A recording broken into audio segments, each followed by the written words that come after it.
Good morning and welcome to Blast R6 EU LCQ. Today is the final day and we're going to be sending our final EU team to the major. I'm Ginny, your host, joined on the desk with Fresh and Ollie once again. I mean, you guys are used to it at this point. We're going to do a little bit of discussion. We're going to dive into the games, starting off with the fact that we have 3 best of 3s today. Yeah, we do. Nice long day. NA did theirs last night, overnight, and it was a bit of a... Actually, it started out really quickly last night with a 7-0, 7-1. Hopefully it's a bit more competitive in EU today. I thought you were asleep. I was.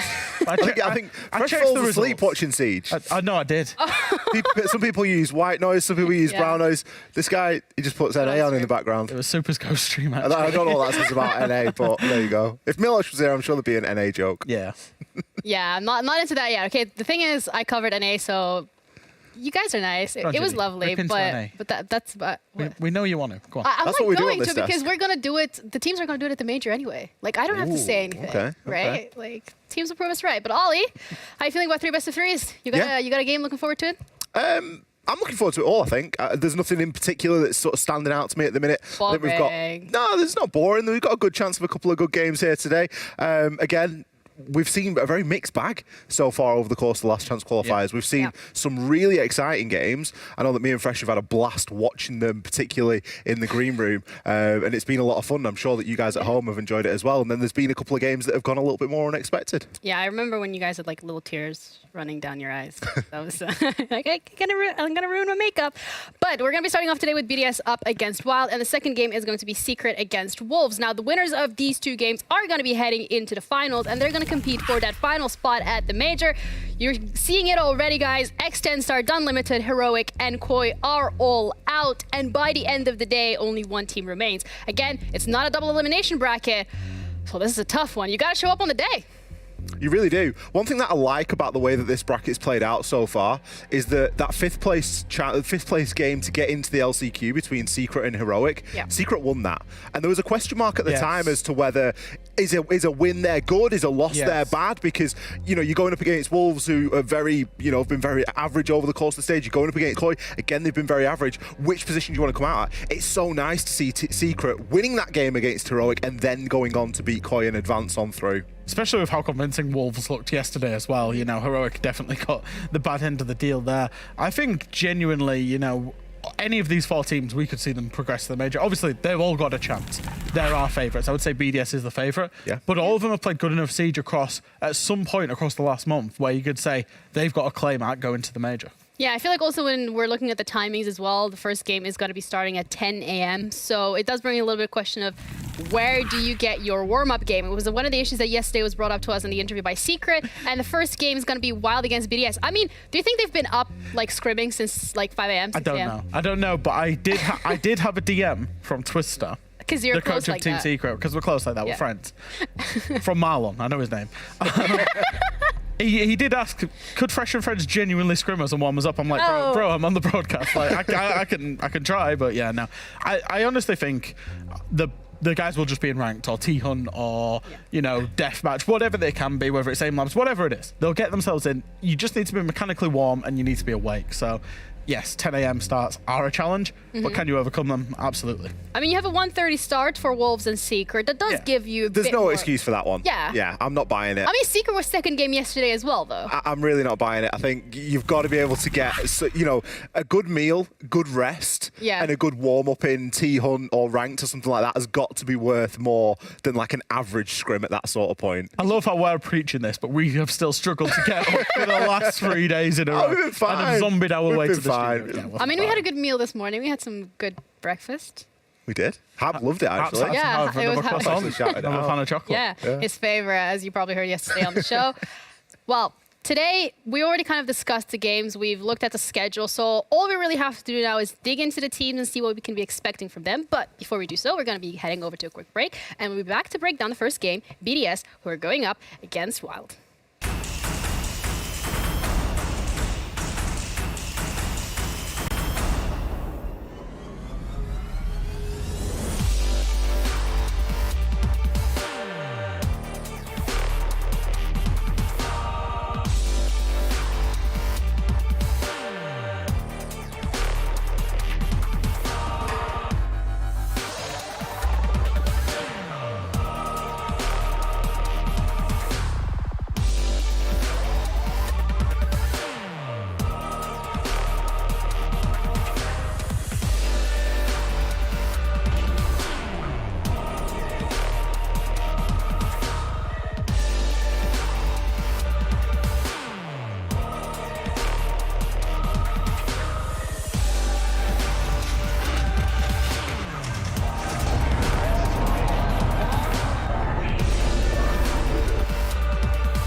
We're feeling confident, we are ready to go. Every team wants to win. I can't wait. We are ready, but you are not ready. We're going to try to start it off with a bang. We're definitely an up-and-coming team. No team knows how we play or how we perfect it. It's already decided, it's done. We got these guys, let's go. There's no doubt in my mind. We're going to take it all the way. We're the best team. We do everything for the win. We've won before. Be careful, guys. The one pack is coming for you.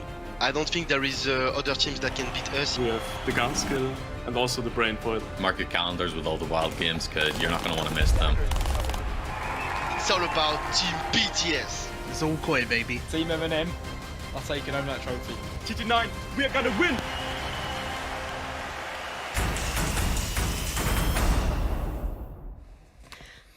This is Blast our 6 indeed, EU LCQ, and sending our final team to the major. Ginny, Fresh, and Ollie here, and we're going to be breaking down the teams for the first game that we're going to be looking at, Wild going up against BDS. Now, this is an interesting one, because if I told you that BDS was going to be in this position like a month ago, would you have believed me?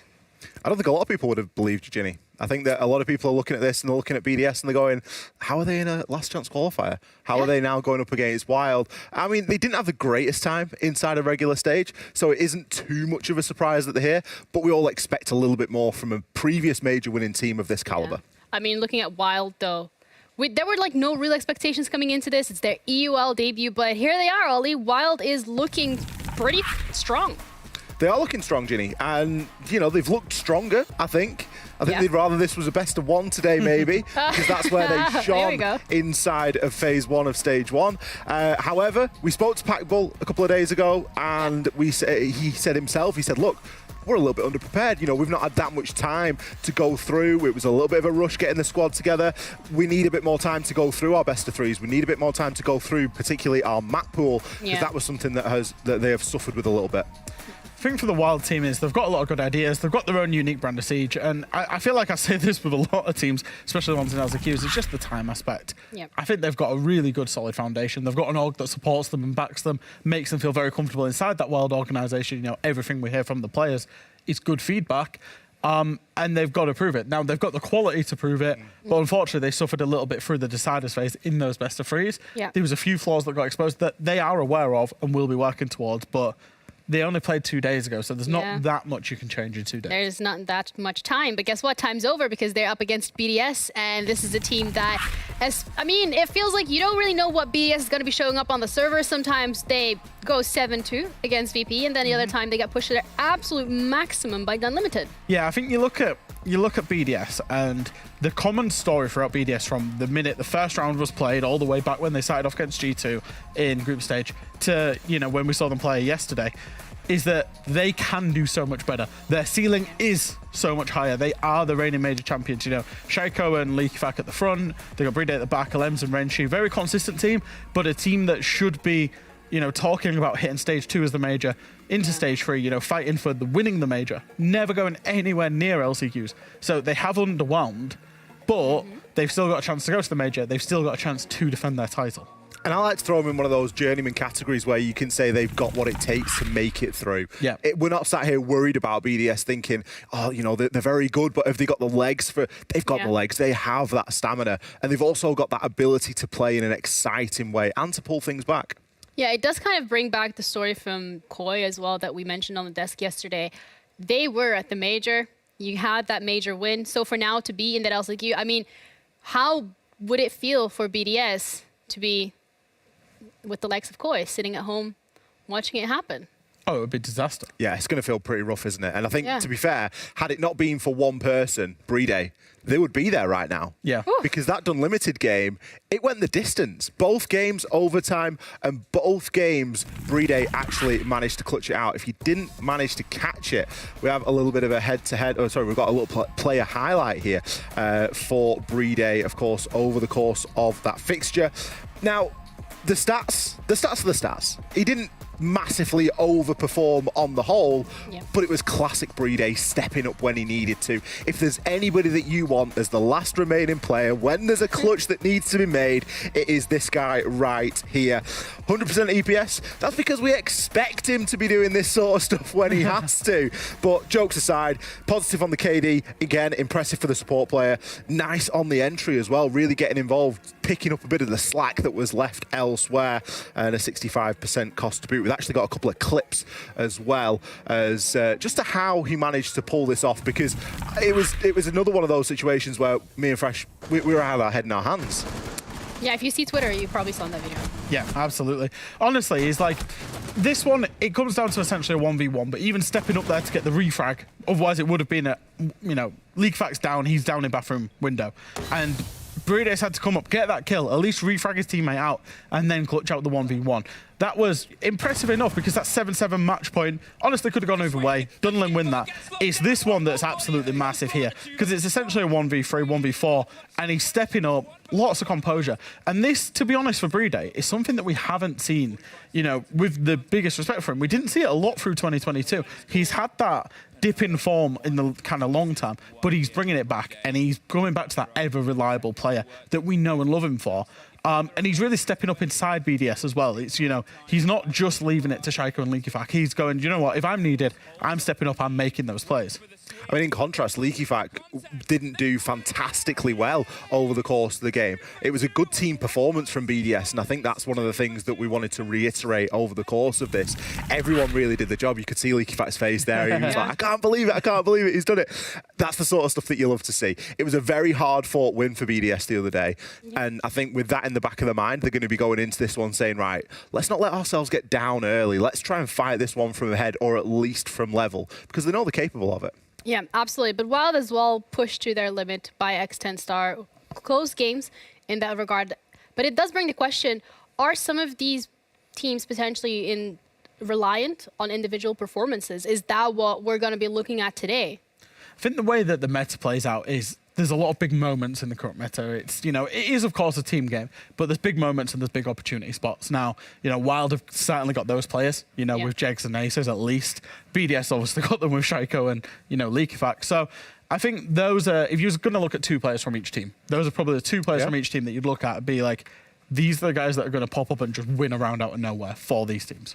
I would agree. I think that you've got to look at those talisman players, and then it's also important to look at the players that are not necessarily less likely to be in the limelight, but the players that usually have a little bit more of a behind-the-scenes role in the team. You're looking more toward your Pack Bulls, your Hungaries, and in BDS's case, maybe your Enshiros and your Breedes, and what sort of contribution they can have in the server. We've been a little bit critical of the supports on Wild previously, just not winning gunfights, which, whilst that's okay, and there are other contributions that are being made, they themselves know that you've got to be winning a few gunfights. And I mean, as demonstrated there from Breede, he's in the clutch, he's playing the support, he has to win those gunfights to keep his team in it. If you look at how, our current world champions G2 play, and how a lot of I would say the best teams in the world play, they're playing essentially without, it's not without roles, but it is without roles.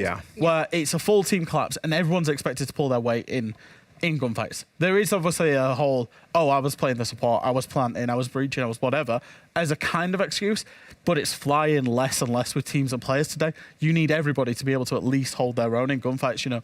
You don't want anybody going negative consistency. So, that's where, if you do have those players, that you start saying, we need a little bit more out of you. Yeah, another thing that needs to be consistent is going to be the map pool and the performances on some of these maps. Looking at what we have in front of us today, we got Oregon, Skyscraper, and Cafe. It does feel like a little bit of a deja vu. It does a little bit. We've seen quite a lot of Skyscraper. Yeah. Something we haven't seen any of, and we may yet still not see any of, is Cafe, of course. We haven't seen Cafe yet so far inside of the LCQ. But I know the Wild pick really puzzled you a little bit, Fresh. It did, actually. So BDS, essentially, if you look at BDS kind of holistically, there's two maps they don't want to play, which is Villa and Chalet. Now, BDS banned Villa and Border. Obviously, they got taken all the way by by Dunlimited a couple of days ago. So I see why they might want to get rid of it, especially given how good Wild looked. So I was expecting Wild to pick into Chalet. However, they've had a couple of questionable, performances on it themselves. So we're going to see Oregon. They've not played it yet so far in EUL this stage. BDS will have no VOD footage at all on them. So I don't mind it. It was just one of them for me. It's like if a team leaves a permaban open, you always question why you wouldn't pick into that from Wild's point of view. Now, I'm not an analyst, obviously. Yeah. And it's probably a good thing. At least for a team. I'm an analyst on a desk. I'm not an analyst. I was going to say, are you walking over to the casting desk? What's going on? The casting desk a little bit. But I wouldn't be taking BDS to a map where someone's got a spot named after them. That's a good point. You got Shaiko spot on Oregon. It's named Shaiko for a reason. Now, Wild are going to have to pull out something pretty spectacular here because BDS are very well known for being able to play Oregon. We said the same about Heroic, though. But no one on Heroic's got a spot named after him. Yeah, no, but they did win against BDS in club, so. Yeah, they did. They did. So, you never know what's going to happen. Yeah. And actually, that's an interesting point. Is BDS picked Skyscraper rather than club? Wild put in such a good performance on club. We've seen them play club well. And BDS to not pick club just shows how that map's changed in their dynamic, that they're now Skyscraper's their new map that they want to go to every single time if they can. Well, maybe they're sick and tired of club, but we are not sick and tired of Oregon at all, because that's the first map that we're going to be looking at today. We have Hap, who has adopted his new caster duo, and that's Ace. You're actually wrong there, Jenny. We are not casters either. We're not. No. I'm not sure why we're here. No, I'm not sure either. It's just chilling.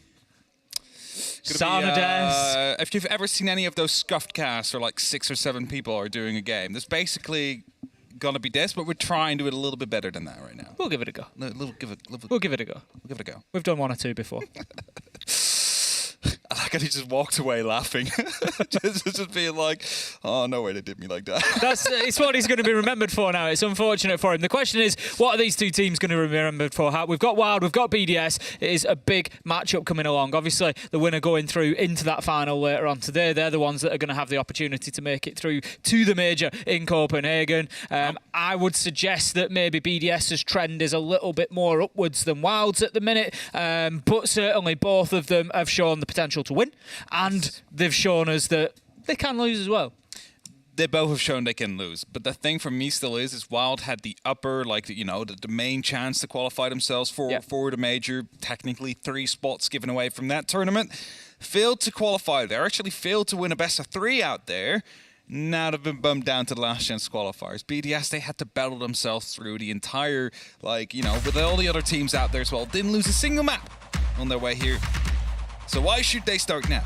I said that yesterday. Why should they start now losing these matches? Well, this is it. You start looking at this situation and thinking, it's early days yet, but obviously BDS struggled in the group stages, and you think the obvious question is, are BDS back? Is this it? Is this our major winning team from, not too long ago, just November? Are we going to see them now very difficult to beat out here?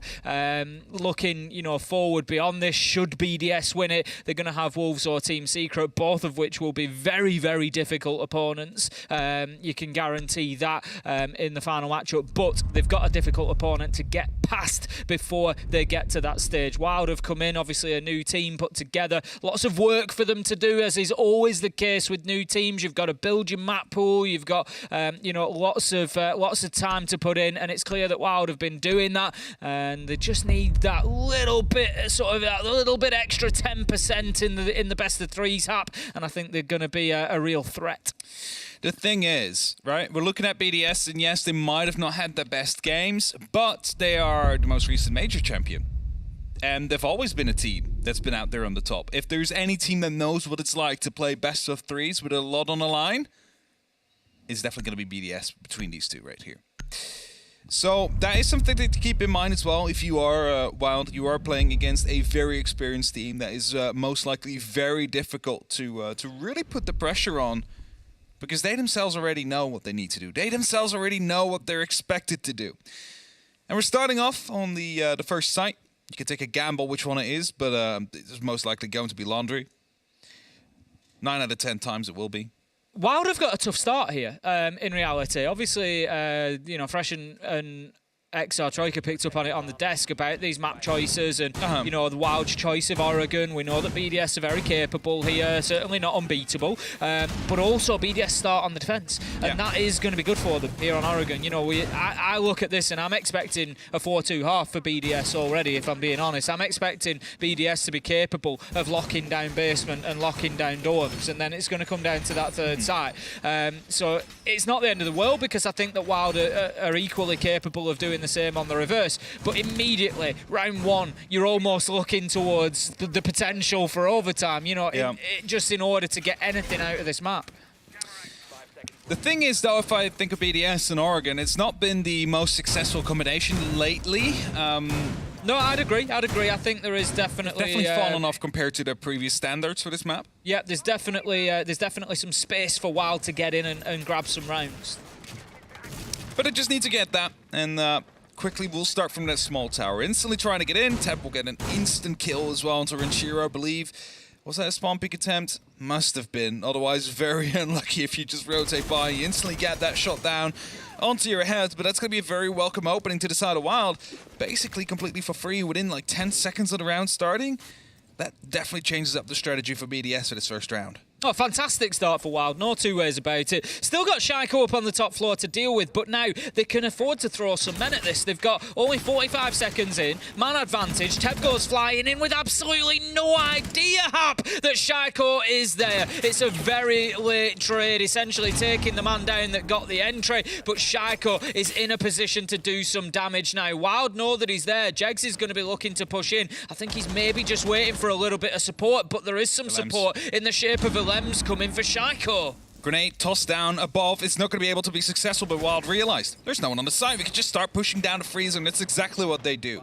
Leakafak has an opportunity to hold this back down. The drops are coming through from the hatch. You saw it on the Lems on your right-hand side of the screen. So they are getting back in position. But there is going to be an entry kill for Aces. Shaiko will start to respond. The Shaiko comes from the back with a double, and that leaves it in a 2v3 situation. Now make that just hungry with the Monty. Not the ideal situation to go for a clutch situation this way, unless that diffuser would be down. Is he going to have an opportunity to go for the fight? That's that big question. Probably not. Lots of crossfires will be set up, and if he moves himself a little bit too far over, it's the knife in the back of his shield.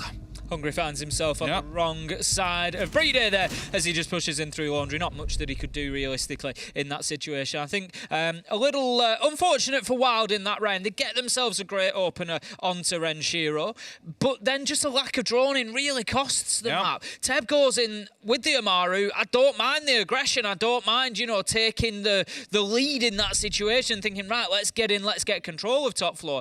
But you can't just go in and turn your back to Shaiko, who then ultimately gets 3 kills, I think it was, in the round. Yeah, 3 and 0.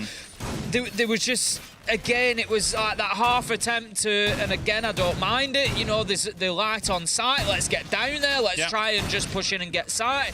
But you still haven't dealt with Shaiko, and that is going to continue to be a problem. There are no two ways about it. And Shaiko did them some real damage there. And I just feel like after getting that first kill onto Renshiro, if Wild maybe took the foot off the gas a little bit, got the drones up there, recognised Shaiko on the top floor, they had man advantage. I was literally just saying it as Teb zipped in through the window.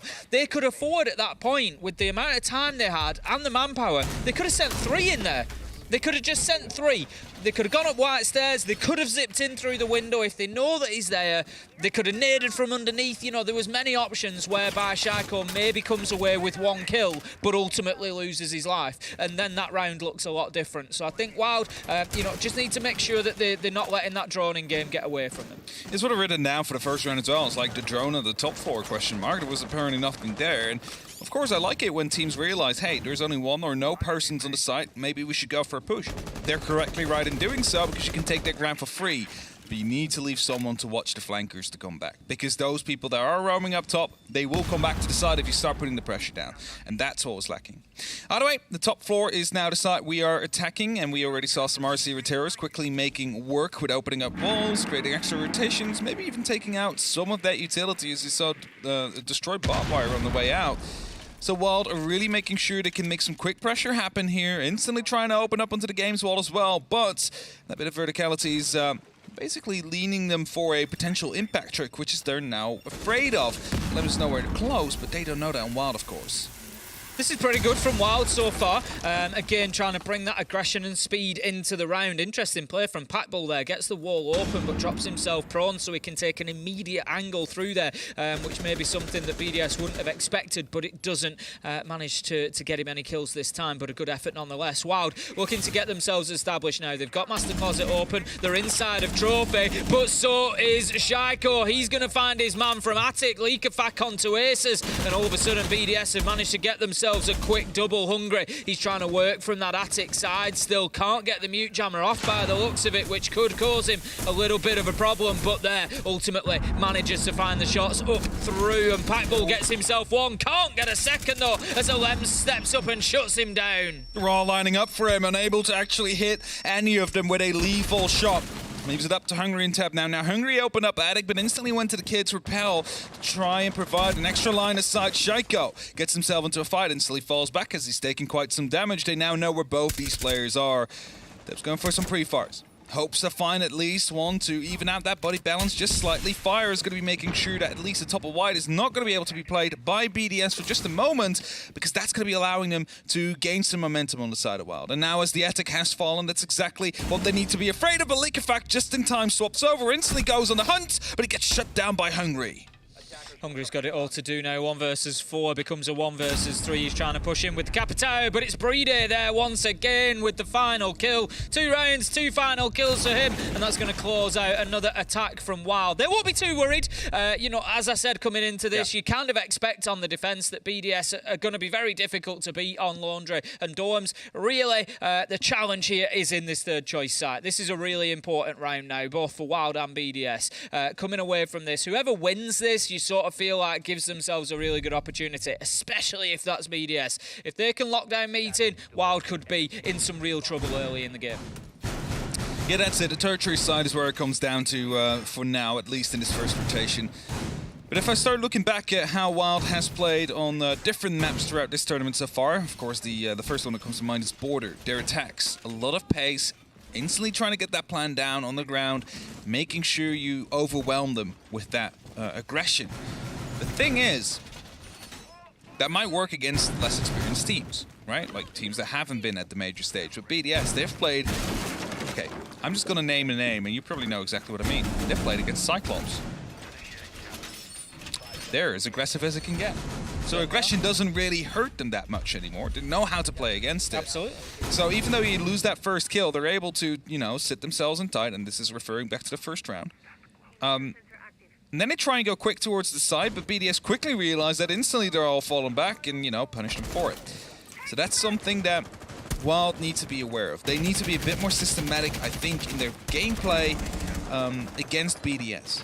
You gotta take it very careful here and make sure that you really clear every single room and not allow them to go for flanks or backstabs, for that matter. Let's get into it then. 30 seconds. The droning continues for Wild. Jegs a little bit quiet in the first couple of rounds. Another important factor for Wild, of course, we've seen some fantastic performances, both within individual rounds and entire matches from Jegs so far this stage.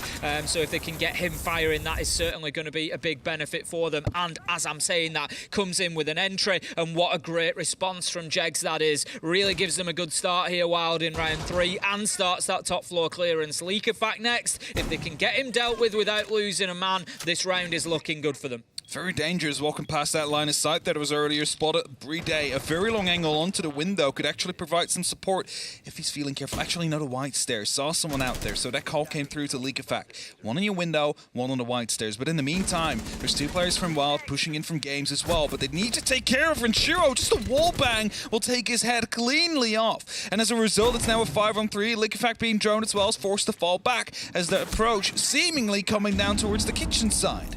This has to be around for Wild now. This is their opportunity. 5 versus 3. Teb going to take a little bit of damage as he tries to dump a nade inside a site. Second one goes out into security. Won't find any damage onto the remaining 3 BDS players. But the French team have got an awful long time to hold on here. 1 minute 10, 3 versus 5. It is not going to be easy, especially having lost top floor control as well. You've got the Ying on Hungry. They've got all the utility that they need here to Wild, and it's going to be very, very difficult for BDS here to close this out. Now C4 has already been ripped, and Shaiko is debating whether or not he should go for a bit of a flank, as definitely now the pressure up top starts to come down. The FO12 is a very scary gun to go up against. The C4 blows up. It's not going to be able to find anything, and that means it's all coming down now. The pings are there on the BDS players. It's just a matter of time before they fall.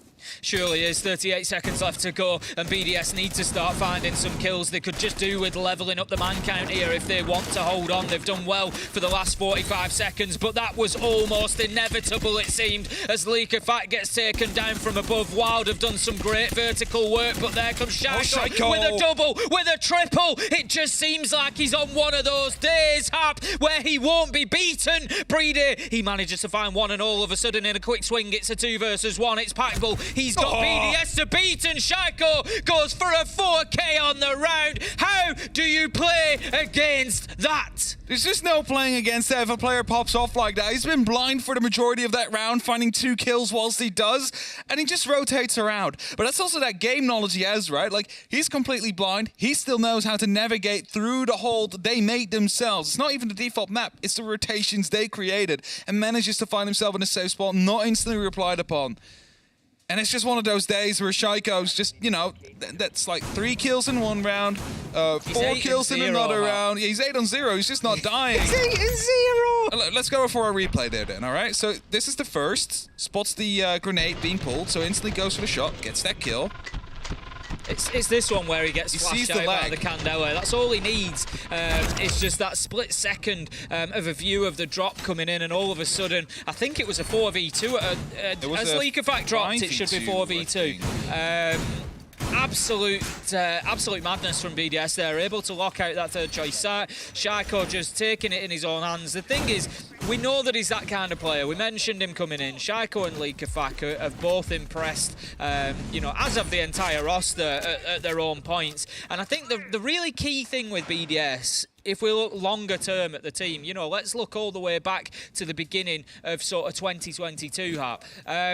This is a team that knows what it's like to go through difficult periods and to not win games and to really struggle. So the fact that they've had a little bit of a rough start to stage 1, it ain't going to concern them. You know, they know what the path back looks like, and it looks to me like they're currently walking on it. You know, and on top of that, when you get Shaiko come out and start playing like that, you're going to have a difficult day, is the top and bottom of it. If anything, this new system we have with like the multiple stages in Europe is beneficial for a team that has a slower start, because you're never fully out of it, right? Like you're going into the best of 3s afterwards. That's where BDS kind of shine right now. Again, haven't lost a single map yet in those best of 3s. This Tab very close to be fighting an entry engagement there, but neither take any damage. Lems is definitely under some pressure right now, taking out the drones as he falls back, because we are down below.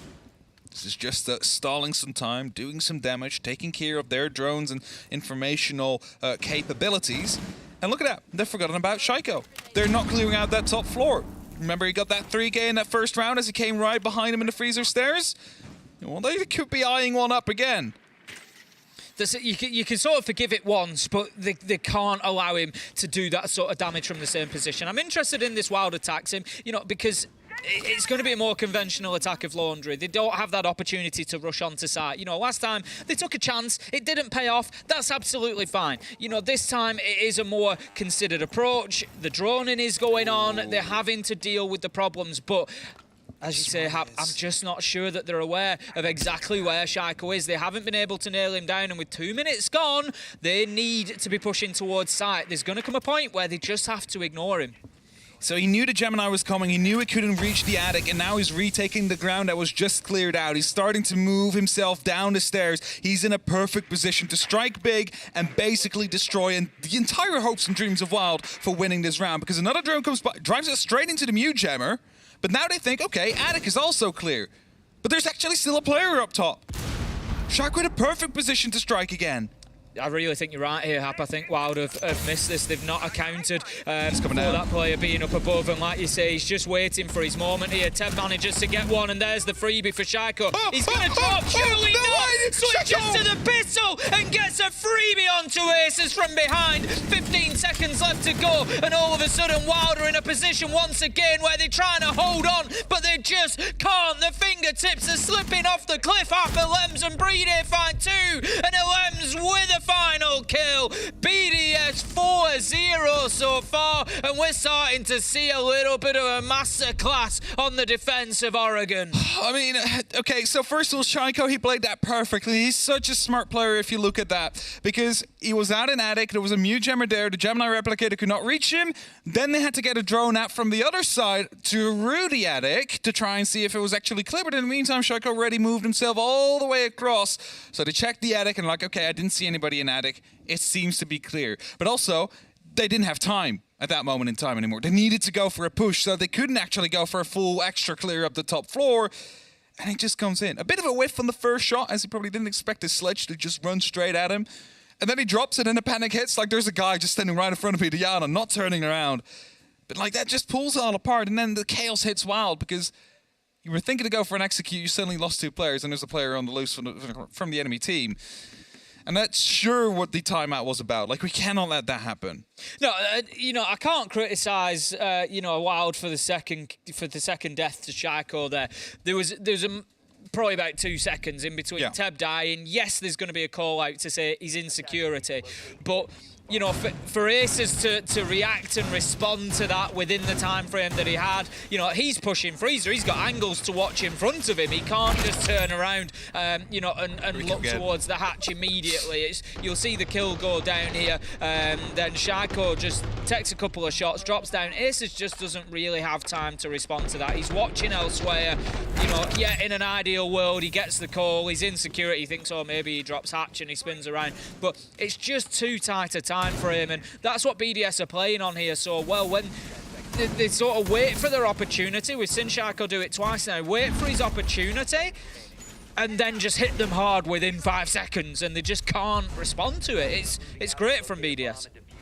Also, Aces, of course, was in a bit of a gunfight out there. There was someone on the freezer door exactly. taking pot shots at him. So it's away. like you cannot deal with both. So I think he hoped he could have dealt with the one person before, first of all processing the call, but also being able to deal with Shaiko afterwards, because he was looking to be taking the engagement on the second player up on the top floor, and suddenly he's down.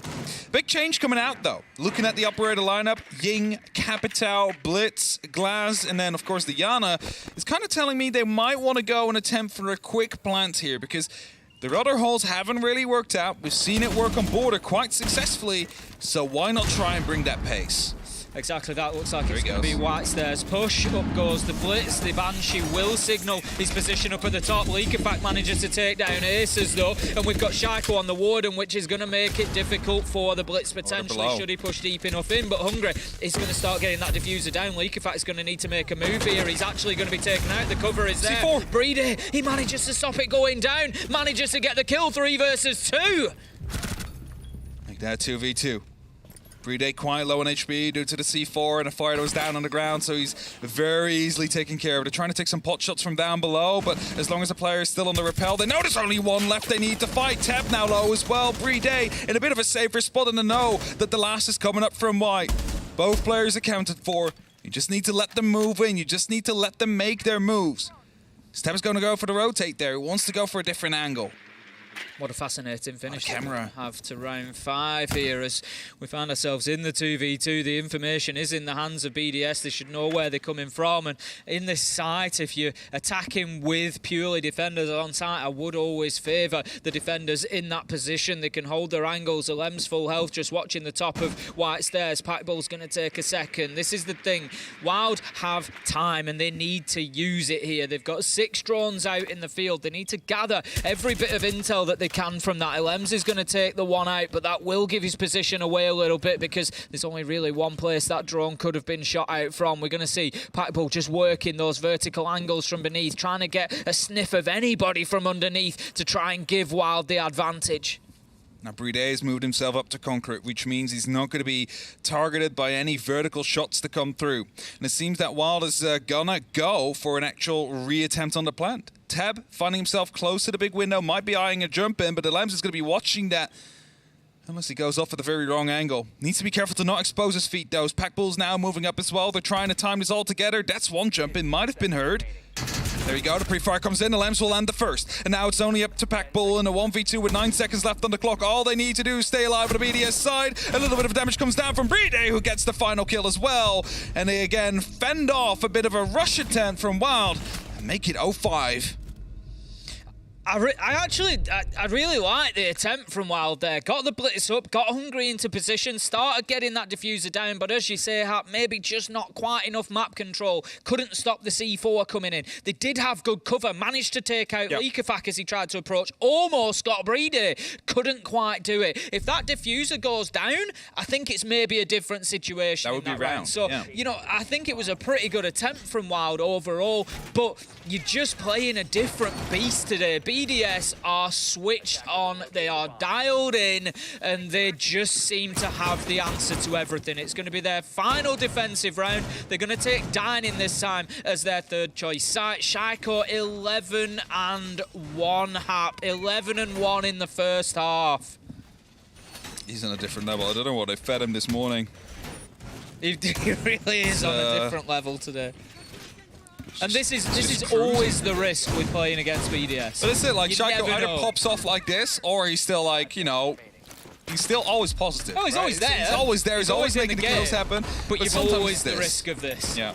I was going to say, how heavily are they going to be trying to commit towards the small tower? Answer is given to you. Some mute gemmers, some frost mats, and that means quite heavily. Going to probably try and play a player in there as well for the risk and, more so, time waste factor. Has a shield up there. Don't think there's an ADS. There's none on the board. So, you know, a grenade could bounce around the corner technically and take him down, but Wild not really that interested in taking control of it as just yet, because it seems like they're more worried on trying to get that top floor under control. And again, eye up a kitchen blind. Versus is looking to get himself inside of small tower here. A little bit of support alongside him as well. And Lems is going to be the sticking point at the minute. I like this from Wild. Pushing him from both sides. Going to make it difficult for Lems to stay in position. So he does have to drop himself back a little bit. He's actually able to aggress forward though. Get himself back onto his deployable shield. Teb has moved off for the time being. Just very conscious of that double window. There is potentially an opportunity for Shaiko here to support Lems. And prevent that push coming on, but I don't think he's going to want to push on to the double window because, of course, we know how important Kid Storms is. So Shaiko, for the time being, just going to hold himself back. They really need to try and get a grenade in there because that's the only safe way you can deal with the Lems because they already filled the RC Roteros. Tep's now going to go on a bit of support because they know that someone could be coming up from the big window. Jags is pushing in from inside of the attic. The mirror and the Candelas are starting to come down. Renshiro gets the first and the Lems is just hiding. Now they need to go in together to try and take him down, but look at the time he's already wasted. Oh, he gets a kill out as well! Managed to find one, didn't know about the second on the window, but that's more than he should have gotten at that point when it was fully flashed. Absolutely, Lems has got away with one there, ultimately taken down by Teb, but leaving Wild in a man deficit once again, 4 versus 3 to BDS, and you cannot forget the danger of Shaiko, who is still on the board, and he's getting confident, he's pushing the gunfights, and he's just looking absolutely terrifying right now. Takes down Jegs, keeps top floor control in the hands of BDS, it's 2 versus 4, and Wild have got a mountain to climb, not only in this round, Hap, but in this game. Now they do have small tower, but how much is it going to be worth? Because, well, you don't really have your heart breacher anymore, so you need to go for a different approach. A spot comes through out there. They know where Renshiro is. They're going to try and take the fight as they open up, but they expose themselves just slightly. Flashbangs coming through. The pre-fires as well. Renshiro will drop. Is there a reply from the side of BDS instantly? The answer seems to be no. So the showers have been yielded over to Wild to try and work with here. The big problem now for Wild is that clock. 15 seconds left to go. 2 versus 1 as Breedy and Aces directly trade each other. Teb does not have diffuser in hand. He's going to be trying to find kills, and it's the same situation. We've seen Wild in a couple of times. Ultimately, who else to finish the round? Shaiko pops out, gets his kill, and that is going to be a 6-0 start for BDS. This is not over yet, but Wild, they've got more than a mountain to climb. They've got several to go here. Honestly, for me, this performance so far is not really about Wild. It's all about BDS. Shaiko's actually giving a homage to why he's so successful. He was tapping on his orange juice. That's what they fed me. It's the orange juice. You asked the question, and it's obviously down to the orange. Unreal performance from BDS so far. 6-0 in that first half. Wild, I'll acknowledge they've tried a couple of different things. They've tried to play the roam clearance game. It's not really worked because Sharko's 13-1. They've tried the quick plant game. It's not really worked. Like I say, I think this is much more about BDS and what they're doing. But let's see if fortunes can be reversed now that Wild get themselves onto the defence. They're going to take the bottom floor to begin with. We've got Hungry on the castle, so he's just going to block off the electrical door there coming into sight, and it's looking like there's going to be a bit of a mid or top floor presence as well. We're at halftime right now, Tim, and Shaco has 13 kills. Wild as an entirety has 14 kills. I mean, there you go. That's all you need to say. That's all you need to say. See if we can actually outdo them if they play this round. Maybe be on top of them all. Get more kills than an entire team. Would be something. So Jags is trying to get himself some Mozzie Pass deployed. Was afraid that he might already been droned out. But not the case. Of course, we are playing down on that bottom floor, which means that a roam clear is in order if BDS want to prevent the fate that they suffered themselves. Tab drops down all the way from the big tower. Jax is out there to support as well. And BDS, they realize that and like, okay, that's fine. Liquefact just sneaks into the side in the meantime. We've seen this so many times from Liquefact playing the knock, just sneaking around, trying to get himself into tricky positions. He's going to take up what I like to call the Parlou position down at the bottom of Laundry Stairs. Another player that we've seen use that so fantastically. Aces is going to be able to shut that down. That's great for Wild because what it does is it alleviates pressure from one side. But Sharko comes in, manages to find one. It's trade for trade here as we find ourselves now in a 3 versus 3. Brede taking down Teb in the latest battle between these two teams. Now then, does Jegs know that there's one down there? No, he just can't quite find that angle. Brede fully aware though that they're playing that hatch, so he's not very keen on moving out. Jegs in the meantime is finding himself at a bit of a rotation, and Chiro's doing the exact same. Because they have someone on Shoko, they have someone on Elbow, they have a lot of control out here. Quick re-barricading off on the Laundry site. Because this is going to be turning out to become a horizontal fight between the 6 of them. But all they now need is that extra opening on the side of BDS. Wild so far have actually done well on the entry. They've got more entry kills than BDS. They are getting the advantage in these rounds early on. They just haven't been able to make it stick. Jegs, he manages to find a Lems. That leaves us 2 versus 3 now as Renshiro is going to drop into electrical. The castles have allowed him to do that safely, but once he opens it up, you know that he's going to start being challenged. Brede is there to support as well. They need to be careful. Him and Renshiro just sat right on top of each other at the minute, and they're going to need an exothermic charge to blast through that second castle and give access to the plant spot. It's going to open up. Brede is instantly going to find himself close, checking if there's any C4s or utility flying out because there's still 2 on the board. It's going to be the big worry out here. So Renshiro digs himself in deep, has a good angle, finds one of the C4 carriers. Now he needs to cover up the second to allow Brede to go for a potential plan. But at the meantime, also cover up the hallway that's currently being explored. He will find one. There's a lot of shots, and Renshiro will find all 3 from the hole made by the Maverick early on. And we find ourselves with a 7-0 scoreline on the first map.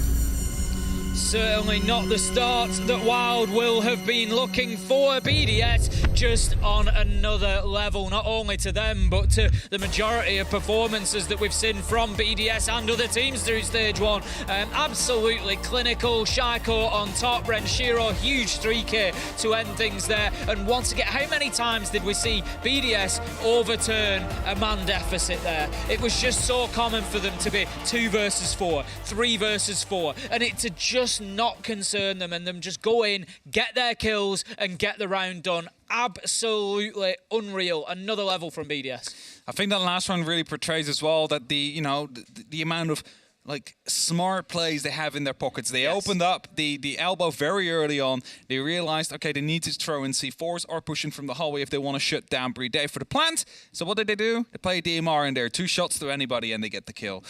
So they turn it around again. But before we head to the next map, we have a quick death segment after the break. So make sure to stay here.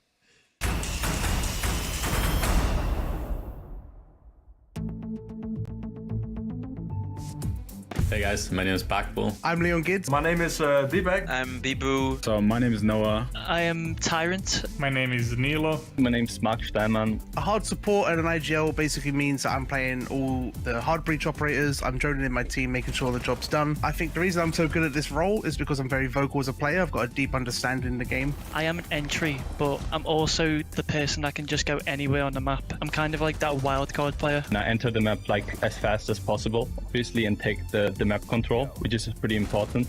In the team, I'm best known for helping people that are roaming from site with echo drones or file camps. Like a backbone of the team. I'm playing anything that's needed for the team. As hard breach, if you die early on in the round, you're just putting your team at a massive disadvantage. So something I always try to do is make sure that I'm as close to the back as I can and let my entries do most of the work. That's their job. I think what I like about entry the most is I kind of get to use my teammates to just get me in the building and do what I love. It's a pretty aggressive role, I think, and I'm pretty confident on it. You need to be confident actually on that role. Like, you're normally the first person inside the building taking the first gunfight. What I like about my role the most is probably I have so much control over the round. If something isn't going right, it's on my shoulders to correct it. The best part about my role is that I get to sit back, just join my teammates in and let them do the work for me.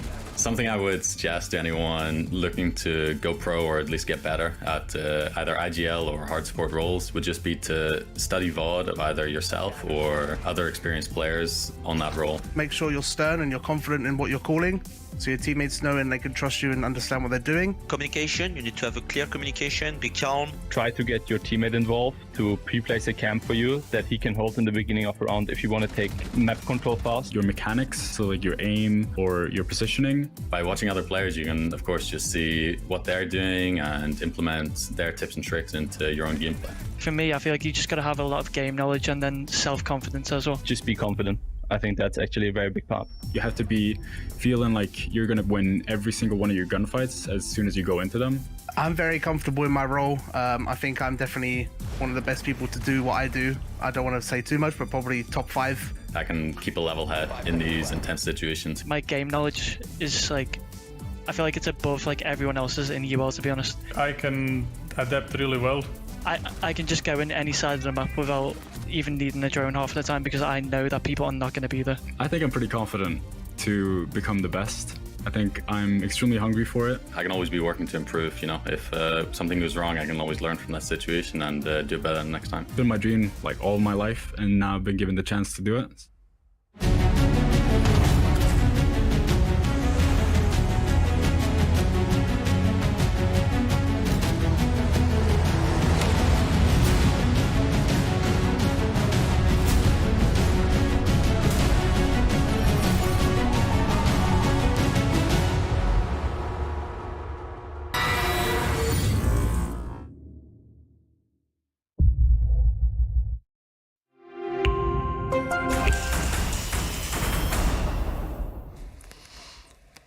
Well, this is Blast R6 Europe LCQ, and BDS just very respectfully slapped Wild 7-0.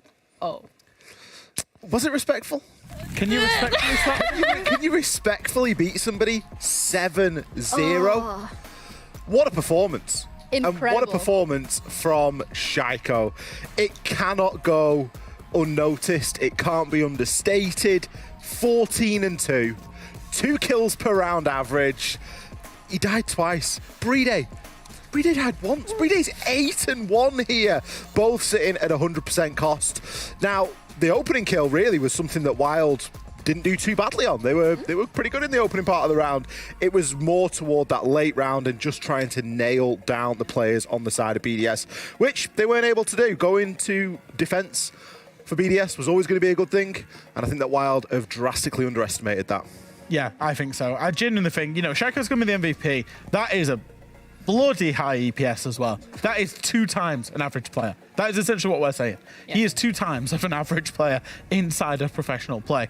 But it's not just Shaiko being excellent, and he was excellent, but the whole game plan from BDS was excellent. Yeah. The banning of the Dokkaebi, the baiting out, get on the Ying, go on Wild, you know, in the team chat, get on the Ying, we're ready for it. Shaiko was playing Ward in the first couple of rounds, didn't see too much Ying. I don't think the Ying was effective at all from Wild when they did bring it out. But then also they're playing around Shaco. They've got, mute jammers up on the top floor that he's playing behind and is able to hide from drones and then come in with a late flank. They're really trying to enable him. It's always been the BDS way, but especially today, he was enabled. Yeah, we said it this morning as well. We were like, okay, we want BDS to just hit the ground running. We want them to immediately make a statement. I mean, they woke up and chose violence. They really did. And, I mean, there was violence from both sides. I think that something that maybe Wild need to consider is that, we see a lot of Ying ban. And we don't always see so much Dokkaebi ban. Dokkaebi is a very difficult operator to deal with, but Wild play an incredible amount of Dokkaebi. So BDS, what do? They ban it away. It leaves the Ying open. Now, Ying open's usually terrifying, but when it's Hungry playing it, it isn't terrifying at all because he is a health hazard for Wild on that operator. He flashes his own team. It's a comedy of errors. And it's really something that BDS were just like, yeah, we're happy to go against it because we know it's not effective. I think, we said it was not effective. There was 2 rounds that I could think of. One was the kitchen dining round where Hungry is, Yinged, flashed his own teammate, dropped down the hatch and Shaco whilst flashed has killed him. And then the next round on a laundry basement, poor Teb. Teb had done so well, right? Teb's in blue, and he's ran into blue to get to E-box, shot through it. The Incandela comes down, flashes Teb, and Teb dies. And, Ying's great, but the use of it sometimes, isn't so great. Yeah, if you need a little bit of a refresher, we have some highlights ready as well for us to have a look at, just so you guys can have a bit of a feeling of what we're talking about. This is that mute jammer. So this is Aces trying to clear the top. So this is a basement, right? Look how Ace's Iana clone gets taken by the first mute jammer. Shaco hears it, knows it, moves around it, tries to get into that space that Aces has just droned. Now this clip goes on a little bit longer, but Aces says, hey, I can't drone this and this. So somebody else on Wild then re-drones the top floor and it gets caught by another mute jammer. And this is Shaco being enabled. When you've got 2 mute jammers, you've got the full setup up top to enable you to go and make that big flank. Here's the drone. It's coming in from Hungry. It gets hit by the same mute jammer, actually, that Ace's Iana clone gets hit by. Shaco's completely not droned now. So what does Shaco do? 10 seconds time, he's just going to walk down, go and flank, get 2K, completely disrupt Wild's attack. And that's why we wanted to show this. It's like, hey, the analysis is, yeah, Shaco's got 205 EPS or whatever it is, but you don't realize that actually that whole setup is for him to be able to make this specific play. And it's a 5v5 until the final 30 seconds, and another occasion where Wild actually get the opener. Yeah. Wild get the opener there on Renshiro, but the positioning is just such that it doesn't actually matter because Shaco's in a position to backstab so effectively. I mean, Renshiro didn't have the greatest start to the game, but he certainly had a decent end. I think he picked up 3 kills in that final round through the Maverick hole. It was a good round, but on the whole, it was the team play from BDS, which is something we often say. Yeah. Absolutely. And also that was Wild's map pick, if you were not aware or you weren't here for the map picks and bans. But that brings a lot of question marks into our next map, which is going to be Skyscraper. And BDS were like, this is our map pick. So if Wild felt comfortable enough to go on Oregon up against BDS, and this is the result that we've seen, Skyscraper is a different beast. It absolutely is. And for a multitude of reasons, not just because BDS are an incredible team on Skyscraper, but we've also seen some weaknesses from Wild on this same map. It was the map that they lost against X10 Star only a couple of days ago. There hasn't obviously been a lot of time in between the fixtures. Granted, that was the first game of the day, so there is a bit of an argument to say that they were a little bit cold maybe coming into it, and maybe they're going to warm up into that second map. But it's not looking good, and I'm sure that you've got some stats to prove it, Jack. Got the spreadsheet. I mean, it's not looking good. It's a low preference map. They did beat Virtus Pro there. That is a saving grace. I do have one more saving grace for Wild. They are starting on defense.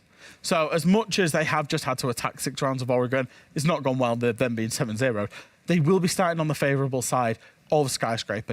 They can look, and when you start defense, you get the final defensive ban. So if I'm Wild and I'm thinking, hey, we've just been rinsed, what do we need to do? We need to start Skyscraper strong and then just try and see it out.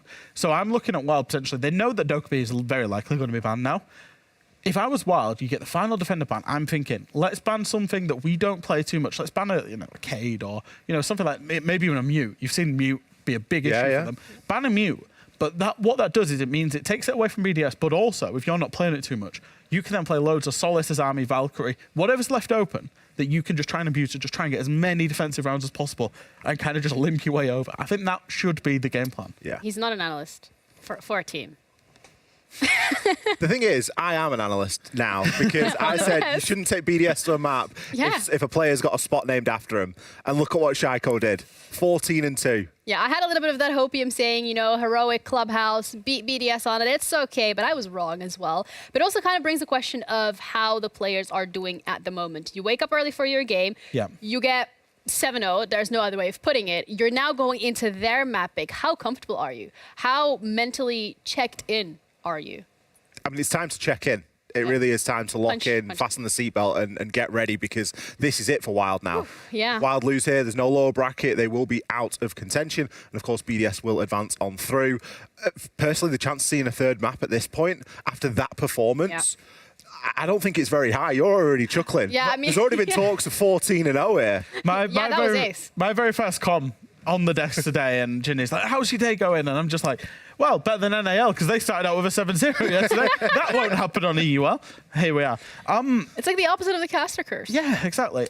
I think for Wild, you know, you're going into the map 2, and it's something that they should be saying. They should be making a joke of the situation at this point. They should be saying, don't worry, boys, that was just the warm-up. On to the actual game now.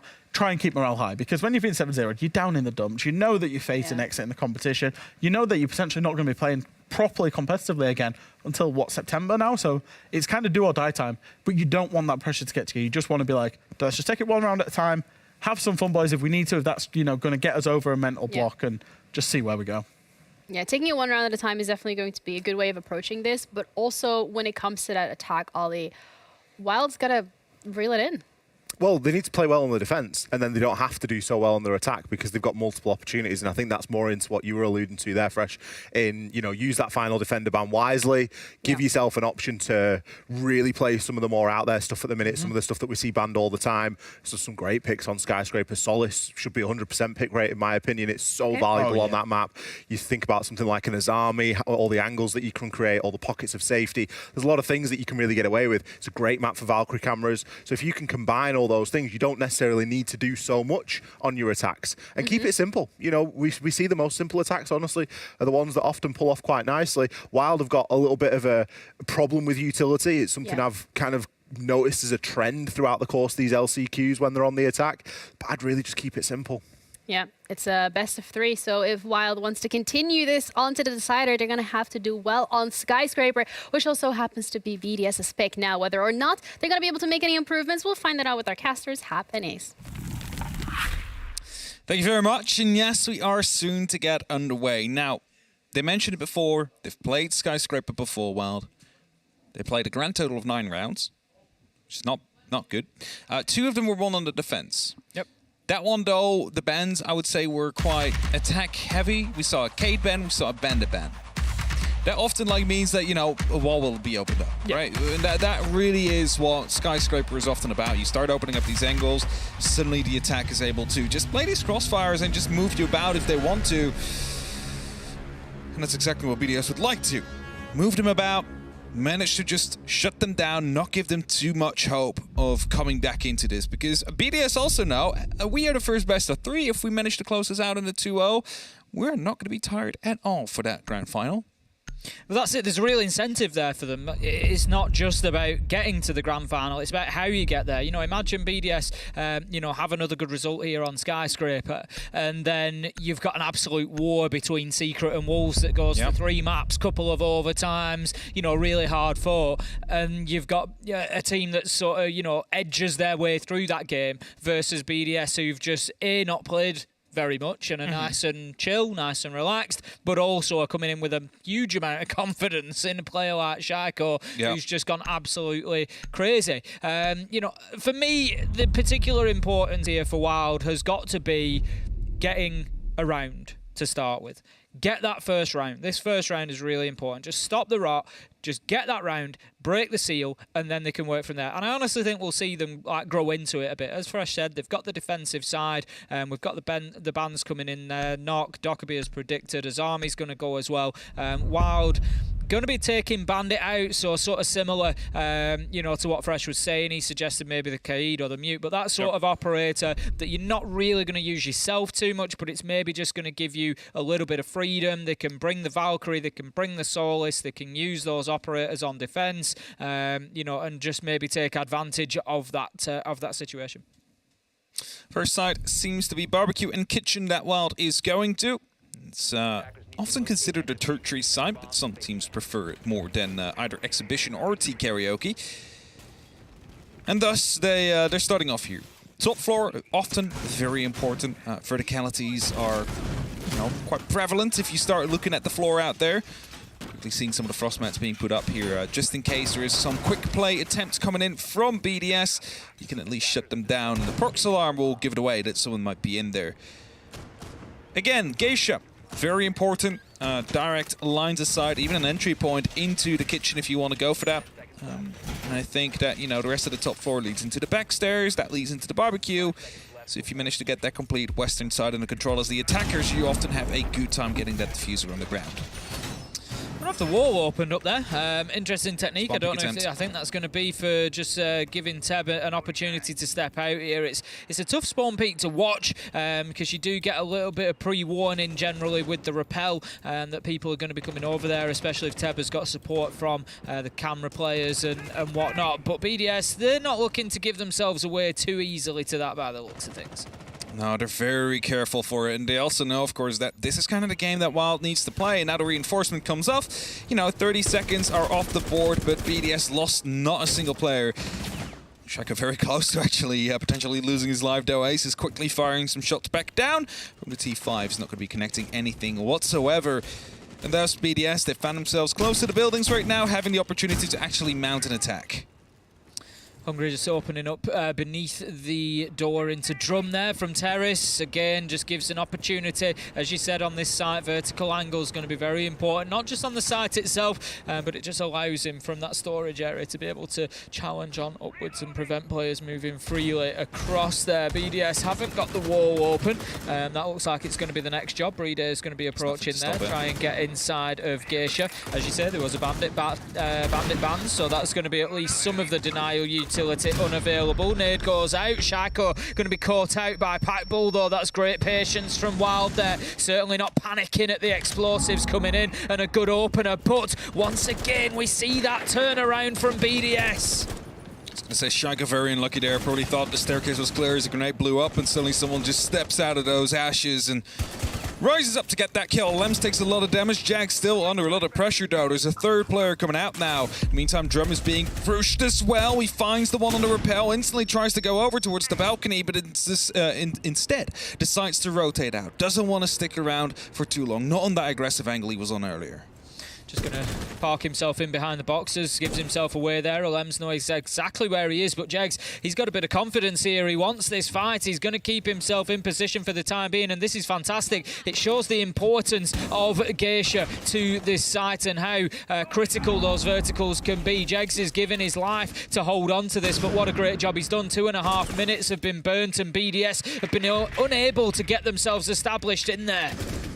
Lems just finds a kill before Jex finally finds him, however, so a 2-on-2 still active.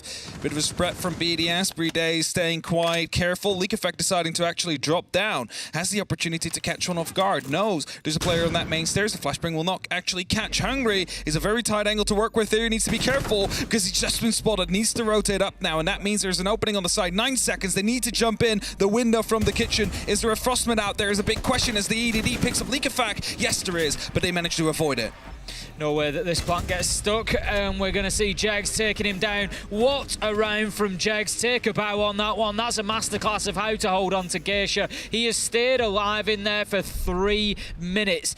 BDS were just unable to get him moved at all, and it just showed the power at the end. The 2 final kills coming in vertically. There was just nothing BDS could do to get themselves established in that site and get the diffuser down in the amount of time they had available to them. Well played from Wild, and that was the response that I was looking to see. Coming into this, I said they need that first round. It is so important. Mentally, it breaks the seal. They know that they can start winning these rounds. They know that BDS aren't unbeatable, and that is a great start for them on Skyscraper. Again, I have to say, very unfortunate first step for BDS there. The grenade comes in and explodes in the middle of the staircase, and suddenly someone just steps up with 0 damage taken. Of course, that's great timing from the side of Wild, taking that fight at that moment in time, and doesn't take anything away from Jegs, of course, being able to stay engaged here for like the 3 minutes he was, basically skirmishing it out with the remainder of the BDS team. But otherwise, like, the pressure behind him would have fallen as well, right? Because then the Black Stairs would have been under control of the side of BDS, and they would have been able to maybe go for an alternate angle. So it really shows how important that kill was that came in very early on, as we now find ourselves in Karaoke and T. So it's basically the same battleground we had earlier, it's just that the sides this time are going to be up above, and you do not need to drop down unless you want to get some grenades in vertically. Shaco going to be taking out one of the windows, just give a little bit of access to begin with. It'll give an ingress point for drones as well to get in there. Breeder, he's going to be using those Selma charges at range just to get that reception wall open. That's going to prevent the roamers on the house and office side of things, but Wild, they've already dipped back from there. I think they knew that was coming, so smart move. They just give up that ground about 45 seconds into the round, barricade it off, so they've got those audio cues if BDS start pushing across the top floor. E1 comes in, some shots from the DMR, will not be able to find anybody, but at least creates an opportunity for Unchiro to watch rotates. Not quite sure where those players are located on the opposite side. It feels like it's Shrine, maybe on the opposite. Yep, they have it near Shrine, 2 players, and one on the shield and drum, making sure that that divider is really covered. And this is usually how we categorize this map. You have that big giant wall in the middle of it. On one side you have house, on the other side you have the restaurant area. And that's usually where these fights take place. Near drum, near Shrine. If you manage to take down a control as an attacker, then you have just free reign to start entering the side itself. This is still holding his position inside a Shrine, unable to take the drone down, which is going to force him to move out of there now that his position is known. Obviously just conscious that there is the potential of nades coming in. Shaco still has 2 in pocket. The deployable shield is going to be taken out by Rotero drone as well. So good work from BDS, just burning through that utility, but it is also burning through their time as well. Hungry inside of Geisha, a position that they were able to hold fantastically last time. We've got a bit of an exchange there between Shaco and Jegs. Neither really comes off the worse nor the better, as they will continue that fight from T-Room out into Shrine. BDS a position, but they need to find some kills. Some quick shots being peppered down here and there to try to make a dent into the hold of Wild. But Pac will playing this close with the shotgun. It's going to be making sure it's going to be very difficult to get that first kill out there for Shaiko. Ventura does it instead, finds Tep. That's an opening. Now needs to go aggressive due to the magnet out there. Pac-Bull forced off slightly. Jags and Aces both find kills for themselves and put Wild back in the advantage here. Very difficult round for BDS to come through and win now. 4 versus 3, 25 seconds left to go. Smoke canisters being deployed, time being wasted, and another well-played defensive round coming in from Wild. A really good command of the map. You know, they've decided which areas they've given up. Shaiko manages to get around the corner and get the kill, but not before Pac-Bull can pull the trigger. That's a freebie for Leakerfact 2v2, but 4 seconds left to go. They're going to have to stick this plant. Leakerfact, he's on the cover. He might just be able to do this. What a kill that! He manages to find Aces. It's 2v1, but somehow Leakerfact, he wins it out in a flurry of kills at the end of the round. And Wild, honestly, unfortunate there. That just comes down to a huge effort from Breeder and Leakerfact with 5 seconds left on the clock. I thought that Wild had done everything that they needed to win that round, and it just shows the difficulty level of this BDS team that they're up against today. I mean, this is how I describe BDS, right? Like, you can do everything right against them, but they just snap their fingers and you all die. They have multiple players that are just capable of gunning it out there. And you just saw it from Leakerfact, just to cover on point. First of all, the last bullet connecting to the Jaeger, about to be jumping through. There's like nothing left. He's like, I need to go now, otherwise this plane goes down. Just too late. Has to reload. The second player takes the run for it. You see it right here. Confirm. Spots out the Warden. Does a little bit of damage, swaps back over. 4 bullets in the magazine. Gets the kill with 4 bullets in the G36C. And then he had to reload. So it opened the opportunity for the Warden to actually go for the push and get the kill, but it was too late at that point. Unbelievable from BDS, snatching a round that they really should have lost there. Just able to get it done, and this is why I said after the first map, this is much more about BDS's performance than Wild's necessarily. Wild played that fantastically. They were really patient. As I say, they had a good command of the map. They decided what areas they were willing to give up to BDS, but they didn't allow them to overextend from there. They burnt an awful lot of time and resources holding on to Drum and Shrine, and really made it very difficult for BDS. But they just showed that, no matter what you put in front of them, they will find the answers, and that's exactly what they did in round 2. So we're going to be attacking this time onto the same site once again. Wild are going to double down. They're back to Karaoke and T. Let's see if BDS learn anything from that and maybe get in there a little bit sooner this time. Believe it's a different take coming through as well. Oh, you're just seeing the bottom of Shaiko there. Finds the kill. Tab with the Solace, able to find the entry. And I was going to say, it's a bit of a different kind of play that we're seeing from BDS, because from WoW, because they were more stretched out around the house area. Now Tab coming across, should be caught up. Oh, Leak Effect just not on the angle. Means he's going to be missing out onto the trade kill out there, but he's definitely still on the hunt going through the barbecue. We'll still find it on the second attempt. G36, see you later there as Tab gets taken down, and that leaves us now in a 4 versus 4. As I said, on Oregon, it seems to be a trend continuing here on Skyscraper as well, that BDS just very able to fight back from that man behind and just keep things level. It's been very difficult for Wild, even with a lot of entry kills. They've done very well in the entry on the whole. It's been difficult for them to hold on to those man advantages and build them. It's been difficult to get the 4v1 that almost guarantees you a round. It's just not something that they've been able to find. We're going to have the Rotero drone coming in. Aces manages to take it out. That's an important one. Just keeps his deployable shield safe for him to play behind. Still going to be more opportunities to come through. There's 2 ADSs right behind it, so we might actually see a waste of flashbangs to come through. It's going to be forcing Aces to do something about it, and that one will explode and take care of all the utilities. So the Gone 6 will still be in hand for Renshiro to work with later. And I was going to say, Geisha was an issue before, but now you have Leak Effect down below, which means that the area around the hatch can no longer be played. And yes, of course, he can rotate off. He doesn't have to actually stay out there. Oh, you heard that.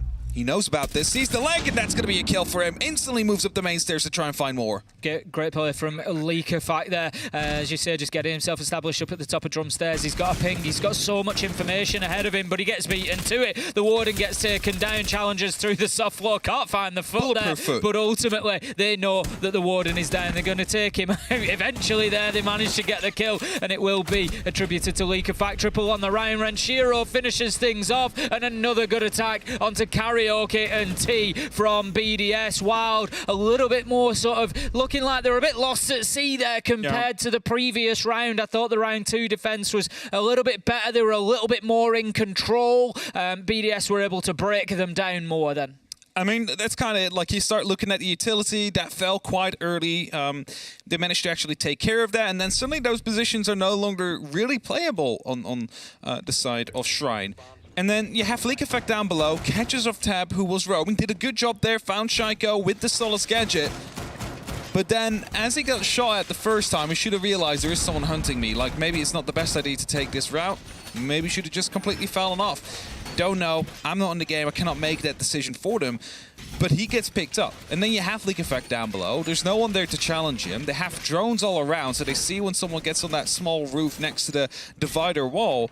And that's just another kill. And then it just all falls apart because you just lost the Shrine/Drum hold. You just lost the player that was down below. They're aware of the fact that there's someone engaged, but he cannot really go anywhere either because the hatch is open up from below and there's a player out there. And, you know, at that point, it's just easy pickings for BDS.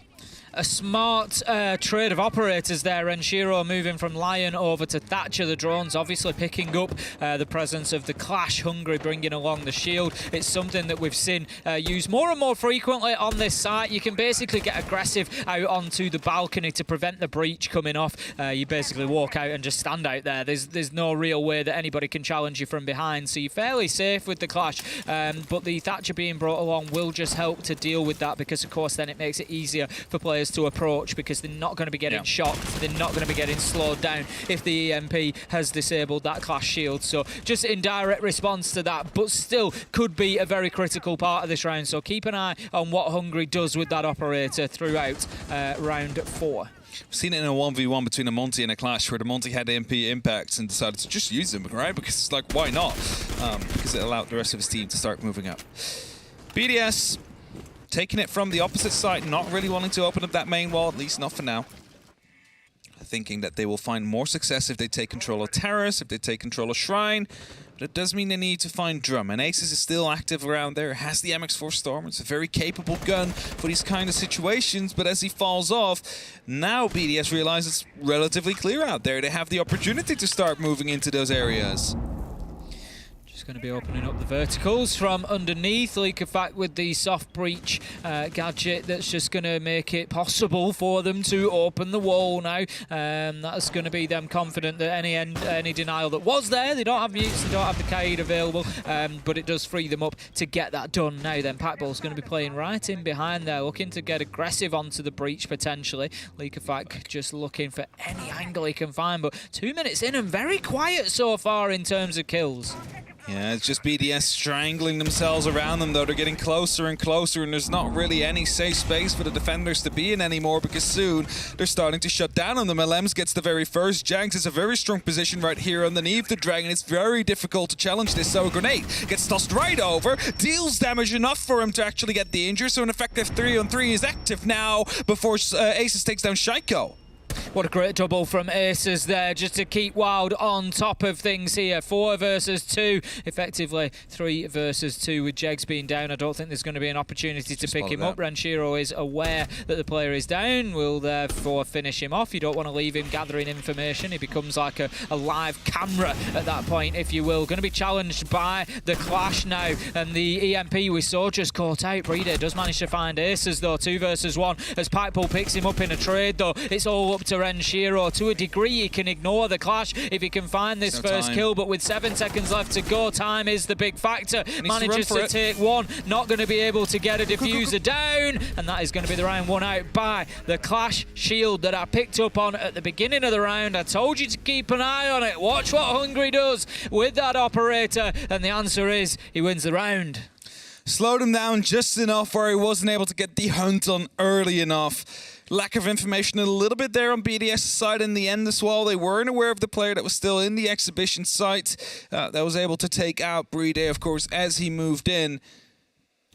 And thus, they found themselves at the second round on the side of Wild. 2-2, all evened up now, and we're headed towards a very rare site. Living and bathroom. Bedroom and bathroom, sorry. Don't really see this one often. No, it's an uncommon one. Usually we would see the top floor sites utilised, but having lost Karaoke and T twice, Wild deciding, I think probably smartly, not to head back over there. So it's going to leave us 2-2 at the minute on the scoreboard, round 5, and down to bedroom and bathroom we go.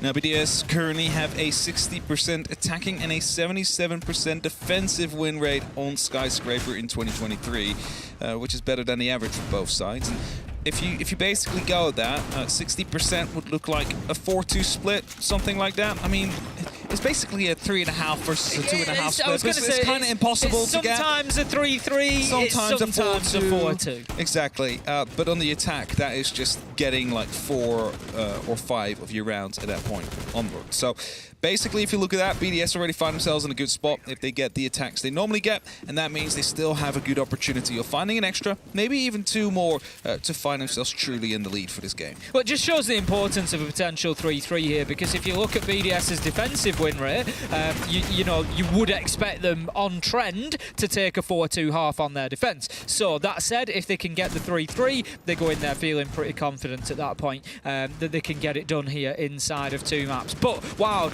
they are doing everything they can at the minute to prevent that being the case. It's been an impressive performance on the whole so far, but as I say that, Teb just steps out and gives himself away a little bit cheaply to LMs. This is the kind of angles I'm talking about as Shako's found himself inside. He's taken quite low, finds a kill, deals a lot of damage to Hungry as well in the meantime though, so he continues to pre-fire. Ace is looking for an angle with the shotgun out there. Grenades are being tossed in, but the injury comes through. Finds the kill somehow with the grenade still before Aces finishes him off. 2-4, 1-4 coming in right now as it's only up to Jegs to try and make that clutch stick. BDS almost have full control out here. They can just go towards the side and get that plan down. He's finding himself inside of the VIP area. There's the default cam still up. He's getting some information out, but now BDS fully aware of his position. They can just start circling around him, hold the main stairs, make sure he's not walking out of that room. Plant goes down. As he goes through that smoke, he's looking to go aggressive. He's going to get fully flashed, potentially. No, he just finds the kill instead, but doesn't expect a second player up there. Liquefact, with a bit of a scare, will find himself at the final kill of the round. I think Liquefact might have just got a little bit lucky there. I don't think he was expecting to come quite so close to blows there inside of Office. And Jegs wasn't a million miles away from finding a kill on a flick there, and then in a 1v2, who knows what happens. But BDS had been smart. They'd got the diffuser down with Breeder as soon as the opportunity presented itself. And as I said, coming into that round, the 3-3 starts looking pretty good for BDS. When you look in terms of those prior stats that we've just seen, nearly 75% win rate on defense for BDS, you're going to be pretty much reliant on getting a 4-2 half. So at this stage, that's a worst case scenario of 7-5 to BDS. You know, if they can take another round here, it becomes really, really dangerous. So Wild, are they capable of turning it over? Yes, I think they are. They've shown us some better play here on Skyscraper than they did maybe on Oregon. They've managed to slow BDS down more. You know, you've only got to look at Shaiko, 4 and 5. He hasn't been allowed that free reign that he had on Oregon. But let's not forget that free reign largely came from the defensive side. 14 kills. I know they were limited on attacking rounds. They only had one of them, but 14 kills, at least, I think it was 11 or 12 came from the defensive side. So that could be something that's a threat to consider in the second half after this round. Quick bit of a breach coming through. Of course, there was a Frostmat down there in earlier rounds. Not quite sure if that's going to be the case again. No, not actually out there, so that means there is a free opportunity to go for the jump, and Frostmats have been replaced. Of course, you don't want to stay predictable with them, so it is totally understandable. Frost rotates up, going to create some extra verticals.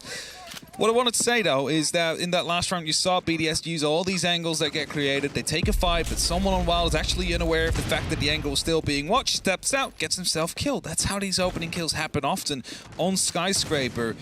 As BDS is now starting to move through, they also know that Wild hasn't won a single attack on the previous map, but not on Skyscraper when they were playing it against X10 Star either, when they had 3 or 4 attempts for it. Just moving across to try and take these roamers out. Alem's taking down utility. Castle barricade will be gone, forcing Hungry back. He's going to get himself in behind the bar there to try and hold that angle through onto door. It's all about Jegs, I think, in this round. We saw it previously. The last time this site was attacked back in round 1, Wild were able to get the win, and Jegs was just in position for 3 minutes. They could not move him out of Geisha. He got multiple kills and was just a problem for them continuously. Teb's now supporting him as well, using those impact nades to take out the Selma chargers. Final one should go on there, which will get the Geisha wall open. They're just double checking, I think, to make sure that that is going to be the case. Shaker's finding himself on the back stairs out here, has the opportunity to either go below onto the actual side, but Jags finds himself over, actually gets the kill onto Shaiko, and now has the opportunity to rotate back to wherever he wants to be, because the Geisha is receiving quite a lot of pressure out here, and Shiro taking small amounts of damage as well, as Liquefact is slowly creeping himself towards the side as the rest of BDS seems to fall apart.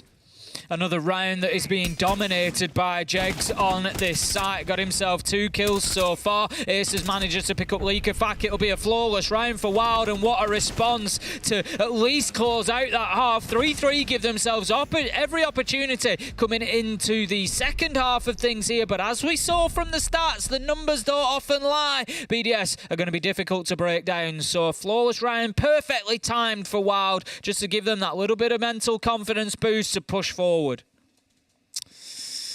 now I want to see what kind of Wild we're getting, because, again, mentioning it, the Border Wild was very aggressive, very quick, but mostly planned focused. Now, if you look at a Karaoke T, there's only one option where you can instantly get that plan down, and it's by rappelling in from the Karaoke room. It's not really the most ideal way of getting your execute finished, right?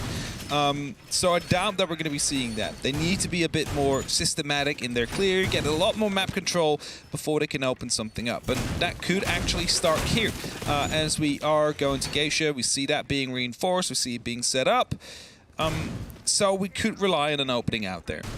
Now we don't see Arcade, of course, even though it is open, due to the fact that Thatcher is also open. So, you know, it's kind of that counter against the counter situation. Yeah, it's a bit of a waste, ultimately. You know that those electricals are going to be dealt with very, very quickly. Tricking with the electricals, whilst possible, is difficult, especially with Thatcher on the board. You've got to have your timing just right. You've got to have a little bit of luck on your side quite often as well to get that done. So not too much of a surprise. The Brava drone is going to be sent in to try and capture some of those gadgets. If you're unfamiliar with this one, it is our newest operator. Basically, the process that you've just seen there is that this drone can capture, and then the team can utilise any of those defender electronics. So going around capturing the default cams will give that information, that view, over to the attackers. Very powerful gadget. Definitely is. A lot of information being gained out of this as well consistently. Oh, that won't hit. Needs to get it up there, but I believe they might have just heard that attempted breach to come through, or attempted hack. Oh, getting a lot of early control in terms of cameras out here. Are they going to be able to utilize that later on? Well, Aces is finding himself quite low. Suddenly finds Bride. Probably was quite surprised by seeing the Yana that close. That's going to be an entry kill for the side of Wild. Still a room downstairs that they need to worry about.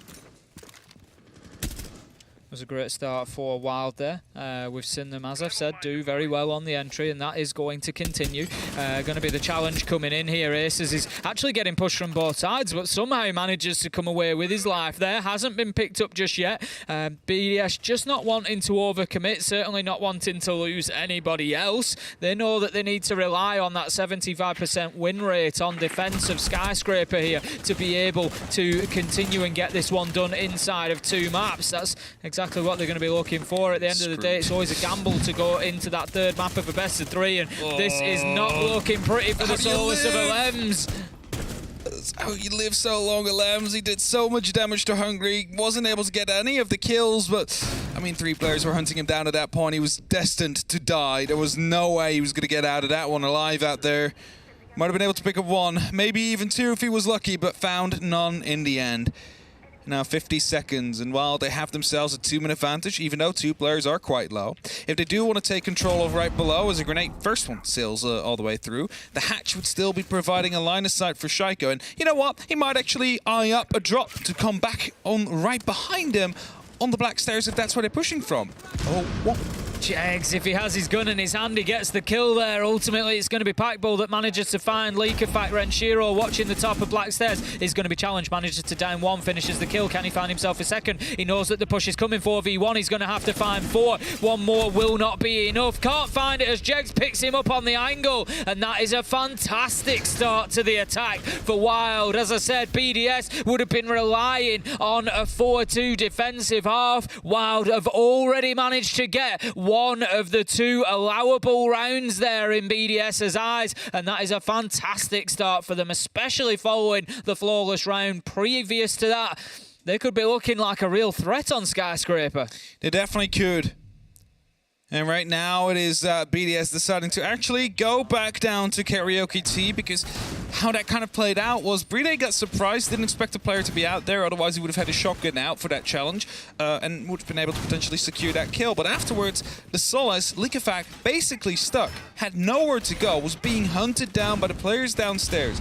So what do? You go for a bit of a different setup. You get your players out in different positions, make sure they have a fallback route that is being covered by others, so you at least have the opportunity to take that even fight, return the favor towards the attackers, and maybe be a bit more active on that drone hunting, because a lot of information was being gained by Wild, not just by the clutches that took out some of those default cams, but also just normal drones rolling right across. And if you manage to take those out early, of which 3 already, by the way, have been destroyed, quite a significant number in the prep phase, you're going to be struggling later on in the round.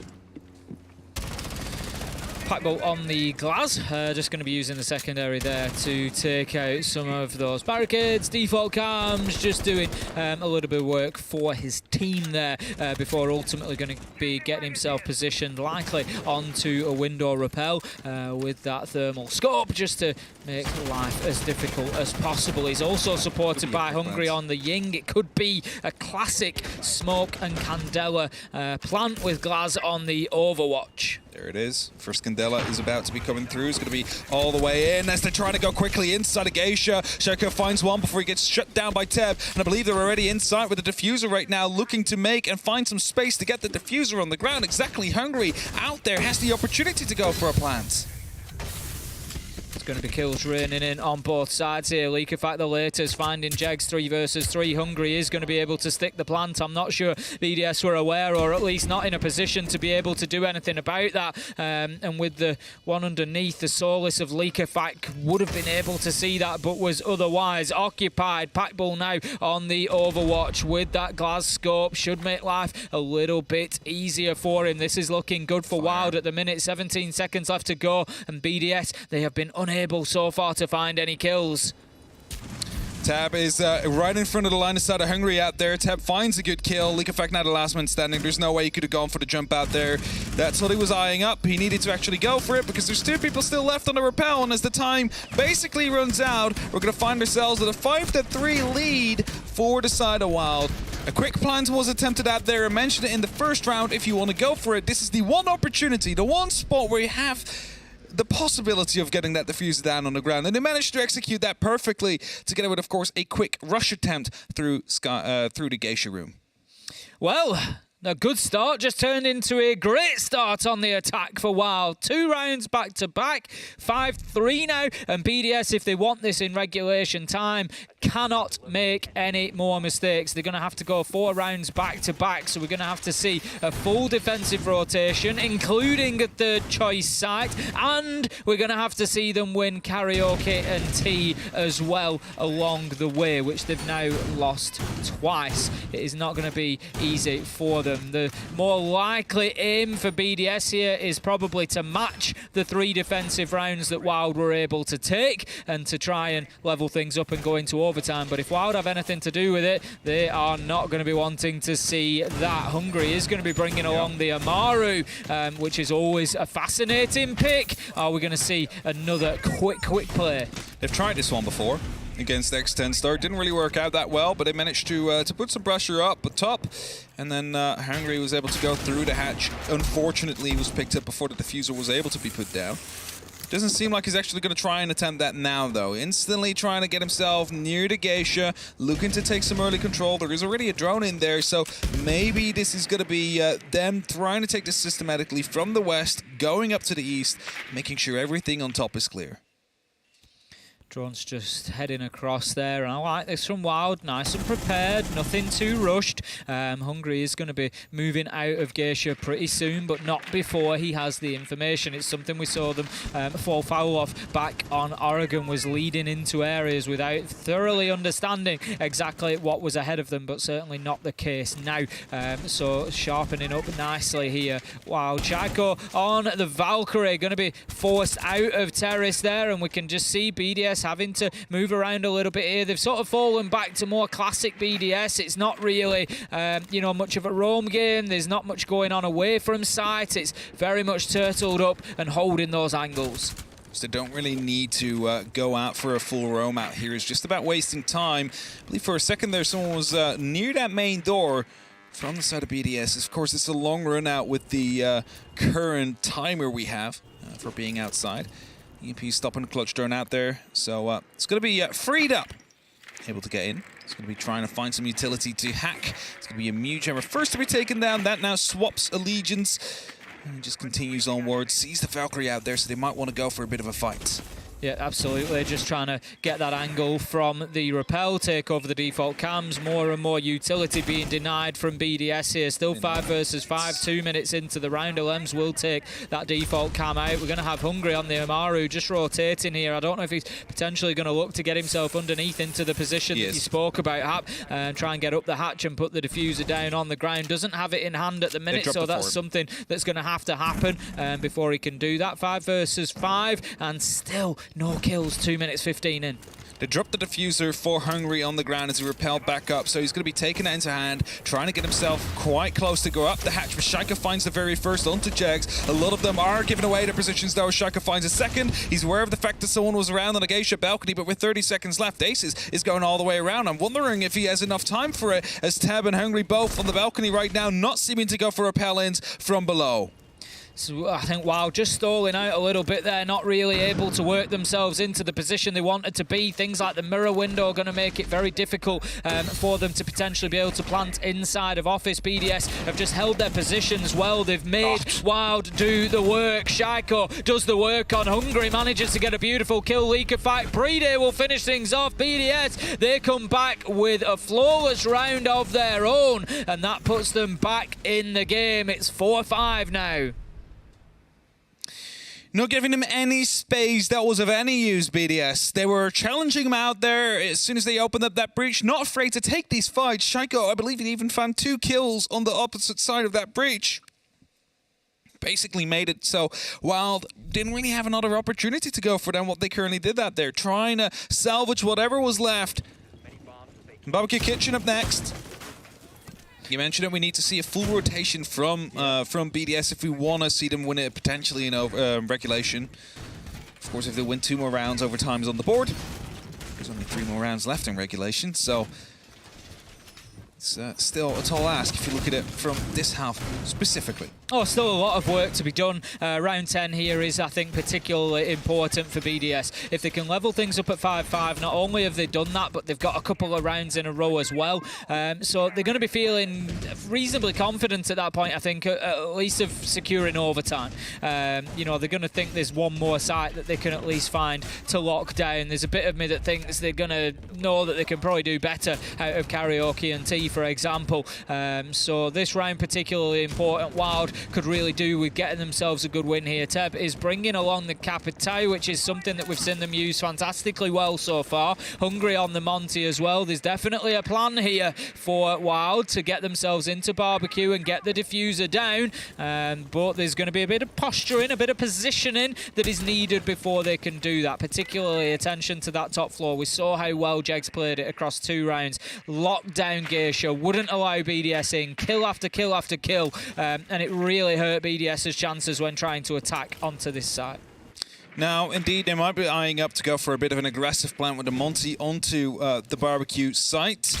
However, verticality is often the one that could break that from happening. Grenade unfortunately bounces back. That means that the Frostmat's still out there, but unfortunate. So Hungry's going to be trying to enter himself in from the pantry, I believe, and maybe just walk through the door and see if he can reverse plant it that way.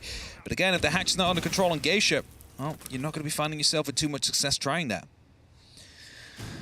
Unlikely. Interesting, as I've said about BDS, you know, not wanting to play too far away from site. It's just creating a little bit of a contrast to what we saw Wild do so successfully here, and that was hold on to the top floor. We've only got 1 member of BDS up on the top floor. It's not a bad member of BDS to be up there. It's going to be Shaiko. Manages to see his man down on kitchen window, and the bigger point there is that he knows that Teb is in that position, so he's unlikely to be getting caught out. If Shaiko can hold on to top floor solo, it actually works out for BDS pretty well because they've got 4 on site, so they can stop any lateral pushes coming in. Shaiko just needs to be careful. If he comes out of here looking for any sort of run out, he's going to lose his life, and he needs to take a lesson from Jegs really and make sure that he's just holding on to things, but it could be difficult for him to play onto the hatch here, Hap.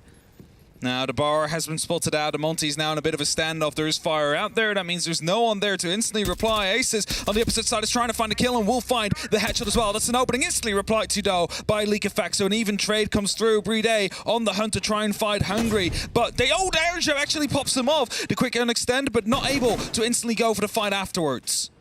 Brede, he's just dancing around inside the site, knows that there's a man on the window. There's not going to be any direct cover here. Brede's in a bad spot. He's being bullied by the Monty. Just needs to be careful. Oversteps, and Teb takes full advantage of it. Shaiko unable to provide cover because of the angle. Hungry's got an opportunity to get in and get the diffuser down. This has been well worked so far, and that is the difficulty, but somehow Shaiko manages to get the Nitro out of hand. The cover wasn't sufficient, and BDS all of a sudden accelerate through Kitchen and Barbecue towards taking round 10 and leveling things up. It's 1 versus 3. Pack Bull drops and is dropped as BDS take round 10 and level things up 5-5. Definitely needs to be a tactical timeout coming down from Wild right now, and I think that BDS would appreciate that as well, knowing they need to go back towards Karaoke and T. So if they don't do it, they might even call it themselves. It seems like it's not coming. We're still stalling out. I think it's a bit of a standoff. It's not going to happen. Nobody, all right. I think nobody wants a tactical timeout enough or sort of more than they want to deny the other team that. Wild don't want to take it and give BDS that moment. BDS don't want to take it and give Wild that moment. So neither want to blink, so they're just going to carry on. Foot to the floor, full speed ahead. Let's see if we can get Karaoke T. Now, Packbull, he was on a very good thing out there, actually. He had the flank watch, he had that drone, he didn't have to peek aggressively, but he gave away his position a bit too early out there. And as soon as the ping started to come through and, you know, them knowing that the Monty was going for the plant, all he had to do was just lob in the C4 because there's no extended shield. You do not have the damage reduction anymore from the explosives, and that's going to be the kill to come through. It actually took quite a while before it exploded. Like, if it was a second or so longer, it would have been the plant on the board, and it would have been almost impossible to come back from that one, but well played on keeping that Geisha control. And I mentioned it before, that's why that top floor is so important. That's why you need that top floor in your own hands, because if a cover fails, well, that's just the end of the round for you at that moment in time.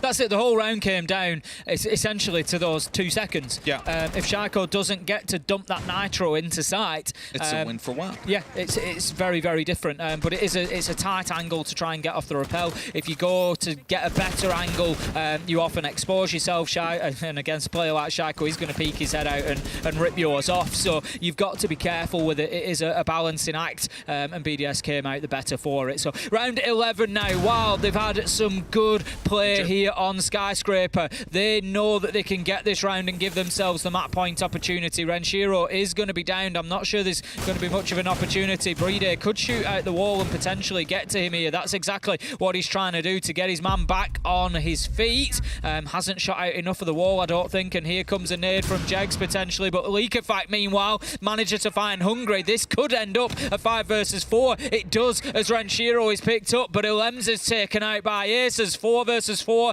This game is turning into a brawl, and it is pure entertainment. Very heavy there. Wild onto the back stairs. They're starting to rotate around a little bit more, knowing that they don't really have everything they needed, and also fully aware of the fact there was still a roamer out there. Now, they're clearing it out systematically. There is the Gemini being spotted. Leakerfact now fully aware of the fact that that is being droned out. Trying to quickly take it out there. Managed to give away his position that he's up top. As he's hunting down these drones, Teb now aware of the fact as well that there is a Solas up above. And that gives the opportunity for Wild to start pushing up the back stairs here. Ranshiro just going to be looking to take out that utility, trying to deny information to Wild here, looking to pick up the drone, but BDS, as is quite commonly the case, are sat waiting. They've got their positions, they're confident in them. Leakerfact's going to take a good bit of damage there. Second nade will not be used on him, but it will down Shaiko. Not going to be an opportunity to collect him as he's deep inside a Geisha. He will try to stem the flow of that bleeding. Surely not. Leakerfact's going for him here. He's going to be able to pick him up. This is unbelievable play from BDS. 2 times now they've managed to get players back on their feet, and that could come back to bite Wild. Oh, there we go. Teb gets taken down from the balcony. Now the pressure of Geisha is removed. Shaiko on 20 HP finds Packbull as well. Just a single shot is all he needed. Aces moves up, finds one. Turns the balance a little bit here, but they still need to find an extra man to find themselves back in the lead as Jax takes some damage. Leakerfact is holding a tight angle while don't really have much to go on here. Aces knows that there's a man inside of Barbecue but can do nothing about it. Jegs is going to be taking damage from a smoke canister there. Has to try and put the diffuser on the ground, but the only way it's going down is when he drops it from his dead hands as Brede manages to find the kill that wins the round, and that is going to be BDS giving themselves the map point. 3 rounds in a row, Hap, and it looks like they are a runaway train at the minute. There is no stopping them. Definitely starting to come back in here and showing why they are so good on their attack, onto their defenses as well. And now the timeout is coming in from Wild because they realize it's do or die. We lose this round, we're out of the tournament. There's no more major for us to play for here. And if we win it, we go to overtime. And BDS, now they have the opportunity to talk as well, because Exhibition has opened up. They could go there. Was a pretty, I would say, convincing win, as it was flawless. So would they go there, or would they go to bedroom and bathroom? That's that big question we have right now, because those are the 2 available to them. For me, I feel like the situation for Wild there was, it was important to win Karaoke Tea. It was a site that they'd already beaten them twice on. You know, they'd shown a really good command of attacking it. They'd used multiple attacking strategies to get the job done. They were impressive in doing so, and that was for me the place that they had the biggest advantage over BDS so far, despite it being the primary site. Like you say, BDS now able to go back to sites that they've played particularly well at the sort of start of this little defensive spell that they've had, where they've won 3 rounds in a row. It's going to be Office and Exhibition, which was of course the site that we saw back in round 9. It was the flawless round for BDS. It's the smart choice, and this is a big ask for Wild now. As you say, everything rides on this. It's not just about beating BDS. It's not just about pushing further forward in the best of 3. This is major or not. That's the decision at this point. It's, you know, of course, if they win it, it only takes them through to overtime, but they lose it, they lose everything for stage 1. That is it, done. They've had some great performances. There's a lot for them to take away from the stage, a lot of positives, a lot to build on, but in terms of getting to that major, which of course would be a dream, it could end here. It's all on this round. For now, at least. It's the first of the rounds that it's all upon. Because after that, you know, we head to overtime and we could find ourselves in another position with BDS leading the charge. Now they've brought a Monty, thinking that that might be the difference that is necessary to manage to find themselves some more success than they found before. I believe some of the Claymores just already have been shot out when they were on the drone holes. 2 right now.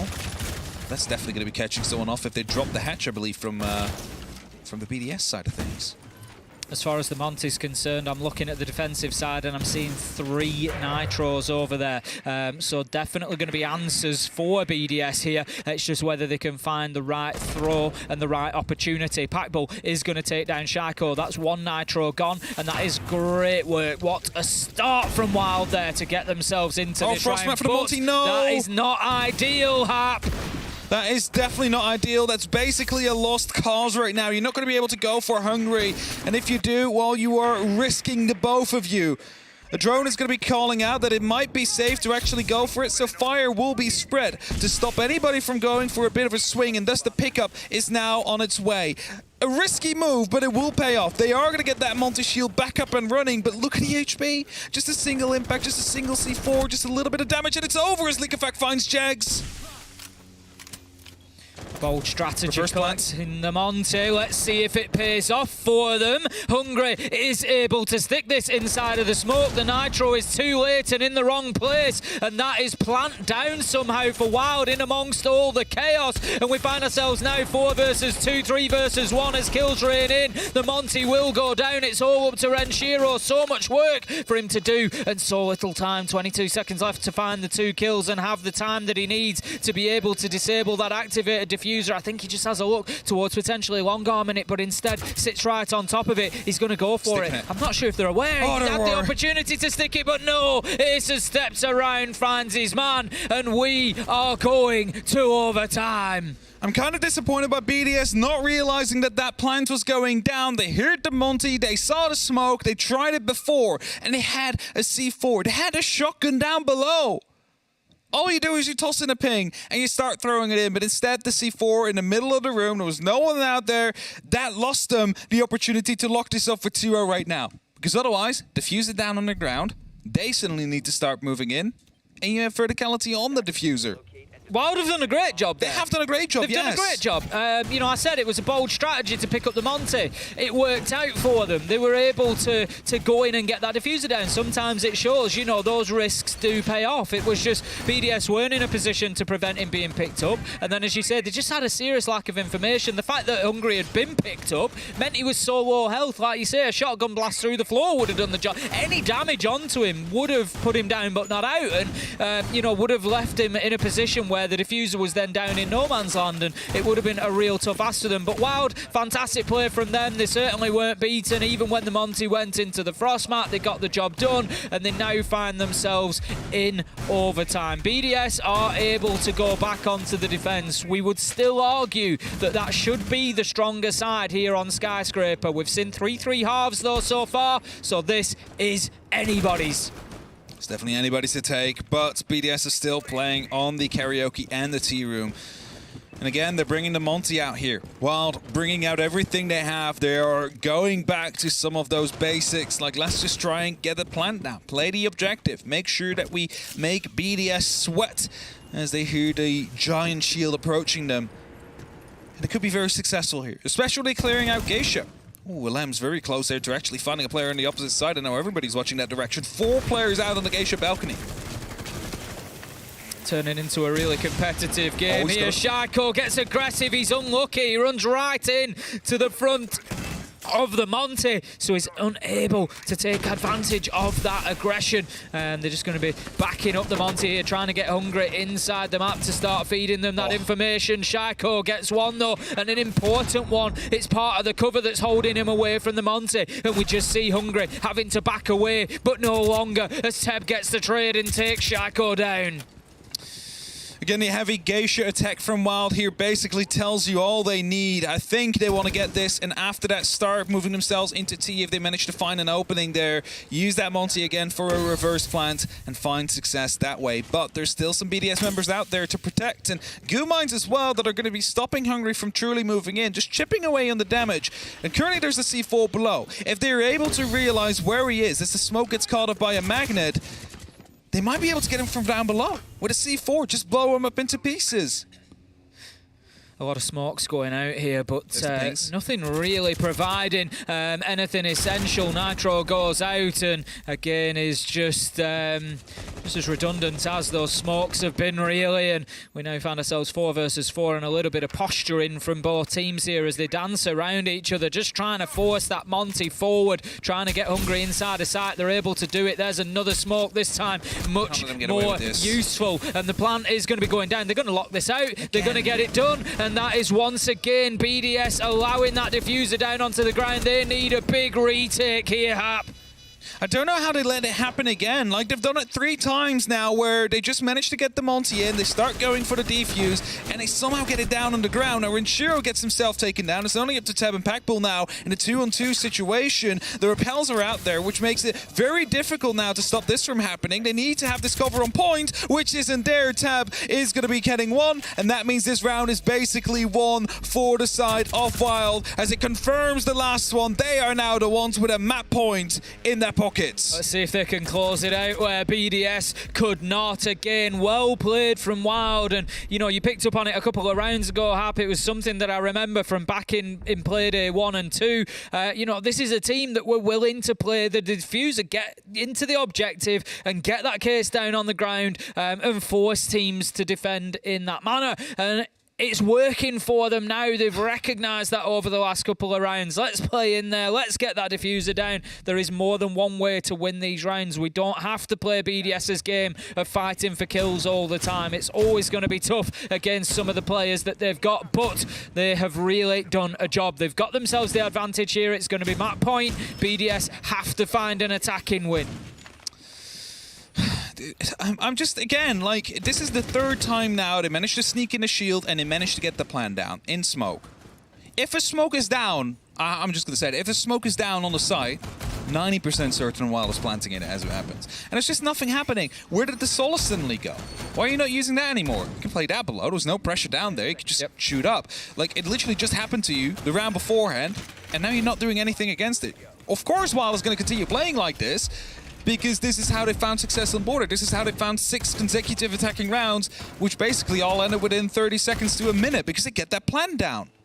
This is you've got a number of options: Smoke, Pulse, Warden, Solace, as you say, all capable of dealing with that sort of a situation. You see a smoke canister go down, throw a toxic baby on top of it. You know that you're going to prevent that plant from going down, but just not been able to do that. So BDS now in a position of needing to find themselves an attack, or we will be going to our third map, which will be Cafe between these two. Wild have fought fantastically well here on Skyscraper, a map that we thought BDS would have a big advantage on. The stats and the numbers say that it is most likely. They've been fantastic on it so far. No less than a 60% win rate, no matter whether you look at attack or defense. They've been absolutely phenomenal, but Wild have stepped up to the challenge. They've fronted them out, and right now they are in the driving seat. They definitely are. They have all the pressure onto BDS for this one, because they're 1 round away from locking this one off. Now, Jags has been an issue many times before up top, where with the Frost takes a small amount of damage, again swings himself out, but as long as he stays alive, it is going to be a big danger for the side of BDS. Now, of course, he has been a bit silent ever since they went off the defense, but they're back on it now for a potential decider. Alems has just been a little bit unlucky a couple of times there. Players just strafing across in front of him and not quite even having the right angle, but his luck all comes at once as he manages to find that important player of Jegs. I've commented twice how great he has been up on this top floor, able to lock it down, find kills, waste time, and this time BDS have been able to remove him at the halfway mark. It's 5 versus 4, and BDS need to keep pushing. They need to keep the pressure on. Aces trying to go for some fights here. Will find one, but will give away his area of expertise currently as he finds a second as well. As being swung on by Shaiko, who gets the trade, but instantly found by Packbull up from the back stairs. And that leaves us in a 3v2. BDS need to clutch this out again. We've praised them for being able to come back from these man disadvantages, but if you just look at where these players from Wild currently are, all of the side, no one is looking to take any direct fights on any vertical. Wait for them to come back in, and that's when you will shut them down.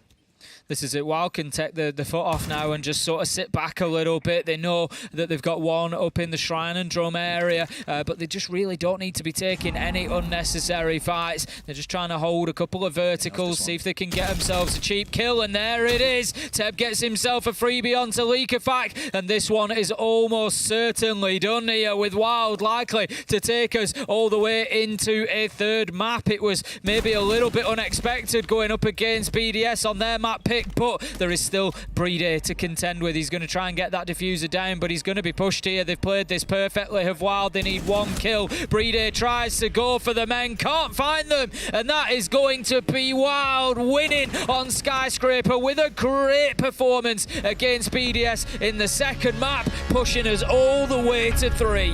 Well done by Wild in there, indeed. They managed to find a successful formula for their attacks, as they seemed to struggle a little bit in the beginning.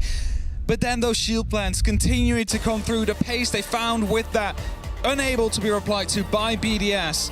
And that means they now have that bit of confidence. They have that bit of comfort going into what is going to be that last map for one of these two teams today. Yep, that's it. We're going to get an answer one way or another, and the answer is going to be found on Cafe. I always like the team who take the second map. Wild now take a nice little bit of momentum through there with them, and who knows, they might just take that same game plan and start putting that diffuser down again. Well, we'll have to wait a little bit before we find out if that is going to be the game plan for Cafe as well. But before we will see that happen, a quick desk analyst segment after the break.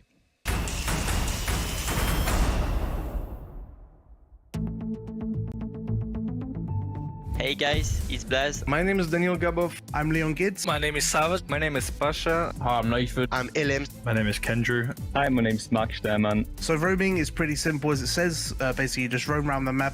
You look for the first entry fights into the building, stop them from getting inside. Being able to pick between multiple operators and having flexibility and basically what we need. In this role, you have to be a risk taker, because if you don't, then you are either not helping your teammates or you are not making the enemy's life harder. If I would have to describe my role, that you're normally the person offside trying to waste time. Can give info to my teammates to allow them to get kills, or to myself, so I can get kills as well. I think I'm one of the best on the role. Best thing about intel gathering is, and why it's one of my favourite roles is, it means I can be more creative and I can counter the enemies, come up with ideas and plans for us on defense to come up with good team plays. I like the defense play because you can don't be attached to only one position. The creativity and the flexibility that I have. If I want to play more supportive, I can. If I want to play more flexible, I can as well. I like have to have some creativity. I think the thing I like the most about roaming is that you're always in their faces, you're trying to stop them from getting that early play in, and it really influences the round and how you play. Also the freedom that you get. There's a few shots where I get a lot of freedom to just try to help around my teammates. I'm free to play whatever I want. I can go in roaming sometime, I can play site. Yeah, I can do whatever I want, so that's pretty good. I can move pretty freely around the map. I can be there where like there needs to be help or where the enemies are pushing, and I can just play my style.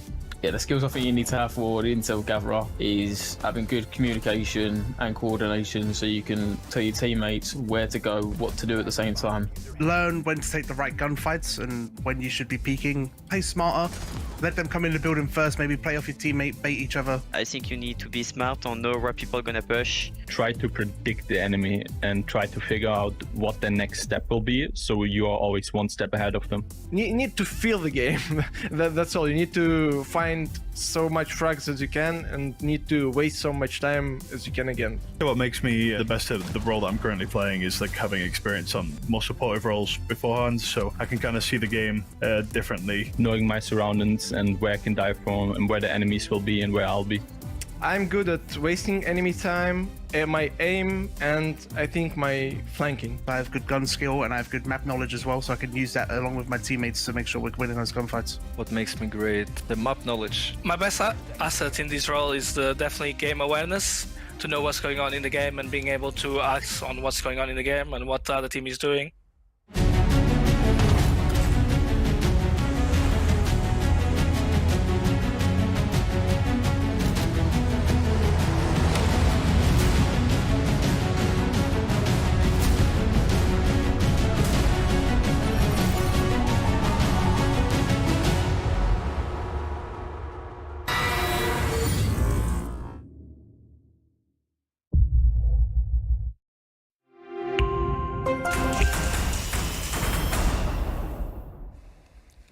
While throwing themselves a lifeline that they need, as we're now going to be heading into that decider. But before we do so, we're going to be breaking down what we've just seen on Skyscraper. I'm Ginny, your host, joined by Fresh and Ollie. And I mean, coming into this, we were saying, yeah, it's BDS, done deal. We've seen a 7-0. We're now going on to Skyscraper.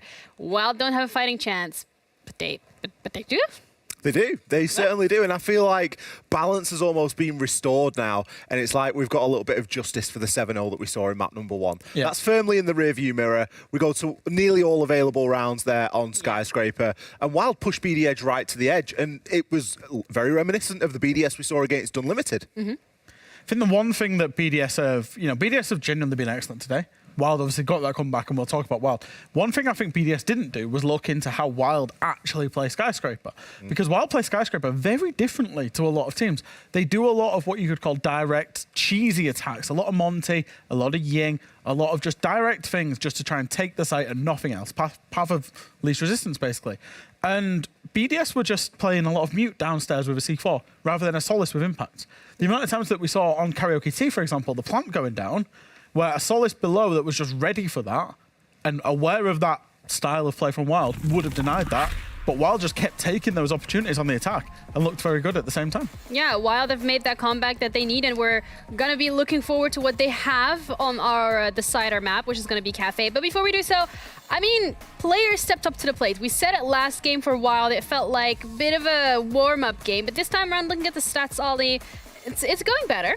It was a 3-3 split in the first half, which I think from BDS's standards, given that they were on the attack, it was a good run. You know, we were looking forward to this. We were looking and saying, you know, we need BDS to be picking up a good couple of rounds here if they want to continue. Wild had the option, and they did, to abuse that final defender ban. They removed a bandit, so they left a lot of things open for themselves to play with. Ironic that LeakyFac is going to be the MVP, given that it was such a team performance from Wild. And as you said, Fresh, it was really on their attacks where Wild shone. You know, Hungary was playing a lot of the Monty. There were a lot of plants that went down that weren't dealt with properly by BDS. And I think that when the operator bans are as such, where you've got a bandit removed, which is very handy on Skyscraper, but is it warranted of a full ban? Some would argue not. You've still got Valk. You've still got Solace. You've still got all these tools that BDS seem really reluctant to use. I think especially when you've got a team that relies so much on... We've spoke about how much Wild play Dokkaebi, right?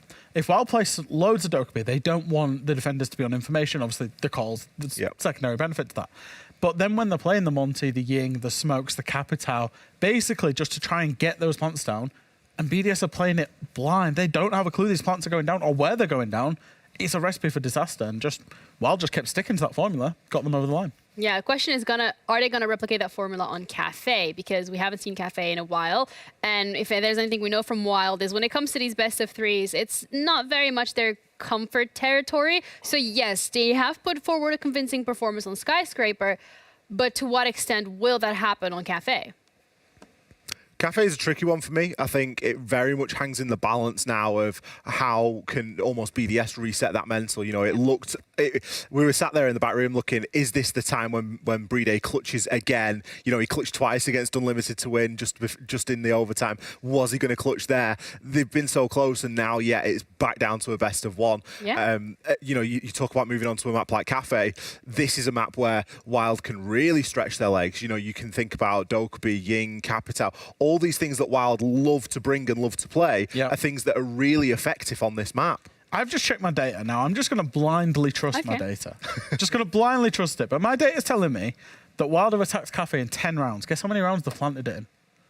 2? I'm imagining quite high. 8. Wow. Oh. So if they're going to stick to this style of Monty, Capitao, playing for the plant and the Ying, then it seems like it will have success for them. They will be doing that in the second half, though. So I think for Wild, they're starting on the defense again. So just, similar kind of approach to Skyscraper. If you can get a free, it seems like the attack and the plants is where they're going to, thrive. So they just want to be competitive going into that second half. Yeah, it throws us back to the fact that BDS potentially a little unprepared for how Wild specifically plays Skyscraper, and if that's going to be the case for Cafe, because if that's a replication, I mean, these are major winners out of contention if they do so. It's a big moment now for BDS, and I think they're probably going to recognise that there was a lot of hype and a lot of energy in that first map. 7-0, Shaiko popping off. Then all of a sudden, Shaiko doesn't pop off so big inside of map 2. It was a very short map 1, so other players are maybe not feeling as warm, as confident. Now you look at them moving into Cafe. One thing that I will say for BDS is I was quite impressed with the speed that they were moving with and the synergy on the attacks today. Even on Skyscraper, it looked very good. There was a lot of direct focus. They're a team that is fantastic at clearing a lot of the map in the prep phase. They love that pre-place drone. They love getting in there quickly and getting in on the action. And we know that Cafe can be one of the more punishing maps to attack onto. Well, both these teams need to focus and get everything together because this is their final shot to go through to the finals, which will determine what team goes to the major. We have our final game ready, so we're going to be heading over to our casters, Ace and Hap. It is at least the final game for one of these two teams. Whoever loses Cafe Dostoyevsky is going to see themselves out of major contention. Is going to see themselves out of any Tier 1 competition for a very, very long time. It's a tough one for both of these teams. You've got Wild, who suffered the 7-0 to begin with, but as you say, as Ollie said, that's going to be well out of their minds by now. You've got BDS, who've just lost the last map. That coming into it, they probably felt pretty confident they could take Skyscraper. So this one really is up in the air. It is absolutely anybody's coming in here. I'm on the edge of my seat. I'm sure that everybody at home is as well, and we can get things underway now. See what BDS can do in this banning phase to possibly shackle Wild a little bit when it comes to those attacks, maybe. Yeah, those attacks are really the issue, but are you going to go for a Monty ban? And I was just going to say, do you go for the Monty ban? That's that big question. Wild gets the ban first, though, and that means that there's one less choice for BDS to go over. It's the Yana to be removed. Now, we've seen Shaiko do some work on that Yana, not so much actually from the side of Wild, so that might just be a bit of a counter ban to come through. Quick ban from BDS. and it's going to be the Dokkaebi again, so they're not shifting away from that current philosophy. Yeah, not too much of a surprise there. They've stuck with that consistently. They really don't want to give Dokkaebi out to Wild. They'll just have to deal with Monty should they find him being brought along. Mirror will be our first defensive ban, and then I'd expect possibly an Azami. We'll see which way Wild go with this. We know how powerful Azami is inside of Piano, for example, but it could be the Valkyrie instead. It's usually two of those three. Gonna have the ability indeed to get Azami up. Now often around Piano it's gonna be very, very, very, very dangerous to threat into as an attacker. A lot of explosives often needed to get rid of all those barriers, and that's exactly what Teb is going to be tossing up, those barriers. Top floor first. Bar and Cocktail. Often relies on the Piano control for the attackers. Red, Cigar Shop. You just move your way on from there on, depending on what the ability is and whatever is free for you to move through. That could either be the wide stairs hallway, or you could be moving right through the cocktail bar and you know, just hope that you clear out enough like that. But again, it always usually comes down to Piano being taken in first, and the wall between Piano and the top of Red often has to fall as well. And that is why I think Wild is going to be making sure they have at least a bit of a setup aimed in that direction. I remember watching Wild on this very map in their opener back on Playday 1 against Koi, and they were dominant. There is no other way to describe it. They went 4-2 on the attack. They were then very consistent on the defence. They played it the opposite way around. They were attacking first on Playday 1 and defending second. This time we will see them start on the defence, but they showed a great understanding and mastery of this map. As Fresh commented as well, on the attack, they are very keen on getting the diffuser down on the ground. So it is not going to be an easy day at the office for BDS here, but Liquefact manages to catch Teb out and takes him down as he tries to get a little bit cheeky. That was a bit of a bait coming out from the side of BDS because they had the pulse. They knew that they were being watched, so they moved two players in to make sure that, you know, the prize was too big to not go for. And they just pick him up on the jump out there. No information from the pulse in that area. Just being opened up, you see no C4s instantly flying out from the side of Packbull. It's going to keep that in pocket now, of course. A lot of use to that later on when the plant is attempted.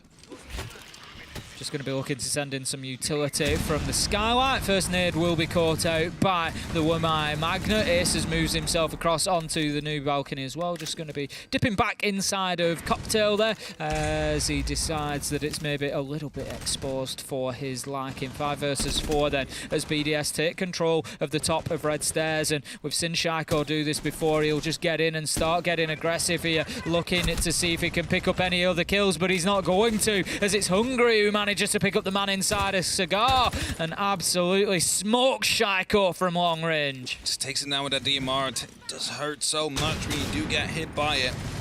Still afraid of a potential run out to come through. Liquefact is rightfully so, as Aces was still around on the white stairs for at least a while. Now the man on Pixel is receiving a bit of pressure, but Jegs has some support as well from that long range. C4s are coming down, and Liquefact, ooh, actually somehow gets his life saved and maybe is able to get the run out as well, but Aces is deciding to fall back just in time. I don't feel like Liquefact can do anything wrong this round. There is absolutely nothing that's sticking to him, be it a nitro, be it a run out. He just seems to be able to fend them off from all directions, taking 0 damage along the way. Hungry, he's just holding that long angle still that he managed to pick up Shaiko from. Information there, just misses his shot at the pulse, but Pipebull wheels around, manages to predict the movement, and Liquefact can't get away with his life that time. Aces onto Renshiro as well. Breeder down effectively now. 1 versus 2 for Ilems. 1 versus 2 for Ilems. Has a ping, knows where he is. Behind that wall. But the second player is going to be that big question mark. Where is he? You know, he was downstairs just a second ago, and there it comes. Hungry leans in, gets the final 2 kills, and Wild started off with a round victory here on their defense, and that's kind of what we said we need to see from them. Another 3-3 round split maybe. They'll be finding themselves more than comfortable in that. Yeah, they're going to be very happy, I think, going into the attack. The more defensive rounds they can get, obviously, the better. But like I say, that attacking performance against Koi back in Play Day 1 was very good here on Cafe. They like to get the diffuser down, able to get the map control, and that's something BDS definitely need to be aware of. Often, for best of threes, you know, I talk about that it's the teams that can adapt better that often win in best of threes. You know, a best of one, you can bring one strategy along, and if it works on that map, great, you've got your win. In a best of three, it's about who can adapt and who can change. If Wild do decide on the attack to bring that planting strategy, it's then about, you know, can BDS adapt quickly enough from map 2 to map 3 to say, right, this is actually how we're going to deal with that and punish that. And if they don't, you know, Wild could have an absolute field day with that. I mean, I'm kind of disappointed we didn't see it in the last map, right? Like, 3 times they managed to go for the plant in that same way, and every single time there was no Solace, there was no Warden in the position there to try and do something about it. That's something I want to see from BDS on their defense. But we're still 5 rounds away from seeing that, so we'll come back to that as soon as the time is right to do so. For now, with Shanko trying to get in some drones, he's getting some spots. They know about 2 players. One is in prep, one is right behind the Cupcake bar. And that means they need to try and isolate one so they can find the other. Now, quick outside Yokai drone here to gather some information. Took a long time before the signal was being reset. Now a Twitch drone's come and go for the hunt out there. Drone just picked up, I believe, by the Echo. Packball manages to take down the Twitch drone, which will keep his Yokai safe for the time being. Just going to manoeuvre another one around. We know how important those drones can be, particularly on this site, particularly in the late round. I always think of Kendrew. We've seen him win rounds here a number of times with late stuns, denying plants, and that's something that Wild will want to at least keep in the back pocket. Now, we're working pretty quickly here, the BDS. Only a minute 10 into the round, we start seeing those verticals getting opened up by the sledge. Shaiko's trying to work his way down, sees the deployable shield. That's just going to back him up a little bit as Jegs is there ready to challenge. Drone will confirm that Shaiko tries to go in behind it, just doesn't quite get the opportunity to catch Jegs as he's repositioning that shield. It's very dangerous to do that, actually. Just pick one up and put it back down, especially if you've just been swung on.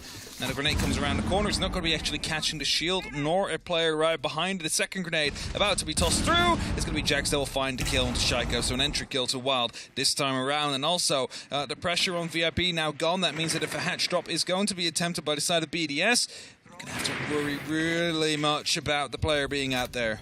BDS really on the back foot here, and Wild applying fantastic pressure, just not giving them room to breathe, still getting those entries that they've been getting throughout the day so far, and just making life as difficult as possible for BDS. Now they're trying to clear out utility, trying to gain some sort of access, but 50 seconds left to go. They've got an Azami to play into there that's going to make it very difficult to establish themselves inside of Freezer. BDS need to be finding some kills here as the top and bottom, and yet again, how many pieces of utility have we seen caught out by Wamai Magnets?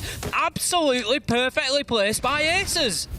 The Magnets just out there everywhere and not having any other utility to tossing in first to see if there's anything that catches it, nor having a drone in position to try and take it out. Leakovac taking a lot of damage, is going to be burned just like Brede as he gets shut down. There's only 2 members, 1 member left on the side of BDS. Ranchiro up above, 13 seconds, no diffuser in hand. This should be a very comfortable win for Wild out here. They're able to get their second round on the board, and there's nothing BDS can do about it. I feel like BDS are in real trouble here, in all honesty. We're just going to see the nade dumped out, maybe a little bit of frustration from Ranchiro there, knowing that there's absolutely nothing that could be done at the end of that round. But yeah, BDS for me, you know, they're in a real tricky spot now.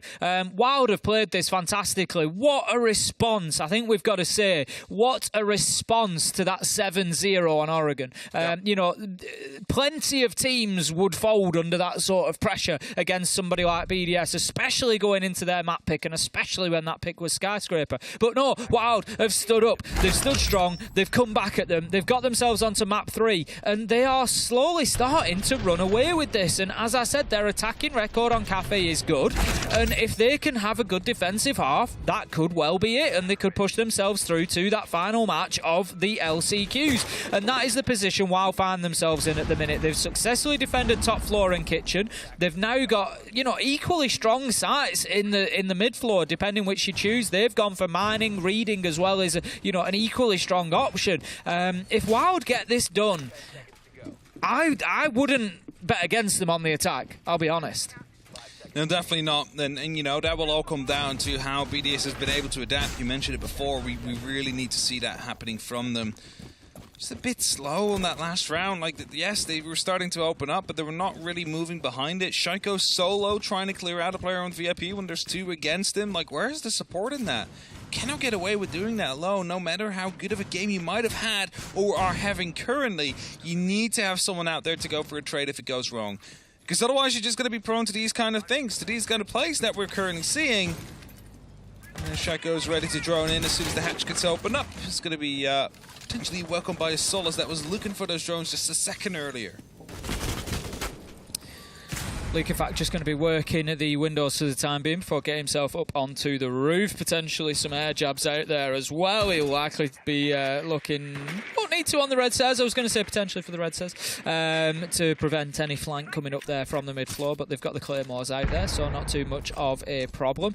Looking to pressure the site window, maybe a little bit of Lems there, but BDS still working towards gaining top floor control. They're going to rain in some nades from the skylight. They're going to have to drop and start getting boots on the ground to push forward, but I think they're fairly confident that they've at least got the majority of top floor. They've got Hungry up there to deal with. He does have long lines of sight through barback storage. He's nearly spots his man out at Pixel, doesn't quite see him. Shaiko does pick up Jegs, and Hungry, you feel like his days might just be numbered here. There we go. Leakerfact manages to pick him up, and all of a sudden BDS 5 versus 3. It's the kind of aggression we need from BDS. They get the information, they act on it instantly. Something that was missing in that last round, and they're showing right now. Packbull fully flashed, not going to be able to do anything from the brown stairs at that Bride, taking a lot of damage potentially when he was trying to get the diffuser down on the site somewhere, so forced to fall back down.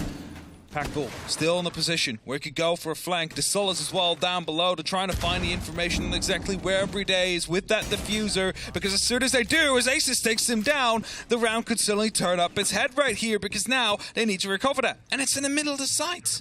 It's not going to be easy as soon as Wild recognise that. As you say, they can certainly play a strategy around it if they can switch up and adapt quickly enough. Aces just holding that angle, manages to find a few shots. Can he get his man? It would also level the man count. He's got good cover here inside of the train, but he is being pressured from multiple angles. Does get one before being traded out. Packbull's going to be collected, but Shaiko's getting the diffuser down on the ground. It's going to be too little too late for the players underneath. Both the Pulse and the Solis were there to try and prevent the plant, but were unable to do so. Lems picks up Packbull, and it's all up to Teb. He was collected. He's on about 10 health now. Manages to take out the Claymore, but can find no more as Shaiko, he's going to slay from far away, picks up his man onto white stairs, and that is going to be a round for BDS. That's a bit of a buffer. At least, if this is the only round they won't be able to get. But this was a completely different BDS compared to what we've seen in these first 2 rounds, Tim. This is them finding an opportunity on the top. They instantly explode all over it from multiple different directions. There was no opportunity for any trade kill to come through on the side of Wild. And then they play the numbers advantage. And then they start droning out the opportunities on where there is these openings they could utilize. And they found success. Again, we're going to reading, so Wild is going to be running it back. They probably, you know, they saw that top floor fall as quick as it did, and they realized, okay, if that doesn't happen, we're going to find ourselves at, like, a completely different kind of round. So let's try it again. Let's make sure we do not fall as quickly as we did before, and maybe even take a kill or 2 on the way out. Yeah, I think a little bit more support up on that top floor. We had Hungry up there kind of playing alone. He was just cut off from 2 sides. Difficult position for him to try and hold on to. So this time we've got some mute jammers in there. We've just got a little bit of equipment that's going to make it a bit more difficult. We've got an Azami, we've got ADSs. Maybe try and hold on to Piano. Just try and hold. Wilder just committing to top floor a little bit more than they did last time around. Whether that has dividends, it is a bit of a gamble, because ultimately if BDS come in and get those couple of kills on top floor. You've burnt a lot of utility to try and hold on to an area that you're not going to keep. Aces is going to take a little bit of damage there as he runs away from that potential peak. Doesn't manage to find anybody either, so needs to be careful. Had to rotate out there, couldn't really stay as he saw everybody moving towards him. And now the keeper barriers are being set up. Tepsel in a relative dangerous position out there. As the breach is now looking to be attempted.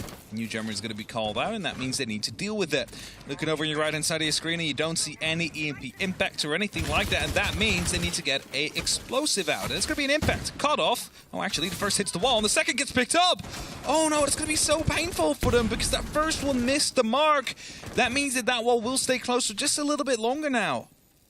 That's a bad mistake from BDS there. Obviously difficult sometimes to get the drone in and see exactly what's going on. It was very smart placement of the ADS by Hungry on WoW, just putting it in behind the bar there. The mute jammer supports it not getting seen because they can't get the drone in to see it. And obviously then just picking up the second canister from the Zofia, trying to take it out. So well played from WoW. Just gives them a much better opportunity to try and hold on to this top floor. But regardless, the Azami is forced back at a point, but there is still Jegs. We saw it in Geisha on Skyscraper. We might just see it here in Piano. Such a master of holding on to those top floors, burning times, knows when to attack, when to dip back, and when to be aggressive. A little bit of damage being done from down below through the hatch. Elems was finding himself threatened out there by Aces. He's now continuing to make sure that top floor gets fully under control. Opening up some breaches, making sure you're not taking the long angles if you don't have to. Give yourself some extra alternate routes. As Rinchira is now opening up as well, that means that the side is not going to be fully able to be played anymore. Shaiko getting that very first, instantly damaged on towards Jags as well, but still alive and fighting. Shaiko now took the hatch, actually getting himself spotted as he walks right through the Prisma. Great opener for Shaco, but very late in the round. Jegs all the way down at the bottom of White Stairs. Now Hungry manages to pick up Renshiro, 4 versus 4, as Wild fight their way back into this one. Time is ticking down. Lem's trying to get some sort of angle, some sort of access into sight. Does he know about Jegs lurking, waiting underneath him, though? That's going to be the big question. Breeder, he's managed to walk in. Happy's going to get this diffuser down here. I'm not sure there's much that they can do about it. Wild are trying to push across. They're trying to challenge from pillars, but they can't find anybody. And the diffuser will be successfully planted. 4v4 damage starts coming down onto the BDS players, but they should have sufficient numbers to hold on to this. They definitely have a lot of numbers, but they're starting to lose the top floor control, and the players on the actual side are stuck as well. They cannot get out there. It's only up to Brede and Leak Effect right now. The diffuser is planted close. There's a lot of verticality out there. Brede gets one, but instantly fired upon by 3 other members. The counter diffuse is now active. A flashbang will be tossed out, but there's 3 players out there. He runs out of ammo. Leak Effect, and that means that Wild are able to get the counter diffuse on because he flashed himself. Very unfortunate in those late round situations. Time is limited and you've just got to do what you need to do, especially when you can hear that that counter diffuse is being actively worked on. There was absolutely no option other than to push that corner. An unfortunate outcome for BDS, but again, well played by Wild. 4 versus 4 when that diffuser went down, and you felt like BDS may have the legs to be able to get that round over the line, but no, Wild, a few important fights on the retake, and then in the 3v1 made no mistake about getting onto that diffuser and deactivating it. So again, well played from Wild, and I feel at the minute, Hap, like they have, I would start to call this a commanding lead at the minute. It's not just about scoreline, it's about the method in which these rounds are being won. For sure, they are the ones with a big advantage right now over BDS. BDS is looking a bit more desynchronized than they were in the previous 2 maps, and Wild is making full advantage of that. And I mean, again, good use in getting that plan down. 2 players in the side, 2 players above, but if you then lose that top floor control when basically both your exits on the side are being held, it allows you to just go with 3 players through 1 door and just hope for the best, and that's exactly what Wild did. Managed to make it stick. BDS not there to live to tell the till. Quick E1D will be popped. It's going to be giving away some information, but there's nothing they can act on instantly. I think that's more so to stop any spawn peaks from attempting as soon as they neared that building. Now BDS, with 30 seconds past, going to start opening up and start working away top down, I would say so. Make sure that they're going to be able to put some verticality on the board, but they got to be quick. They cannot let that same happen as what happened in round 2, where they basically had no control as they ran out of time and had to push themselves in. Yeah, they were pretty quick in getting into position. It was at about a minute 10 mark that they started opening the verticals, but as you said, they just didn't really do anything beyond that, and then found themselves in a real last-minute position. Need to make sure that that's not, once again the case. They're in there with a minute gone off the clock, and they're starting to open up vertical angles already. So fantastic from BDS so far, but they just need to do the rest of it better than they did last time. That's it. They need to make sure that, they decide as a team as where they want to clear from. Because last round we had a bit of VIP and we had a bit of bakery. That's the two, opposite ends. You either go for one or you go for the other in terms of your execute. So they need to make a decision. Where are we going to be pushing from? And as they do, they need to work together there, time it well, make sure they have enough time left to actually make something happen if something goes south. And as all these claymores are being set up, it seems like, again, Shaiko is going to try and take care of the VIP player out there. They've got to get it done this time. Jegs was just a bit of a nightmare. They allowed him to move the deployable shield, keep it safe. That's not going to be the case this time. Jegs is going to hold his position for the time being, sees his opportunity. Can he get the kill onto Shaiko again, or will he be taken out? He's being pushed by multiple managers to get Shaiko, but the trade is there immediately from Breeder. You just feel if he doesn't activate his glasses at that point, maybe he gets away with it. But obviously, Utility could have had more of an impact in that fight at that point, 4 versus 4. I think it was a flashbang being tossed in, which is why he activated it, but instantly moving on the back of it. Oh, that's the backpack of Maestro spotted out by Leak Effect. We can actually not see that. We'll find Aces, though, and a Yokai drone right afterwards. A lot of damage done there by Leak Effect, but look at that. 30 seconds left on the clock. What control do you have? It looks like they want to go in from the freezer. They find themselves in there with 3 players now. A little bit of team damage done, but there is going to be Teb out there, instantly taken down by the hop-up. Opportunity for the plant arises now. A Yokai drone still in place. Has the opportunity to stall this for at least a little bit. Will do that now. Tries to relocate to get another stun off, and it doesn't seem like anybody's ready to instantly take it down. The second stun comes in. Breeder is going to have to stick this one this time. Is likely to, as the cover is in place. Renshiro manages to get hungry. It's all up to Pack Bull. Can't find the first. It's Renshiro again. And BDS able to keep themselves in the fight. 3-2 on the scoreboard now. But, as I said, let's not forget Wild will be no slouches on the attack here. So BDS really do need to level this up 3-3 at the half, you feel. And we're going back to where we started this game off. To the bar and cocktail, the top floor. To be played by Wild. Now, there was definitely some opportunity there for the side of BDS to take in that round win. It got quite close. Which is probably why Wild kept on, kept it in the pocket for so long until like the very last round again. Because the thing with BDS is, and whenever I describe them as a team, I use this side as an example. Sometimes they just don't get anything done. And, no, this sounds pretty negative to slip this far, so I'm getting somewhere, don't worry. They're not able to get control of piano. They're not able to get control of the freezer. They're not able to get control of planks or the white hallway. All they really have is cigar. And you're like, okay, but, what are you going to do from there on? Snap their fingers, they walk in, they kill everybody. That's the kind of team they also are. Which is why it's always scary to play against them on this side, because of the fact that it happens so often on this side, where they have no control, and yet they win the round because they outgun you. It's the unfortunate thing for BDS, of course, is it's not something that you can rely on. Yes, the ability is there. Yes, there's always a possibility, but you can just never be sure whether it is that round or not. And at the minute on Cafe, there have been fewer of those than there have been. Hungry going well at the minute, 5-3, doing well for his team. Pushing through. Still creating some of these verticals that might be in use later on as hatches get opened up as well. So the preparative work by both these teams that we're currently seeing.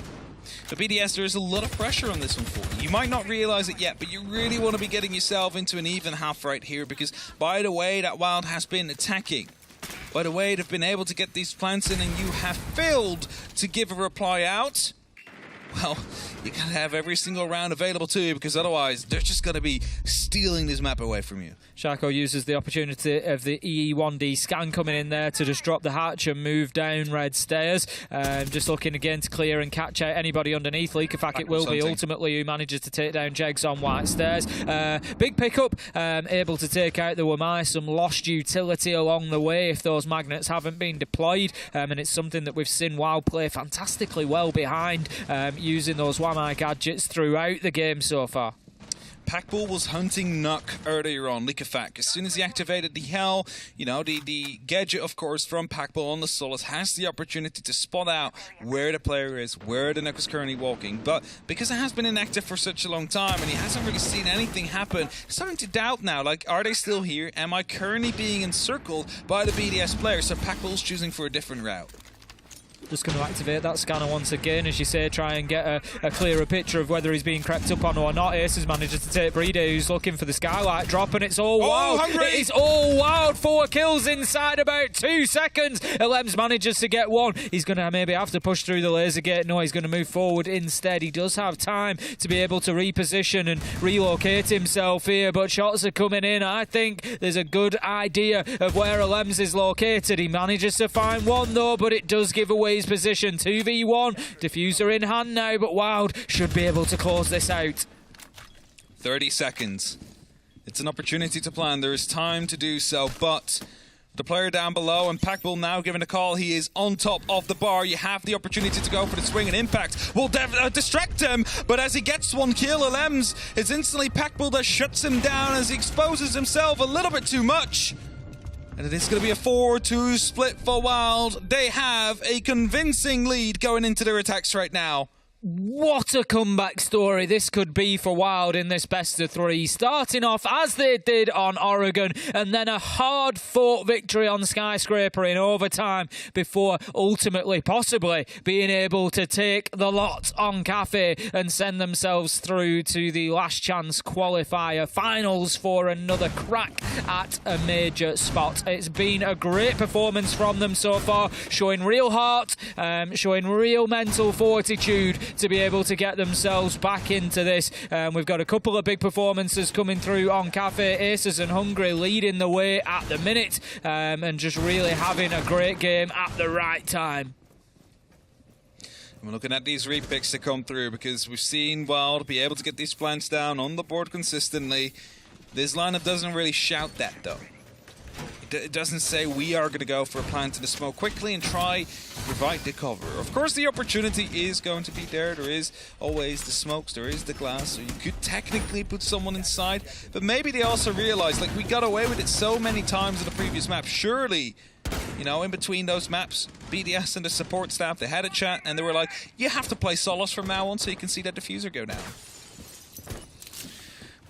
Jeg's going to be on the rappel up towards reading door, and it's going to be interesting to see the first attacking round for Wild, obviously. We haven't seen it so far. As I said, they were very good against Koi, went 4-2 on play day 1, and they were really in command on the attack of Cafe. You know, can they continue that against a BDS side? They've got a lot of presence out here on East Balcony. I like attacks, you know, that are a little bit different sometimes. This is going to be a push largely towards Cocktail. They have got a little bit of pressure out towards Red with opening the hatch, but they're not really playing in and around there too much. Instead, looking to make it difficult for Renshiro inside of Cocktail. One nade goes in, does do some damage. Second one comes through, not going to be successful, as he's just a little bit further away from that than needs be.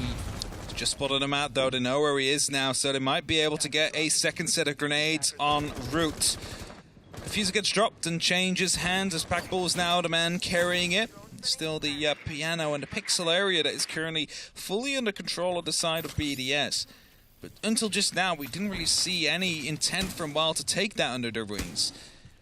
Now they're starting to repel out there. Now they're starting to put up some pressure out there. They're making sure that they spot out the players. Shaiko has been seen. Instantly has to rotate back out underneath the new hatch now. They managed to find him. Suddenly a lot opens up for the side of Wild. Shaco's done a great job on the drones, though, with the Solace. They're now down to only 2 left. If you look at the top of your screen on the left-hand side, you will see the 2 little dots remaining and 8 crosses to show that the majority of those information tools have been destroyed for Wild. So they're going to be largely working their way in blindfolded here, just having to check anything. They're going to be deploying the Twitch drones, which will be a little bit of a bonus for them. But Leakyfac, he manages to take down Jegs, and this is turning into a little bit of a nightmare round for Wild at the minute. They're unable to get themselves established. Aces gets a kill that they really needed onto Shaco. 4 versus 4. Still plenty of time, 40 seconds. They've now taken the piano, and just look at that. The keeper barriers have blocked off the white stairs completely. Now, Wild not actually trying to go for any push out there. Aces is still down below, but I believe there's a second player out there as well. Leakyfac still hiding with its C4. Actually, no, has used that. It's pre-deployed, I believe. It's ready to blow up whenever he gets the call, but he still has an SMG. He still has a shotgun, and the opportunity, most importantly, to rotate up red. Aces is going to be walking right to those keeper barriers. He's going to be blocked off for a while. The smoke canisters are wasting a lot of time. Leakyfac right behind him finds one. Needs to find a couple more. But the round seems to be done for the side of BDS as they win it, with Renshiro locking them off in the end. Really nice setup from BDS. The keeper barricades at the top of white particularly, I think there was a couple of things that played into that situation. So I'd already commented on the fact that Shaco had managed to do a great job with the Solace of destroying drones, and they only had 2 remaining on the side of Wild. So I think there was a really good chance that Aces was actually unaware of that setup at the top of white stairs. You know, he's moving up there with keeper barricades to destroy, with barbed wire at his feet, and only 15 seconds left to go. That is a big ask to be able to clear out that utility and make a challenge, and it was no surprise to see him taken out quite easily by, I think it was a Lems at the time. You know, you're going to have to make so much noise with so little time left to get through that situation, and I think again that just speaks to, you know, that team play between the operators. Solace denying the information, Azami placing the keeper barricades, just really well worked from BDS. And then you throw on top of that the fact that Leakyfac was able to flank, because guess what? There's probably no flank drones because they only had 1 or 2 left, you know, making life very, very difficult for the attack of Wild. And it's something that I think BDS should probably double down on here, is continue playing that game of starving them of information. We can see they've already taken 3 out of 5 drones in the prep phase. It's very painful when that happens. You don't really want to lose that many drones in the prep phase ever. All you need to do is find out where they are and then maybe set up in, you know, one of those pre-placed drones early on. But it's quite dangerous if there's a Solace on the board just roaming around.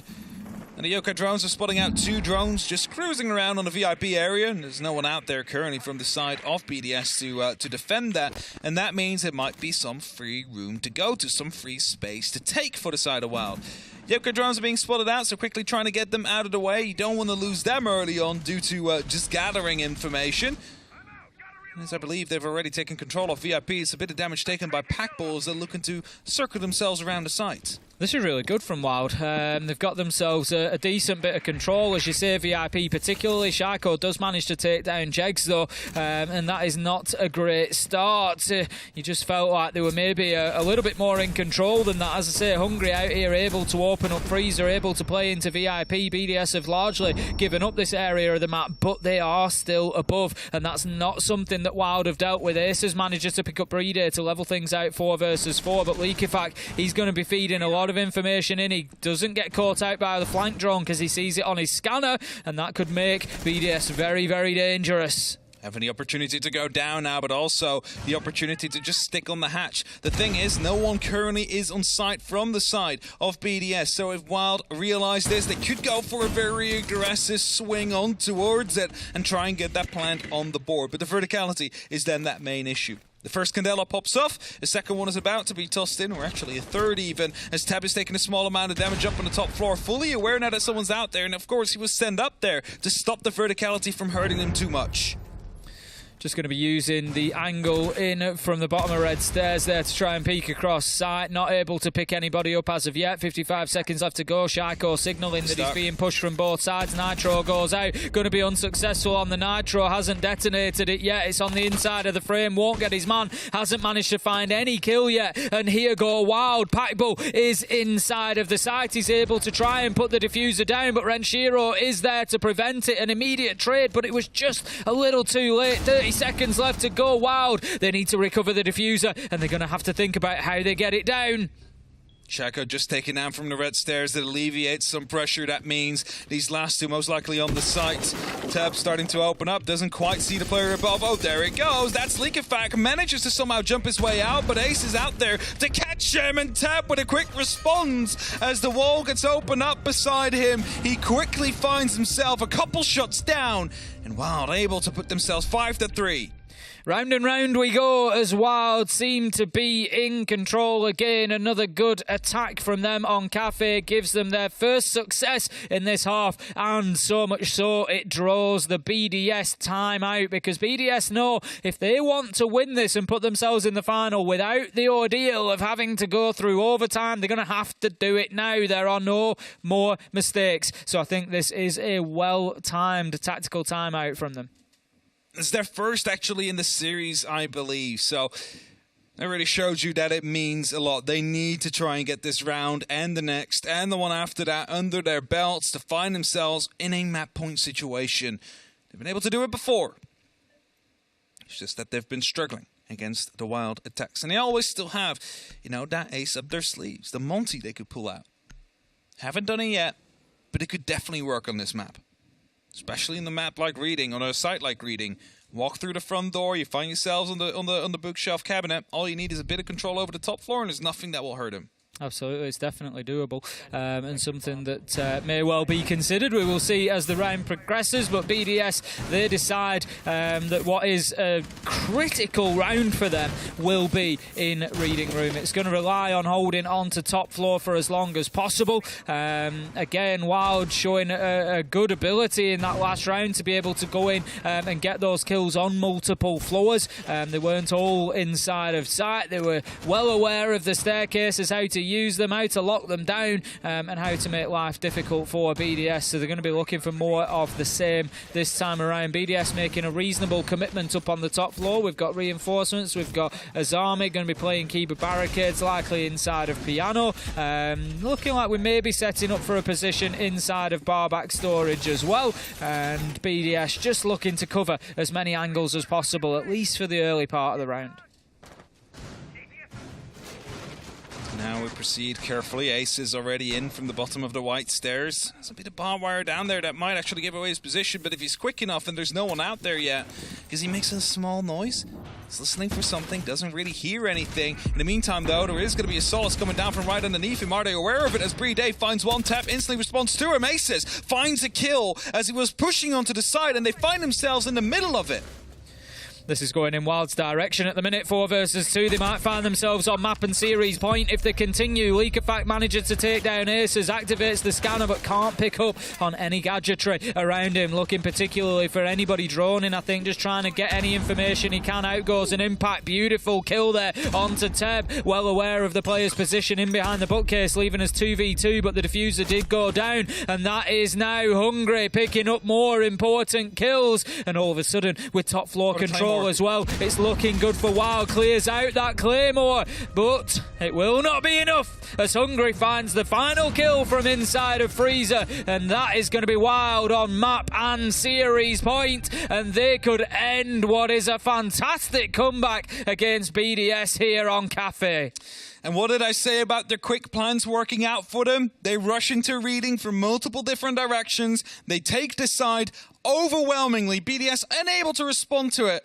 And they get that plan down. 45 seconds tick in favor of them. They retake that top floor control. From there on, well, there's nothing really BDS could do. So, back to the top. To Cocktail. They won this round. Now they need to win it again. There is zero room for failure. A single slip-up could mean the end of your competitor stage 1. No major spot. at that point. Not even a grand final spot, not even an extra game you get to play.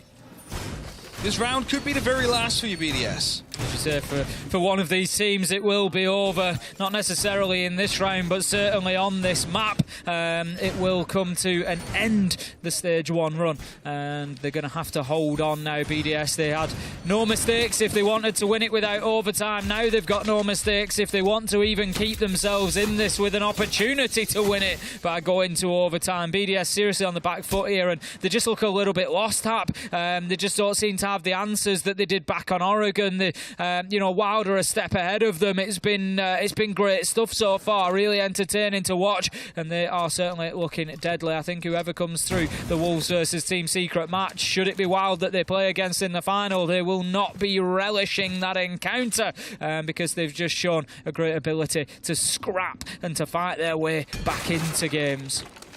So a big warm-up they've had right now. Shaiko waiting underneath the hatch, instantly traded out. It's a 1-for-1. You're losing a big fragger, but more importantly, you're losing your Solace.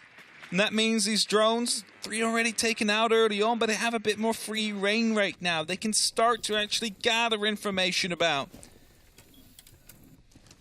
Interestingly, it's currently 8-2 on the entry in favour of BDS at the minute, but it is just not being translated into rounds on the scoreboard. They are not able to use that man advantage. It was something that I actually credited BDS with in previous maps on Oregon and on Skyscraper, was their ability to keep the man count level, their ability to find trades and to not let Wild get ahead of them. But that is something, by contrast, now that Wild have done fantastically well here on Cafe.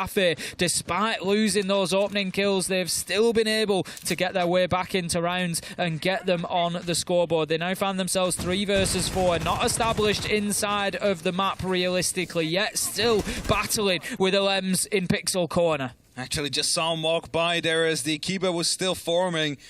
Opportunity to get some quick shots out. Jegs is definitely trying to find a kill to go in favor of Wild. Packbull going up the red stairs as well. Might be able to work together with the rest of his team here to isolate one of them and find a response to it. Repellents are starting to come. There's no aggression towards them. Hungry deals a little bit of damage towards Leak Effect, but nothing too fatal. Means they're still fighting at full force. Good opportunity for Leak Effect there. They'll be aware of the angle now, BDS, so we'll make sure not to overexpose themselves in barback storage, particularly through towards Cocktail. That's the angle that you can see there. BDS just a little bit nervy perhaps here, a little bit of movement back and forth, but not really much they can do. They've set the stall out, Hap. They've just got to wait for the attack to come from Wild, but they are not in bad positions here, and you just feel like this should be a round that they are winning. Packbull has diffuser in hand, but with only 20 seconds left to go, it's going to be difficult for him to get into a position realistically to put that down. He's trying to push his way forward now into that default spot behind the small bar. Is he going to get the opportunity? Takes some damage. He will start putting the diffuser down. The cover is there. Wild could do this, and what a turnaround it would be. Hungry Jegs managed to get 2, but Breedy, he finds the planter, but not before the plant goes down. Just find Jegs as the last man, and that is going to be BDS taking it right down to the wire, but able to keep fighting on Cafe. Very important, I believe. 3K coming out from Breedy there in the end, and the Lems going for the counter defuse. But they got way too close for comfort there. They basically had full control. Then a plan somehow still snuck in, unable for them to try and find a reply to. And if only, the fencing wasn't there, they could have jumped over, they could have been safe, playing it from below and maybe even rotating out. But BDS just in time with Breedy there, holding on for at least another round. And now they're going down again towards the ground floor, towards the kitchen, where again a plant managed to stick. They were unable to fend it off at that moment in time. And Wild, well, they know they still have 2 more opportunities to lock this off and send BDS packing. Or rather unpacking, as they wouldn't be going to Copenhagen. Plenty of experience on the side of Wild as well. I wouldn't expect it to really impact them too much that they're in a position to get this over the line here and get themselves into the final. You know, they've got players there who have been there and done that, so you would really expect them to be able to manage and handle this situation. It was a close round. It was a great effort. Diffuser went down on a different day. Maybe they get the win there and then. But Wild, they're going to have 2 more bites at the cherry here as they are still 6-4 up. And we'll be looking to close this out. And as time goes on, you know that they've got more and more of a chance to do it in a way, because BDS, they've just taken what was their sort of primary site choice. They've won it twice now, bar and cocktail, but then they have to move on. They're now in kitchen. We saw this in round 8. It was a Wild win. We haven't seen BDS try it since, so they're going to have to come back and show us something different. Yeah, BDS was very adamant of sticking to their rotation, and now they need to complete a full one to push us to overtime. As the drones get tossed in, information again to be gathered. And the most important question will be, is Wild going to go quick? Well, Tab definitely almost does go down quick. Last thing that Wild want is to be throwing bodies away. Need to make sure that they're keeping people alive. It was something, you know, BDS had the man advantage last time around. I've commented 8-2 so far. BDS on the entry going fantastically well, and that's not something really that Wild want to be continuing. If you're managing to win rounds whilst you're losing entry deaths, then imagine what you could do if you pick a few more of them up. So they're going to be looking to get themselves the advantage this time, most likely. Some footsteps are being spotted out here. Quick scan, and they will realize there's no one left on that top floor. So it's going to be completely clear. They'll start moving down now towards that first floor. This is where the true pressure will start to mount for Wild. They need to start getting all the verticality ready. Then they need to clear out either VIP or the bakery, depending on what kind of a plant they want to go for. 90 seconds is what is between them and the grand finals of the last chance qualifiers. Just working from above now, right on time, halfway through the round, opening up that floor with the sledgehammer, taking down the bandit batteries, so hard breaching will now be an option if they can get in there with the book. He has the hard breach gadgets and they can start to work. It is going to give them limited access though, something that they need to be aware of. It is not going to be a clear path. All the way up, Shaiko goes. He's going to be on that roam now. He needs to hope that Jags doesn't actually go for a check. If Shiro will find the first kill. Shaiko dropping down. Packbull with a response. A great potential for a flank to come through, but he gets shut down by Jags, who just checks it in time. Leak Effect looking to retake that position, though. Finds himself aggressively near the top of red. Of course, playing with that ward, has the opportunity to dismount or basically not care about any of those flashbangs that roll in. But BDS, they need to hold on tight now as Leak Effect comes in, finds a kill. That's the top floor control gone out of the hands of Wild. You can hear those candelas going off as Hunger tries to push in from the bakery side behind that utility. Breeder with a big shotgun kill onto Jegs. Elems finds Packbull, and it is round BDS as Elems finds another inside of the site. And we are at 6-5 now as BDS wake up late in the game here on Cafe and start fighting their way back. They've got 2 out of the 3 rounds that they needed, Hap. Just 1 more will see them into overtime. Reading room, the site where they need to push it to OT to alleviate a little bit of pressure. And this is maybe when the shakes start to come in for Wild. Again, I mentioned it during map 1, I mentioned it during map 2. BDS is a team that is a major winner. They've played so many best of 3s on international levels that they probably, you know, they're used to dealing with this kind of stress, with the kind of pressure that rests upon them. Wild, yes, there's experience on the lineup, but not as much as BDS is currently carrying. And that always means that, you know, you haven't really played those international lands as a team. There is these, you know, jitters possibly coming through in situations like this that might have actually been an explanation for that first map going the way it did. They have 1 more shot to close it out in regulation, because after that it's going to be a best of 3 in rounds to decide. Here we go then into the action phase. BDS cannot have any slip-ups now if they want to take themselves through into a final 3 rounds. Imagine the war that we've seen, the contrast between the two maps so far. A 7-0 runaway start for BDS on Oregon, and then Wild come back with a hard-fought, dug-in victory on Skyscraper, 8-6 in overtime. It's been a real story so far, a real war between these two. So for all that effort, all that time, all those kills to come down to just 3 final rounds, what a finish it will be. I think we're probably going to be the only ones that would enjoy it, because the players, of course, will be feeling the tension, the pressure. They want to keep fighting for the Copenhagen Major. Now then, going to be getting themselves inside of the map here. Wild taking down Utility ahead of them, and that is good, quick progress. Actually, this time they used the X-Karas to open up the hatches. They were afraid of Shaiko going again for such an aggressive swing, finding one of those openings. Actually, one of the first rounds where BDS had decided to go not for the Solace. Of course, there isn't currently a multi-plant on the board here, but we still do have the Nuck out and about from Jegs. Could spot him out. He's very silent, very sneaky. Out on the red stairs right now, hoping to catch one off guard, and as Shaiko just walks by and is headed towards the train, he might find himself with a Nuck in his back soon.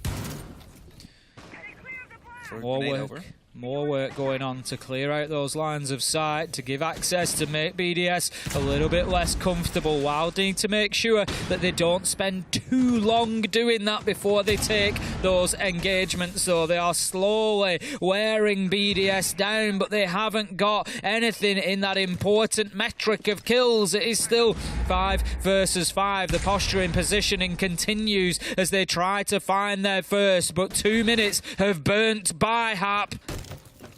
60 seconds left to decide whether or not an overtime is happening, or if Wild will go towards the grand finals to play for a major spot.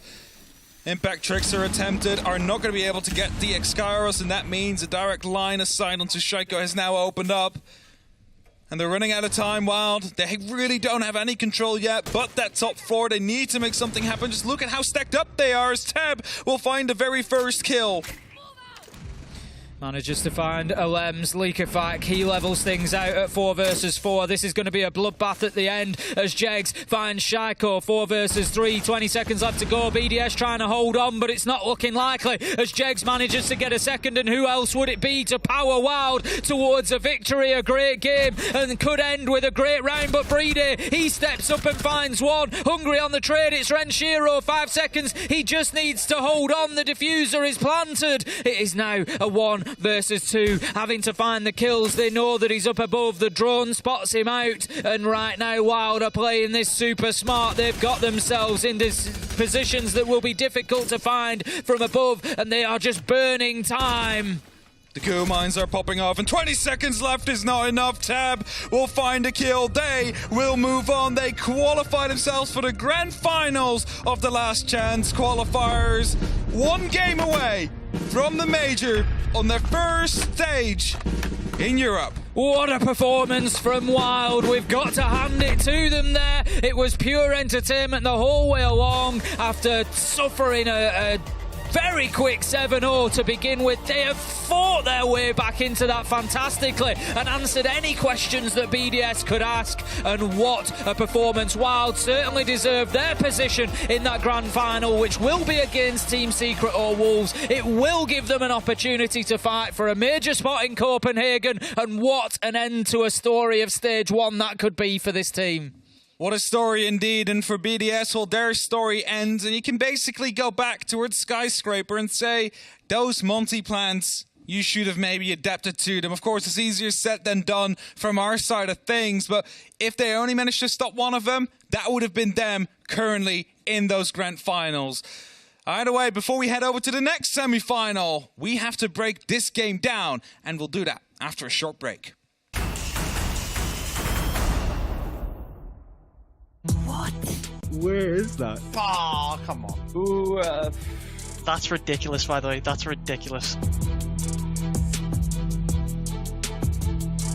Hi, my name is Jack Doki Robertson. Hi, my name's Mark Stemmer. My game attack is Doom. I'm Tyrant, also known as Luke. My name's Noah, and my in-game name is Noah Urs. So I'm Bibu. I'm Leon Giddens, also known as Leon Gids. I'm ready to play the game and guess where the drone are. I actually don't know. I'm going to say bank the drone hole into server. That's, I think, a drone hole, or is that a microwave? I've seen that microwave many times in my lifetime. Many maps, but I'm certain this is the bank one. And there's like a microwave on every single map, so I'm just going to go with cafe. Oh, it's the microwave. If someone gets that right, that's like no-life material. Yeah, well, that's what happens when you play this game too much. You know what microwaves look like. It's a constant microwave. I would have never guessed that anyway. If it's anything like that, I may have lost this whole game. I was actually so ready for this game, I thought it was going to be easy. These ones are actually hard. I'm gonna guess a villa in study. Like a bathroom floor, bathroom stalls and border. I can't think of a white carpet anywhere. I think it might be geisha room. It's like a Asian carpet, like, in geisha maybe. I'm gonna go skyscraper. One of the M&M players is going to get this one right. I know that for sure. Let's go, 2 points. Every time I draw in geisha, I just see that in the corner of my eye, and I'm like, why is that even there? Oh, it's a rug. That's not fair. I'm going to say that for everyone I get wrong, but it's not fair. Oh, that's villa on top main stairs. On villa, let's just say I put my drone in plant pots too many times. Oh, and we got it. There's so many people that put their drones up there in a UL, and if they didn't guess it right, that's terrible. What? Oh, it's that light. So you give me a really easy one, and now you give me a really difficult one. I think theme park, maybe somewhere in lobby. I'm going to say this one's on consulate as well, but only room I can think of is Visa. I'm going to go border break room. Oh, I got it. Okay. Ooh, it is consulate, but it's Visa. We're meant to be world champions, you know, but apparently we know nothing about the game that we play. Oh, this is easy. This is games inside the foosball table. If it's not there, I'm going to retire from Siege. I'm never going to play again. Yeah, let's go. Easy peasy. But everyone's going to get that. No, man. I should have got that consulate one. If anyone is going to beat me, I think it'll be Doki. What's that, 3 points out of a possible 10? I'm feeling pretty confident. I'm going to be in that top 2 definitely first, I reckon. I reckon no one else has got this right.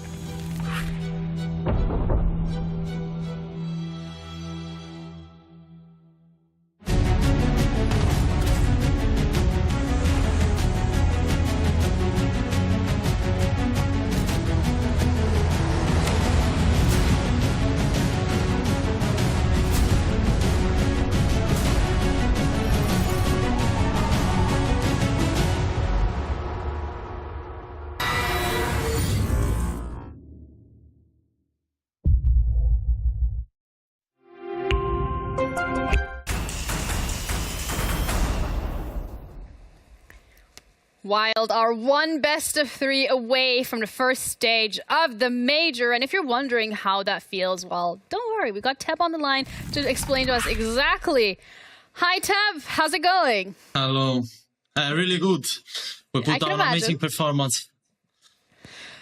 You're now only one best of 3 away from that major. Talk to me. What's going on? How does it feel? I mean, the job is not done yet. We have to play this afternoon, so we have to stay focused. Now relax some hours, but we already lost 2 chances to go for the major, and that's our 3rd. So we must take it and go to Copenhagen. I mean, first map we played really bad because I think the time, like playing 10 a.m. Does not fit good for us, but we have to change it a little bit. Yeah. We have to fix that. But from the second map, we step up. We starting bring some different attack where like we changed everything and basically we called everything on fly. That was really good against BDS because like they seemed like ready for everything we were doing. Probably because we already played Sky in the past. So that's it. Cafe, we knew they were a really good Cafe team. They liked that. So we already knew that we were going to play it as a decider before the best of 3. Well, that's good to hear. I mean, I want to go back to that first map. I want to ask you when it comes to Oregon. I mean, it was 7-0, but we can forget about it, okay? Because you guys are here now, so that's fine. But what happened there? Was there no warm-up scrim before the map? Was it just cold coming into it? What exactly went wrong? No, I mean, warm-up is impossible to find, so no warm-up screen. Like at 9 a.m., no one is going to play. But we did warm-up, obviously, a little bit. But I think that's like just people like waking up, being in front of the monitor so early. You're just sleepy, and we were losing gunfight, no teamwork, no good coordination. They were just like destroying us. Like Shadow went on fire against us on the first map. So I think it's just that at the end, it's an FPS. You have to win your 1-1 sometimes, or you lose. Yeah, it's also the curse of the best of threes, I guess, for you guys at Wild. It feels like the best of threes are just something that potentially that first map is always coming to bite you a bit. You still have one best of three left if you want to head into the major, and that's even when you're there, potentially something you're going to have to deal with as well. So looking forward at how you want to approach them, what tactic do you have in place? Honestly, not tactics, because we don't know which teams we're going to face. We just have to be ourselves, play as we did these two last maps. That was, I think, the best gameplay we played in all the season. That two maps we played really amazing, even about comms and team play, coordination, like was everything at 100%. So if we keep that, no one can beat us, I'm pretty sure. Well, it's Secret and Wolves coming up next. Do you have a preference for who you want to face in the finals? No, anyway, like you don't aim to be just at the measure. You aim to be a good team at the measure. So anyway, you have to beat everyone. That's a very good way of approaching things. Well, I hope you guys enjoy your next couple of hours when it comes to relaxing and maybe watch the game as well. Well, who knows? See you later. Thank you. Bye. The early games, no warm-ups, sitting in front of your monitor at 9 a.m. in the morning. We love that. Absolutely. It's part and parcel. Like I say, it's, you know, people are going to be a little bit cold when those games are starting so early. It is what it is. I thought it was massively impressive in terms of not just the performance, but the mental fortitude of Wild to be 7-0'd and then come back to win a best of 3 against the reigning major champions. We talk about that mental reset a lot, don't we? And being able to put that in the past and fix that at a later date. There's no point dwelling on it. And they certainly didn't. They went through Skyscraper. It was a close affair. However, Cafe, almost equally as close, but just not quite for BDS. A 7-5 scoreline with a very good team performance coming out of Wild there. Ted picked up on something in the interview. It is a team game and it does require a team performance, and we saw that today from Wild, top through bottom. Players that you don't always expect to pop off on the scoreboard were doing so. Look at Hungary, 11 kills over the course of the map. Aces, he's going to be the MVP. I feel like Hungary's maybe been done a little bit of an injustice to me there, I think. Oh, really? There's possibly a world, possibly an argument for him to be the MVP, but at least he was up there with Aces. Well, Aces was a health hazard to BDS, really, wasn't he? He was. BDS. I think, you know, the way that Aces and the front line generally of Wild play is they're given a lot of freedom. They're given a lot of opportunity spot. You know, you play what you see. If you can find a gap, hit it, take it. Aces is one of the best in the business at that. And, you know, he did that again on Cafe today, as he's done time and time again. And with that, our 2 previous major winners are out of contention for the major. No BDS, no Koi. What a world we live in. Well, we did say coming into the last chance qualifier, you know, when we're looking at the bracket, we did say it's kind of scary because we're going to lose a lot of these teams. Only one can go through, and that's going to at least guarantee that one of the previous major winners isn't going to be there. But to think that neither of them are going to be there, I mean, there's an argument for Koi. You know, they've made a lot of changes. There wasn't necessarily as much expectation. But for BDS, there are some serious problems there. And I almost don't want to say this, Fresh, because I'm not sure how you're going to react. Go on, say it. But BDS are almost operating in a little bit of a VP style manner where they just look a little bit slow. They just look a little bit stuck in an older style of Siege because they weren't moving quickly enough today against Wild. Yeah, I think it's not maybe I think it's rigidity. Yeah. Okay. In terms of, like, it was very clear on Skyscraper that BDS were struggling with these direct takes. They weren't being adaptable. They were too slow to read into what Wild were doing, and Wild just go at the speed of sound. And it happened again on Cafe. I think that's the bit where it's disappointing, is the fact that, all right, it can hit you off on one map, and in the game you can't adapt to whatever. When it happens on the second map, that's where you start thinking, oh, it's a little bit too rigid. And BDS talked about this after the first couple of games, you know, when they did drop down out of the EU group stage, was we aren't playing the current meta. And I think that was kind of what we saw today, is they were still way too rigid. Yeah, and we even heard from BDS themselves as well, saying we're trying to adapt. We're making the adaptations necessary. We're making sure that we're playing to the current style of Siege, the very aggressive, very in your face. But it was not enough today against Wild. But then we're flipping the coin and we're looking at Wild and their performance so far at the EUL. I mean, they're one best of 3 away from the major again. Third time's a charm. Yeah, third time's a charm. Well, hopefully for them it is, because at this point there's a big argument to say that they deserve it. They did fantastically in phase 1. They've done well throughout the last chance qualifiers now to get to this point, albeit their performance up to this point hasn't always been fantastic. Yeah. But they're again within one best of 3 of the major. We know they're a team that can do it. They're a very exciting team to watch because it's usually very explosive Siege and very opportunistic, very, looking to get in there and make a nuisance of themselves quite quickly. For me, they're an entertaining team. Well, I would love to hear that you find them entertaining. I think also when we're looking just in general at their track record, every time it's a best of 3, they have to go to all 3 maps. So if we're taking that as a consideration in terms of a pattern moving forward, maybe this time around it is the case for them. But unfortunately also we're saying goodbye to BDS. They are no longer here. Whereas Wild still have a chance to move forward. We have another game coming up as well. That's going to be Secret up against Wolves that determines which team is going to be facing this explosive Wild in the finals. Now, before we head to that, we're going to take a little break and we'll be right back.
We'll move on.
We're feeling confident. We are ready to go. Every team wants to win. I can't wait. We are ready, but you are not ready.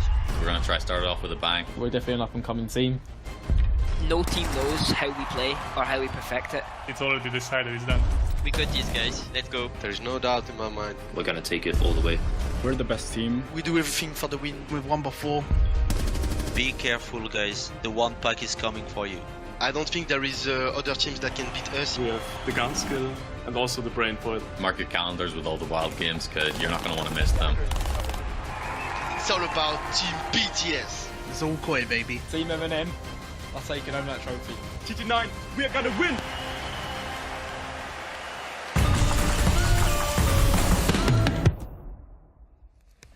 Welcome back to Blast R6 EU LCQ. We have 2 more best of 3s coming your way, but before we head over to the grand finals, we have 1 more semifinal to play out, and it's going to be Wolves up against Team Secret.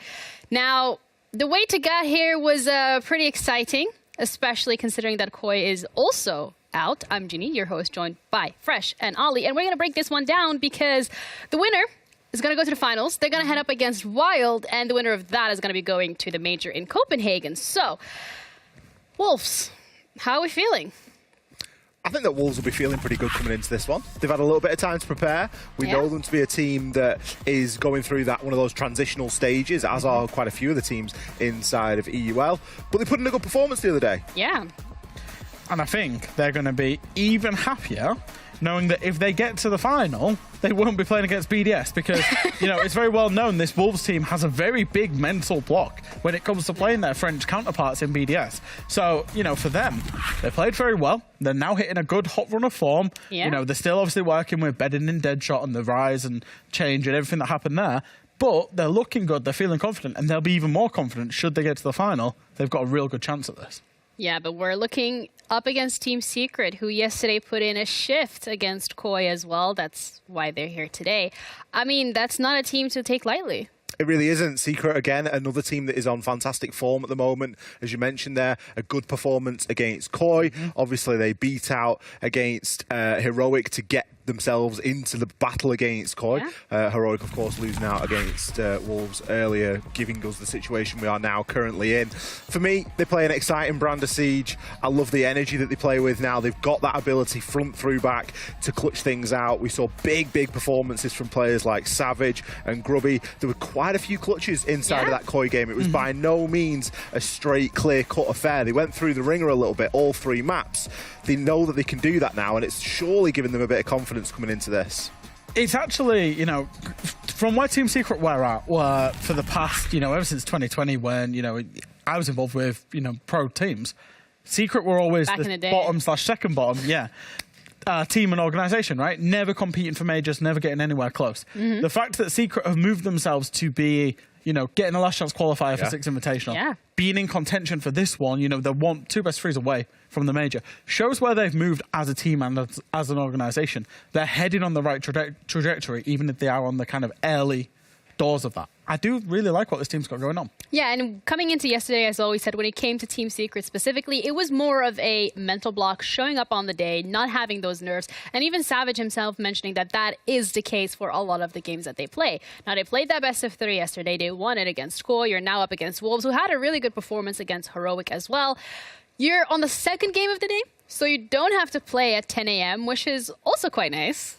It is. I think they played 2nd game of the day. Yeah, they did. They still complained. And they still complained a little bit.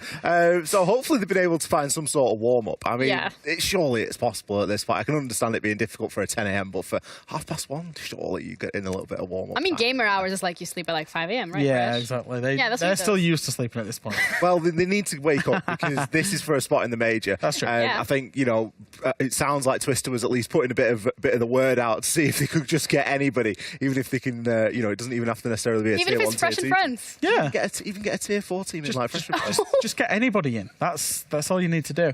I think, you know, for Secret is they're on the right path, and you know, regardless of the warm up, non-warm up is they will still be there. They will still be ready. We've got a lot of trust in Twister. He will have got them ready. Okay, well, love to see it. Let's also have a look at the maps who are now ready as well to see which ones we're going to be heading on to. Villa Club and Skyscraper. Another Skyscraper, like the every single time. What? I mean, the picks are almost a carbon copy of yesterday. If we just look at the 2 maps picked from, Koi picked Villa into Secret yesterday and beat them on it fairly comfortably. I assume that is why Wolves have done the same. They've seen that, copied the formula, rinse and repeat. Secret picked Clubhouse, obviously did quite a good job on Koi yesterday. It was close. And also Wolves don't really like Clubhouse in terms of the preference. So those 2 maps are exactly the same yesterday. We went all 3 yesterday with the Secret game, so I expect we'll probably see a skyscraper. Ooh. Wolves have done the homework here. Villa was not a great map for Secret yesterday. They really, really struggled, and it was not quite a similar start to what we saw Wild versus BDS today. It wasn't quite a 7-0. But Secret were nowhere near in the match, and it looked like Koi were just going to take the series and rinse them with it. But they stabilised, and they stabilised on that Clubhouse pick. So we could very well be about to see another 3-mapper here, which, again, would further do justice to the fact that this is all for a spot in the major. Absolutely. And there's still another another match, should I say, after this one. Yeah, listen, I'm not going to trust anything that you guys say because you said that wasn't going to be a 7-0. And that was the first thing that we started off with. So here we are. But we're going to be heading into Villa, our first map of this series. Ace, I can already see you're warming up your hands. We got Ace and Emmy to cover it. Oh, we're getting nice and hot over here for the second one of the day, the second showdown. A pleasure and an honour to be joined here by Tim. You're supposed to add production. We talked about this, the special effect. I mean, he's doing it himself now. We fly him in. I've got to have it. He's got to have it. He's got to have it. No, it is a joy, and it's Secret versus Wolves. Obviously, I don't think a lot of people expected Secret to be in this showdown against Wolves, let's be honest. They really impressed us yesterday. They've grown so much. I don't think a lot of people expected Wild to be who the winner of this is up against. I think Wild have done great. Oh, amazing. They've had a fantastic stage 1 overall. Obviously, a little bit work as you expect with a new team for best of 3s because you need time to build a map pool to, so yeah, it's always going to be more difficult when you take that step. But what a performance. I've said it on the broadcast, I said it on Twitter. The way it opened up against BDS, tough start, and then they come back and absolutely smash the rest of it. Really impressed with them and looking forward to the next game. But before we get to the next game, we're going to need a team for them to play against. So let's find out who it's going to be. Wolves versus Team Secret. We're going to kick things off on Villa. First ban's going to come in as Iana. Okay, not too much of a surprise. Get rid of some nades. We see a lot of vertical nade play on Villa. Get rid of some more. I mean, lead away with the 2 of the nades, lead away with 2 of the lead operators. It was actually something that we saw, I know we're talking about reflections of the game yesterday, the removal of those two from the sort of showdown on the second as well. I mean, that's when Secret started to shine a little bit. It almost forced a bit of team play. It felt like that's what we were missing on Villa too. There were so many opportunities where Koi just saw an opening on the site and went, we're having that. And then sometimes it was successful, sometimes it wasn't. But either way, it seemed to keep catching Secret a little bit by surprise. That is entirely what Wolves want to double down on here. And whether Secret have sort of woken up to a couple of problems yesterday or whether they're going to be awoken on a second map again, I guess we'll have to see. But well, I mean, thinking about that, I look at the rest of the stage and I think, have Secret shown us a good ability to adapt quickly and to change things maybe and to adjust quickly?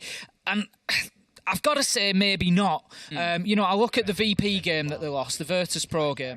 BDS had played Virtus Pro the day before and given a brilliant blueprint of how to beat Virtus Pro. Yep. Secret played them the next day and just didn't play in that way at all. And I'm not saying that you should just come out and just copy everything BDS did because they won, but they didn't take away the fundamentals from that game that had cost Virtus Pro so many rounds. So for me, maybe they're a little bit of a slower moving train at the minute that, just need that little bit more time. So if, bad game on Villa, are they going to turn it around, overnight? Maybe not. Again, this is another team that have had a few changes. They've got work to do. It's the story for many of the teams in EU. The same point I made for Wild in best of 3s, I'd make for Secret, I'd make for many. You're going to get teams that come out and have a good performance, have a bad performance, because they're still building. And I think that's the case for Secret at least. Will Wolves have the pace that they found themselves keying into a little bit yesterday? Obviously, if we're going to talk about questions that we've had of these teams and where they've grown, there was a lot of Wolves because, well, we didn't expect to have so many of them. Their attacks, how they were coming together yesterday, was some of the best that they've done over the past month and a half or so of the new year, new season of Siege. So it's something where if you're looking at Villa, if you're looking at the lead in here, how this map can be structured, and if you do have this supposed blueprint of all they can be beat on it, what are they going to be able to beat them with? The pace, the roll of the Flores here over onto the backside of Study. They're getting some attention to either side. They're just sort of prodding and pushing and probing for any secret players that might stick an arm out. Just taking utility as they go there. ADS going to be taken down. I would expect another Rotero to maybe follow in to take out the deployable shield at the top of the main stairs, and then that will give them a little bit of wiggle room to try and get themselves up there and push into Study. Gruby is still going to be holding on to the master side at the minute, though. I tell you what, Secret are not for giving this up nearly halfway into the round, and I like to see it. I quite often say this, teams will commit utility to holding something like that, reinforcements, gadgetry, and then leave after 30 seconds and not try to, maximise that utility. They've actually burnt half of the round over there before being pushed out, and I love to see it, but Astro is going to be down but not out. Gruby, however, manages to find one onto Mowgli, and that is a great start for Team Secret. Mowgli, of course, being very deadly over the back end of this stage. They're inside the site, Tim. They're pushing right onto the vault. They get the pick up on the man who went for the saving grace, and suddenly Wolves have entirely flooded into the building, and now they can sort of hold themselves out. It was a slow start to a quick burn, and Ashinka toys with the idea of putting the plant down. They're just getting the cover onto Savage, who was going for the rotate. Bibu doing all the cover from inside the gun vault itself. Sleben on one side, Gruby on the other, but he's isolated in a post-plant situation. Gruby needs to win this fight against P4. They're sort of giving each other's game away, but the core of the Wolves players are still inside the site. Gruby goes down, leaving just Sleben to try and pick up the pieces of at least the one fight he needs to lock down first. Gets the connection. They're already pretty beat up, and with only 30 seconds left and 3 remaining Wolves players in very locked-in positions, including a clutch drone that was unfortunately bulletproof. There it is. Wow, this seems pretty impossible here for the superpower player. Wolves open up. We'll let Sleben off there. I don't think the clutch drone was probably the main priority. No, it was low on the list. But you know what? What is it, 10 points? You take your points, take the drone down. Very unlikely at that point that Sleben comes away with anything on the clock as well. Difficult situation for him. It was just well played by Wolves ultimately. Like you say, saw the opportunity, just flooded themselves into sight, got control. You know that Shinka's not going to mess about in that situation. If the opportunity presents itself, he's going to put the diffuser down on the ground. Exactly what he did. Well played from Wolves. And, Wolves very much, as you've already touched on a similar trajectory to BDS, really.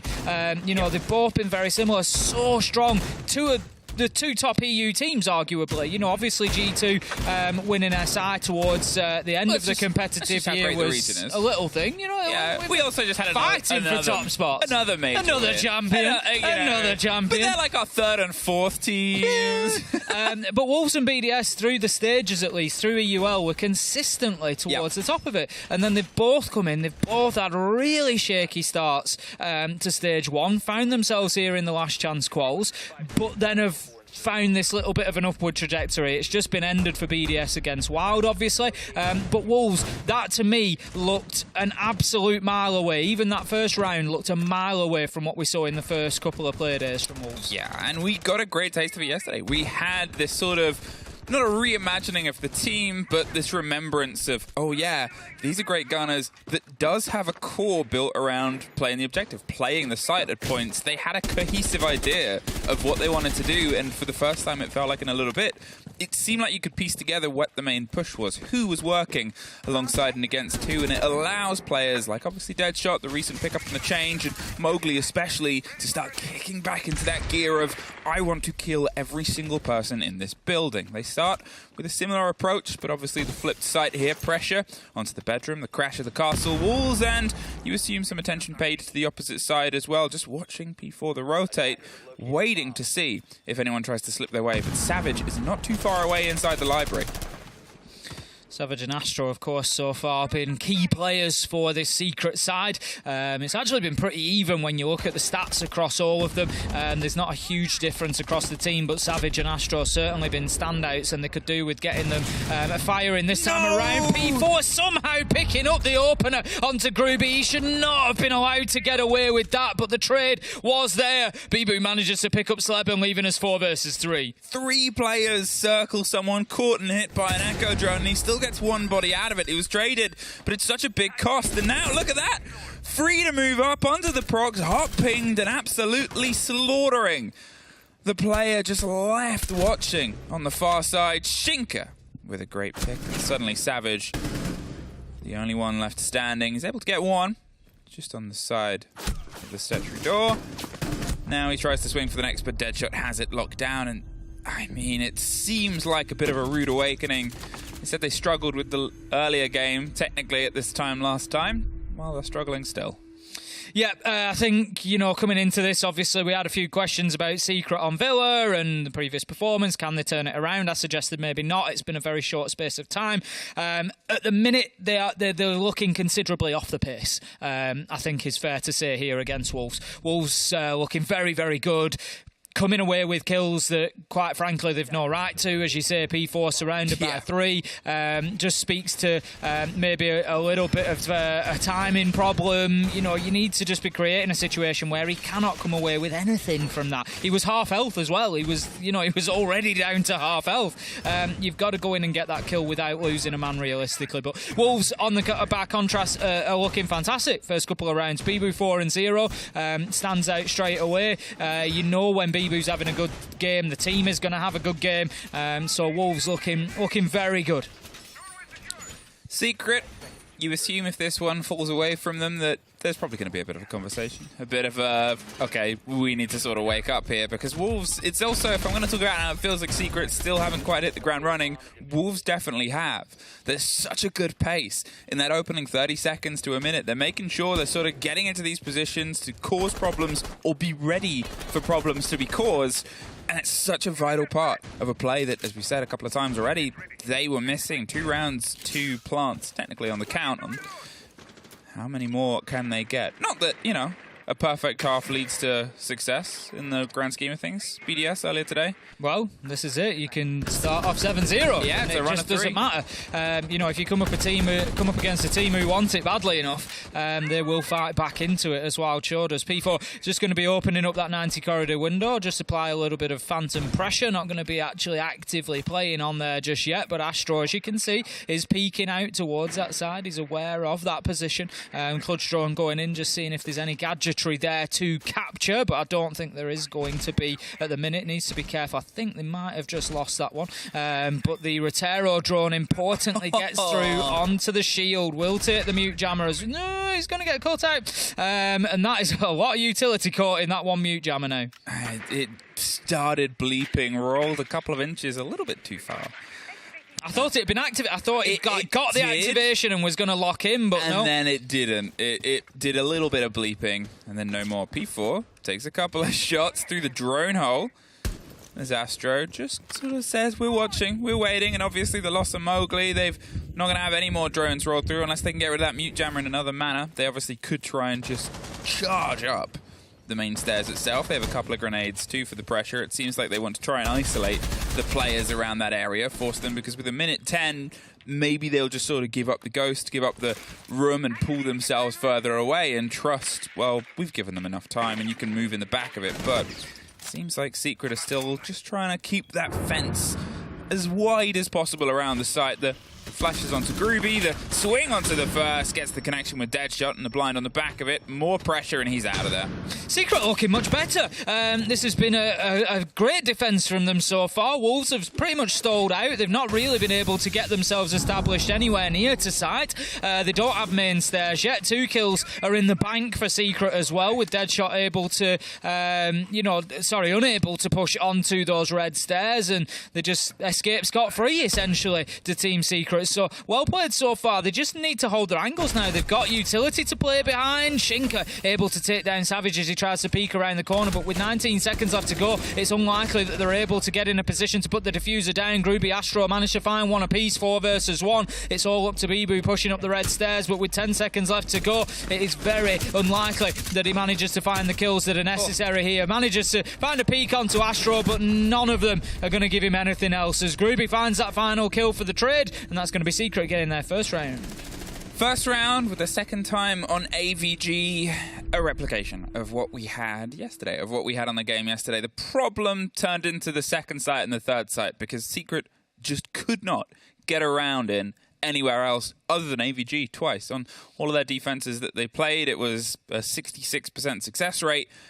But on your defense on Villa, yeah, it's not your map. However, we want to see a little bit more of that growth. You have to sort of put the statement down when you're replicating these same 2 maps. So we've improved on the one that you wanted to bring us to. We're also going to improve on the one that we're bringing you to. Here we go. Trophy is going to be that second choice site again. We saw it back in round 2 unsuccessfully. Interestingly, Secret not choosing to take any of the downstairs sites as of yet. Sticking purely to the top floor for the time being. I guess it kind of makes sense. You know, if you're struggling to hold on to the top floor, then going downstairs ain't going to make it any easier because you're just adding another layer of difficulty. You still need to hold the top floor, but you need to hold underneath as well. So Secret deciding instead to go for Trophy Statuary. Last time around, Wolves were pretty aggressive on this one, got the majority of the kills quite easily. So Team Secret definitely needing to dig in a little bit more. We might see a cheeky library again. We had one yesterday. A little library? A little library.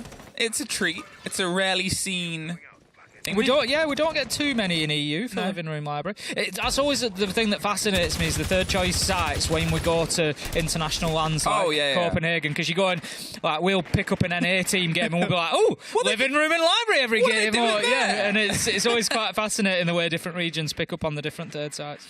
Yeah, it's in EU, if you're not a big EU watcher, it's not the most common. The people who sometimes have a habit of going there are actually French teams. For my money, they like to sort of play some nice trick holds there. We might get a taste of it later, but for all the build-up that we have, it's still focused here. Across the front, across the bedroom, the little walk-in cupboard, they're just clearing themselves the space, the eye. They have now the sight line through. There's always the caution to be paid underneath, but as you said, it's not really something that Secret are paying too much keen attention to, and P4 is just steadying on, not being surrounded this time. The criticism I would make of the Wolves' attack at the minute is they're giving over far too much utility to these mute jammers. Secret are using them fantastically well so far. We've seen countless items captured by them. It's something they need to be aware of. Mowgli will pick up YZN to begin with, giving the advantage over to Wolves. 1 minute 30 left to go, so still plenty of time. But they definitely need to be aware of Savage over by the map store. I think they are. P4 is looking for the push forward here. Out goes the flash. If he follows in behind this, it should have been a freebie, but no. Savage on the spray manages to take him down and lives to tell the tale. Oh, with 2 players pinching as well. The Ying just put a bit of focus onto the site instead. Now Mowgli is having to sort of be a backline. A lot of damage to the side of Savage, but Sleben is the next to fall to Bibu. The C4 over the top doesn't quite get the catch on the kit that's being planted on the far corner of the statue room.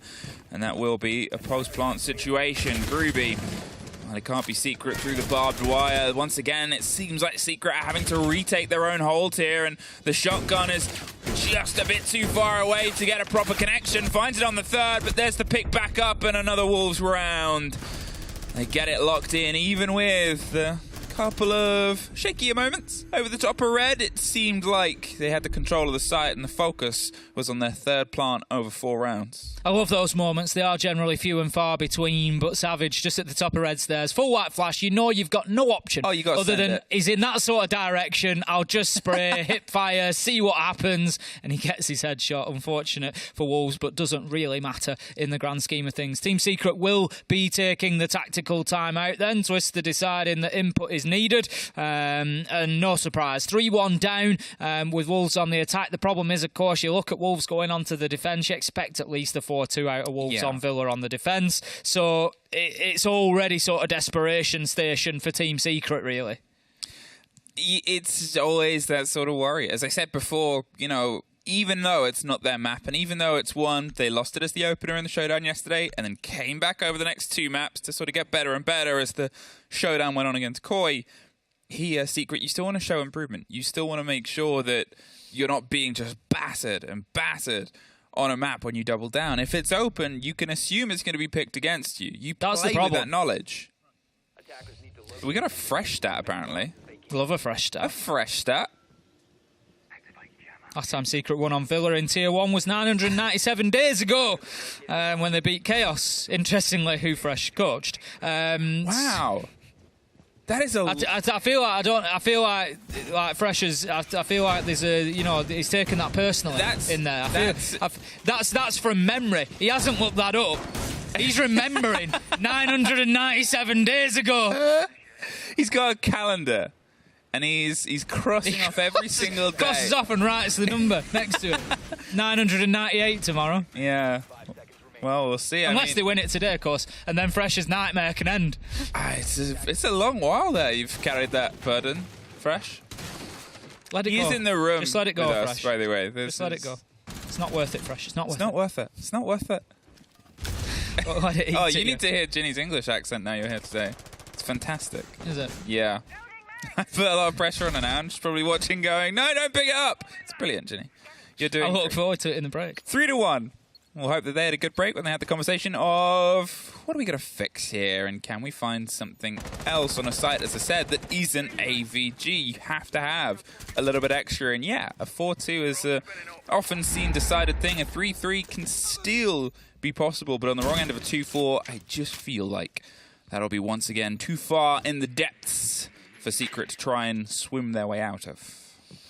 Mowgli poised and ready to go in from the main door. Will do so, pushing straight into living room library. Drones are ahead of him. Going to know that Savage is out there as well. Savage actually low health at this point, down to about 60 HP, so needs to be aware of that push coming through from Mowgli. He won't need a second invitation to go in and get that entry kill. He's been going well so far and would love to continue doing so, I'm sure. Wolves not inside of the map in any meaningful way other than Mowgli at the minute. Still sort of hovering a lot around Master. Haven't got themselves in to start getting that top floor control. We spoke about them. Team Secret not using the down floor sites as of yet. This is their first attempt. It's going to be dining room and kitchen. If you're wondering at home, where's the vertical control? Where do they need to hold? It lines up nicely on Villa to the other sites. So for dining room, kitchen, you want control of trophy statuary, and for living room library, you want control of AVG. Now Savage, he's going to get control of Mowgli as he manages to open him up, and that is a good one because Savage was at half health. Mowgli knew that he was there. He was pushing through, looking for him, and then we have a couple of kills coming in either direction, leaving us 4 versus 3. Yeah, it was the sort of double bait in on Mudroom, the very aggressive hold-up place there on the side of kitchen as well as the break comes through onto laundry. They're preparing by encircling around the site, but with that open now, it becomes a little bit awkward to get yourself deeper and deeper. They want that angle, but there's only so much you could do whilst holding it. He's not exactly going to be able to dive in and get the kit down. Bibu, he has been big problem player against Secret throughout this game at this moment in time. He's frequently been able to put up 2Ks and 3Ks. If he can start kicking that into gear again, he's just running out of time. And that's that big problem right now. Look at how stationary everybody is, apart from just 2 players of everybody still alive. It's P4 and it's Bibu running around trying to find a route in, and everyone else going, we're not going to give it to them until they try and take it. Astro gets the fight here onto the prep side. Bibu's going to see if he can lean in. YZN gets one more. It is just a 4KO potential on the board. We won't see any of it. Secret get their second round and their first that was an AVG over the past couple of times they've played this map. Well played from Secret. Good defence of dining and kitchen. Made it difficult for Wolves to get inside of the map. Wolves had nothing, realistically. As you said, they were static, they were stationary, they weren't moving, they weren't taking any control. They just, I think, ran out of ideas, other than we just need to push in and take a few gunfights. And it was a bit too little too late for them, unfortunately. So much better from Team Secret. Maybe they can take something from that and how they've done it and push it into round 6 now to level things out at 3-3. At least give themselves a decent chance going on to the attack. You feel if Wolves get the 4-2 half here, I would expect them to be able to lock it out on defence. all they really need to do is lock down 2 of the primary sites, then AVG and Trophy would do the job for them, and they could close that out with a round rotation away somewhere else. So 3-2 we stand as we come towards the end of the half, and Wolves, they're going to be looking for a strong finish, but they're going to have to attack on 2. I won't call it a stronghold just yet, but no. Secret's favourite AVG. Yeah, it's, I know I've said it a couple of times now, it's the one where they've obviously got the most comfort on. You can't fault them for it. It's probably a sentence that you could apply to pretty much every single team that plays this map, across comp, across ranked, across casual, across other game modes. Not quite across the Palace raids there. I love a cheeky run out onto the rooftop. I love it. You know, there's lots been said and lots been discussed about peaks and run outs, but ultimately, you know, it should be free punishment if you're in that position as an attacker and somebody's coming out. It is a real opportunity for you to pick them up if the attention is paid. So I do love to see it. It's a big risk and reward, and it's always a good bit of excitement. What I quite like as well is I think they've read into how quick Wolves have been getting the first bit of pressure down. We saw a strike on Mudroom in the previous round. We're seeing Secret try and lean in that early game. Even just the detection outside, there's someone around there. It puts caution in Wolves. It slows them down. And yeah, they've been able to get the kit down a couple of times. But when you're looking at the diffuser planted in that final 30 seconds, that final minute, if you can make that 20 seconds, if you can make that 15 seconds, sometimes those situations where you've lost the bodies early won't be the worst blow. Shinka going to be getting the Clutch Drone caught out, I think. Will be shot as well. I think it might have gone into... It's very sturdy indeed. I think it might have gone into a mute jammer to begin with, but there we go. We got it. YZN just needing to shoot a little bit higher to find the shot onto the Valkyrie camera, the black eye that had been captured. If you wonder why he's taking that out, it's because it had been captured by the Clutch Drone of Brava, so it will have been the attackers at that point that had access to that information. So you don't want that knocking about. We're going to see flashbangs coming in, pressure mounting onto YZN inside a site, but he continues his job there, holding the beast at bay with those toxic babe canisters.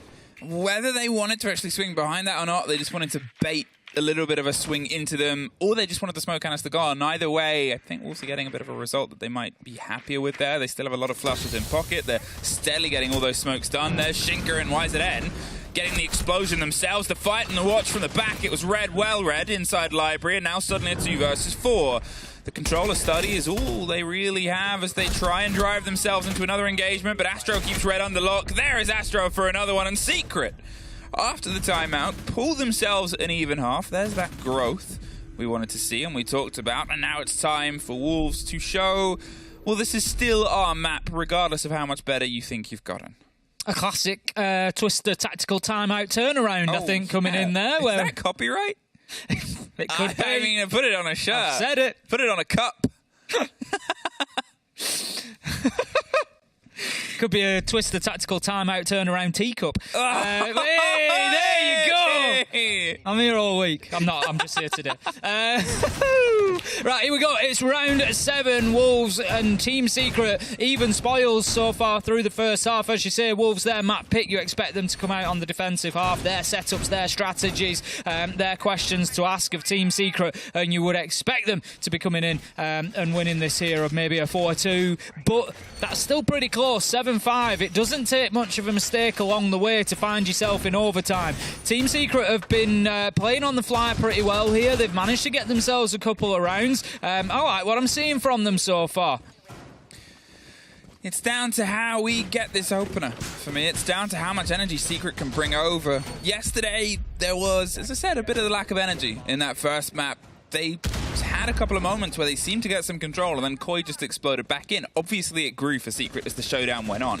Across the second and especially the third map, they really found a great cruise control for the pace they wanted to put across. If they can capture some of that magic in the bottle and try and throw it across the grounds here, it might be a good lead, and it starts, as we said, on the trophy statuary side. But look at this, Wolves' hold, they're very spread out. They've sort of paced themselves further and further. They obviously have the single hold on the back of Astro that's under some quick pressure here from Bedroom. They're stacking and full sending. They catch the player as well, and that's going to sort of start an alarm blaring for Wolves that they're on the site. They're trying to knock on the site. Whether they keep the motion going or not, it requires this, a team kill. Not that. I meant the actual swing back in, and Bibu makes a good bit of use of it. I love that start from Secret there. So unfortunate with that team kill. They had a great advantage, and just the way that they worked in, the teamwork and the speed was fantastic. But they managed to get another, keep themselves the advantage. But Bibu, I picked up on him earlier, he's 9-3, he's still going well, and he's keeping Wolves in this at the minute. He's going to drop himself away, live to fight another day. YZN, he's looking to push through in towards 90. They know that the last man is there. Sleben picks up Deadshot, triple kill for him,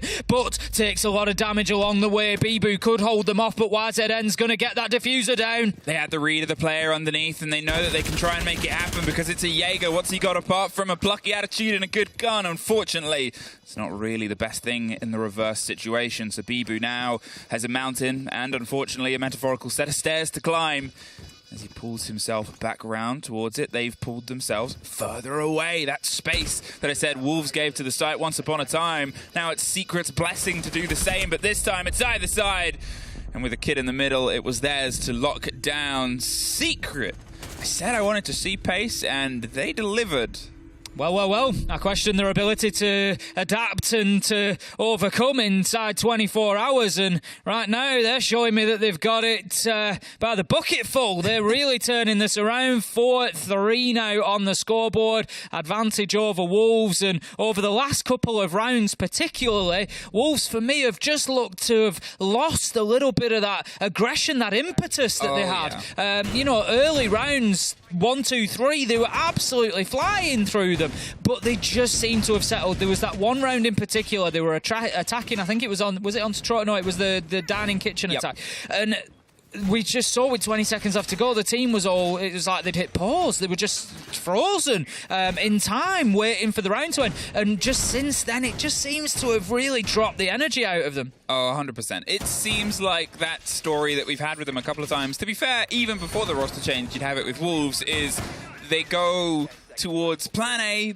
It's great. It's powerful. It's dynamic. It's painted beautifully, and it's fully rendered. It's 1080p is plan A. 4K. It's whoa. Ultra HD. Plan B is a rough 720. It's watchable. It's enjoyable, but it's not quite. It's VHS. Plan C is Betamax. You've just lost half our audience. Plan C is it? They've just gone to Google what that is. It's a discontinued format from the 80s. It just struggles with Wolves. They don't have that malleability. They've often had times where if things have gone away from them, it's not that they give up, but you can just sense it in their play that it is fuzzy, it is grainy, and it is unfortunately discontinued. Need to get themselves back up to plan A.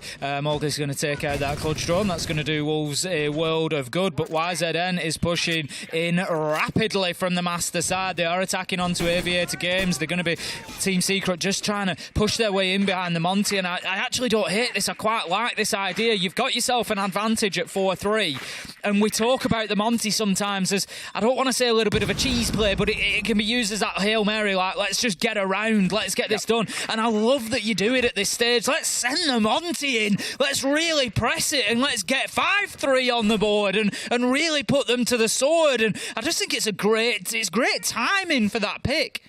Well, I think I highlighted it a bit before the previous round. Obviously a different site, but they were generally off-site. Here, there's only Bibu that's roaming deep in the lesser seen book vault for storing the high fantasy manuals of how to beat Team Secret. In the meantime, the call of the pressure, the Monty is there, knocking on red door. The flash is over the side. They're not quite able to get the catch on the player. They just pull themselves back as utility starts to pop in. The Monty can keep causing problems. You can see there's shuffles from Wolves. But until the pressure explodes, until a body is traded, well, they don't really have to do much, especially with that Valcam.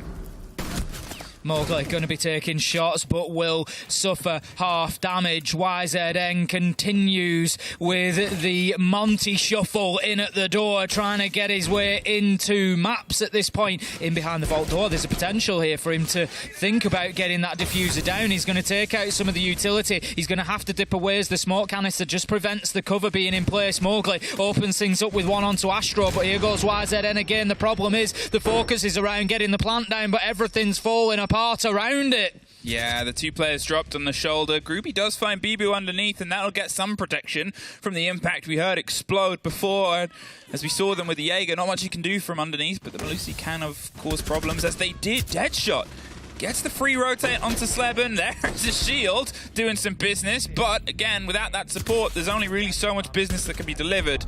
Locked out by the final two Wolves players, and there it was. It was a lot more of a shutdown of the play space. They said, this is what we've got, this is what we're holding. This time, try and take it. I've brought me and my brothers. We're all here, rather than last time where you saw just one person on the site. Yeah, much better from Wolves, much better. And that levels us up at 4-4. You just get the feeling this is how this game is going to continue. Fresh and Ollie were picking up on the desk saying they were expecting to potentially see 3 maps here. And right now, you wouldn't think anything other, because these two are in an absolute war. They're like two stags fighting each other, antlers locked together, just absolutely battling back and forth at the minute, with no clear advantage either way. David Attenborough would love this. He's at home watching. Big Siege fan. Big Siege fan. Do you know what his least favourite map is? Oregon. Do you know why? Why? Because there's a room of animals that have been stuffed and decapitated. He hates it. To be fair, same is true here. Yeah. On Villa. Never show it. Who's observing? Is it Red Lake? It is. All right, Red Lake. Do not show that or David Attenborough will cry. Right now. It's like casting with Des all over again. Round 9, 4-4. We are on the scoreboard. We're going to have Wolves trying to lock down Trophy Statuary again. We saw it in round 7. To begin with, it was a secret win and actually gave them the advantage for the first time here on Villa. But they have since been reeled back in. Astro is able to take care of Mowgli, and keeping Mowgli under a sort of lock and key, I think, is a very good thing for any team that goes up against them. But we always sort of highlight the famous demo phrase of how they play on the day. He played very well yesterday. He was a big part of Wolves sort of rearing their head back in and going, oh yeah, this is that top 2 team. This is that contender that we always send into the ring from the EU side. And, well, here they're keeping him even. They're keeping him level and good. You need to have a watch on that sort of caliber of player, especially if they're on a roll on a weekend. Savage. I'm not sure Savage needed the IQ scanner to see that one. He also saw his teammate's dead body, went to shoot it. I didn't even know those pinged up on an IQ. I didn't know you could see corpses. It just made me laugh how he spun round. It was right there in his face, but he still looked down at the thing with the scanner out. It's like when you go, I'm in. Yep, no, it's definitely... Yep, take that out. Right, P4, just looking to hold on to this angle, but he gets beaten to it, Bibu! But then he manages to swing 180, absolutely slams Savage before being traded out by Astro. Deadshot's there for the trade back around, and it's a 2 versus 2 as Greeby picks up Bibu, and this is going absolutely wild in round 9. They have the control of the other side of the site, which means entering onto A is not easy, but a minute 10. So much time here, and you're still looking at utility. I was going to say there was 2 canisters, now there's only 1. The blinds come out, and so does Shinka. YZN taken off. The kit is now out of anybody's hands and pockets. They're going to see if they can try and rotate the camera, getting the reveal, and that tucked in just on the windowsill means it's very irritating to get rid of. Hopes they come in close. Wants to hit them with the SMG. They swing either side of the door. It doesn't even make the full connection. It is somehow his. What? The impact call and the play and the release. Pokemon caught. That first kill with the SMG was just ludicrous. I mean, that's that sort of position that you're in. You wanted that fight close. The bulletproof camera being there, it sort of says what you have to do, which is you either have to close down that camera by punching it, which he tried to do. Tried to shoot it first, couldn't. So difficult to get the angle. You've really got to be alongside them. You can't do it from like a 45 degree. You've really got to get yourself alongside them to take those out. Well, we are now back in with teams getting the double down in there. Bieber, his name's still showing up. The swing around P4. He goes for the third, and if he'd have stayed ADS as well. Just missed a few shots. Either way, the round comes together. There was a great take, but at that point, the impact had already been impacted. Let's go into round 10 then. 5-4. Right. Wolves get themselves back in front, and this trading back and forward, not just of kills, but of numbers on the scoreboard, continues here as either team struggles to get themselves truly into the driving seat. Wolves have got an opportunity now to push themselves onto map point. This, of course, being their map choice. Will be heading to Clubhouse as map 2, which was from Secret, and we know that that's one that Wolves have had a tough time on at times. So they really do need to get this one locked down. It's going to be dining and kitchen for our 10th, 11th site. We're going round. 10th site. 10th site. 10th site. You're right. Does Des usually do the counting? I just say number 10. And he's the one. This is all the maths. Yeah, well, fortunately we lost him. Misplaced. YZN on the blitz. What are we going to see? We've had some blitz play. We've had probably more than people expected over the recent sort of play days. I'm not going to say he's entirely back in the manner that we've seen him in some certain 4-speed metas, but the pace and the destruction that you can sort of do on what seems like a full send take here onto the side of Laundry. Once again, they've read, well, there's not an entirely suspicious hold, but there is space. Shinka's watching from the foot angles through onto Laundry. They have this. That might do a bit of damage. They have some cams, and there's YZN. Pushed himself all the way up. Now, he does have the kit, and that's the sort of weird risk here. Savage and Astro are able to get the kills over the shoulder, and now he's reverse planting, and the shield has become that cover from the top to the bottom. P4, he breaks his way into China. Doesn't have the C4 that you'd usually request, but has the fire that he can get himself the stretch before Savage stretches him right out. Deadshot. Fighting his way via Memorial, and still with the opener and the blitz causing problems, just sort of peering out, and the big devastating German flag on the front isn't enough to stop Bibu, but Astro is. Deadshot now, the 1 versus 2, has to come his way back down the stairs, but they're above, they're below, they're all over, and if they pay attention, this should be all over as well. Back to a 5-5, has to swing all the way to prep and gets it. But with only a pocket full of seconds, does he know the players above? He seems to have a good idea, and Groovy does as well. 5 apiece.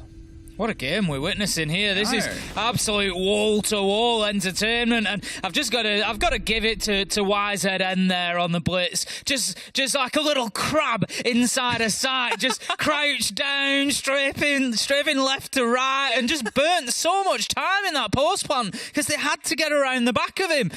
You know, he just made the absolute most of every inch of that shield. It was brilliant. You love to see it. You know, is it a standard play? No, it's not, but it did the job, and it was brilliant. I love stuff like that. That's a twister play, I'm going to call it. I'm just going to assume it's a twister play because, well, that's the growth that we've had from Secret, is if there was a sort of before and after. If you're making an infomercial and trying to convince people, why do you need a coach? Rainbow Six Siege, you have Twister on the front. He goes, this is why, but obviously in Portuguese, if he wants to. I don't know. He can speak many languages, actually. Oh, he certainly speaks English. I can only speak English. I would have said it in Portuguese. I don't know the Portuguese for this as well. Most of my Portuguese is limited from my BR6 days of siege words. So I know... Well, you also learned 2 languages doing BR6. You learned Portuguese, and you also learned Jackie. That is a whole other job in itself. You need a dictionary. You get a dictionary, you get pop a special culture, dictionary. You get all of Wu-Tang's albums. You get...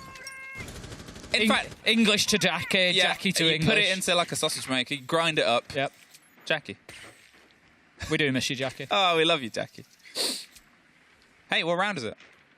It's round number 11. Oh, yeah, 11th site place.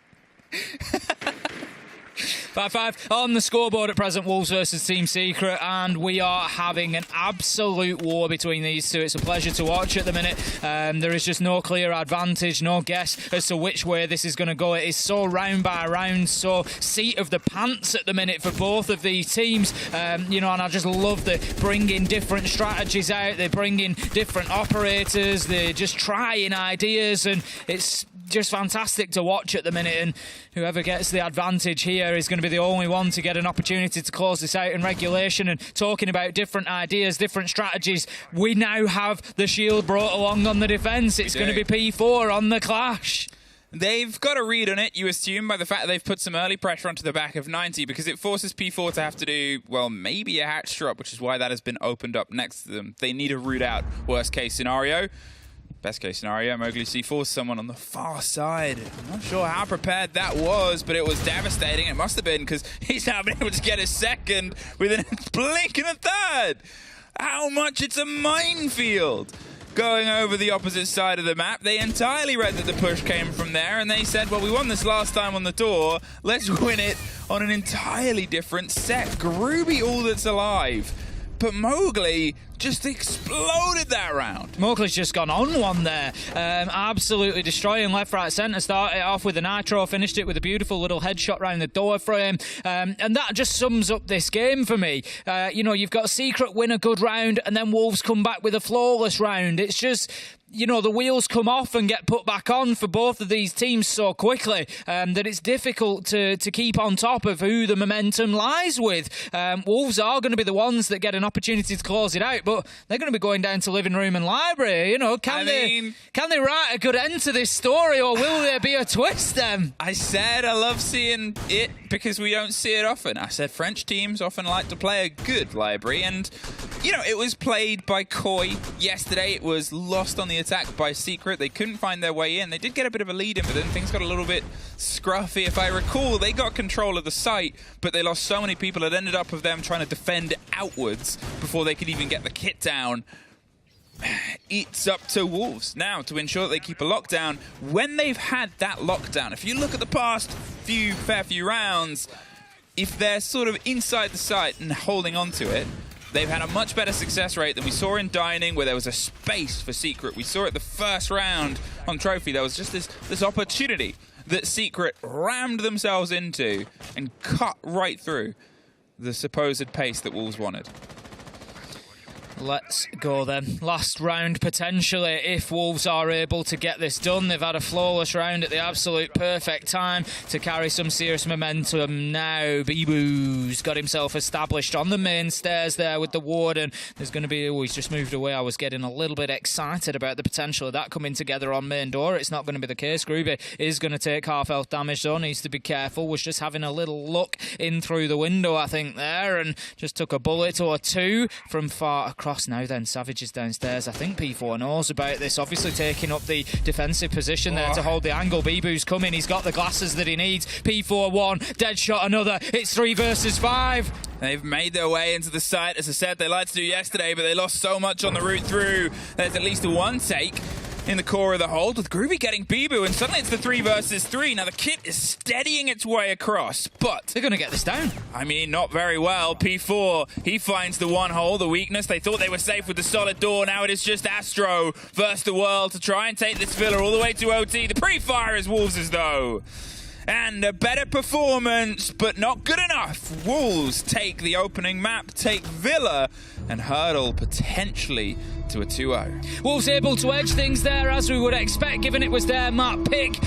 You just felt that there was an opportunity at 3-3 there for Secret to extend that into overtime, but the caster curse struck, and as I thought that diffuser might go down, it was not to be the case. Wolves were in position, and they were ready to close that one down. Living room library, the undoing of Secret in the end, but I think the message to take away from that is a much better performance than we might have expected, given what we've seen previously on Villa. So good turnaround from Secret, and it's going to be hard fought on Clubhouse.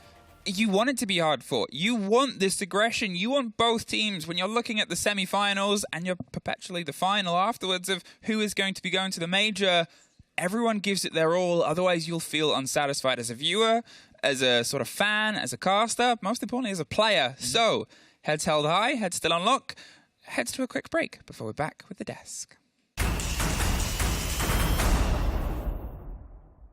My name is Carl, my nickname is Aemao, and I play for G2 Esports. My name is Blaz, and I play for Eric. My name is Deepak, and I'm playing for Koi. My name is Leon, also known as Nello, and I play for M&M Gaming. I am Pasha, playing for Virtus Pro. My name is Lucas Reich, known as hungry, and I'm playing in white.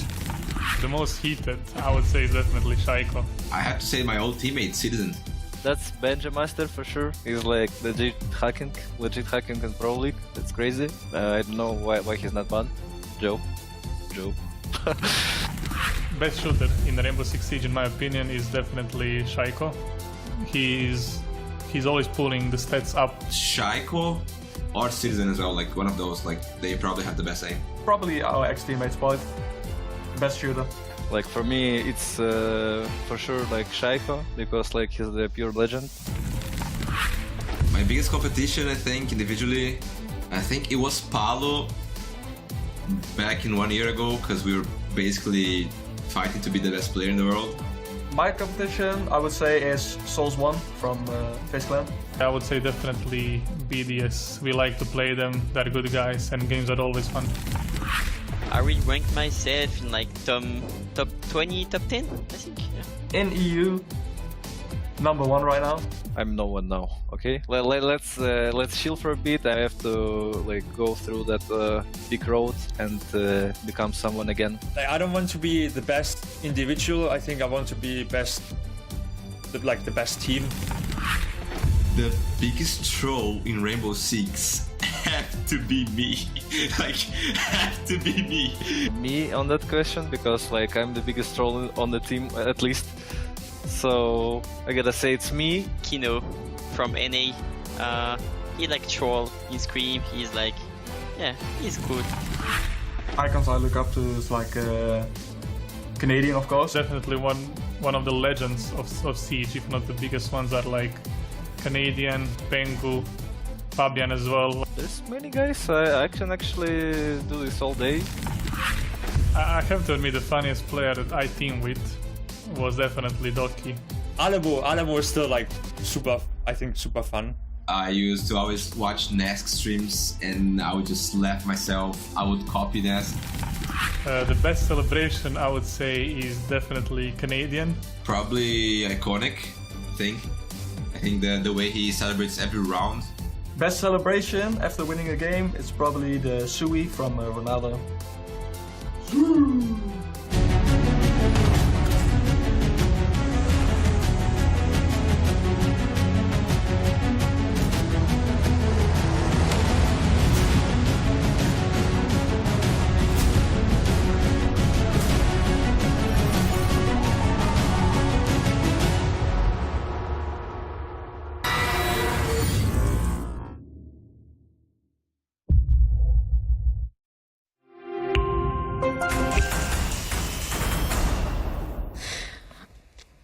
Welcome back to Blast R6 EU. I'm Ginny, your host, and I'm getting bullied for the way I speak by everyone on desk today, but that's fine, because I'm not going to do most of the speaking. It's you guys that are going to do it. So we're going to start off by the fact that it's actually been 998 days since Secret won Villa. So far, yes. And unless they get to the final, it is going to be even longer. Oh. Yeah. I believe this iteration of Secret is going to be 1,000 days. Wow. Wow, 1,000 days. That's rough, to say the least. I mean, it was a close game, though. Still, if you want to call it that. 7-5 for Wolves. It was a very close game. And I think that Secret did a great job of building themselves into it. They didn't have a terrible start. It wasn't the best, a 3-3 split. I think they'll have been very happy with that on the face of things. Yeah. However, it was when the side switched that we started to see a little bit of the problems coming through. Bibu, Wolves, they excite me. I love the interview that we had with Bibu yesterday, because I feel like it gave us a really good insight into the team and into some of the inner workings of that squad at the moment. Yeah, and there he is again. He's pretty much an open book as well. You know, you see him in the interview and he'll tell you anything you want to know, you know, within reason. You see him outside of an interview and he'll tell you absolutely anything about the team. He's an open book about here's our problems, here's where we're going, here's what we want to do. He's been around forever in terms of Rainbow Six Siege. This iteration of Wolves, it is an exciting one. Like I say, it is a transition period for them, but it is an exciting iteration. I thought Deadshot played well as well today as well. Yeah. You know, that's not something we've seen. He's been having to warm up into EU League as well. I would say it was an expected result.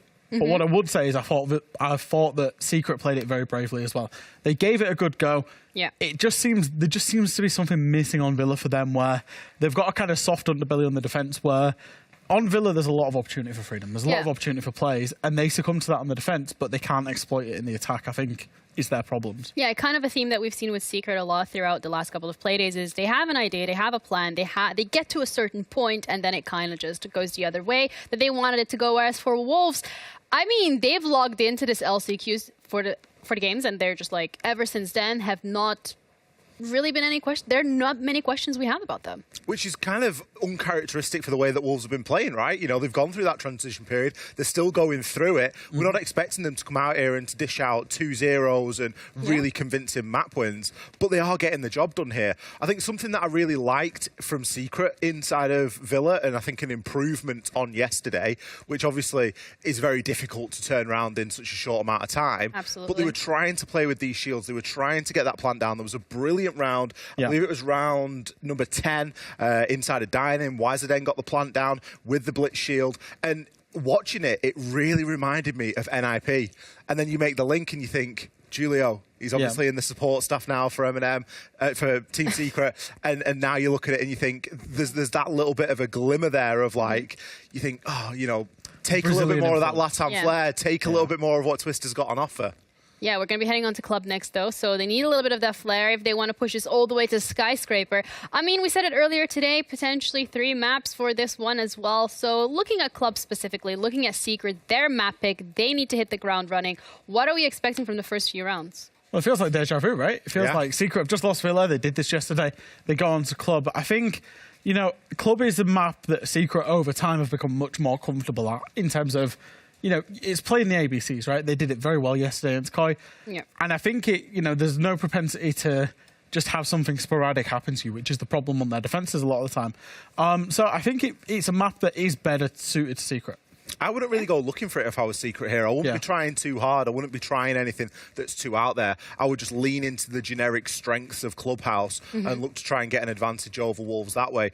Previously, we've known Wolves to be quite a slow team. They have sped things up a little bit now, so you're not going to have much of, you know, they're not going to burn so much of their own time. You're going to need to do a little bit of that yourselves. Wolves are very hot and cold on Clubhouse. In terms of the last time they actually played it was against Oxygen in Six Invitational. Now, the starting side in this map that we're going to play, Wolves are starting defence. They've chosen defence. The last time Wolves played Clubhouse, they didn't win a single defence. They're very, very hot and cold on it in terms of how they're playing the map and how their opponent plays the map. So there's a lot of opportunity for Secret to exploit here. Yeah, it's going to also depend on who shows up on the server. Secret is 1 map away from ending their contention for the major, whereas Wolves only need this 1 win to be going to the finals, potentially go to the major as well. So to see how this is going to play out, we got our casters Hap and Ace to walk us through. Should I leave? Happen, Ace? To be fair, I'm a constant here because it happens with Des as well. Fine. It happens with Des as well. For some reason, sometimes I even get doubled up on. Sometimes it's Ace and Tim. Ace and Tim, that's better. We've had that before. But I mean, I'm happy. Yeah. I was prepped up. It's gonna make. Look, see? I was gonna make. There we go. I've been Packball recently, and now Hap. Who's Hap? It's some guy I was casting with earlier. He's left now. I was going to make a whole joke. I was going to be like, hey, are you in the club?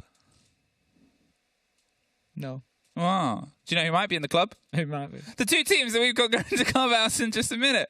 This has been a long... I don't know if it's supposed to be this long on us. This isn't... It's just chaos. It's chaos at this point. Sorry, the casters start the button was distracted. Press the button, casters! Yeah, I did. Ace of Fire, right? You're the whole map. There we go. You're in the club. Get me in. Get me in. We are in the club and Clubhouse. Wolves versus Team Secret. And as maybe Hap said on the desk, it was a loss on every single... Are we just referring to everybody as Hap now? The Hap. Yeah, it's like AI. It's taken over. It wouldn't surprise me if Hap was AI generated. Do you think? Yeah.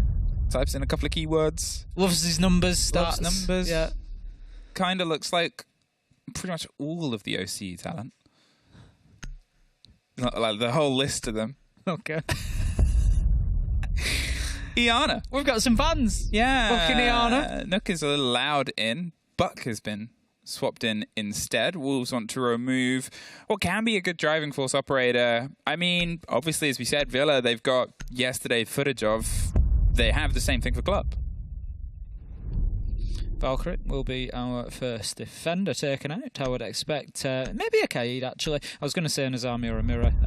There you go.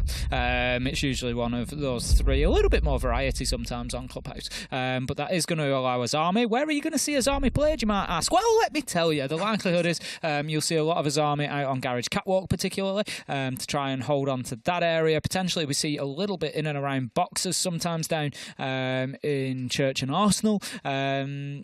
Again, just such a flexible, powerful operator. Straight away, Bibu, bang, straight onto the Azami. No surprises whatsoever. It's going to be for a Church and Arsenal, so interesting to keep an eye on just exactly where those keeper barricades go up. Groovy straight on the knock as well. As I said, they were banned in the match that they had yesterday here, and ooh, there's a very balanced, if slightly weighted towards Secret's favour vote. Those change so dramatically between every single map. People are very easily swayed. Well, I don't. Part of it, sometimes you feel like it follows the winner. Yeah. But then a little bit of me, and I'm going to be very kind to our audience. Okay. Is I think generally speaking, there's a very good level of knowledge amongst a lot of people who watch a lot of Siege, and I think they come in and they think, Wolves not great on Clubhouse, might have a bit of a struggle here. Yep. And so I think we see that reflected sometimes. I think it's sort of like our desk. There's chances and there's knowledge. Yeah. Between the first and the second map. Of the first showdown, actually, both of our two analysts today put down votes for the two different teams. Guess which one made it big on Twitch coin? Twitch coin? I can't remember what it's called. What you gamble on in Twitch chat. Points, aren't they? Points, Twitch points. Guess who made it big on Twitch points? Channel points. Yeah. I think Ollie had a good win. Really? Yeah. Incorrect. Fresh was the one that made it back, and he's now around a cool 3 million. 4 million. It's just too easy for Fresh. You need to log out more, son. 0 apiece. Ollie is on 0 Twitch points. He's just let me know. 0 apiece. And in the opening 40 seconds, well, it's a slow start. It always is on this site because you've got a lot of top floor to do. It's very rare to have a direct drive across it.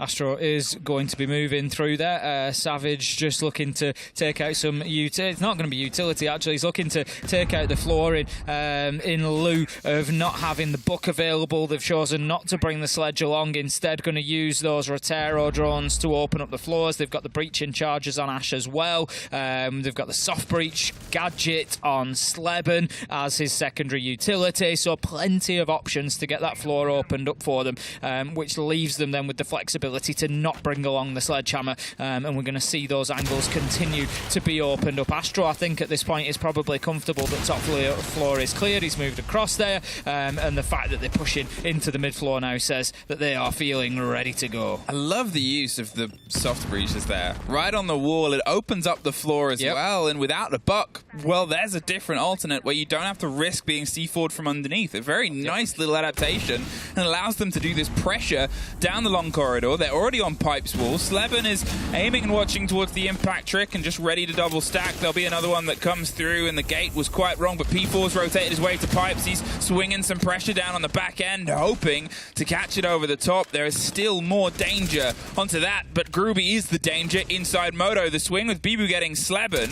Now they've lost out just where the fight is, but Groovy's either side of Pipes, and now the kit is on the back of the line of Church, getting planted. The smoke is having no idea as they're trying to have to hold off onto blue. It's P4, though, who is the secret source with Groovy still getting his own on top. Shinka, all that's left, and Secret just sort of strong-armed their way against the hold here and battered down everyone in front of them. 20 seconds.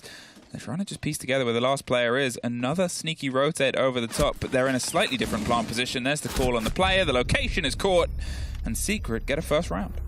Well, our 4 million point man Fresh certainly had the read on how the defence might go for Wolves there, suggesting that it could be a bit of a struggle for them. They've not won many of those defences, 0 of them the last time it was. That's low. That is not many. If you're unaware, statistically, that's low. That's quite low. So Wolves not able to pick up that first defensive round down in Church and Arsenal. They're going to move themselves away to gym and bedroom. Don't have the mirror available for the top floor. Going to be bringing along the Bandit from Bibu, but interestingly no Castle. So the Bandit batteries, I'm interested if they go on the gym wall, the jacuzzi wall. So they're not really difficult to deal with. As soon as you've got CCTV, you've got access to the walkway. You can get yourself on the gym window and you can just shoot them off. So really, for me, if you're bringing the Bandit along on this site, if that's the plan, if you're wanting to play there, you've got to be thinking about a Castle along with it. You've got to have some protection there. I mean, the only thing I can think is BB might play against the CC wall instead if they want to try and wait. Yep, possibly. And sort of waste time out on that end. They're setting up the barbs over there. You can juggle some of the pressure here, but then you look at who YZN's playing. It's a Maverick. It's so cool as a way of putting it. The throwback that we've had over the past, month and a half, 2 months of Siege, we've started to see Maverick, Bandit, and Zofia and Blitz come back around, and you're like, what year is this? Nice use of the keeper barricades to answer my question. There is keeper barricades in there instead. The coverage isn't as good as with castle barricades, obviously, and can be, you can try and sneak an aid through there onto the far side, for example, but there is a Jaeger, so if the ADSs are in place, it's typical Siege stuff. It's all counter over counter over counter, and we'll see just how well that protects Bibu in that position, but he is going to be playing for the jacuzzi wall for the time being. But as you say, with the Maverick on site, it might all be a bit of a moot point anyway. Astro was quick to get up here, but with the half reinforcement, he doesn't quite get the angle that he wants onto the door to force the players further and further away, so they have to swing wide. It buys a little bit extra time here for Wolves to keep themselves tucked in, keep the control over the spot. The wall is slightly cracked open, but at what point do they fall back? There might be the opening on the construction wall as well. You have to be cautious because you don't know until the drones roll out ahead of you, which they are doing. The barricade, I think that went over, yep, just onto the corner in the tuck here, onto Deadshot, give them a little bit more protection. They're smashing their way right through though, and they're out of there. They can feel the heat of the pressure, and they're seemingly just a step away, Secret. Secret not messing about, certainly aggressive, getting themselves in there. Astro going to take out more Kiba barricades. I think that's going to be the last one applied by P4 there, just to close out that window again. Always difficult on the exterior windows, of course, because it's just 3 punches. You don't even need utility to be able to clear that out. Selma Charge is going to give the long angle through. Construction on into site. Mowgli just trying to make a challenge back in reverse if he can, but careful not to give himself away. There's 1 minute left to go here, and look at how tiny a space Wolves have been forced back into. They are literally stood on top of each other at the minute. Kills raining in for Team Secret. Shinka, he's able to swing around and get one more catch, but it's dropped on, and there's the trade. Deadshot and Bibu. They're able to win out a couple of important fights. It's suddenly the 1 versus 1. The Kiba is still present on the door, and Bibu, with a little bit of camera usage, is able to get the read on just where the player is. He cannot tuck. As long as that camera is pinging things, he's in an awkward situation. He's trying to get the width towards getting it dropped, but he knows as soon as he pays attention to it, well, that's probably when Bibu's going to strike. There's the reveal on just where he is, and oh, that's frustrating. It's the awkward positioning of those cameras. It's giving Bibu absolutely everything to work with here. YZN just has to try and lean into the fight, but it's so impossible to know where the player is. Everything is being read. Everything is being watched forward. The call on the motion was there, and that was really just Bibu's to lock down. 1 bulletproof. Definitely defined that fight. Whether it was always going to be the result, I couldn't tell you. Great comms and team play for Bibu to be able to use that information that was coming into him. The bulletproof cameras, it just goes to show how powerful they can be. As I said, back on Villa, you can't get it from that 45-degree angle. You've really got to get more alongside it. And when you're in that 1 versus 1, it's just not possible to do it because, like you say, the comms are there, that it's just going to be a very quick, sharp call of now to say that they're challenging onto the camera, and that's the time to go and apply pressure. And Bibu played that beautifully. So we're going to head back down to Church and Arsenal for round 3. Wolves managing to pick up their first defensive round there. They'll be hoping for a little bit better. Team Secret, when they attacked this in round 1, I was very impressed with how quick they did it. Usually we see attacks in the final 20 seconds or so going into Church and Arsenal. There was 50 seconds left on the clock when they were getting themselves into a position to execute and to plant. So it was fantastically quick from Team Secret. I'd maybe like to see as a response to that, even just 1 player, maybe a presence on top floor, just to try and burn a bit more time, because Secret were just allowed to be far too confident in taking map control. Yeah, I think that was the thing as well. Up till the build-up of that round, they just strong-armed Wolves out of position. It wasn't even that there was a direct fight, but it seemed like the threat of there being a fight was like Jurassic Park. It was, the T-Rex is coming, we just got to get out of here, we're not going to win this. And that amount of pressure, just from the presence, just for the sheer velocity of them hitting against CC, hitting against Cash and pushing their way around, not being able to convert it is something where Wolves, well, maybe they have to do a couple of things like that. Deadshot swings out, you assume blue window, and there it is. Gets the take, and a cold diffuser.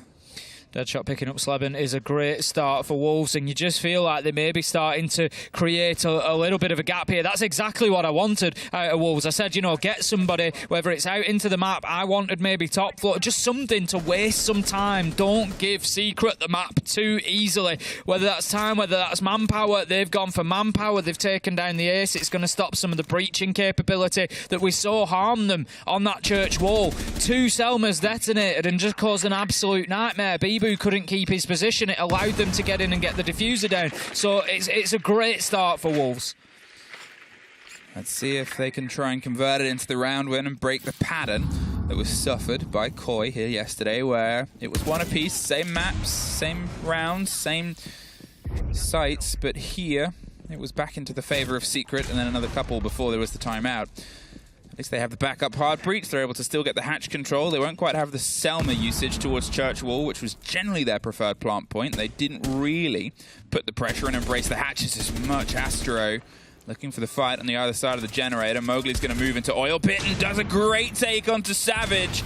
Pre-fired, pullback, a 2-body advantage, and he can just pull himself out of there. That's just really broken the attack of Secret there. They've still got plenty of time to reform, regroup, reshape, and come up with something else, but that pressure into blue was important, because now what Wolves know is we can pretty much just turn our backs on that. At the minute, Astro is sort of thinking about pressuring in that direction, but generally speaking, they only need Mowgli to front up to it. He's not going to be able to, though, as Astro gets an important kill. He's able to push down, and what that means is it's splitting the forces, but that kill should unlock this defense for Wolves. Yeah, Bibu pushing his way back into Church. P4 might be down. They can't quite get the lock on it, but they know where the diffuser is once again.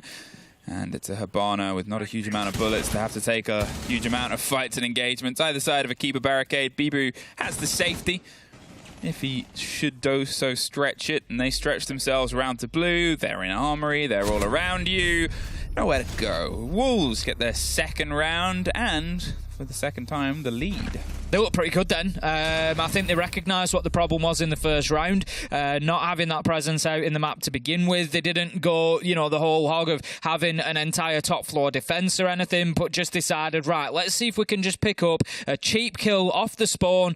You never get to pick who you kill off those. They were a little bit lucky. They got the ace. Sometimes you need that bit of luck. Take the Selma charges off the board. Right, we maybe don't need, if that was recognised, we maybe don't need to worry about Church Wall the same. And it just allowed them to focus on other areas. It was a great defence from them. It puts them 2-1 up, puts them onto a third choice site, which is going to be CCTV and Cash. They've got the Azami, as I said, that will be able to hold on to Catwalk and really help them to do that. Interestingly, they don't have anything to deal with throwable. So no Jaeger, no Wamai. So that's going to be interesting to see how long they can hold on to that Catwalk for. That would be my immediate concern for them. It's when I talk about throwbacks and how maps are held as well, the Bandit juggling its way against... I love Bandit tricking, and I love that it's back. We saw a long period of time where it wasn't really viable. You weren't there when we had our collective breakdown in the studio on the day the games were postponed, and we had to talk for a while, and we got a Pengu stream, and Pengu said there's no such thing as bandit tricking. Okay. Yeah, I think his reasoning was the concept just doesn't exist, you're just wasting time, and people went, isn't that what the tricking is? I think we might just be arguing over terminology at that point. Speaks in riddles. He is Danish. Yep. who Groovy might want to speak in, is charging his way up the shield, up the stairs. He had this in Koi. We saw, or against Koi even, we saw him play this Monty. He gets very aggressive, in sharp, in quick. He's happy to sort of work, not entirely solo, but with one bit of confidence, he'll put the pressure. Look at this, though. It's coming right against him. The Malusi, the impact. He was surrounded by 3 players. So important for Wolves to do that, because the Monty is the player that you're looking to bully that catwalk. They don't have the nades available, and they've only got 2 in the hands of Savage, so it's going to be very difficult for them potentially to shift P4 out of position. We can see Astro just working, and they've got this wall sort of partially open. There is still work to be done to make it passable. That will now be the case, but Wolves with another great start. I mean, the Kiba barricade replacing the door, it was perfect, as you said. And as I was sort of making a highlight of, Groovy likes to be aggressive with the Monty, but he needs a bit of support. Goodbye, Savage. In the meantime, that's your nades gone. How do you clear catwalk now? And that's it. And, you know, you never pick who you're going to be able to get from a peak. That is a peak all the way to the back end, caught in the back of the truck. This is it. I would expect P4 now to be able to remain in that position realistically for the rest of this round. Yep. He's covering off the window with a Kiba barricade so that he can play aggressively here without getting a line of sight from the breach. He's just playing it fantastically well. Sleben is going to try a little backstab. Oh, red stairs though, but Shinka's aware. The toxic babe canisters are going out. Mowgli picks up Astro. It's 5 versus 2. This could be flawless. I mean, they're trying their best to make it. Mowgli with a run out.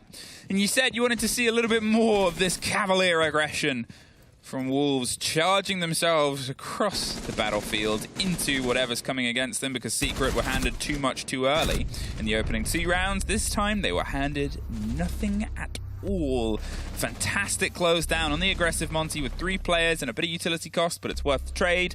And then from then on, everything was uncomfortable. It was brilliantly played. It was a pleasure to watch was that round and how they dealt with those issues. As I said, I was a little bit concerned for them. And maybe that's something Secret could have recognised and dealt with. No ADSs, no Wamai magnets. The focus here has got to be those throwables up onto it. You know, get your breaching done on those garage walls means that nobody can play on the downstairs. We saw Mowgli able to just run into the bottom of garage and get the kill onto the Monty. Yep. If the garage walls are open, guess what? That can't happen. The risk is too high at that point, more than likely. So Mowgli has to stay out of there in lounge at best. It gives them the opportunity to get up there, put some nades up onto the catwalk, clear P4 out.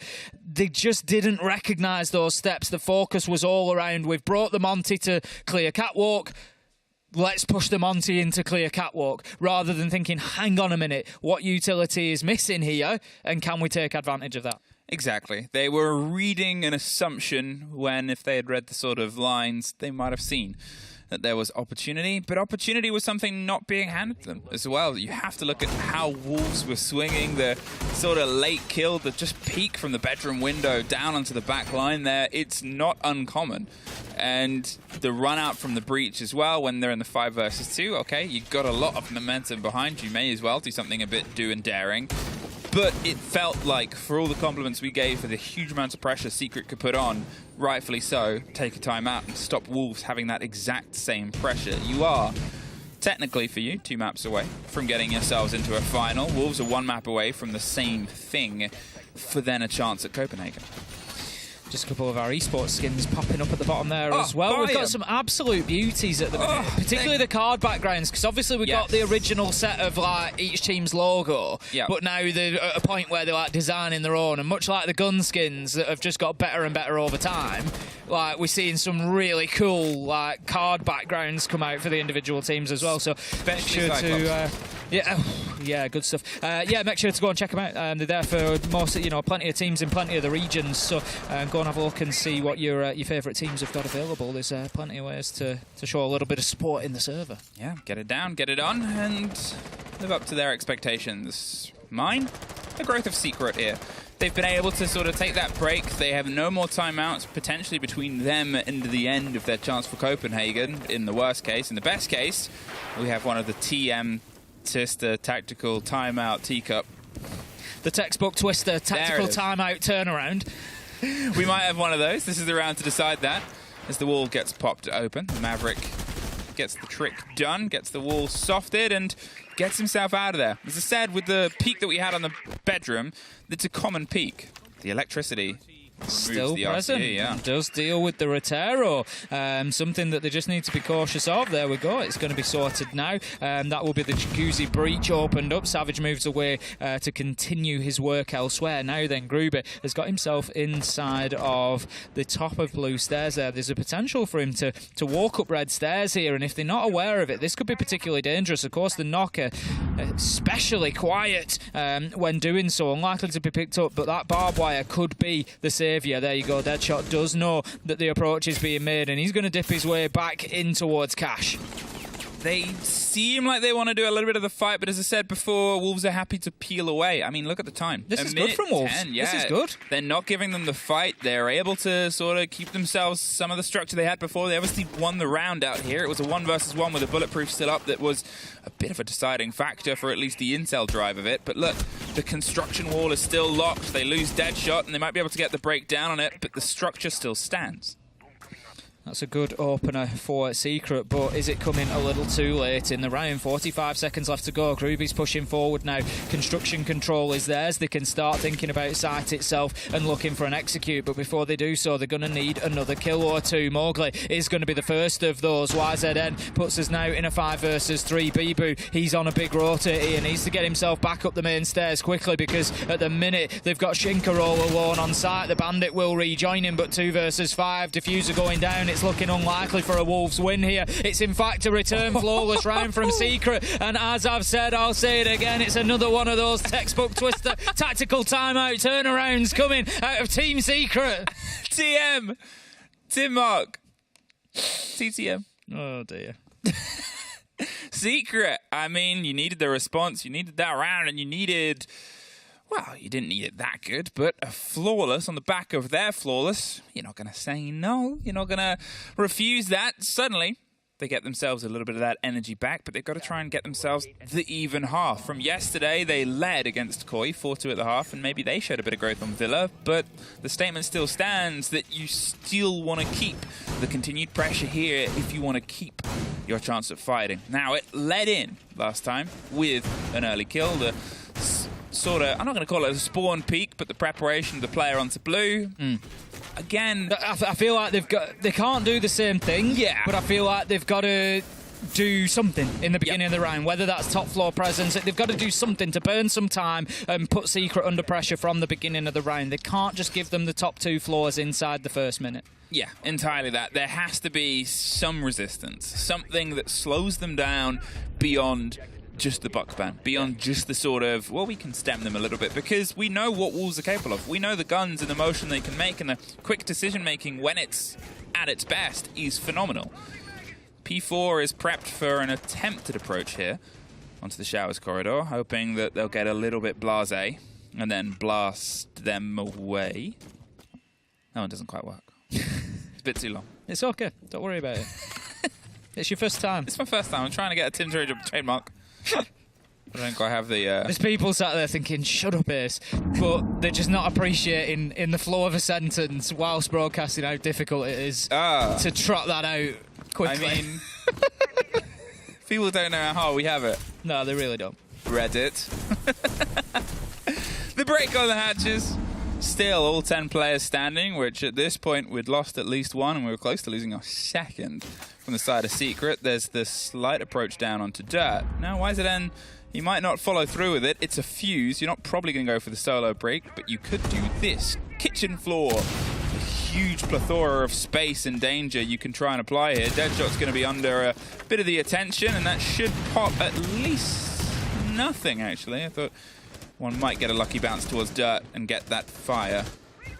It at least allows the Fuse to get himself inside of the site. If Nitro attempt goes out, not going to find its mark. Always good for moving people from underneath the hatch as well. If you're in a position maybe in your ranked games at home and you're thinking, struggling to get this kitchen hatch open, they keep impact tricking it. If you've got a Fuse, you slap a charge down, you send it in, nobody can play underneath, so it can be a smart way of doing that as well. Oh, Mowgli swings onto the Fuse. We'll see the diffuser go down, and suddenly Secret are without that in their pockets. They try to put a quick break break onto blue here, but the canisters were popped, the fire slowed either side, and the smoke was just nothing that could be moved behind it. Groovy had to wait.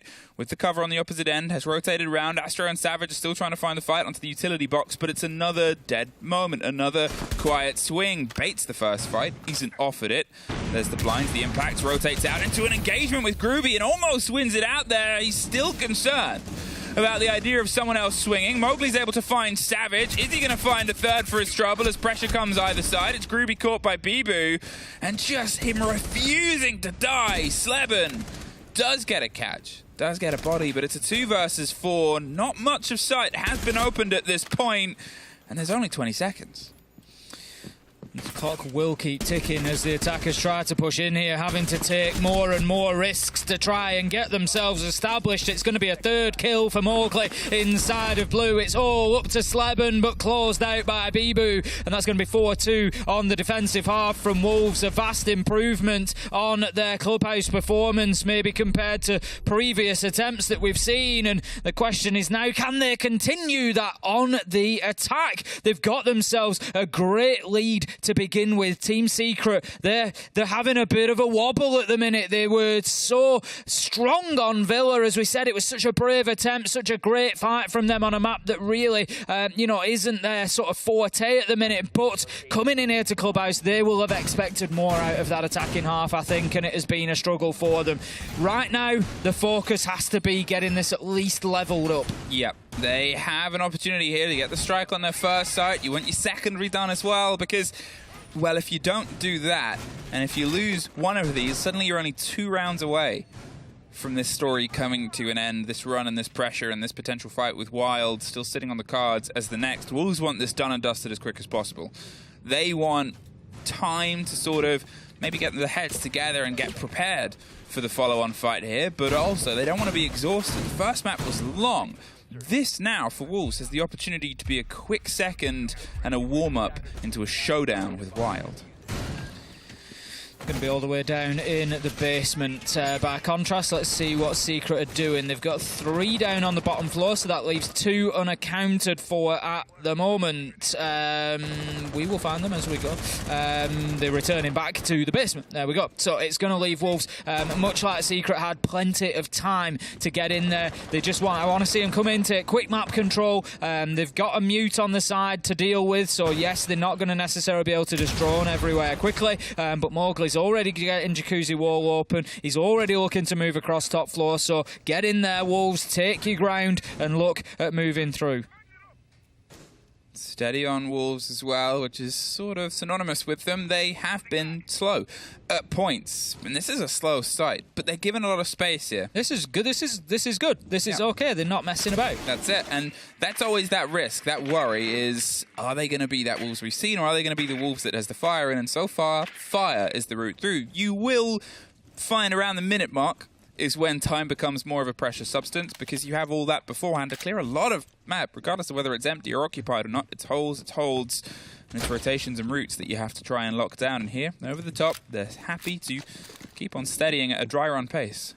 Deadshot just watching the top of main stairs, if you were wondering there. It's another angle that you can take away for yourselves at home. Little hole in the master bedroom floor, little hole in the wall that you can see behind the bar, and you'll get an angle through to the top of main stairs, so you can just watch the flank with a little bit more comfort, a little bit more safety. So Deadshot doing that until they can get themselves established inside of kitchen. P4 going to be going in there looking to get the hatch open. I don't think there's going to be any challenge coming from underneath. They do have plenty of impact nades. P4 going for it in one. I think he's probably just going to get away with it straight off. No, there we go. Savage actually steps in underneath, so P4 needs to play a little game with them now, really. Go 2 pellets at a time so that he knows that he's not going to be losing too much. There comes the second. No, it doesn't. There's smart play by Savage. Waits for the first set to detonate. Waits for the second. Goes in. Mowgli picks up the kill, though, and that is a big moment for Wolves as Shinka gets Astro, and it's falling apart for Team Secret, but the clock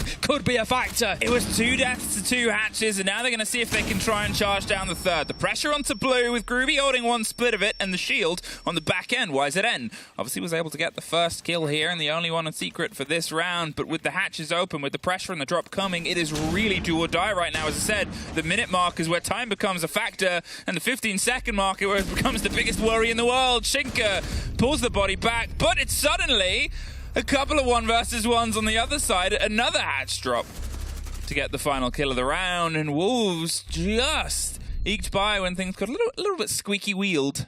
A little bit towards the end, but they did well.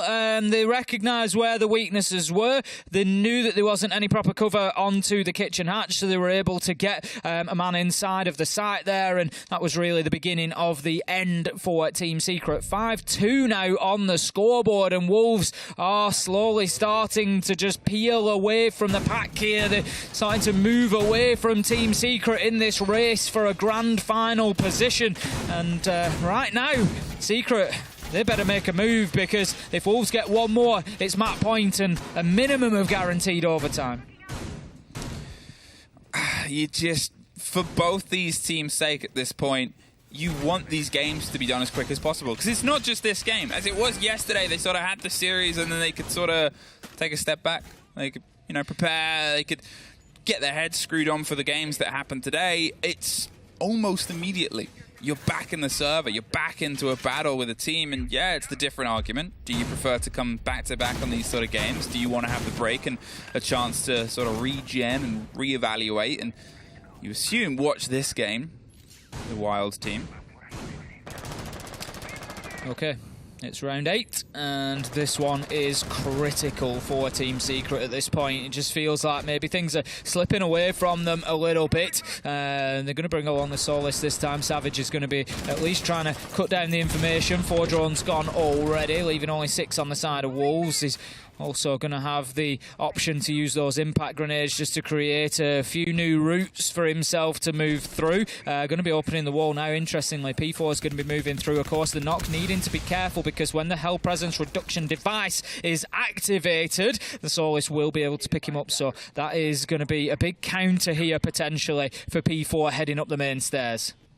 And the peek from Dirt with the P90 isn't going to net them a result, but the Candelas might straight onto site, and Sleben is blinded and dropped. They've hopped there around the corner. YZN once again is able to get the first kill back, gets a second before P4 trades them out, but look, the site is now Wolves. They're doing their best to hold on in the 3 versus 3. You can still hear Candelas popping. They're going to just get the plant onto concrete because they know what Solace is about, so they cannot do it on any of the softs because of this. They cannot get the angle. There's a post plant, there's a quick hop round. Astro and a double stack with the Wamai with Groovy winning it out, and no team kill pressure this time. P4 gets the kill on the construction door. It's the slow rotate of the Nook. They're just going to hold off onto the side in 30 seconds, but it's going to sound very long and very ominous for either team right now. It's a triple and a 1 versus 1 once again on this site. No bulletproof to watch in a post-plant situation. Astro holds on for the first and the second tick. The grenade, it's going to go in cooked rather than uncooked, but P4 takes the kill anyway. Didn't have to cook it, could have thrown it without. I was terrified. If my rank games have taught me anything, that is when you step around a corner with a nade in hand, you lose that fight. Like, he steps around the corner with a nade in hand, holds it, sees the man, looks at him, has the time to say a one-liner if he wants, then throws it and then kills him with a gun. So I'm assuming he said, catch this, threw it, caught it, and then he shot him. Beautiful. Absolutely beautiful. Great play from Wolves once again, Pete. What I liked was there was some really good coordination there. There was 2 things that happened at the same time. We had the knock moving up main stairs, and just as he got to the barbed wire, you heard the Candelas start going, and it was just all about confusion. Yes, they were pushing into sight at the same time, and it gave them the opening to do that, but it also completely masked the only sound that could signal the arrival of that knock from main stairs, and that was the barbed wire rustling, and it just completely drew focus away from it. So bang, in he goes, and the rest was history for Wolves. They get themselves onto map and series point. They're looking to put themselves into that grand final against Wild for the position in the major, and what a performance they've put in so far here on Clubhouse. They've just absolutely dominated Team Secret. I mean, the plant decision as well, from the intel that they had, there's 2 spots across those sites that are protected from a Solace underneath. One is the bed and one is on concrete, and they went with concrete because, well, they knew logistics was safe and construction wasn't. They could finish that plant in the time there, but they had no way to ensure the safety on the door. Deadshot finds Savage.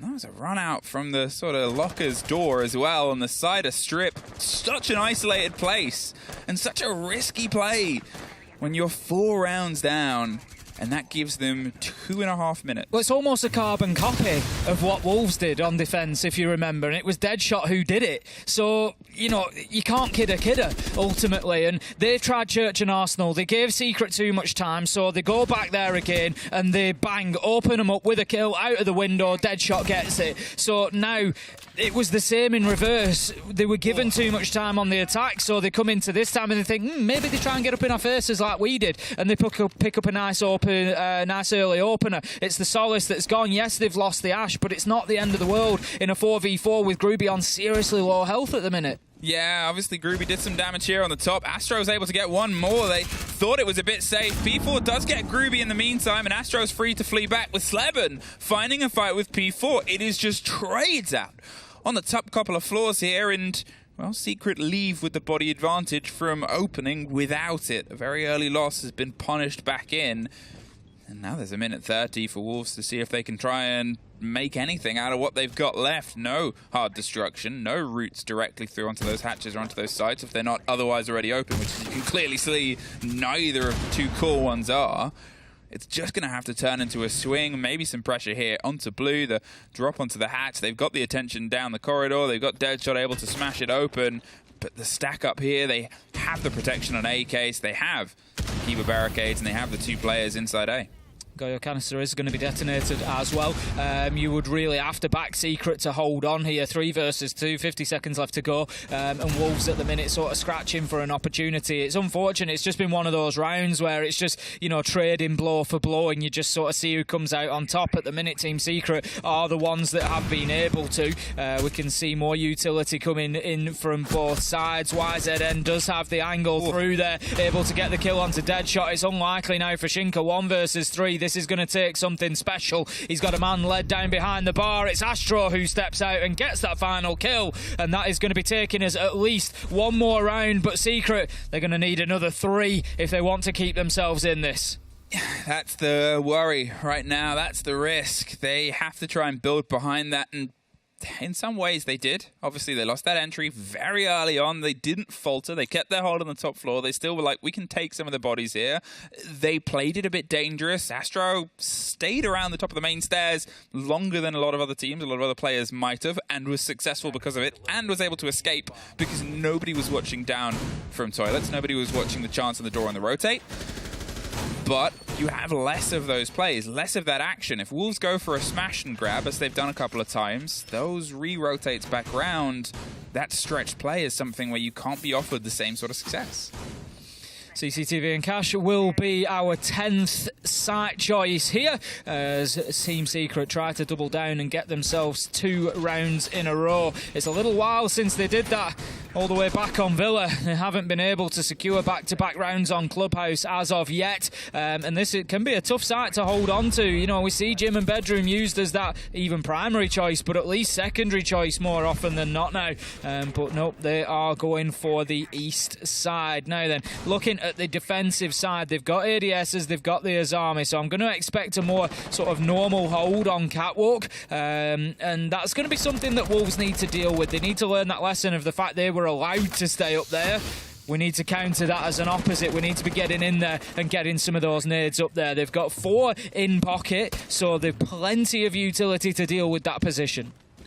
Now, they've obviously got a lot of list of things to do ahead of them. They're going to go for the break onto Takuzi's side first. P4 might want to put the pressure onto construction window or the wall. See if they can catch those rotating players back on the other way around. Gemma won't quite get the stop. The drone is sent in. Good luck. Goodbye. And can you get any good reads? There's a ping on a single player through the ankle holds. They cannot take logistics hatch drop, but they can try and, as I said, put the pressure onto the window itself. They want to isolate this player and mean that they cannot go anywhere. Mowgli wants to fight. He's ready for the engagement, and no, the worst time! to change into whatever else he wanted to pull out of his pockets. The only thing put in a pocket is him, and then Deadshot somehow gets a second Slibbin, punished and rocked through the soft. And that is just an unexpected blow. Savage droned out on the back. Hears it and has to rotate. But, I mean, Deadshot with a clean bat of control. Wolves have got away with one there, realistically. You know, Astro shouldn't be winning that fight. He was absolutely trapped. He was locked down tight in a corner. Mowgli has the angle and then just tries to reposition and loses the fight. It happens. It's unfortunate. But Deadshot is there to the rescue. Manages to get two. Having a good game here. 8 and 6 so far. Joint leading along the way with Mowgli and P4 in terms of kills. But Wolves have got themselves positioned here. They find another kill. You feel like this is on a slippery slope now. Surely they are on their way to a final against Wild. It is not looking good for Secret in a 4 versus 2 favouring Wolves. Savage has a lot to do. Not sure if he knows about the drone, but it seems like Wolves know very much about his rotate. There was the player watching. All 3 of them now have changed to watch every step he's taken. He doesn't know about P4.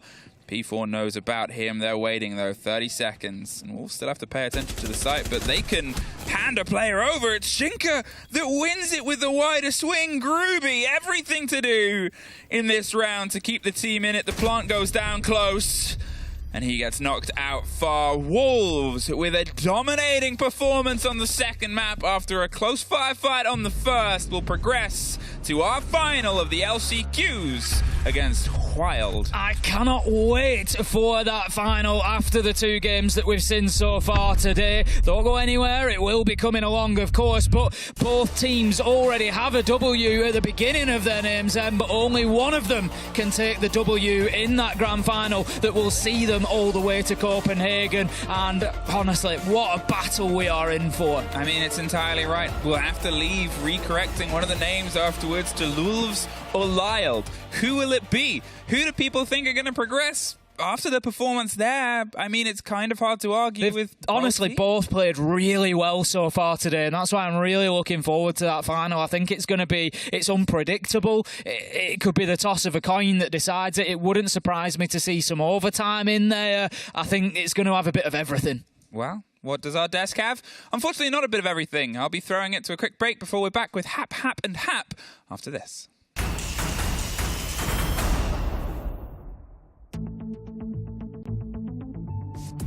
Hey guys, my name is Backbull. I'm Leon Gids. My name is Deepak. I'm Bibu. So my name is Noah. I am Tyrant. My name is Nilo. My name's Mark Steinman. A hard support at an IGL basically means that I'm playing all the hard breach operators. I'm joining in my team, making sure the job's done. I think the reason I'm so good at this role is because I'm very vocal as a player. I've got a deep understanding in the game. I am an entry, but I'm also the person that can just go anywhere on the map. I'm kind of like that wildcard player. Now enter the map like as fast as possible, obviously, and take the map control, which is pretty important. In the team, I'm best known for helping people that are roaming from site with echo drones or file camps. Like a backbone of the team. I'm playing anything that's needed for the team. As hard breach, if you die early on in the round, you're just putting your team at a massive disadvantage. So something I always try to do is make sure that I'm as close to the back as I can and let my entries do most of the work. That's their job. I think what I like about entry the most is I kind of get to use my teammates to just get me in the building and do what I love. It's a pretty aggressive role, I think, and I'm pretty confident on it. You need to be confident actually on that role. Like you are normally the first person inside the building taking the first gunfight. What I like about my role the most is probably I have so much control over the round. If something isn't going right, it's on my shoulders to correct it. The best part about my role is that I get to sit back, just join my teammates in and let them do the work for me. Something I would suggest to anyone looking to go pro or at least get better at either IGL or hard support roles would just be to study VOD of either yourself or other experienced players on that role. Make sure you're stern and you're confident in what you're calling, so your teammates know and they can trust you and understand what they're doing. Communication, you need to have a clear communication, be calm. Try to get your teammate involved to pre-place a camp for you that he can hold in the beginning of a round if you want to take map control fast. Your mechanics, so like your aim or your positioning. By watching other players, you can of course just see what they're doing and implement their tips and tricks into your own gameplay. For me, I feel like you just got to have a lot of game knowledge and then self-confidence as well. Just be confident. I think that's actually a very big part. You have to be feeling like you're going to win every single one of your gunfights as soon as you go into them. I'm very comfortable in my role. I think I'm definitely one of the best people to do what I do. I don't want to say too much, but probably top 5. I can keep a level head in these intense situations. My game knowledge is like, I feel like it's above like everyone else's in UL, to be honest. I can adapt really well. I can just go in any side of the map without even needing a drone half the time because I know that people are not going to be there. I think I'm pretty confident to become the best. I think I'm extremely hungry for it. I can always be working to improve, you know. If something goes wrong, I can always learn from that situation and do better next time. It's been my dream like all my life, and now I've been given the chance to do it.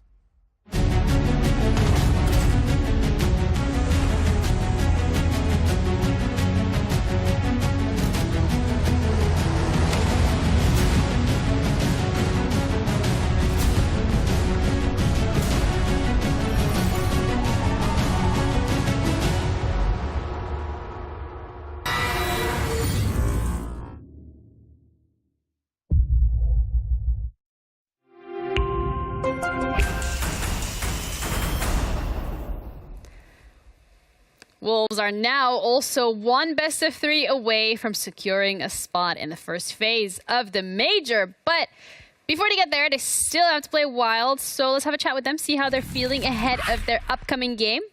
Bibu, hello, welcome back. Hello. How's it going? I mean, good. Feeling good to be back that fast. It's been good things for us, so I'm happy. Absolutely understandable. It has been quite a good run for you guys against Team Secret. A lot of it, I think, has to do with the map picks because Villa, Team Secret is not really their best friend. And then we get onto Clubhouse, and it feels like you guys have prepared so much. Yeah, the map pool was good for us. It's hard to predict them because I know they are playing a lot of maps and they are good on a lot of maps. They improved a lot since a long time, so it was hard. But we knew that after our 2 bans, we were okay to play every maps, Villa especially. And so yeah, it went well. We had a great start. They made a big comeback in attack in defense. They made 3-3. It was a good. But after that, we just keep the things going, and I think it went well. We played well, and after on the clubhouse, I don't know, like we just have the things, you know. Like sometimes you have a day like this when everything is clicking for us. So it was a good day, a good match. GG will play to them, by the way. And Yeah, absolutely. I mean, it's a good day. So it was a good match. When it's a good day, I mean, you still have one game against Wild, and they performed really well earlier this morning. I mean, they took out BDS of contention for the major. Did you have a chance by any way to watch their games this morning? We watched it, obviously. I was just awake when it started. But it was, to be honest, and to be fair, it was surprising because for me, BDS was just in a really good shape, and they are a top team on the world. So I was expecting to play BDS. Nothing against Wild, but I think they are young. They have a lot of experience on the BDS side, and they were on a good shape. Wild was coming from 2 defeats in a row, stuff like that. So I was like kind of okay. We are not hoping, but we are expecting BDS. Yeah. But I mean, they did the job. They make great games. I think it was done on Skyscraper, to be honest, but they make a good comeback. So I think it would be a great match against Wild, a revenge for us after our group phase against them. And this time it's a best of 3, so it will not be the same. But really happy to be there and to play them again. Well, before you head into that match, we have a little break, but I want to ask if there is anything that you want to say to them. Have a great game, guys. We are on fire. We are coming for the spots. We started slow. You starting fast, but at the end it's like a marathon, and we will see who's the winner today. Okay, well, we're going to find that out indeed by the end of today. Thank you for taking the time for the interview. Enjoy your little break, and we will see you on the server very soon. Thanks. Thank you. Start fast, start slow. It doesn't really matter for Wolves because it was a 2-0 against Secret, and that was not expected. I love how even BB's now getting into the it's a marathon, not a sprint. Yeah, we can't get away from talking about No Wild. one can get away from the marathon, not a sprint meme with Wild. But Wolves did a great job there. It was imperative that the winner of this second best of 3 goes through in the best shape. Hap. Yeah. Hap's getting way too much air. That means we get to do loads of stuff now. Yeah. Oh, yeah, we can swear if we're Hap. Yeah, well, true. actually, We can speak in a different SI language. points, maybe get some. Yeah. Yeah. What you guys want to do first? You want to swear? No. Speak some Dutch, Ginny. Go for it. Yeah, it's good. The gloves are off. Anyway, back onto the real topic here. And that is going to be the game itself. I mean, Wolves closing this out in 7-3 on Secret's map pick. I didn't see that coming. Well, Secret's map pick. Now, I think that BB was incredibly humble in the interview there. Aww. They knew exactly what they were doing today because they have gone in and they have countered Secret at every single turn. Even as far as the book ban that kicked things off, when I saw that and I saw that Wolves had removed the book, I was thinking to myself, we don't get to see a lot of book ban. It really is quite a niche thing to get removed. Yeah. It forces teams onto the sledge. Sledge is now slow. There's a lot more C4 potential. It forces you into other avenues. It wasn't the only thing that Secret struggled to find an answer with, but it was one of them. Yeah, I think when, you're seeing a team, and we know that Wolves have been very hot on Clubhouse. It's not a map that they absolutely love. Obviously, Bibu getting the MVP again. Surprise. Right? But it's not a map that Wolves absolutely love. It's one that they will play, but it's, it's 50-50 for them. I think you've got to go into it with a good game plan in mind. That starts with bans, it starts with counter analysis, it starts with everything. And when you execute that, like you said, when everything falls into place, it goes very well. Yeah, and it felt like for Secret, it was the complete opposite. Nothing fell into place. Even with the plans that they had, the executes that they wanted to go for, it just was not enough for them to actually close it out. It was just one of those days for Secret, wasn't it? It was a bit of siege timing. There was a bit of unfortunate situations that were going on, but they just couldn't really get that ball rolling. They had far less opportunities than they did against Koi yesterday, and we saw players struggling to really get in and amongst the action. I think Savage ended up, less than 5 kills, something like that. That's not where you want to be seeing someone like Savage, who can be one of those talisman players. Grubby, another player that had a couple of big important clutches on Clubhouse yesterday, which really led to Secret's win. Again, not really being given that opportunity. Yeah, and it feels like some of these teams that we had a lot of high expectations for coming into this, BDS, Koi, Secret, they're now all out of contention. And the finals is going to be Wild and Wolves, which is pretty wild. This is You did it again. I did it. I had to. It was just low-hanging fruit. The one thing that I like about Wolves, and I think we've got a couple of screenshots as well that we're going to throw up, is their counter-analysis as well. Is that I love that they go through, they have the counter-analysis on the teams, and then they execute a perfect plan on the back of that in terms of they look at the tendencies of players. Yeah. That's one for you. You don't need to necessarily execute a plan all in all of here's a full counter analysis strat, but you can actually just look at a tendency. Where does this player spawn? Yeah. What is this player? Does he like a spawn peak on this site? What operator does he pick?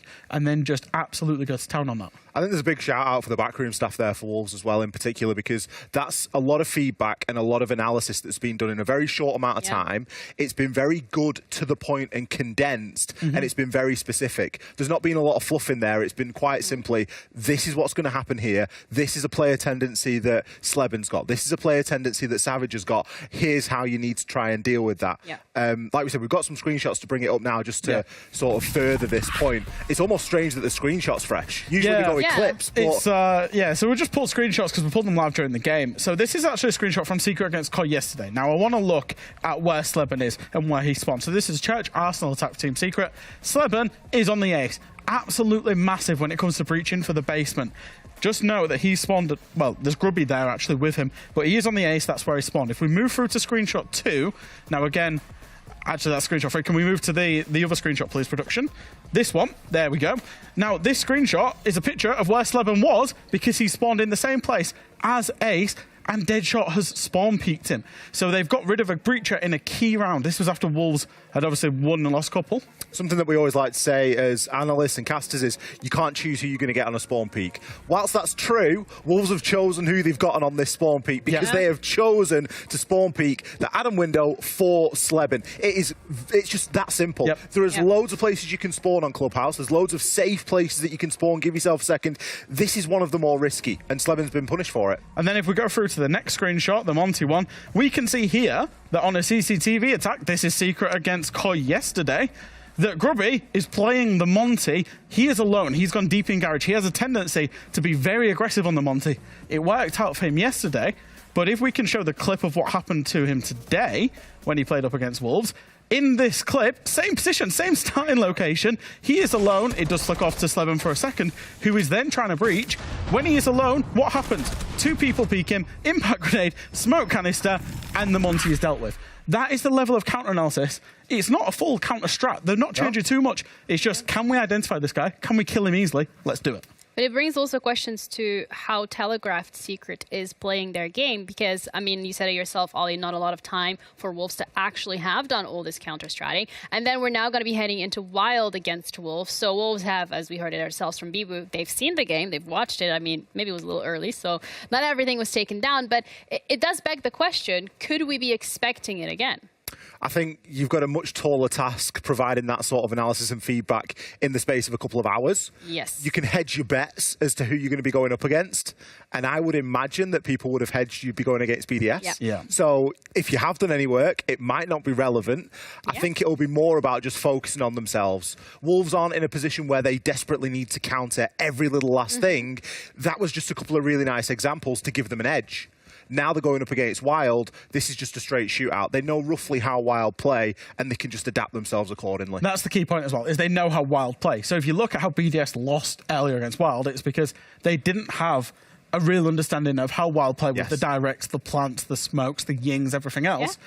Yeah. Wolves will have a broad understanding of that and be ready for that playstyle and that type of game, whereas BDS weren't earlier. So as much as they won't have probably specific counter-analysis from this morning, they will have a general understanding. Yeah, and we heard it from Bibu himself as well, saying in the interview that they might have been expecting BDS, but this is going to be a revenge match because they did meet each other earlier during the EUL. Now, we have a little break. We're going to be back with the final game, who's going to be sending the winner to the major, and it's going to be Wolves up against Wild.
feeling confident. We are ready to go. Every team wants to win. I can't wait. We are ready, but you are not ready. We're going to try to start it off with a bang. We're definitely an up-and-coming team.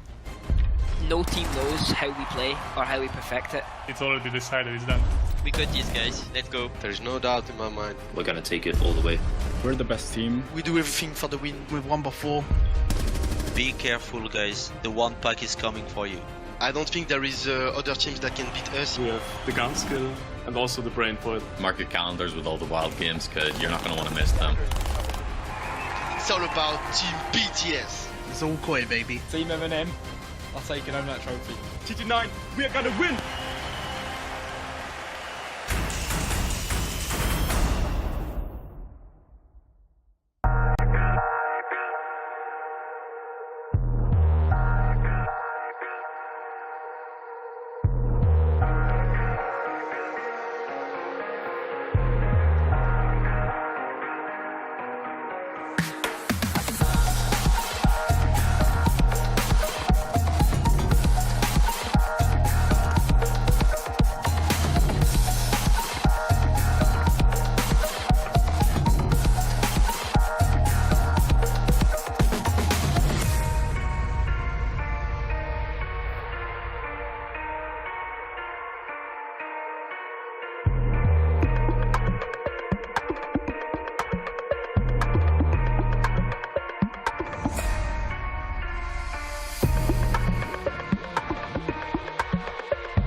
We're feeling confident, we are ready to go. Every team wants to win. I can't wait. We are ready, but you are not ready.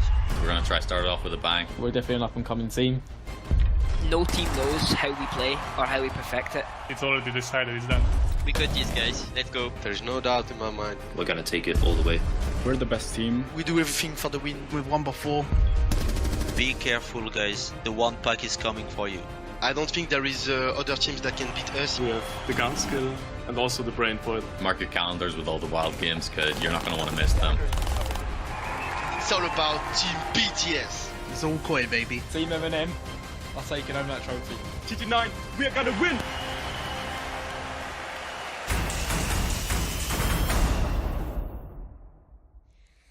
The last game of EUL Stage 1 Blast R6 is coming our way, and it's going to be a best of 3 to decide the final EU team to be sent over to the major. Wolves versus Wild. Wild looking to make an impact, looking to make a name for themselves. Wolves do not want to miss out on the first major of the year. It's going to be spicy. It really is. There's a lot riding on this game right here. As you've said there, we've got Wolves, an experienced org, been around for a while, been to plenty of majors last year. And then on the flip side, we have got the up-and-comers in Wild. I honestly don't know which way this one's going to go. No, I can't call it. Genuinely. Okay. You know, Wild they keep surprising me. Yeah. Every time I think they're going to do badly and lose, they win. Every time I think they're going to win, they lose. And I don't know what's going on. And Wolves just keep growing and growing into this. You know, Wolves were good in the last couple of games. They've been good throughout the last week too. I expect them to raise their levels again today. Expect the absolute unexpected. We're going to be starting off with Wolves. I mean, this roster altogether, especially in the last 2 best-of-3s that we've seen, every player stepping up to the plate. Absolutely, and look at what they were able to do in the previous series against Secret without a huge contribution from Mowgli. Yes. Now, he didn't have one of his pop-off days like he did against Koi.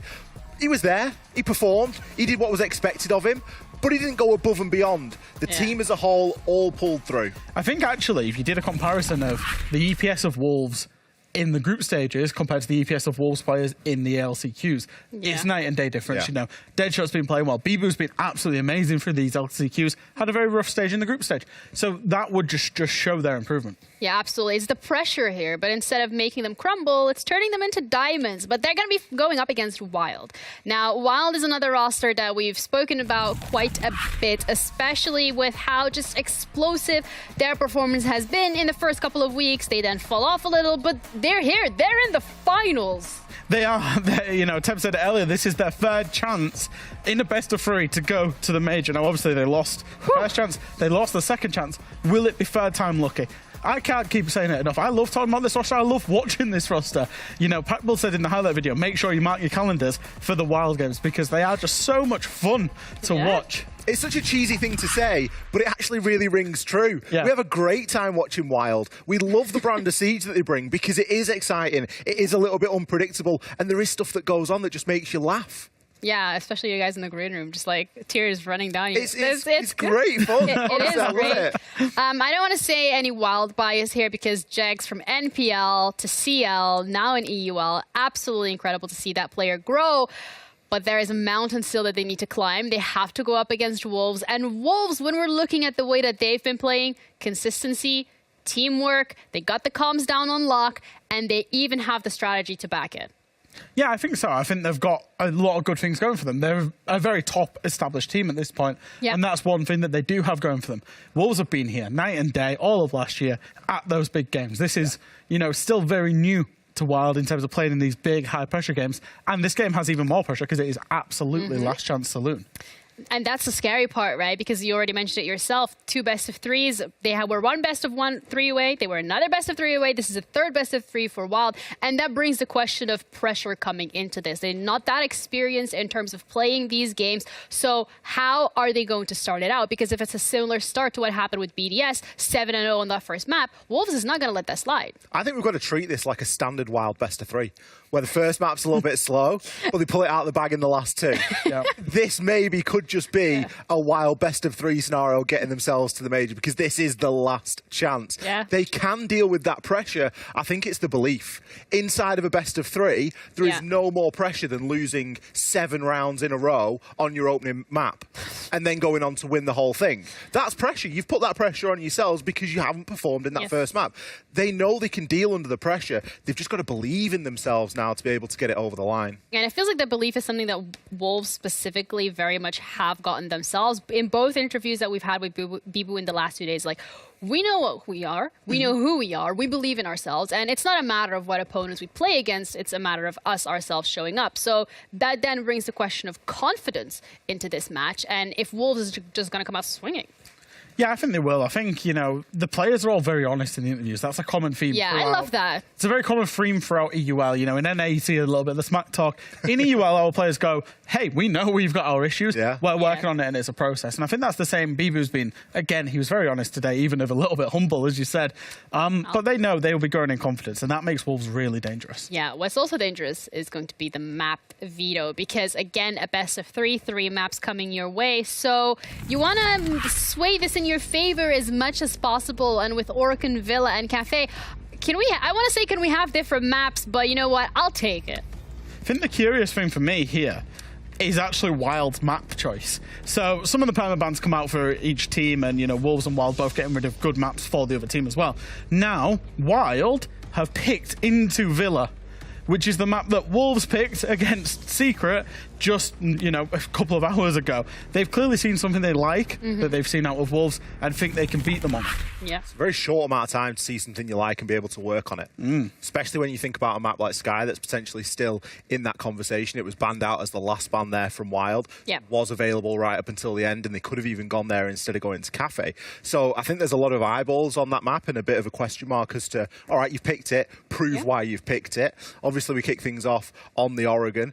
I don't think there's too much of a surprise there with Wolves, the way that they saw Wild play on Oregon this morning. I think anyone would be happy to have a go. Yeah. But the reality is it's a lot later on into the day. Wild have probably had a bit of a scrim in between the first series of the day and now, so they're going to be ready for this one, surely.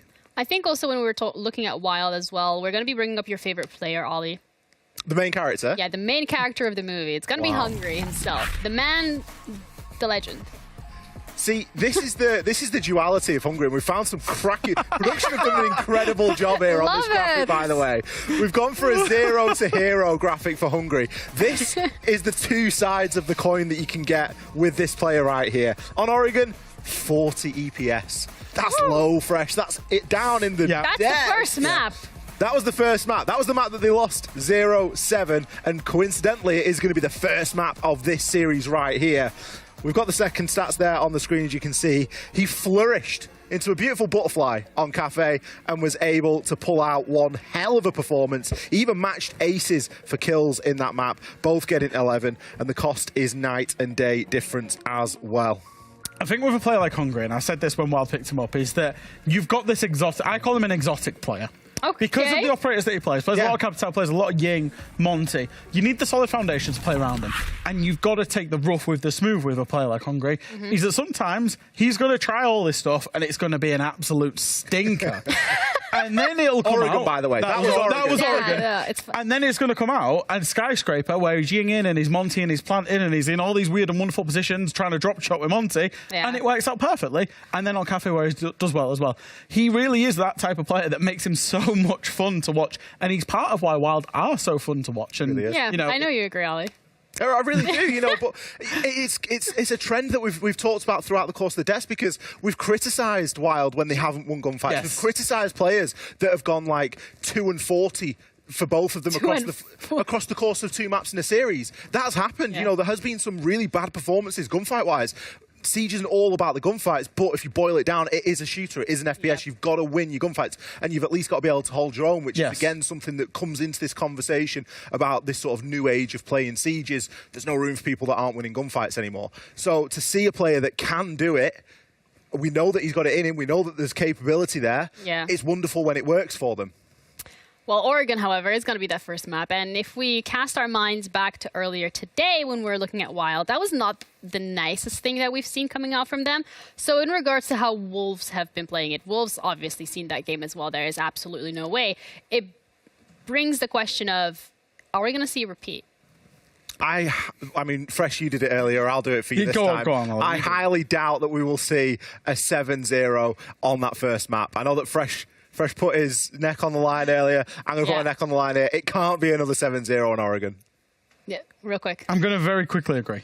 Because the only reason is that Wolves are starting the attack, so Wild will be able to work their way in on the defense. Okay, well, guys, I hope you have your channel points ready, because we have the very trusted analysts here that are telling us what to be expecting. But let's talk over with our casters. Let's see what Hap and Emmy are expecting from this one. That's right, it's us, the trusted analysts over there, and the untrustworthy casters here. Hap and Hap. Hap and Hap. I saw that earlier. They actually changed your logo. They had a Hap on every single one of them, and I didn't even notice. Hi, yeah, we're here with the final. One of these two teams will be the last EU team to be sent to Copenhagen, which is in the faraway lands of EU. So, who's going to get that short round trip to make it? And will it be a long trip here to get there? That's that big question, of course. Both these teams have just played a best of 3. For those of you that are just tuning in, Wolves had a bit of a quicker run through it than Wild had for themselves, but they had a bit of a break. And now the age-old question comes back at me. Do teams prefer to go best of 3 into best of 3, or did he prefer to do a best of 3, have a small break, and go back into a best of 3? Yeah, I mean, how long was it between the two series? 30 minutes to an hour? Around that amount of time that Wolves have had to sort of get themselves reset, get themselves heads on. Now, it's not the most uncommon thing. I mean, technically, one way of looking at it is it's just a best of 5 that Wolves are playing with a slightly strange break and a new roster halfway through. But still, there is obviously a very big difference between playing one game, as you said, having a bit of time off, because your energy goes in peaks and sort of valleys. You go from everything to break, to prep, to warm up, to everything again. It's sometimes very detrimental to get back into that pace that Wild now have to do. That's completely cold, you know, maybe you get some warm-up still on the way, but it's just different than that pressure that Wolves just as went through. And as we go for the final ban here on Oregon, Solace to be removed, no big surprise out there. The only one that, like, really, well, it's not standing out, but the one that, you know, comes to mind is, first of all, like, Yana is a target ban, of course. You're taking out 2 grenades with that, some utility as well. The Capitao is pretty targeted, I dare to say. I like the compliments they're paying to each other. Oh, sorry. Aces just said they look cute. Aw. And BB said thank you. And according to Jags, he said that with Riz. Aces is Riz. And he's using it to his best. Do you know what we have? What do we have? We have a kitchen dining first play. First sight here. That's a surprise because it's not, you know, it's not the most unseen sight purely by the statistic of it's a lot of teams' third pick. You'll see it roughly once a half on a full play.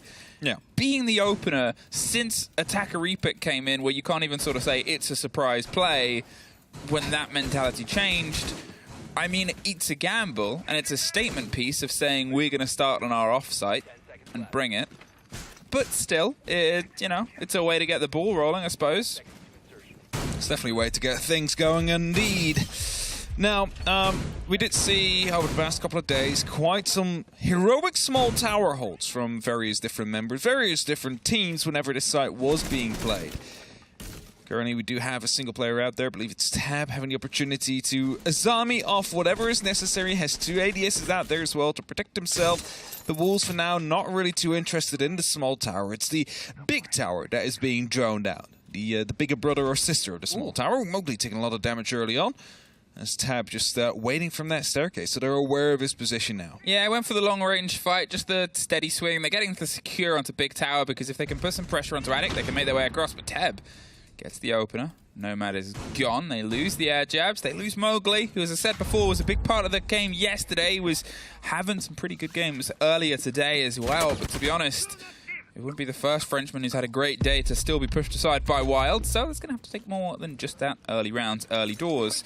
Before he's going side to side. They're baiting this, the attention and the pressure onto the back end. They're trying to angle for maybe some of the control here on towards Kitchen, on towards that backside, but it gets reinforced and locked up. Ace isn't going to sit around and sees what happens. It's also just in time because the pressure was literally about to come down onto his wall as soon as he closed it up right there. That shot gets himself removed by Aces as he fires some shots through the soft wall, instantly gets that favor return, and Aces takes him down. It's a double entry now for the side of Wild and really not having received any pressure yet. Dining, again, it's still this first focus, and it seems to put a bit of a strange kilter in rhythm on. And Wolves with the 2-body support and still with the vertical control, it makes things quite dicey here because, well, that one doesn't slink through. They still have the eyes on Kitchen Door. They still have the eyes on the plant spot behind the heavy machinery. Wolves have to take control of the top if they want to go for this plant. You either do it in 2 ways. It's small tower, and then you go for the sort of dining dash, or if you want to go on this back end, well, there's a lot more of the big building you've got to get locked down, and here it is. Bibu trying to punch and shoot his way through and round onto the corner. The pop of the stun, unfortunately, collides with both of them, and there's an easy pickup from the swing round. The read should come. Hey, he's right round on the trophy door, and there it is. Quick response, and, well, hand in hand over the top. Wild get the first. Very comfortable first round coming down from Wild here, not really receiving any pressure onto the side, of course. We did see the opening coming in from the exothermic. You know, there was a kill that was on the board, but nothing really happening up on that top floor. And whilst Aces is happy that it wasn't a 7-0, they've improved. They've improved already, and it's proving some good signs there. I was more looking at Wolves, like the attack. They had some ideas, right? They came in from the same direction. It's just that if you want to go, you mentioned it, if you want to go for a kitchen plant, you need to have dorms under control, because otherwise that verticality is coming to hurt you. And it was just never going to be enough time for them to do so, as they chose quite late to try and make that happen. Now we're going towards the more usual sites, let's say like that. Laundry, often the first site to be chosen by many. At this point, Wolves shake the first round off, brush it away. You expect that's what they're going to do. They're going to sort of treat it as, okay, it's a bit of a sideliner. We might find ourselves back on that site depending, but let's try not to by beating them on the others, the cores, the holds that we should expect to see from the get-go, and the getting has already gone. Scrub it off. The attempted push here might be a little bit more coordinated from Wolves. We might get a little bit more of a taste of them as a unit rather than the spread that we had before, where you obviously lost Mowgli quite early on to himself in a 1-versus-1 against Teb. You then lose the next fight as the follow around in another sort of 1-versus-1 engagement. They just kept him being caught alone. And here, Teb, well, he's currently in a 1-on-1 with Deadshot, but will support come? Not from Mowgli. Twice in a row, he's the first body gone. Teb was looking to be very aggressive onto Deadshot there. If he would have stayed for half a second longer, that might have been a double entry again on the side of Wild. Wolves not starting this one off very strong here in Oregon, and you can understand why they picked the map, considering the 0-7 loss that Wild suffered earlier, but the attack themselves hasn't really been up to par yet. Ooh, that's a leg spotted there. Also, in the meantime, the phone calls. I mean, they're pushing the site. They're putting the pressure directly onto it. Packball's going to sort of give the call out that they're here. I need some support. P4's tucked into a corner. They've just swarmed in, taken some of the pressure here, and P4's going for the plant itself. You need Wild to have a reaction. Sure, they got the hatch and the C4 around the corner. It's tucked onto the side. P4 takes a lot of damage. There's a drop onto a hatch that they just closed down on. A miscommunication as to where the player might be. They finally get the kit killed. And now with a minute 40 and a 3-versus-2, there's a rotate round onto elbow onto the side. They're going to get the wall maybe open. The mute jammer will block both of those. They're not going to go high. Aces goes high. Gets rid of Shinka. Deadshot gets the kit back in his pocket. He needs the cover to come through. Jags just sees a sliver of a wolf, but cannot quite cut the tail off as they go for the plant once again. The 2-versus-2. Jags suffering a little bit. They're not quite confident enough because Deadshot's pulled off. They make the right decision there. They don't want to give them the fight. Deadshot's going to swing and see if he can find it himself. They're concerned how close they can be. There's only so much that can be covered here. Another attempt at the plant. Another wait. Another double swing round. They're going for it this time. The full send. There's nobody on the angle. They get the plant down and the cover. Miss the first man. Finds the second. And now it's a 1-versus-1. Aces needs the 4K to lock it. Cannot find the player. And Wolves with a quick rush get a late plant. Good realization there that there wasn't too many players on the side, and you know, for a second there they saw the feet. I was expecting a rotation to come back earlier on the side of Wild, but on the side of Wild, but they let it wait just for a moment out there, and eventually basically we're stuck out there. Like the C4 didn't connect initially. They started losing players as they wanted to go for the retake. You saw the drop through the hatch, the run in deep, not realizing that there was a player in that spot for the plants who just picked him up for free.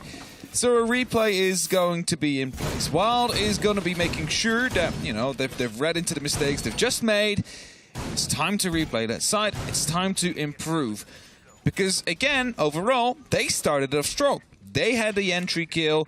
They almost had a second one going their way. They had quite some control over the top floor.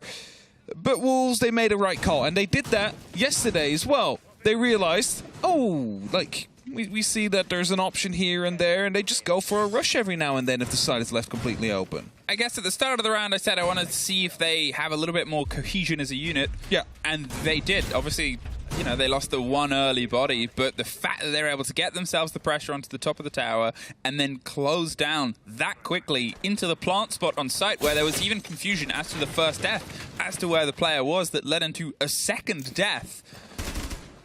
I mean, it's just a perfect response there from Wolves, and it came down to a 1-versus-1, but it does the important thing of puts the pace hot. and it seems like Wild want to make sure that they're cooled off and ready for that. Down onto Freezer. It is obviously a steadier approach here. The breaks and the watch down onto Laundry Stairs, the sort of conceited efforts to have impressions of what route might be struck from and why they don't need to, because for now, the one lone player in the top of tower is the only one that's not on the site.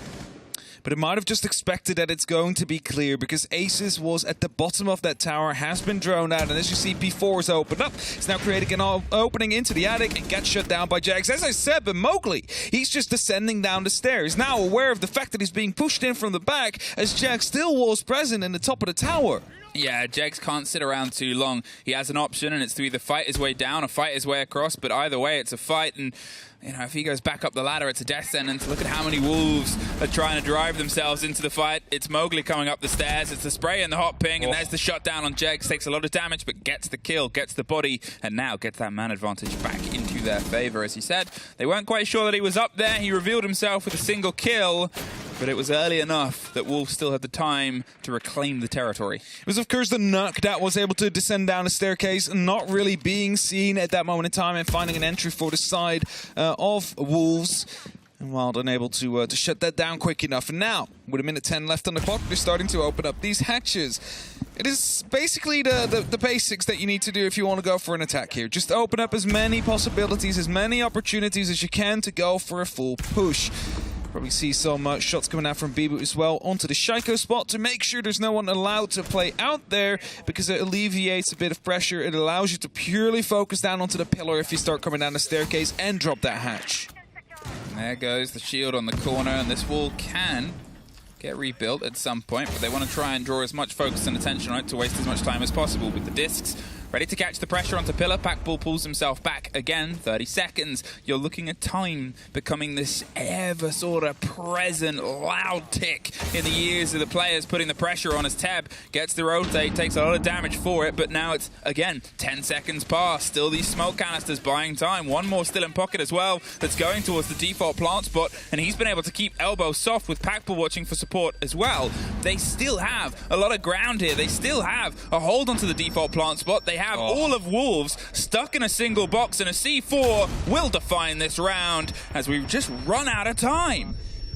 I mean, that was kind of it, right? Like, they were too afraid to go wide, Wolves. Like, every single one of them was on the E-box or near the pillar, but no one was pushing blue. No one was pushing the hallway. And you just basically let yourself be prone to these C4s to come through. 3 smoke canisters wasting your time, the C4 will end the round for you. That's the kind of stuff you need to be ready for. And if you're all in the E-box, you could do that, theoretically, but at least have someone watch over the shelf. Shoot out the C4, at least give it an attempt if it goes through. That would have been the only way for you to potentially get that plan down. So Wild, they played it well, they used their utility, might have not had the buddy advantage for the majority of that round, but were able to still salvage it and bring it their own way. I mean, I raised it as the question of, or more as a statement, they got the kill back onto Jags early on because he struck early on. He saw an opportunity, and yeah, he took it. But you think with how quick Wolves were to then get the body back, that they'd still have some pace before them. But when it came time to pressure swing onto the site, when it came time to actually try and dishevel those players, what Packball leaves Pillar at the 30-second mark, you've still got smoke canisters popping down blue, and they just opt to not take the swing on the fight. They don't want to lean in against it and try and force the player to retreat. Maybe the estimation of the minute 10 was just a little bit too giving from my side. Either way, Dorms up to the top floor, and we'll see if it's something where time becomes another bit of a problem child here for Wolves. They've doubly improved since they got 0 earlier. Wild, that is. It's infinitely improved, actually. Infinite if I have to toss it out there, mathematically speaking. But yeah, Wild, they're definitely doing a better job already. You can see it as well. Like, they're not as prone to the attacks. Like, they're able to perfectly counter them off. And look, I'm not going to go as far as saying maybe it was a bait. Losing it 0-7 on purpose is Mowgli. Taking a bit of damage out there by Tab. Every single time these players pull out grenades, it somehow gets heard by these, like, the players just amazing hearing out there. And they just swing it. They just go for it because you're technically defenseless if you have that grenade in your hands. Control over onto the side of Armory, battering down the hatches, but with the player up in the big tower, Armory corridor is still a bit dangerous. If you just go for the swing, there's a chance that you might get shot through the window, and they are watching. They're not being subtle about the hold that they have from that position because, well, no one's forcing them to not be. And as I pointed out, there's Hungary watching from the range. He kind of wants to be revealed at some point. It's that game of, well, do we clear him or do we just then try and pressure our way onto site? As long as you trust that the site is still sturdy enough, a reveal of your position isn't the worst thing. But this is where the sturdiness starts to be questioned. Can't quite get the deploy there. Packball wants the shotgun. The Flores drone will force him out. The RC indeed getting the spot out there, forcing him to move. Tab coming in the flank, though, will find one, goes for the second, misses the first opportunity. He's going to get a second one, though, which he will connect, and that is, again, a double opening here for the side of Wild. Wolves not really being able to get under control what they wanted. You just mentioned it. The spot is through. Do we clear him out now? Well, we don't really have the manpower to do it anymore, so Hungary just rotates back in. Yeah, and, you know, with still, I think, 2 softs in the pocket, they could lock that off if they wanted. It's currently soft. Now they don't have the option. Bibu gets the kill there. He's still holding on. P4 was watching the rotate as well. The player was pinched, but it wasted another 20 seconds. The focus paid elsewhere. Aces underneath gets a free bite from the classroom onto Shinka. Bibu has to try and drive himself through. There's a kill on the top of White, all being revealed by the bulletproof. The rotate onto Armory stairs. Well, it should be watched by one of the players, and there it is suddenly. 2 versus 2. 20 seconds. They're trying to get eyes inside. They have the camera deployed. Not any longer. It gets taken out. The top of White in the swing. They want to see if they can try and get the plant spot, but actually they've taken a hatch drop. Teb with the potential rotate round. I'm not sure if he meant to do it, but it's been done now, and if they find out that it's a 2 versus 1 on site, they can try and push the fight. They do. They go for the swing. Packball slips his way into games itself. P4's now tucked all the way around on the other side. They're holding off on the angle. They want to wait until the timer's at its lowest. There's the reveal of Bibu to get one onto Packball. There's the spray through of Teb. He's just misses the barrel, finds the kill somehow, but he's reloading, and Bibu takes the round back from what was the jaws at the feet. This was such a chaotic round. If you were just looking at it from both sides, while they had the double opening, I think they were a bit too aggressive at points there. They could have really slowed it down. They could have really brought it back in slightly there to, well, play the time a little bit more. But, you know, taking these fights left, right, and center, you allowed Wolves to get back into it. And as soon as the hatch got dropped, I don't know what it was, but Wolves, like, they smelled it, they saw it, they just ran for it. It's like, okay, there's no one in the dorms anymore. Let's go for that plant.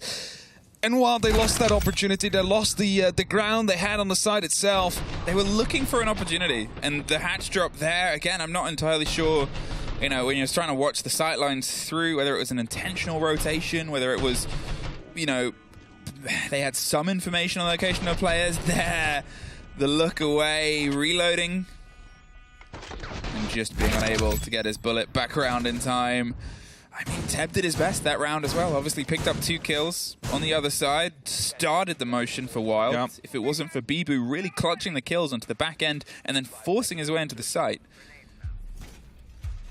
No, completely true. Like, Wolves and Bibu really managed to clutch themselves back into that round because they were just pretty much 2 men down very early on without any impact whatsoever because Tab just had the opportunity to take them for free. And that means well done to Wolves, keeps them that extra round. But if we're being fair, it should have been Wild to secure that after the advantage they had. So yeah, well done to Wolves. Going on to the next now. It's again going to be Dining. Seeing a small presence near the big tower from Wolves. Going to be clearing that out first.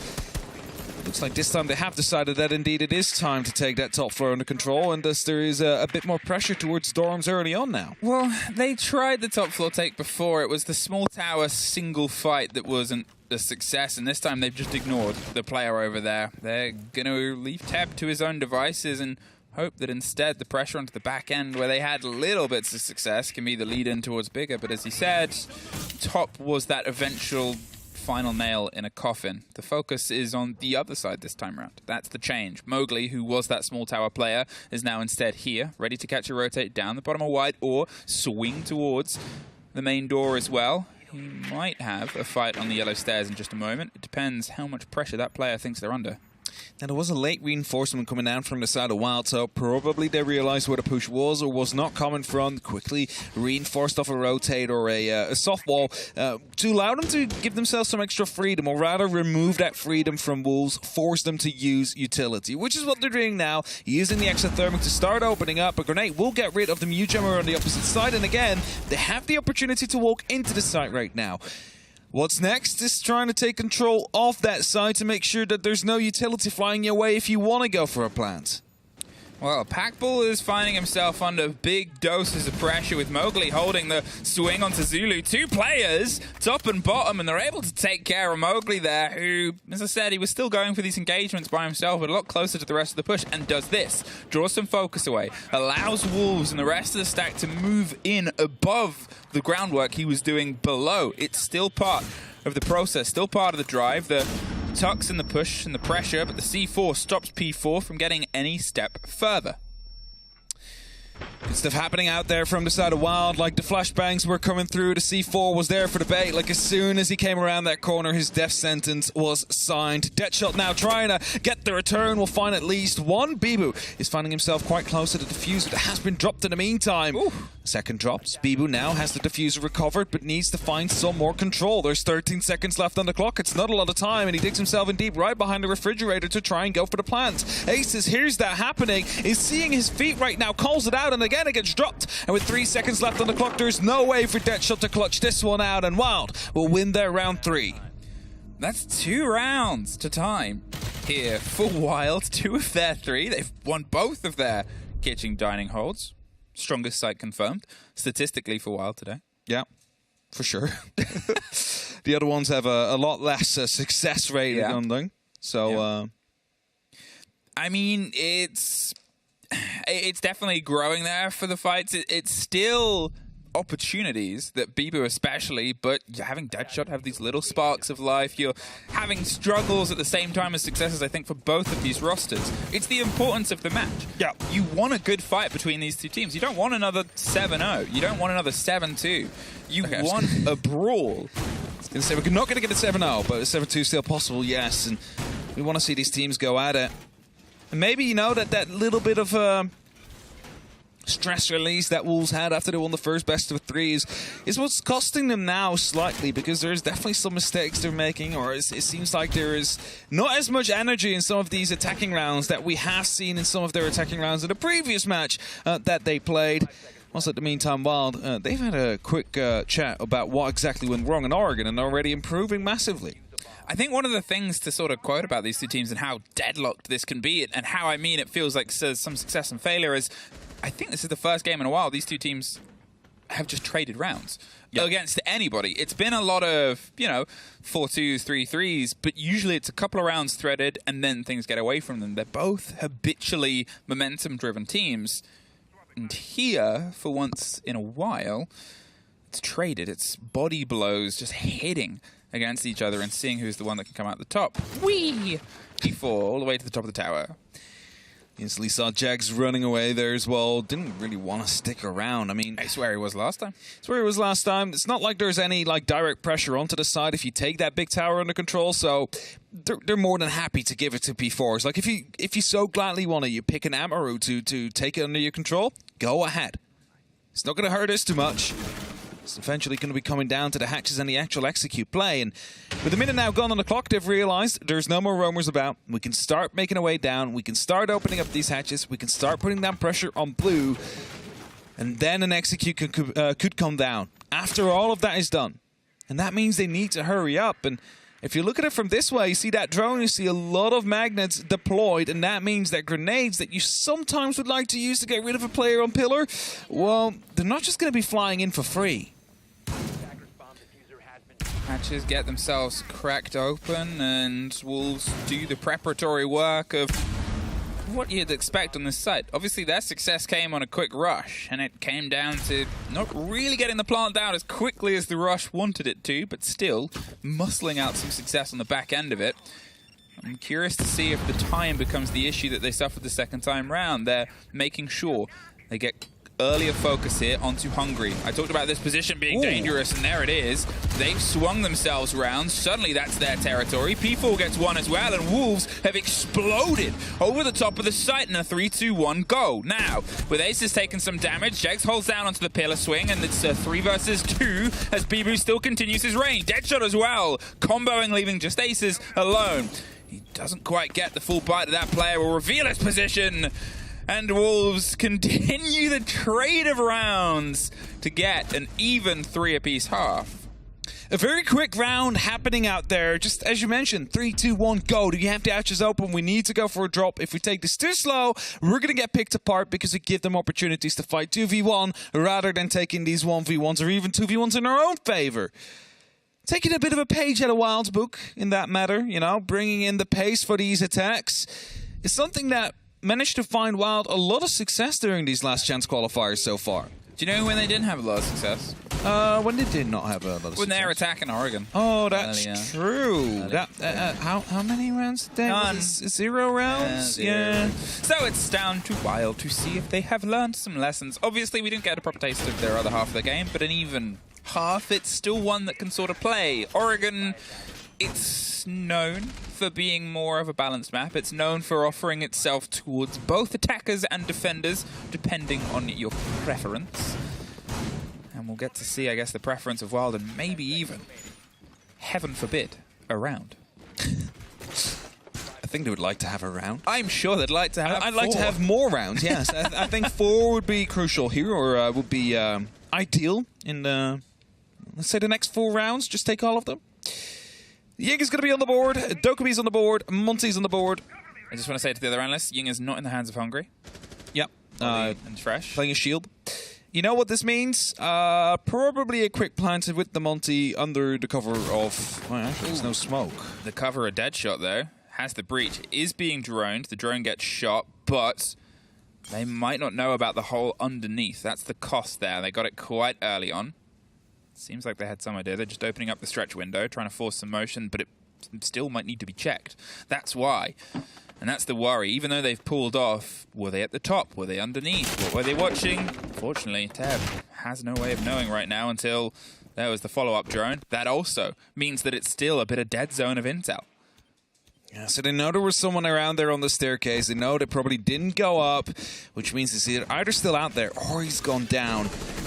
Right now making his way over with that Monty. He's going to be trying to gain as much ground as possible. Probably just shepherd out everybody in the freezer, then maybe even fall back and go for a different approach. But he's carrying that diffuser. It already tells you what they want to do. At some point, this is going to be a very aggressive and explosive execute as well, I dare to say.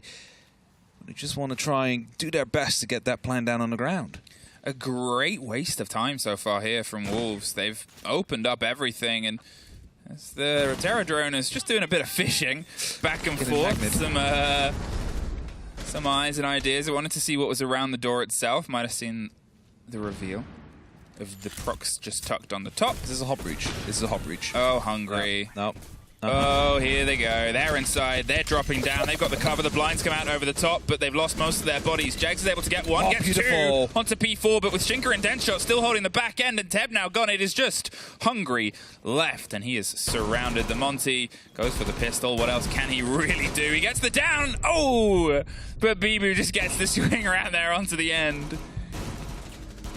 See, I saw them all line up on that hatch, and I saw the Monty putting down that breaching charge, and it's like, yep, this can either go very well or horribly wrong because of the fact that, of course, that wall right behind him is opened up as well, and if you do not have that blue control, you are starting to take fire from literally 3 angles at a time. They did manage to actually get quite far. they managed to get into the site itself. Jags getting get 2 kills out of it, indeed. It's just a shame they didn't get further than that. I'm not sure if that's a lack of information or maybe a lack of manpower through the drop. Either way, it is Wolves that are now leading. I mean, it's always the risk of that as well. So we had the 3 core players take the drop on the hatch. You had 2 other outliers. Yeah. Those 2 outliers lost their engagements. They lost 1 on the hatch drop itself. You think if maybe Teb had won his fight that I think was around Freezer, then suddenly it's not a 3 versus 1, it's a 2 versus 2. You think of a million different scenarios. Unfortunately, you do not have a lot of time to think in a hot drop rush. No, it's do or die, quite literally. Yeah. And die it was. Hungry back on the Ying. It's like, you amateur, I'll do it myself. Getting out those Candelas.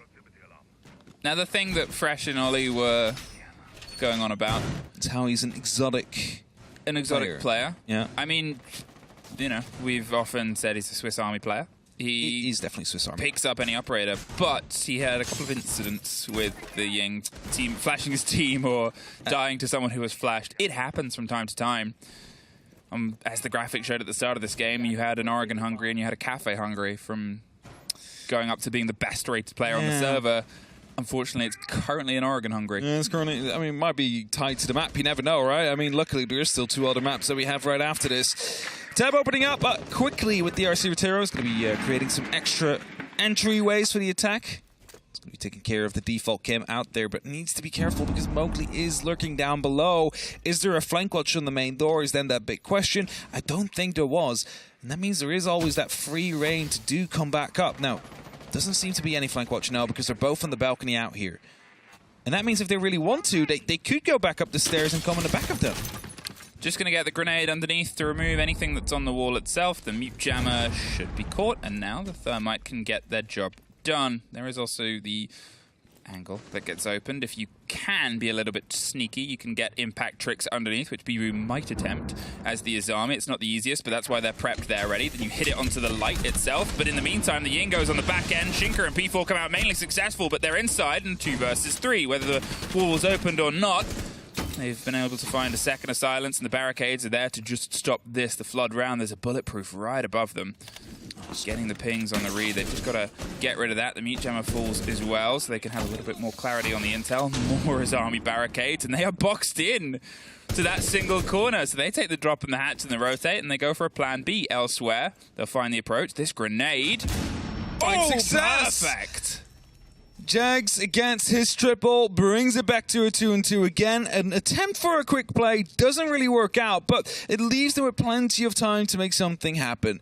There's no more grenades left in the pockets of Jags. That means that all they have now is 2 flashbangs and 2 guns to work with here. It seems like they might actually want to go for a game's take. Try and get the plant in from there. Packbull is getting himself out onto the balcony. Luckily didn't slip. He was getting very close to do that. Would have been unfortunate. As Jags is pushing in from games, hoping to cover 2 angles at a time here. 20 seconds left, and they went to where they've been able to get some work done. But look at the hold that Deadshot and Bieber, as I said, they've been the sort of dream team duo that's kept Wolves fighting. There's Deadshot getting the first. He's hoping the swing was on the second, but it's Bibu with the lockdown. They rotated under the knowledge of where the push was coming from. Akiba being hit gave some of the sound away. They just could not push in via walk-in because of it.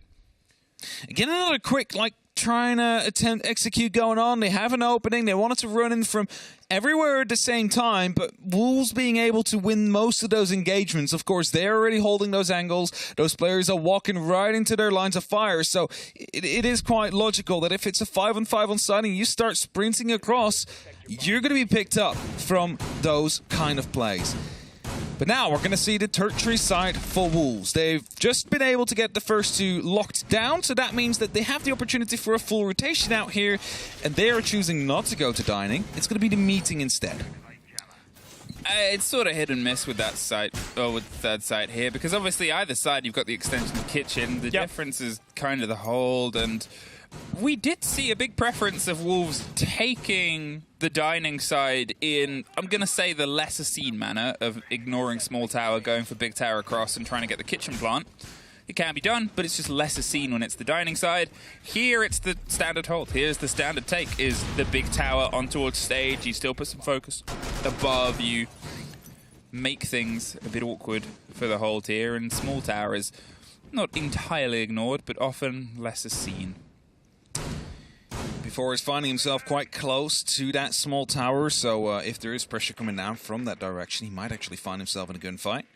Drones are starting to roll through. He has been droned out, and that means he will be getting out of there as soon as he can. He doesn't want to stick around, because if he does, it's just going to be a quick circle around from the side of Wild, and you're just going to find yourself stuck and taken care of. So good that he rotates, and that basically avoids the first kill on the side of Wolves. Aces is trying to find that loose player, that loose thread, but if they've got unchecked in the corner, that's the cost. They are on the cam, and he's checking everything as sort of thoroughly as he should. Oh, no, he has not. He does not know of the man in the shower. Is he turning back? No, he went off the drone. Oh, he doesn't know of the man in the shower. Do you shoot the drone out? Oh, the phone call. Okay, the call gives him some safety, and you can see he moves a bit away, but that's just the player the man in the shower does.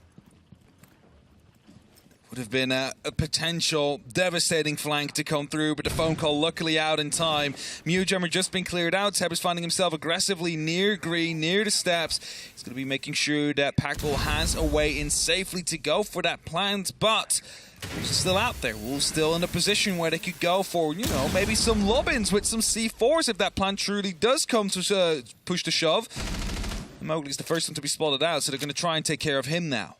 And what do you do? I mean, the idea has been the Candelas. He's got the camera over his own shoulder to get the read. And when the players are coming in, he can sort of pop the glasses on and go for the hold. Talking of hell, so is the door. Look above. There is that Melusi watching down, waiting for any entry that comes through. The entry has been rebuffed here onto the stage. Teb is trying to get somebody to lean into an engagement, but with Packball going down, they just have not been able to stop it. He has the bulletproof. He has all of the intel as to when somebody is going wider and wider, and it's such a perfectly put together problem. That over the top, the Candela changes focus as Jegs does remove Bibu. Aces goes down in the meantime on the backs. They're going to try and capitalize on the push at the same time. All that utility thrown as the cavalcade of explosions takes out the player, and Packbull is behind the plant. He's going to see if he can get it locked down on the far end as Teb is doing his own far end of holding. Down onto green, down into the corridor. It's a two-story take, a long attic. They're trying to find the player out, but at this point, with the plant down, with only Shinka left, a great take onto Packbull, but they're behind you. He's stuck in split. Now he's moving away. Jegs just sort of wanted to make the statement of we could be anywhere. Now he's back there. Back on the stage, yes. He's just going to be making sure there's no way with a triple crossfire onto the diffuser right now. And it should be ending in favor of Wild as the time is slowly running out. Shinka will find himself on the diffuser, but knows that it's going to be futile. He's going to be taken down, and Wild able to find themselves with an extra round on the board. But breaking this one down, Tab actually knew there was a player on the Sembex. He pinged it out before. He heard the player out there. A grenade, I believe, rolled through underneath or was tossed in far. Gets the first.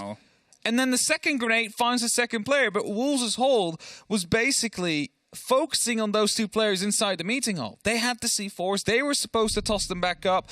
There was no pressure coming in from below. Sometimes you see that hatch open up. Toss the C4 in that way, because then you do not actually have to show yourself horizontally. There was also no pressure from above. That hatch was left closed. Of course, due to the fact that Mowgli was playing in the side itself, and that would have compromised his position. But as a result, as soon as those two players died, it was just free reign for Wild to get that plant on the board. You still obviously have that at your tertiary site. You still are looking for, well, we've got to take one of these two, because if they don't, game's over. Map is in the hands of Wolves. If they can pull off a Laundry and a Dorms hold as they did on the previous one, Dorms was a bit closer. Laundry wasn't, but it was a wilder attempt. They went for the drop on the hatch. They went for the Monty hold. They missed out, as we said, on a couple of engagements that are always a flip of the coin in the chaos of that sort of situation of calling whether it's heads or tails. Sometimes both, sometimes neither. And now it's going to be a bit of a quieter attempt from Wild, you dare to say, considering there's no Monty. There's no Heart Breach can openers on the board as well. Of course, you could go for a hot drop with the Hibana, but I doubt they're actually going to try and go for that because, well, it didn't work once. Why would you try it again at the same spot, in the same map right now? So Wild going at this at a bit more of a passive manner. Going to try and chip away the utility just a little bit first. And that's where the Twitch drone comes into play. 2 mirror windows have been placed. It's going to be Hungry's task to try and take them down because they are absolutely just a big annoyance to play against. When you're trying to go for the site take and there's a mirror window with a player behind it, you're just not going to be finding the success that you need. So that Twitch drone, crucial to take those out. The hatches get popped open as the angles open up ever longer. It's a slower take. I mean, it's exactly what it needs to be. It's steadier. They're hoping that they can try and draw out the engagements here, and play themselves with more thought behind it. Because to be fair, the round that they've done that most obviously and hasn't been a snap decision to take the site was the only one that they've won, the most recent one onto stage. So let's slow it down. Let's take the first. Deadshot caught out on the Shaiko corner. Aces gets the body, gets that opening swing, and gets some pocket of control. Gives some freedom as well to the Twitch drone to take care of some utility. Now, sometimes that is an ADS. And now, unfortunately, just caught out right before the drone was able to be hit by that drone. Means that mirror window will stay up just for a moment longer. I believe there's still a second drone in pocket for Hungary. He's going to be using that now to try and actually get that. Whilst in the meantime, Wild is trying to provide a bit of a distraction elsewhere. Tossing utility, make sure that they are worried as it's beautifully landing right on top of Mowgli. Yeah, perfectly played. They expected the player in that position. They also put some down tower at the same second, but Bibu might be the loose player, might be the danger. The calls come together. He's going to try and swing into it as he hears the drones as well. There's not many places he can go. The drop onto E-Box, the pressure onto Blue. Shinka saves his life from one angle. He almost saves his own from the other. But with the player down now, Teb, he doesn't want to go for the lockdown. The pings are there on the player. The smoke is to buy them a second, a safety. They get caught from the back end. Laundry, you forgot about me. They get at least one back, but now it is just P4, the only one left in the 3 versus 1 at 20 seconds, and with a C4 in hand, he's just going to early throw it, but it went a bit too high. Unfortunately, could not get the connection. The pings on the player down at the long angle. They lock it out. Teb, once again, getting some force for the team. 5-5. Wouldn't be surprised if a tactical timeout gets called now to quickly reel Wolves back in. For now, it seems like Laundry Supply is going to be the next one. They are going to. They realized that there was some slight mistakes happening. You know, the early opening with the grenade onto Mowgli, the kill that happened right before that. And then also, you know, just being unaware of the fact that someone is pushing in from Laundry. Some of those are sloppy. Some of them are, okay, well, that happens. Let's reposition our utility so that doesn't happen again. As in, get those ADSs where they are needed to be. Near the pillar, for example. And maybe these small adjustments are going to allow them to stay alive just a little bit longer to take the fight and actually win the round. It's the weird thing here is you don't want to take a timeout because you don't want to give it to your opponent. You don't want that's to it as well. You don't want to give them the chance to have a conversation about how to break this up. Wild are on a roll, sure, 2 rounds in a row, but you know, if Wolves take that moment to talk, Wild can do the same thing. It's not that the rounds have been entirely swung in the favor. It's not that it was that long ago that we had Wolves entirely having things in their favor. All right, we go again on the bottom floor here. We go again. We go again. It's been won once, been lost once. Bit of an opening again to be made, so if they do take that big tower under control quickly, you have the opportunity to reply. But Tab mostly is putting up the pressure right now into barrels, into Blue, making sure that that door has been opened up, the barricade has been removed, just for later use. Never know when you need it. Jag smashes his way quick with aces on the cover. They're going for a slightly different take here. I think at this point they're thinking, we're not going to get away with the big tower control that we've got so early before, so let's go Freezer. Let's put a bit of a statement piece down early on that other side, which was opening up Blue Door, which, you know, you go, okay, Blue Door's open. Let's be aware. That's where the push came from last time. There's some drones, there's some presence. You can see Shinka, Deadshot, and Mowgli, all of them are ready for it. P4 is in an aggressive position on Freezer, so he can get the early read on a player that might try and come their way down, and that gives them time. As soon as that barricade starts being opened, he can call that. He can sort of say, okay, there's this, and that conversation can happen. But the longer that goes without happening, there the drone comes down, and it's all about piecing together where this push is coming from. Now, as they hadn't opened up the hatch shot, he's allowed to just freely rotate back in, but he could also just freely rotate back out, trying to take that early fight, as you mentioned before. Now, Doubt P4 is actually going to be going for that now. He wants to stay a bit passive. He is, of course, an important operator, has a C4, the only one available for if the plan does come down after a quick drop, so it would be a shame if he would be the first to fall. And as the RC Roteros are starting to make its way around, that your ADS is gone. That's unfortunate, and that means you're now prone to being hit by grenades again. Well, this was exactly it. As I called, you know, as soon as they get the intel of the pressure onto Freezer, Deadshot, he's moved his way back over onto the other side. He gives himself more of a centralized place to lock down the Freezer door. Aces It's going to be that first point. They have the shield on the back end that will get popped open. The player is behind it. He's got to tuck himself to a much more awkward corner, but cannot watch it as directly. It's Bibu now in a sort of long-range position with Mowgli offering that support. All of them have started to tuck themselves back in. Asus gets P4. They're doing a good job of covering the approach, but here, Asus still driving himself through. Mowgli's trying to find a fight, but he keeps being out of time and out of place. Just seeing the far end of it takes a lot of damage in the meantime and killed by his own smoke. And now with just Deadshot left on the wrong side of a mirror window, he's got to see if he can try and crack his way back in. Knocks it, gives the game away on his location before that either way, but a post plant. And the reverse take with all the bait on where they're going to be has fooled Wolves. Can they try and pull this round back? In a 1v3, Deadshot currently finds himself. He's hoping to find it first. Will hit that shot beautifully. But in the meantime, you already have to rotate up to the top, and that means they can play it from the hatch or from the freezer on a very long angle. He turns his back to one of them, actually gets shut down by him. It's Hungry that gets that kill, and it's Wild that now find themselves up onto map point. They only have one opportunity to clean it up before we are headed towards overtime, but sometimes one opportunity is all you need. 6-5. 6-5, and there it is. The timeout, the conversation of, okay, we need to take this into overtime. We need to take our map. We need to start driving this series. Obviously, there's all the pressures in the world for both these teams. Wild have been in this pressure situation more than anyone else recently because they obviously had the opportunity once, they had the opportunity twice, and now they have the opportunity thrice for a series to send them to Copenhagen. They don't want to mess this one up. 3 times the charm, right? So they say. You know, so the famous saying goes. Definitely social media managers had a couple of heart attacks already watching all these kind of games go away from them. This man probably has like the graphic ready from the first attempt. It's like, I just want to use it. Let me post it. Wild to Copenhagen. Slightly beaten Wild to Copenhagen. Repeatedly beaten Wild to Copenhagen. And since then, they've stepped back in. And to be honest, it's great to see because I know that there was the question raised as they went from not losing to only losing. And now they're back to, well, not even just not losing, but it's back and forth. And that's where you want Wild to settle. You need a team to settle on a level. You need to see where they are at their best, where they are at their worst, and then you find them in between. As Goldilocks says, just right. I love it, just right. Just you know. Best kind of porridge.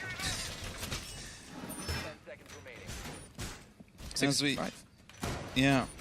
Approach that potential last round of this first map. It is Wild that have the opportunity to finally put that pressure down for, you know, they've always lost that first map. Hungry said it in one of the interviews, like, we just want to lose the first map because then we win the whole best of 3 series. What does it mean if they lose this, if they win this one right now? They didn't lose the best of 3 series? See, I'm just going at their own words right here. You hope. You hope not for them. Yeah, like you don't want, you know. Depends on if you're a Wolves fan. Yeah, I guess if you're a Wolves fan, you want them, but then you also want Wolves to win every map. So it's preferably yes. It's tricky place here. Jegs gets the pressure here onto the walk-in wall, and we saw this last time, but what we also saw at the same time was a coordinated push that exploded at the back of the site within the same second. Now, Jegs and Packball were the 2 remaining players from the end of it. Generally, the push on the other side entirely fell apart. Behind the back of being blinded, behind the back of not really being able to get a clean engagement. Hungry wants to find a place he can deploy this away from the mute jammer. Unfortunately, that is a bit too close, but he can get it from underneath. Yeah, they can just get in either a grenade or they can get some shots down as well and get it that way. Or maybe something else with Packball taking a lot of damage out there as these Selmas are being deployed. I think the one is actually going to pop off, but a grenade again pops in. Yeah. That means there's no more Selmas left in the pockets of Packball to try and open up that games wall. And there's also no more Heartbreach cans ready to be popping off out here. They have been deployed probably, though. Yeah, just one of them. Yeah. But, oh, Deadshot coming up. Exactly. Deadshot there. Swung his way up, got the kill, and I said that they could go underneath to get it, but you had the players not too far away, and I mean, what a strike. Removing Jags, removing this gun that's popped off so many times. There's a bit of damage done here. Hungry's tucked himself out so he can't get entirely surrounded. He's going to rotate off. I mean, he's got the kit, and he was entirely alone. From that point onwards, the Heartbreach charge is gone. You're just looking at a fight around doors. Now, Shinka gets aces.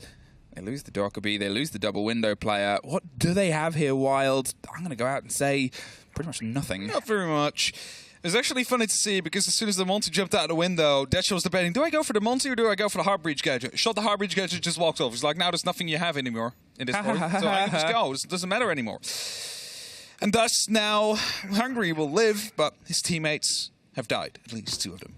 Yeah, I think that's the thing as well, is you can't just sit in close against an Oryx. That's you go against out there. Yeah, I mean, they've played the Warden pretty continually as soon as the Ying was seen. Packpool's caught out at the top of Armory Stairs. And although Hungry gets 1, with that up and with only 19 seconds, I think that's all we're going to see. Touch some damage to Mowgli. I mean, he didn't have to be there, let's be honest. But no time, a 3 versus 1, perfect danger arc of setting up of what way do you go. Almost got a third. Almost got a third. All right, 6-6. So overtime it is to decide who is going to be picking up this first map. And Wolves, they played that well there, right? Like, they managed to get those entry kills. They managed to stop them from using any Heartbreach. And what do you have left then? A couple of doorways to try and make you push from and a window to jump into. And then it's just bad luck when you're tossing your Candelas and there's a Warden on the other side because you expect him to be blind. I mean, you can expect it to happen. They've played Warden every round. Of course, but it's like... They've not played Warden since the first strike. I'm not saying that it's unlucky to have a Warden. It's just that out of all the players, out of all the 5 Wolves players that are out there, you so happen to meet the Warden player as soon as you want to go for the jump in. I think for me, that's just it. I'm going to say desperation. They lost everything. It is, They had nothing, and they had to try and take something. Fair enough. At that point, you throw utility in and hope you can get a kill on the back of it. But at that point, they were pretty unshaken with what was going on. It was a lapse on the back of a team talk from Wolves there, who expertly sort of struck. They kept themselves moving and mobile. They caused problems on other parts of the map, which hasn't happened on any of the other Wolves holds. There was close. There was a couple of chances, like when we saw the loose player in Showers, but he pulled back before an engagement would happen. It's maybe the first time we've seen an aggressive strike that aggressive from Wolves, and look at this. 1 player on site. That is entirely what they decided wasn't working for them, and it's entirely the game that they're going to lean into of let's fight them everywhere. Mowgli's just running away under that E1D. He's literally going to go for a bait there. Now, it's going to be the phone call that pops off as well. Instantly manages to get back, but it's Aces with the opening kill. Finds Deadshot. Now, looking to push on. A lot of damage taken by Jags. I believe that must have been a double Capcan trap he walked through. Yeah. Oh, Mowgli gets the end of it, and it didn't matter what health Jags was at with the sort of dip dive kill like that. They force the player down into it. There's been some rotation back, but not every player from Wolves has decided to retreat and get themselves back towards the base. The one slightly aggressive player of Bibu is Steel out on the lurk, still drawing attention, and as Teb. This is taking so long. I mean, hey, they want the clarity of the drone up here. You gotta do what you gotta do. No, you're totally right. You got to do what you got to do, but it just takes so long trying to get it out there. And if you mess up slightly, like you're rolling all the way back down. But a 4-on-4 as we speak. No more grenades, which turned out to be a bit of a bane for Wolves to play against when they were on the defense down below. So they don't have to worry about those anymore. Just the actual gunfight to come into play. Hatches are being opened up. 90 seconds. Bibu still up top. Has the opportunity to go for a huge flank, but he needs to be quick because as soon as Wild decides to go for a detonate onto the site, they are on the site. The thing about where Bibu is, though, it doesn't take long for him to get back to site or the pressure onto the hatch itself. If they don't know he's up here, well, he's going to get the free take. He sees, but misses it and has to wait. Caught on a drone, and he still gets the kill! What? He should not be getting away with that! What an error from Wild there. An actively watched drone gets the kill. They're going to have to just drop into the site, but they get caught out instantly by P4. Oh. And they had everything going for them there. And one error puts it all down the sink. It's being watched. The call-out certainly gets made. It might have been drowned in other communication of like, we need to go now, we need to move now. And the kills come on the back of it, but that is such a painful error to experience on such an important round. And now you're on the defense yourself. It's going to be Laundry. We've seen the clash already coming out from the side of Hungary. And now Wolves have the opportunity to end it here. They have a map point. Let's go for a replay. Beautiful shot here from Mowgli. Mowgli's little, how you doing? Not very well. Not very well anymore, no. And okay, this, so it just activated at this point. But still, yeah. I mean, that's just... It activated when he was out there. I think Ash was already running. So it's like the call probably was made. It was but it's tight. Yeah. It was tight as anything. But they're missing Jegs at that moment in time. And you're putting so much pressure on that one specific location. You have that drone there for a reason. It should have been watched beforehand. It's rough because you could see that Wild had all the cards stacked. They were ready to play it, and it's just one thing goes off, and suddenly everything goes off. They made the decision to try and push on the back of it because they said, well, you know, what do you do? We have an even fight on the site itself, but there's still the site itself. It's never really a proper even fight because they have protections. They have setup, and one more swing down onto Laundry. One more swing out of Ace is gone super early. It's not the start that Wild is looking for this round. Especially after how that last one ended. Mowgli picking this one up so early is going to be giving Wolves the opportunity to do what they want now. They can start opening up the hatches. Look at the ground that Mowgli's currently covering, taking care of the entirety of green.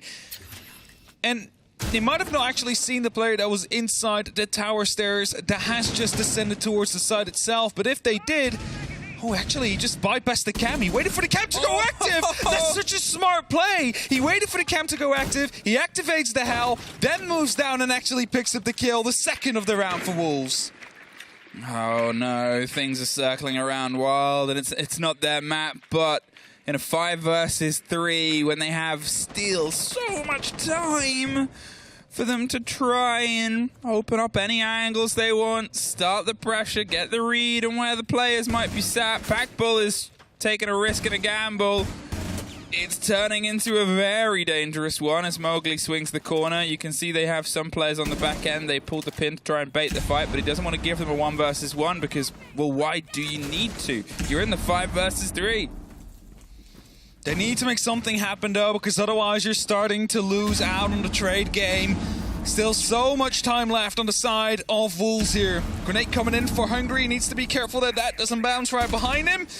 But he has been put back in pocket right now as Tab is coming in to provide some support, making sure his angle is covered so he can fully focus on the back stairs. But I believe Mowgli's already quite inside, trying to put the pressure down onto the clashing elbow. Takes a bit of damage, but is still holding down onto elbow itself. Bibu on top of E-Box is putting the pressure, but the kit is on the far side around Laundry. Shinka takes the drop. And now in the 5 versus 2, the C4 isn't going to get it, but the kill sure does. Trying to find a pocket of safety. Hungry with the secondary gets Mowgli. Bibu does find Packbull, leaving just the clash. Has to do it all once again. Hungry in a 1 versus 3. The Super Shorty is all they've really got to cook and work with here, and the shield obviously itself, but with the kit being planted, with the watch by the players, and with a Super Shorty attempt, it's a Wolves round, and a Wolves opening map that almost went all the way. What a round that was as well. Such a smart play from Mowgli. Okay, the first one probably droned in, then it's just to find that kill onto Aces. But the second, he was waiting on purpose with the Hell for the camera to go active, and as soon as it flickered white, he was like, okay, that means they're watching now. That's them calling backstage is clear. He gets that free kill because they just didn't expect it to happen. It was an improvement for Wild, that you can't argue with, but it'll still be bitter when you're that close to being able to push yourself into being the one that's only 1 map away. Now they are 2, their opponents are 1. We are closer and closer to finding out which of our teams gets the seat to Copenhagen. It's time for both of them to take a small rest, and so will we as we head to a quick break before the analysts will break that one down.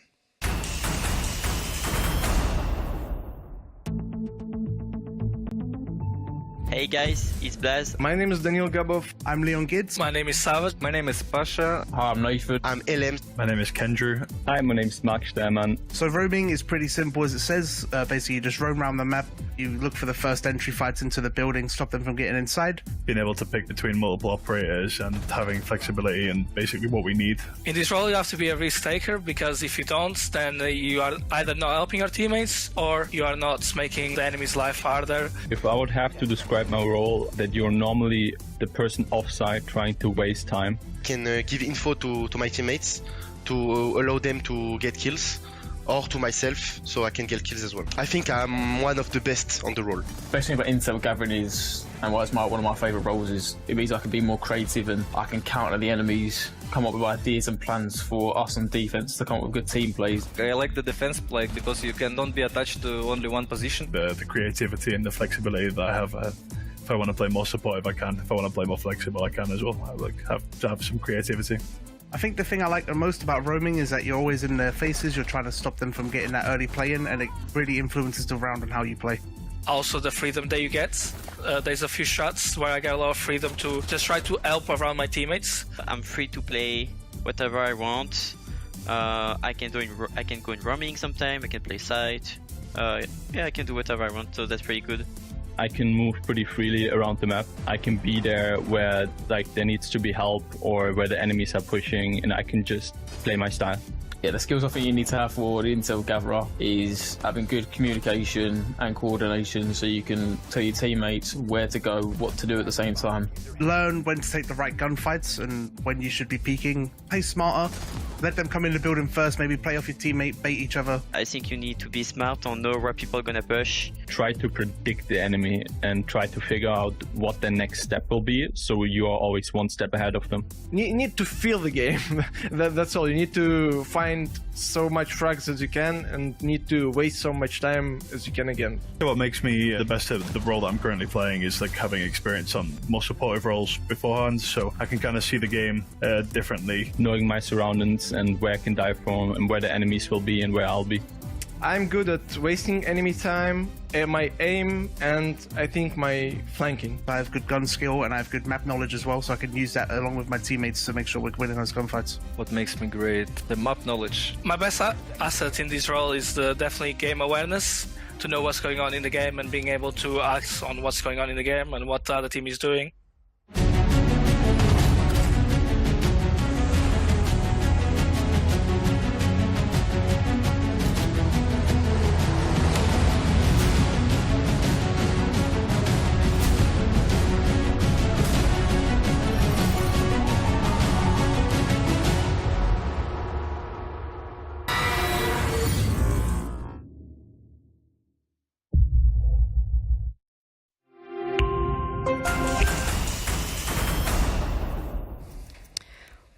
Welcome back, everyone. This is the beginning of the end for both of these teams. One of them to be going to the major and the other one to be going home. Now, this map specifically, we had a lot of expectations coming into it. We saw that Wild was comfortable picking it, Wolves, and I mean, 8-6. It's better than 7-0. That's all I'm gonna say. Yeah, that's the improvement. I mean, it's almost the best alternative to a 7-0 and still lose. Yeah. Unfortunately for Wild. They gave it their all, though, and I think that both teams need to be commended. Obviously, we saw Wild struggle on this map at the start of the day. We've seen them be able to fight back against Wolves here and now, but Wolves just had more answers in the server, and there was a little bit of a lack of that consistency again coming out of the Wild side. Some things moving into being a little bit more predictable, a little bit bad of utility management. BB is going to be our MVP. It's starting to become a bit of a trend, this. Some things never change. I guess not. That's 3 out of 3 maps today. Yeah, he's been doing great. The backbone for Wolves this time around, but also when we're looking at Wolves specifically and their backbone, it's going to be down to the fact that it felt like they had an answer for literally everything. The prep that they had for their previous game against Secret, it's here again. Yeah, and I've got a little illustration about it as well. So we're straight on the back of Wolves going in. We said that they love the counter analysis, but we said they might not be able to actually counter-analyze Wild in such a specific detail. It's more just going to be a general understanding. Now, Wild are trying to do Wild things, and I really like what Wild are trying to do, and I'll go through this and I'll show it from Wild's point of view. So, before we go here, Wild are stacking 3 players on top of Meeting Hatch, and at the same time, what they want to do is throw Yings with Teb, and imagine this is down in the freezer, Ying into freezer, get Teb established in freezer, and Packball's also over here in blue, and we want him walking in blue. That's Wild's kind of approach. They've got the Dokkaebi, and they want the 3-2-1. The Dokkaebi call is just about to go out from Aces, and then everybody's going to go on the Dokkaebi call. Here you see the Hatch, the Dokkaebi call, and it all goes down. Now, this is where Wolves and me, when this drop comes down, Wolves are fully aware, Dokkaebi call equals action. Something's going to happen. Deadshot is fully aware of Packball coming in the blue side. Mowgli looks at the Hatch and sees, oh, there's a Monty and people behind him. Makes a really good play, actually. He rotates down here, back into sight. And same thing, P4 straight away, fully ready for this play from Wild. So it's not necessarily a specific counter analysis of Wild. It's just more an awareness of how they're going to play. Being on their toes, being ready for it, and they get it down to the 3v1 against the Monty, end up winning the round out. So for me, that's just Wolves completely understanding their opponent they're against, and then basically just being ready for it and punishing it. Welcome back. Thank you. The next map, though, is going to be Villa, and the question remains, is Wolves ready for this one? Is Wild ready for this one? Because they picked it. I think that Wolves have come in today with a very clear idea of how they want to play Siege. That Telestrator was a beautiful example of the way that they are countering their opponent. We saw the counters against Secret. They were very specific. We're seeing the counters now against Wild. It's dealt with a little bit more of a broader brush. They're not going so fine into the details. They're not getting caught in the weeds. They just know that Wild do like to play a 3-2-1. They love playing a Dokkaebi. I was wondering if we were going to see Dokkaebi banned in that first map. We didn't. Instead, we actually saw the Capitale banned, which was a little bit of a question mark. We know that Hungry loves to run the Capitale, and Wild generally will play it if available. If it's not on him, it'll be on Packball or someone like that. So Wolves have got a really good understanding of how that sort of runs through. And again, I believe that will translate beautifully into Villa. Speaking about Villa as well, I said at the time when we saw the bans come in, it was a very brave call for Wild to be picking Villa into Wolves. Now, the reason is one, that they saw Wolves on it today. So we know that Wolves play it, and Wolves actually picked it against Secret. And 2, Wolves' history on this map is actually really good. In the last year and a half, they've only lost Villa to one team, and that is M&M. And M&M are arguably one of the best Villa teams around. And even then, it's been very close. So I think they played it like 10 times, won it 8 times. So they're very comfortable playing on it. And that's why, I was surprised that Wild didn't go for Border, given Border was available. So, there are a few things stacked up against Wild, because Wolves clearly understand how they play and are on a comfortable map for Wolves, even if they were a little bit shaky when they played it against Secret. Well, the next map, Villa, is going to be marking the beginning of the end. Whether Wild is able to push it to that final decider, or whether Wolves are going to be securing themselves that final spot for an EU team in Phase 1 of the Major. Find out with Hap and Fluke. Thank you very much. And yes, this could indeed be the very final map of Europe Stage 1. Of course, if we do take the last chance qualifiers under that umbrella, which of course it is. And that means that if Wolves wins it here, it is going to be them up to the Major. They will continue their Major streak they have been building so far. But if we do have to believe the fans back at home, Wild is going to have a good shot at this. It's kind of strange that it's almost over. It is. We remember it started last week, right? Like we used to be here for weeks. Used to be here for 7 weeks. Years, even. And we will have it all wrapped up with a nice bow. With the EU symbol. Send over to Copenhagen, which for now is like sort of NA territory, but still inside of Europe. So that kind of makes it in a I weird don't space. think after the last year of Siege, anything is NA territory apart from Charlotte. I agree. EU takeover. We got what? Montreal? Jönköping? Berlin? Yeah, Berlin as well. Yeah. Who knows about Brazil 2024? That's the interesting one, because then we have an entire Brazilian crowd cheering and chanting. Maybe what happened in Berlin will then happen out there. Berlin crowds were amazing. They were amazing. Perfect chanting. Perfect back and forth. I'm super excited to see if we get the same stuff in Copenhagen. I really hope so. The venue looks like is suited for it in terms of like you can really split yourselves up in terms of like the team and start shouting to one another. So you never want a repeat of "Let's go da da." Yeah, well, that's what you get when you go to NA. Let's go da da. Clap, clap, clap, clap, clap. Also, for those of you watching from NA, you have so many months right now to prepare yourselves for a better chance than Let's Go X. Well, they have a week and a half. No, I mean when the like American. Oh, for the for the American major. Plenty of time. Plenty of time. You can prepare now. I want to hear it. Learn in Copenhagen. This might be a big ask. Well, okay. Yes. I want to hear a second chant. Ooh, all right. Is there any syllables and the amount of syllables we have to? I'll leave the rest to them. Via, we go to Mamma Mia, and we'll open on Trophy Statuary. We won't find ourselves playing onto the AVG side. Instead, well, we'll have the double down of we saw Wolves Villa earlier today. We had a taste of how this map can come together, and it was close. It came down to a 7-5. And I'm wondering if there were lessons learned that Wolves thought they could press here against the Oregon game we just saw and things went a bit tighter. If this one goes a bit tighter, it's Wild's map. Now, we were talking about how Wolves only lost this once, I believe, and they lost it to M&M. Wild actually won this map against M&M as well. So, you know, is that like a rock, paper, scissors kind of situation we're finding ourselves in? Either way, as we get going, Trophy Stat Tree. My big question about Wild is always like, what kind of a Wild are we going to see? Are we going to see the systematic Wild, or are we going to see them, hey, there's an opening out there, let's just go for the plant? Because that works out very well for their border, for example. It's like, there's no way you're going to be able to stop them from just rushing and getting that plant in within 2 seconds. Now, this current lineup does look like they're going a bit more slowly. You know, they're making sure that all the utility is taken care of and don't just want to go for a Hail Mary push. The one thing they have to worry about is the frost mats that have been placed under that window, so the upside down repel should stop that from happening. P4 gets out of there. Under a lot of pressure from the windows.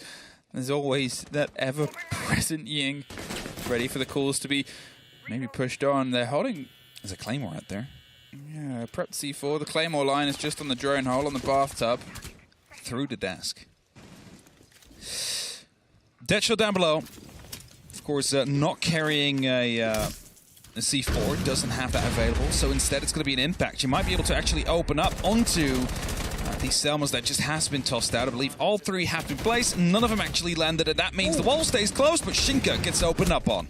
There's P4 and Ace inside the site. He hopped on the close window. The blinds come out over the top from Hungary. He was hitting the skylight. Packbull gets one on the back end, and they've suddenly stormed the site. Jegs gets it, leaving just nobody. You asked a question, my good friend. How quick were they going to go? How quick were they going to go?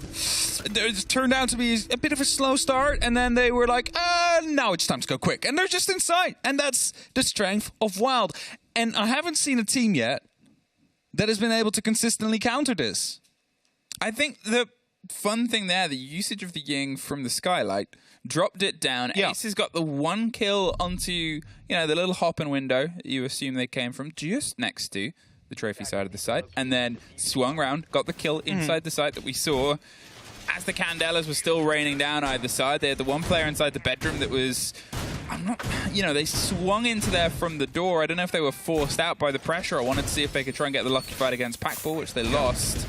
It was just a very good coordinated take there, and we're not going to see it again instantly. AVG, and a slight change into the operators. Swapping over indeed. Wolves not sticking around. And that actual push that Aces just went with, that's the exact kind of push that Wild tried to use against M&M at that point. But back then it was 2 or 3 players jumping through that one small closed window and finding that success.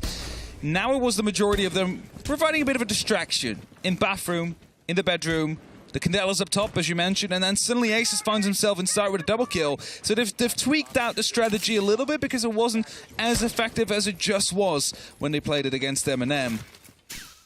Now Aviator Games, completely different sites. We'll still have some players out and about on the windows to cover off rotations back towards that site.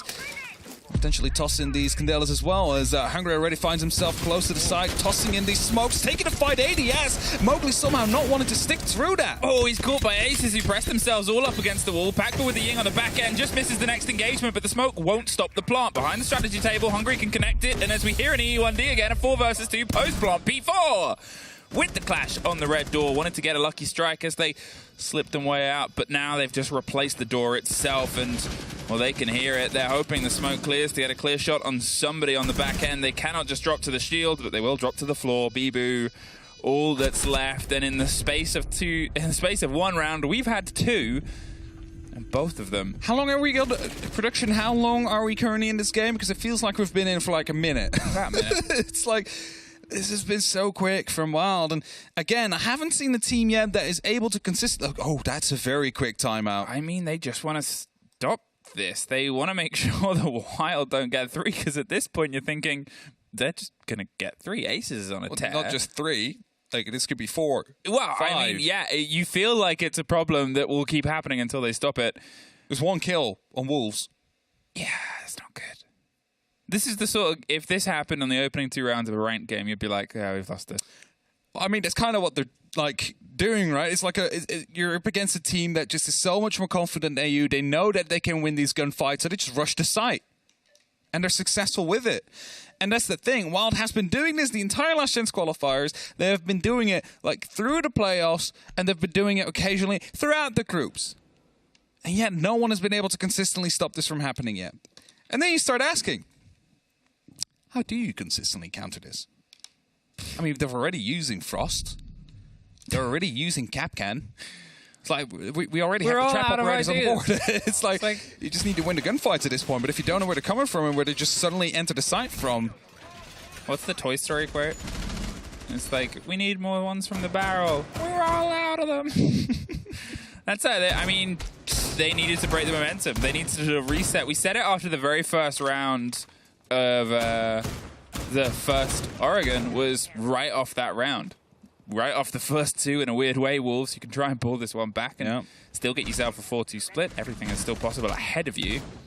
But slight change. No Glaz, no Monty. Still a Ying. It's changed hands once again. It's off Pack Pull and back towards Hungry now. So I feel like we're getting something a little bit more traditional. I heard the sound. That as well. I'm happy nothing happened. Every player is still active. I like how we're just so trained to this. It's like something happens. It's the observer, actually. It's, oh, no. But, I mean, still, if we see a Lion, a Dokubi, and a Ying on the board, there's still that potential to go quick whenever you need to, but there's also the opportunity to just go for a systematic roam clear, right? You get yourselves entered somewhere, you get an E1D, you get a phone call, you know if someone's close, you start moving in, and suddenly you find yourselves close to the site. As the drone is coming out from Teb right now, might soon find Bibu down below, and he could be the first target of Wild. Yeah, he's going to sort of put some pressure back towards Art, make his presence known, and also get closer to either Deadshot as the swing onto one side or Red Stairs on the other before it becomes too bad of a pressure point. You have the Selmas just caught. Mowgli had to do a little bit of a sprint to keep that wall solid. And as Asus goes through step by step. Did he shoot the Capcan trap already? I hope so. He stopped on a red ping. So yeah. It's just making sure that everything is going to be clear before he goes on. Okay, it's taken care of. Thank you. Just saying, like, in before he just walks in because he forgot about it.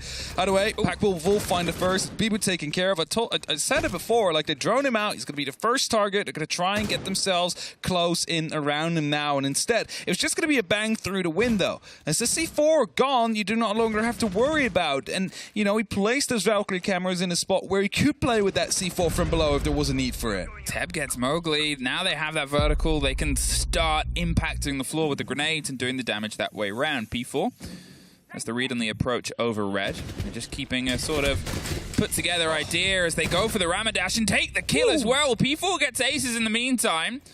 2 big gunners gone off the board and the control of the roam if there was anything left in the pockets. Talking, oh no, that one doesn't quite get the angle onto the player. They've pulled themselves slightly further away from the expected position. Now, Deadshot using the Ramadash to go by should have been picked up there. If it wasn't a Ramadash, it would have been a kill. Able to just lean back in and getting the kill like that. Beautiful stuff that Wolves need. Canelas is starting to be tossed in, and that is definitely going to be a bit of a distraction move, allowing the remaining members of Wild to creep up the staircase a little bit. A Frostmat will find one. That's the confirm. A second will not be found. Suddenly it's a one-on-one. Only Shinka left against Teb. Teb, he was the surviving member of that. The Candela didn't quite roll all the way to the top of the main stairs, but now he's snuck his way into the site, and they've snuck themselves out. They're round on the rotate on the back end, and I don't know if Shinka's been told this, so he's coming back round towards the site. But a post plant pops up from the side of the bar, and he's sort of done a little bit of daylight robbery. The spray through over the top, the spray right back through the softs. The health of Teb is the risk here. He puts Shinka on pretty much exactly the same amount, though, and this has become suddenly a Western shootout. It will take a single bullet. Who is the quicker draw? It's Teb! Teb clutching it out there, huge for his team, and I don't think we've talked about it enough, but the amount of times that Teb wins these rounds for Wild when he's like the last man standing against either one or two has been amazing. Really grew as a player into this roster and is pulling his weight. Like, I think, okay, it might be too early, but you know how in 2021 we had Brede basically clutching out every single round he was in a 1vx in? Yes. I think we can start comparing Teb's potential to being a 2021 Brede amount of clutches to come through. I mean, he might already be on the amount of clutches at that moment in time. It's a stat that you'd have to run the numbers by, because it's a big stat to just throw out there. I'm just saying, like, every single round that Teb is all out alone, like, it seems like he's clutching it, or at least he's very close to clutching it. So he's definitely like grown as a player into this roster, like pulling more than just his own weight. There was an improvement that round from Wolves. Obviously, they still lost it, but they at least got more than a kill. They almost had all of the ones necessary. That rotate there to not be able to put the pressure onto the plant. It was a great call. I'm not sure if there was information behind it for Wild to sort of say, stick it. He's out here. He's swinging 90. You have safety. Yeah. But they did. They were able to get themselves into that situation. Got them low as well. All of that with only a teeny tiny bit of health. 3 rounds. They've done the distance here on their attack, and doing that after the attack time out of your opponents shows that you're not quite ready to stop. So instead the focus shifts. Kitchen, we get our first ground floor site.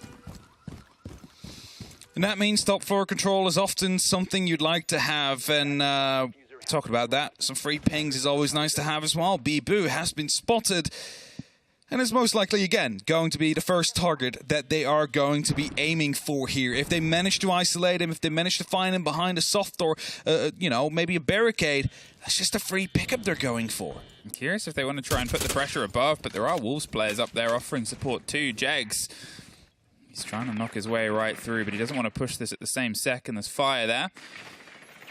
And I'm not sure if he pulls off because of that. He's baiting the hit onto the wall, sort of saying, look, we're here. They want to force him to drop. They want to force this to not be an engagement they have to sit around for too long on.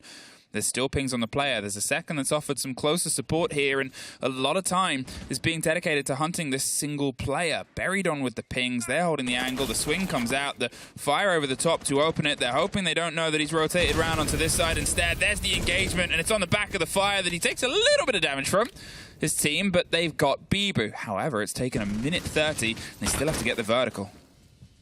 Still a lot of time, though, for basically having that free kill. As you mentioned, the main worry is getting those 2 players up top cleared out, because otherwise you're not going to be able to do your job that you really need to do. And, you know, it's another 20 seconds wasted now. No real progress has been made towards that area, so they might just have to go for an execute on the side. I mean, Hungary already has a diffuser in hand. This often gets followed up by smokes and calls and everything else they have in pocket just to allow for a plant to make its way through. Now, he's not the stealthiest operator of them all, but somehow does manage to actually get up towards that corner before Dead shuts down Packball. Yeah, Packball gone. Hungry under a bit of pressure. The fire will burn and put us around 30 seconds for the plant attempt with Mowgli. Getting a great little take there from China. Now puts a pocket of concern that will grow bigger and bigger as time continues to tick. They need to just try and force the site now. Force the kit down, get the route on. Hungry's still taking the scratch pressure from the angles that are opened on the feet. But without anyone else to sort of be the drive, they've had to rotate off, pull slightly elsewhere, and there's Mowgli getting Teb over the top. They've got to drop the shield and try and take the fight, but you put your arm out in a big situation, the fire still burns, Aces goes down, and, well, Wolves get their first round. No kills this time for the Montaigne, going down in the ADS mode. We've seen that go the other way around with Hungry as well. And that means that Wolves, on their tertiary side, are going to be able to find that first, as you mentioned. And now they're headed to Living in Library. No, actually not. They're deciding against it. Trophy Statuary. For a second, they had me there. They got you good. They got me good. They got you good. Yeah, I mean, to be fair, you know, you've got a bit of confidence from winning a round. They won it quite well. You could see that Wolves, they held them, as I said. They wasted a lot of time around the other side, around what is really an area that isn't the biggest part of a push. A, because you don't expect it to be. You don't really expect a full sort of reinforced hold. The player sits around. He had the option to take the hatch drop. That's what they were trying to force at one point. Take it. So then they still have to try and get in there and clear him out. But that is a big cost. That's usually just get a drone in, get a bit of pressure set up, and okay, now we have this angle, or we have the swing and fight. Then they had to rotate towards Laundry and still do their work above. They just made the decision of, well, let's just try and force Laundry a bit. Didn't work, rebuffed, pushed back, out of options, in fire. Yeah, the fire being out there was, I think, a real bummer to that extent, because they weren't quite able to push in the multi and still give it a shot. Being in fire is a bummer. Yeah, you know, it's definitely not cool. It's not cool. No. It's hot. It's very hot. And now as we attack the trophy in the statuary side again, Wild, you know, we saw it happen last time. Walked in from the close sight window, instantly managed to find 2 kills and the success on the back of that. And after that, Wolves decided to not go back there for a bit. Jack's very close to getting an entry engagement here together with Mowgli. He was looking to challenge both the door and the window at the same time, but he's not gifted with either as he now slightly falls back, sees himself to be spotted out, somehow dodges that tracer that just either passes through his body and his arm either way, gets away without taking any damage. Again, time. They're not giving up the territory. P4 isn't too far away as well, so he has someone else keeping him a bit locked down and buying some safety. They're going to see if they can get a grenade in potentially underneath, and P4 is going to pull back under the cover of it as he feels the pressure coming up. He is already gone. The Candelas are just a distant memory and echo on the far side of the top, but with time wasted and with a missed catch there from Teb, you compare with the pace the last time they took here to where we're at now. By now, the round was over. At least they're aware of the fact someone is in there as Mowgli gets a beautiful shot, I can only imagine, onto Jags, and we'll make sure that we have an opening again to go to the way of Wolves. The fuser has been recovered. Wild now needs to make their way over towards the side. 80 seconds left to play with here, and they basically have absolutely zero control. The walls have not been opened up. The frost mats have not been taken care of, and that means it's just going to be a brute force. They will just have to go for a run through. But look at Bibu just in that walking closet. Mowgli close to the windows as well, taking the aggressive fight towards them. It's not giving Wild any opportunity to go for an entrance right here. Packball wants an in, wants somebody, but as you said, they're not being handed it. Wolves are happy to sort of sit back, and they're kind of letting the pressure fall against them just a tad, because they know that the fight is the important part that Wild want. They want these engagements. And as that just rolls before the player can swing onto them, as we said, when you've got a man with glasses that can see through that, it's risky to try and push directly onto the back of it. It's something that's been punished before. The Prox is caught under, and P4 catches Hungry. There is that engagement between somebody who can see you and somebody who can't. P4 with another, and it is just locked down here. Teb, the only one left standing. 17 seconds. It would take more than a miracle. It's definitely going to take more than a miracle. It's a flawless route from Wolves to lock it off. And if you just look at it there, I mean, they tried to hunt down the 1 or 2 players that were around the main stairs, that were around the Aviator side. And of course, that's great if you manage to get them, but they had the right thinking out there, because they realized, oh, there is going to be someone right below the main stairs. Let's start to fall back, because in a moment from now on, all 5 of these Wild players are going to start to execute onto the 2 Wolves players out there. So they fall back. And basically, Wild have nothing at that point. They wasted 1:30. Yes, they have Aviator games. Bravo. What do you do with that? Absolutely nothing. You haven't opened walls. You haven't opened up the doors. You haven't opened up anything. And you just need to brute force yourselves through the, well, shallow doorways at that point. Aren't going to find you too much success. So, they find themselves in the second round here on Villa and eyeing up a potential 3-3 split, which I mean, after the first 3 rounds and how they developed, I think they'll be very happy with. I think that's how these games kind of cook into it as well, though, because obviously Wild still have the chance of their timeout. They still get to go to their defense. They still have things that they can build behind, where Wolves might struggle a little bit more towards the latter half of the showdown, the latter half of the map itself. It was, as I said, a 7-5 earlier on in their showdown here. I think it was a 3-3 was the even open half, and then they flipped their way over towards their defense and then got 4 on that side. They haven't had the best time of attacking statistically, but they haven't had the worst time statistically. This being a 3-3, if Wild are the team that get the 4 down on their defense in the latter half, then we just have a repeat with Wolves on the other side. Would you say that 3 rounds on the attack is just right? Just right? Probably not in this engagement, no. Well, I mean, Wolves need the 3-3. I think if they find themselves on the wrong end of a 4-2, we could find ourselves in a map 3 sooner rather than later. I mean, at the same time, you dare to say that Wild kind of need the 4-2, considering they're already a map behind. They don't want to give Wolves the opportunity to start getting back into things here, so they really need to make sure that they take this first half with somewhat convincing fashion, especially after those first 3 rounds. There was only like 1 kill on the side of Wolves. They've really managed to bring it back in after that. Flashbangs coming through, cameras being taken care of. Wild is doing the preparative work they need to do, but Bibu, he's finding himself inside of the basement, having the opportunity to again come up with a bit of verticality, use that C4. Before he was out in a vulnerable position, he was spotted, he was hunted down. Now he's all the way down below. It's a bit of a longer walk back up, but at least they're not going to look for him. I mean, it's miles away. You may as well be on a different map at this point. It's why you never really see it played. There's never really any pressure that comes from underneath because it's pointless ground. It's long rotates back, and the call for motion will probably be around pressure hitting itself on towards red. And as Deadshot is under a bit of pressure here, we've seen them Ramadash their way across the door before. Aces might be on the hunt for Bibu. He's still getting himself some awareness. He's tapped him under the camera. We've seen him sort of droning his own route through. And as I said, there it is. As soon as the pressure hits red, that's when the motion comes in from Bibu. Just waiting for the perfect moment to strike here. Of course, you kind of want to strike right before the execute starts, so you have the best way to disrupt them truly.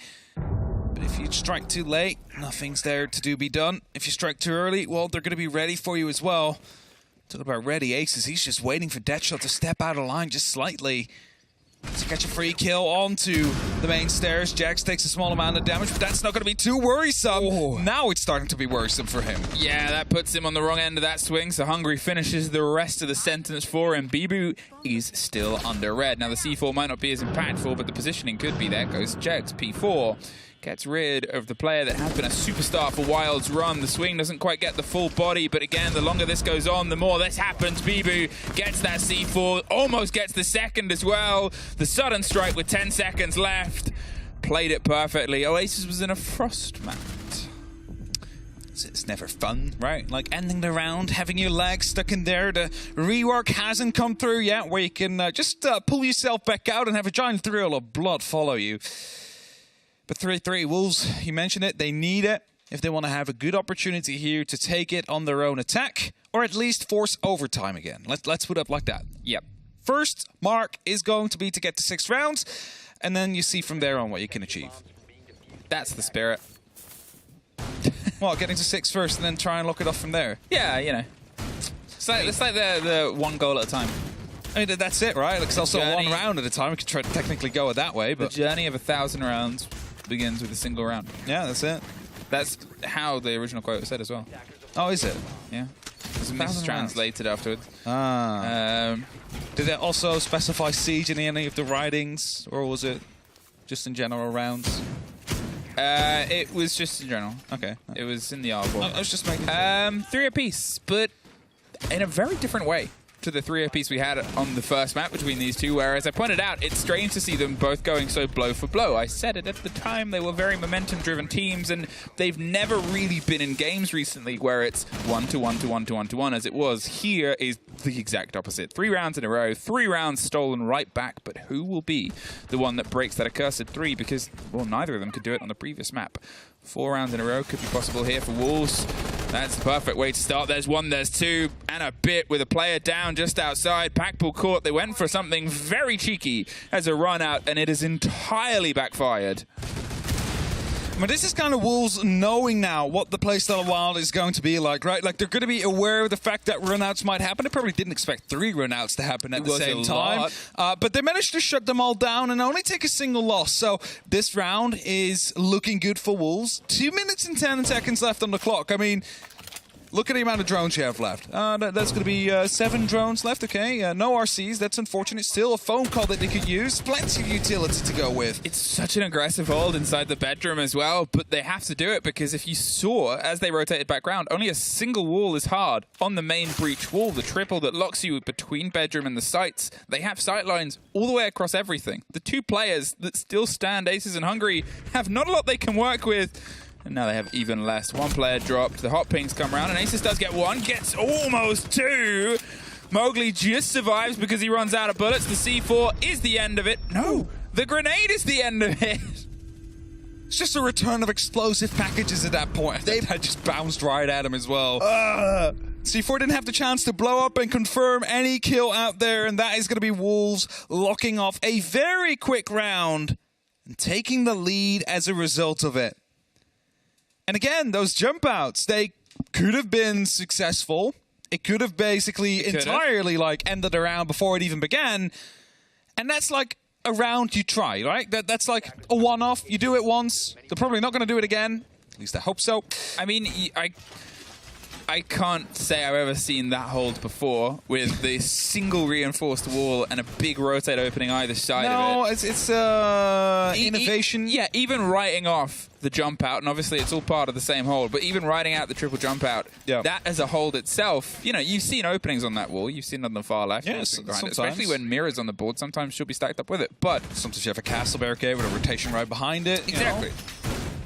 However... What? However, okay, sorry. With a French accent. Because we're in France. Oui. I mean, 4 rounds in a row now. And yeah, Wild, they're not taking the tech time out on that because if you go for a triple jump out and a triple jump out fails, it's quite easy to piece together what went wrong that round. I don't think you need your support staff to tell you, hey, what went wrong there is the fact that you jumped out and you died rather than getting the kills. It's a play that hasn't worked. Not yet, at least. But it's not for lack of trying. Clutch drone coming through is going to be taking care of some chems. Mowgli will find Aces. Again, in a bit of aggression. Was that through the window in the bedroom, or was that actually from the study side of things? Must have been... No. Oh, no. Oh, where is he? CSI, come on. Let's spot where he was. Oh, there he was, next to the hatch. He died next to the hatch. Yep. So he was just tucked on the corner. He was... I mean, it's a position you can be in, especially with the hatch open. You have to make sure that it's safe to drop art. He unfortunately just got swung on, whether they had the read or not, or just pre-firing around it. Nets a kill, nets a body, nets an opener, and nets Aces, who has been that problem fragger in the early rounds. The rounds that Wild took, he was one of the names that kept on popping up. You have to say, it's kind of ironic how it was actually one of Ace's old teammates that put up the saying, swung or be swung. And he got swung here today. Smokes are coming through, Packball's receiving small amounts of pressure, and already Mowgli is finding himself a way into the site in the middle of it, but he's going to get taken down by Packball. He was waiting for it, he was looking for it. And that means we're back into a 4-4. Mowgli moving a bit too quick for Wolves' pleasure there. Yeah, he was hoping somebody was coming back from the other side, but I don't think there was enough pressure directly onto Jegs. You know, Hungry made his way close, but not quite fast enough for them to warrant the push behind it. Detra does find Packball. And Jegs finds Bibu. Back and forth. There's Shinka's now the one inside the site. Doesn't quite get the full read on where Hungry is tucked. And now it's another one on the door. That's so many players that have tried to just force their way in from the study door. A great hop over from P4. And as he pulls that out of his leg in just a moment, he doesn't want to get swung on behind it. A 2 versus 1 with a minute. It's a lot of time. He's hacking the cams. You never know if there's going to be something useful out of that. But of course, the call will instantly come through. Like, they have cam access. Be aware of that. Don't try and play near it. Before he's coming around, he has the opening into the wall. Gives a little bit of a quick check, but it's just a play on contact right here. If he takes one gunfight, he's instantly going to be taken down by the other. Oh, actually gets that kill! Doesn't get the second. Hungry! Locks it off just in time, but that suddenly got very close because the plan was play on contact. He picks one, you swing with the other. And then he just transfers over, finds that kill, and you find yourself in a 1v1, and you're like, that's not according to plan. No, I don't think it is. I mean, Wild take a round. They take their first in what feels like a while. The dining room and kitchen. Thank you. See, I can laugh every now and then. Kitchen. We go down to kitchen as the next one. They're not going to try a trophy hold again, and obviously I do not think that the 3-person jump out hyper-aggressive hold is their only hold that they do on the site. But they're going to give it a little bit of time because, to be honest, they would have to come to this site anyway, even if they were as successful as possible. Yeah. I do have to say that last round, there was a good advantage for Wolves. I'm just not sure why Mowgli ran in that deep. Like, sure, you hope to find something, but it's like there was no pressure going on elsewhere, which means that the player on the bar, like, where are you going to be watching if you're playing behind the bar? That's the only way you can watch at that point. So, it's you kind of give away the body advantage at that point because you want it to go too quick. And it's just painful. So let's see if they get an opening pick again, if they can tone that down a little bit, because that's what we need to see. Just be that systematic clear as soon as you do have an opening like that, because it works. It's proven to work. Wolves suffer a blow for the first time in a while, but it's always worth remembering they're still only 3 rounds away from getting to Copenhagen, from fighting their way back from a rocky and rough start to the season to taking care of the one team that seemed to give a rocky and rough game to everybody that they went up against. Wild, same story, but theirs is a fight towards a 3rd map and a chance. It's weird to call it redemption because they did have such a great run, but with how things slightly fell apart, it could be that lead through the Kaid Claw. Too late to be redeployed. The wall will suffer. He had an opportunity to see someone walk by there, but it's not going to be able to catch any of it. And Wolves now looking to extend a little bit over towards that top floor as well. That's something that Wild, when they were attacking this side, were really unable to fully achieve. Taking that top floor under their own arms and under their own control. So hope to see that that's something that Wolves is going to be a bit more sufficient at here. I mean, P4's already out here. He's using a phone call to hear if anybody is close. Jags is finding themselves on the staircase, and I believe he's actually the only player that's currently out there with a grenade kill from Mowgli to start things off. That's, again, a good start. Oh, the Banshee's just going to get a bit of the read on with a slight opening onto that laundry wall. It's dangerous, but so is BB when he's inside the site, swinging onto the next fight on China. They're trying to break their way back in. They pull themselves back just a little, but it's a double down of Wolves on the back end, and suddenly the 2 Wild players still standing are trying to stop the kit being planted, but a well-placed grenade uncooked means you just got to wait a bit longer. There's at least a take onto one. But now a post-plant. One of them is so close. One of them is dropped far. They're right behind you. Does he know? He knows! Ace is on a triple kill. He's brought this into a 1 versus 1 out of absolutely nothing. The pings and the spray through the wall. Whether he heard audio, he heard something. And it's turning into this, a very dangerous bit of hope. That is something that Wolves need to play against. He's going for the long arm. The flash is over the top. He's going to see if he can get anything from it. It's a Capcan! No! You said Teb clutches these out, but I think I'm happy to give this one to Aces. Oh, no. You don't want to lose these like this. They had the control so early on, and Aces just brings it back. What was it, a 1v4 or 1v3 in the end? A cool 1v4. It was a cool 1v4, clutched out. And post-mortemly will get that final kill with a Capcan Trap, which, by the way, had been spotted out earlier, but due to the fact that the fight was so aggressive, they didn't have the time to shoot them off the doorway. That's pain. That's pain. Or pen. Pen? Yeah. I mean, it's just fantastic there from Aces. As I said, just before, in the round before, he was the first body gone, and he was a big part of the rounds that Wild won. Yeah. I mean, he was the biggest possible part for a round there that they should have lost. A post-plant 1 versus 4 clutch. Flashed off, 17 seconds left. And a Capcan. I had a friend ask me, they're sort of new to see. Oh yeah, okay, yeah. I say new to see, so they're back in. They said, returning. Does Capcan really work at higher elos? Yes. And yes. I mean, you cannot really blame him because as the flashbang goes through, you know he's fully blind, so you want to go for the push. 100%. And if you want to, like, because sooner rather than later, if he sticks a defuse, you need to go through that doorway anyway, right? Yeah, because you don't know if he stuck it, you know what's going on, but it's just what a full stop at the end of a sentence. Oh well, Wolves lose an unfortunate round there. That could have been theirs. Should have probably been theirs as well, but Aces had something else to say about that. Played that perfectly. And almost like a blink and you missed it kind of moment, right? Because it was so quick when all those kills happened and suddenly found themselves in a 1v1. Again, the pressure coming over the top. We are playing Trophy and Statuary. Again, an aggressive hold with that shield, with the serial laser gates out there, getting the magnets in place, so no grenade or explosive is going to be taking care of that one. But at least there is an extra reinforcement this time.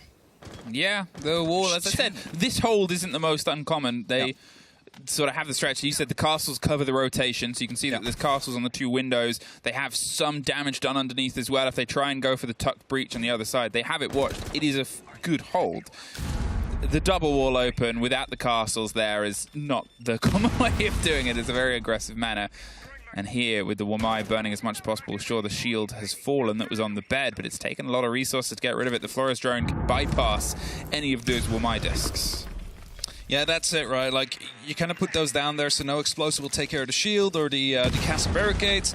But then people just brings the RC Rotero drones, and it's going to be enough to keep them into that round, take care of a lot of the utility. And yes, you know, there's still castle barricades around. You still will have to use some utility to clear those out. But at least you don't have to worry about that shield. It proved to be a possible problem if it wouldn't have been for that triple jump out that went their way. Wolves, a minute on, and every player still standing. It's the longest we've maybe had that for a long time across this entire engagement. Can they try and capitalize on the back of it? Will the pace be something that punishes them? Aces holding himself in the bath. Mowgli holding himself close to a fight. He baits the motion. Hungry has been a very patient boy, and he's still going to stay that way. He's going to get his reward just later because Christmas isn't here yet. Mowgli checks him actually! No! He's been a naughty boy! 5-3! And the remaining wild players now holding on. Aces is able to get his kill from the buff, but Mowgli swings around before Tab locks them off. Watching from the range now, Tab is hoping another player tries to get the swing into the chassis. Aces goes for the retake there inside the site once again. It seems like Wolves are seeing if they can flood through. They're getting a great take onto the back, and they know where Teb is. The flashes come, they're blinding him, they're waiting and wasting as much time as possible. We're back tied up, 5 apiece. Too many angles to cover there as he wanted to move through, and we are still so close between these two teams.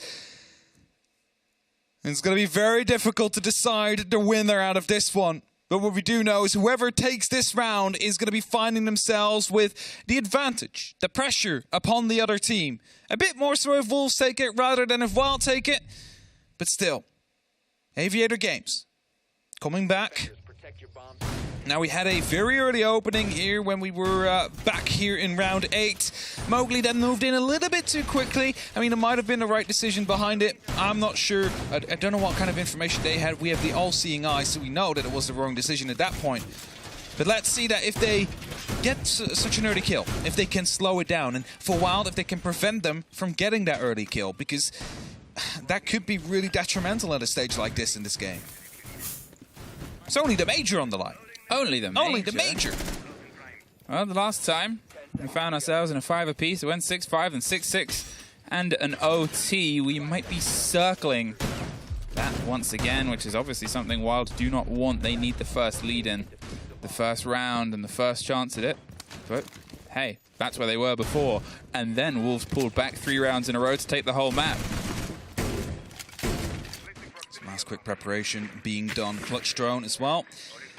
I like to see that clutch drone come into play, and whilst it might have not played out like many would think the drone would play out in terms of hacking Capcom traps and blowing up defenders with it, it's just collecting drones. Yeah, it's still like a good use of the drone to take out their utility in terms of information and swap it to yourselves, because like how often are defenders looking at their own cameras in terms of like physically, not on their phones?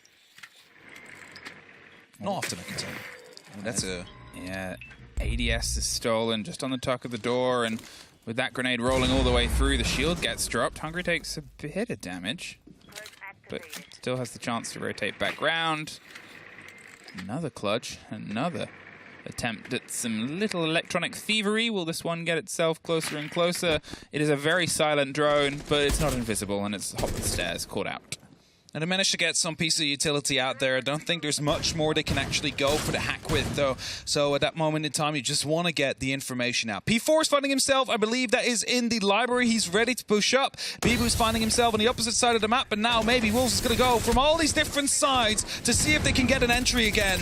Oh, just misses the back of the Wamai. They're tucked now on the closed door. It's Aces over the top that gets Deadshot locked down. The calls echo out, and smoke canisters do as well. They entirely force them to have no support for Mowgli. He's able to get the end of the fight there. He hopes to find the second, but now he knows he's surrounded. So let's find a new route through. He should get swung from the right-hand side on the back of that. No, not there in time. Hungry pulls himself back and pre-fires the angle, but with a minute on, they have a body advantage. What can they do with it? The flashes still echo. They want to keep the momentum up from the push on the start here in the M870. He's ready to lean in with the shotgun. The fire is just over one side. The fire of the gun is just over the other. Hungry wants to pop this round the corner as he pops somebody's head off, and with Mowgli getting a third for the round, it doesn't quite end there.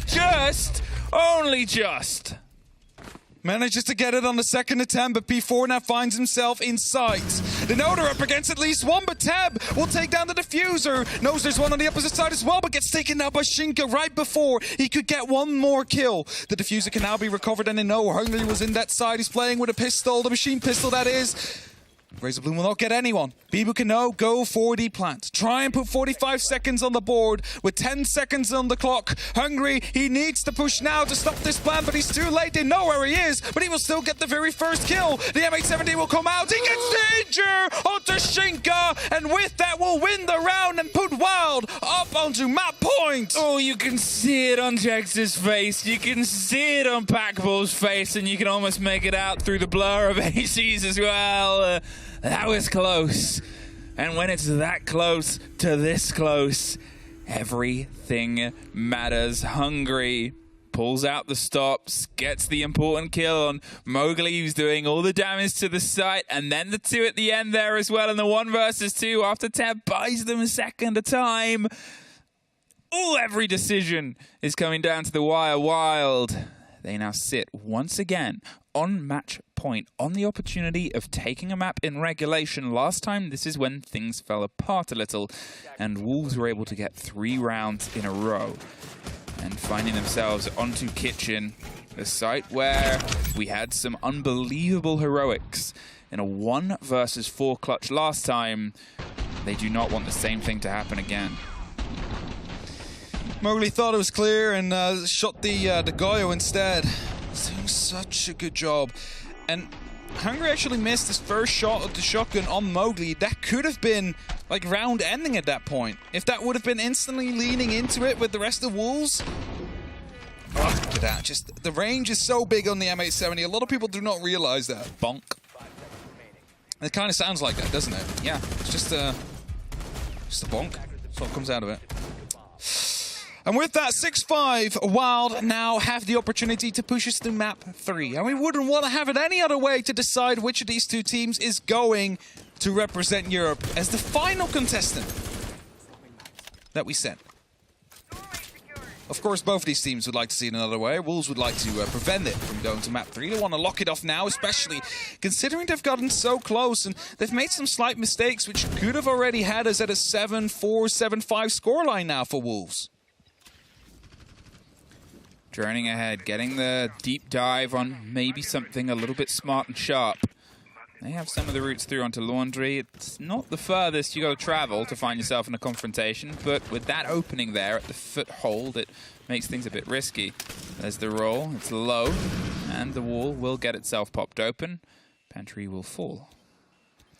Fortunately, an extra Selma used there due to, of course, the magnet. Some Capcan traps this time are being hacked. Gonna try and get one more out of the way.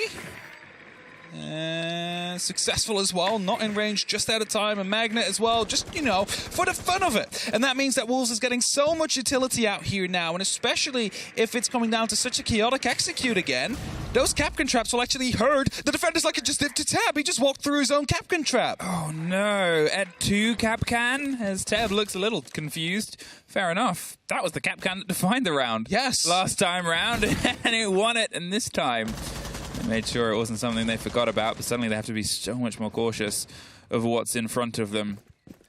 Just over a minute. Wild, they're stretching their legs a little. They're seeing if they can maybe get a catch on a loose player as the vertical starts to get smashed through. Aces gets himself a hatch, a route through. Remember, he is that one potential big problem on expectations that you might not know. Teb, he's not going to sit around, doesn't have the C4 in pocket. Instead, the impact, his hope at stopping this approach, and gets himself even more of a run on a route. It's look at this. Being watched there, and stay on your drone for a little bit. Hey, there we go. That's Norris coming through. He takes out the drone, so Aces knows he's been spotted. Of course, it's a default area to be in. Wolves now have the opportunity to try and take that down as Bibo executes. They drop down onto the site, or close enough to. They're starting to sort of make the statement of pressure as the diffuser gets itself angled closer and closer towards the entrance. There it is. Deadshot leads them through. Shinka's going for the tuck plant in the 3 versus 4. There's another body for Bibu. A continuation of what he's been able to do throughout this series so far. Jegs and Aces. 2 versus 4. At least he has a little bit of support this time round, but they need to still try and make ends meet. There is a 1. There is the Capcan trap. And there is another overtime. I think 6 gadgets got hacked by the clutch drones there. Like 2 magnets, 2 Capcan traps, 2 razor blooms. It really started to work during the end of the round there. And that might have just been Wolves realizing, okay, last round we lost it due to a Capcan trap like that. But we also realized they had to rotate back into the site. So they chose that on purpose to swap the allegiances of those gadgets just to soften them up a little bit. And with that, we are going to overtime. A best of 3 in rounds to decide whether or not we get map 3 or if we send Wild home. I mean, the showdown couldn't have been more even. Every single half has been 3. Every single trade has been met with another trade. We said it at the start, you don't want any 7-0s. You want blows. You want a sort of hammer it for the pressure points, because it's not just about getting to Copenhagen. It's about there being a big gap between now and the next chance to get any SI points for getting the hammer. And it's so much stress with so many names. A team of, you know, continual performers around the biggest scene, as we said it earlier. In some people's books, arguably one of the top 2 EU teams from last year, versus a fresh-faced roster that's had an excellent start to the season. Only one of these 2 teams can be sent, and it might be decided over the next 3 rounds. Now, you still, if you lose this game, get 85 SI points, but again, like, the winner gets 100 and a major spot, so there's a lot more to be gained in that matter in time, and you're setting yourselves up way better for the end of the year, or esports year, that is.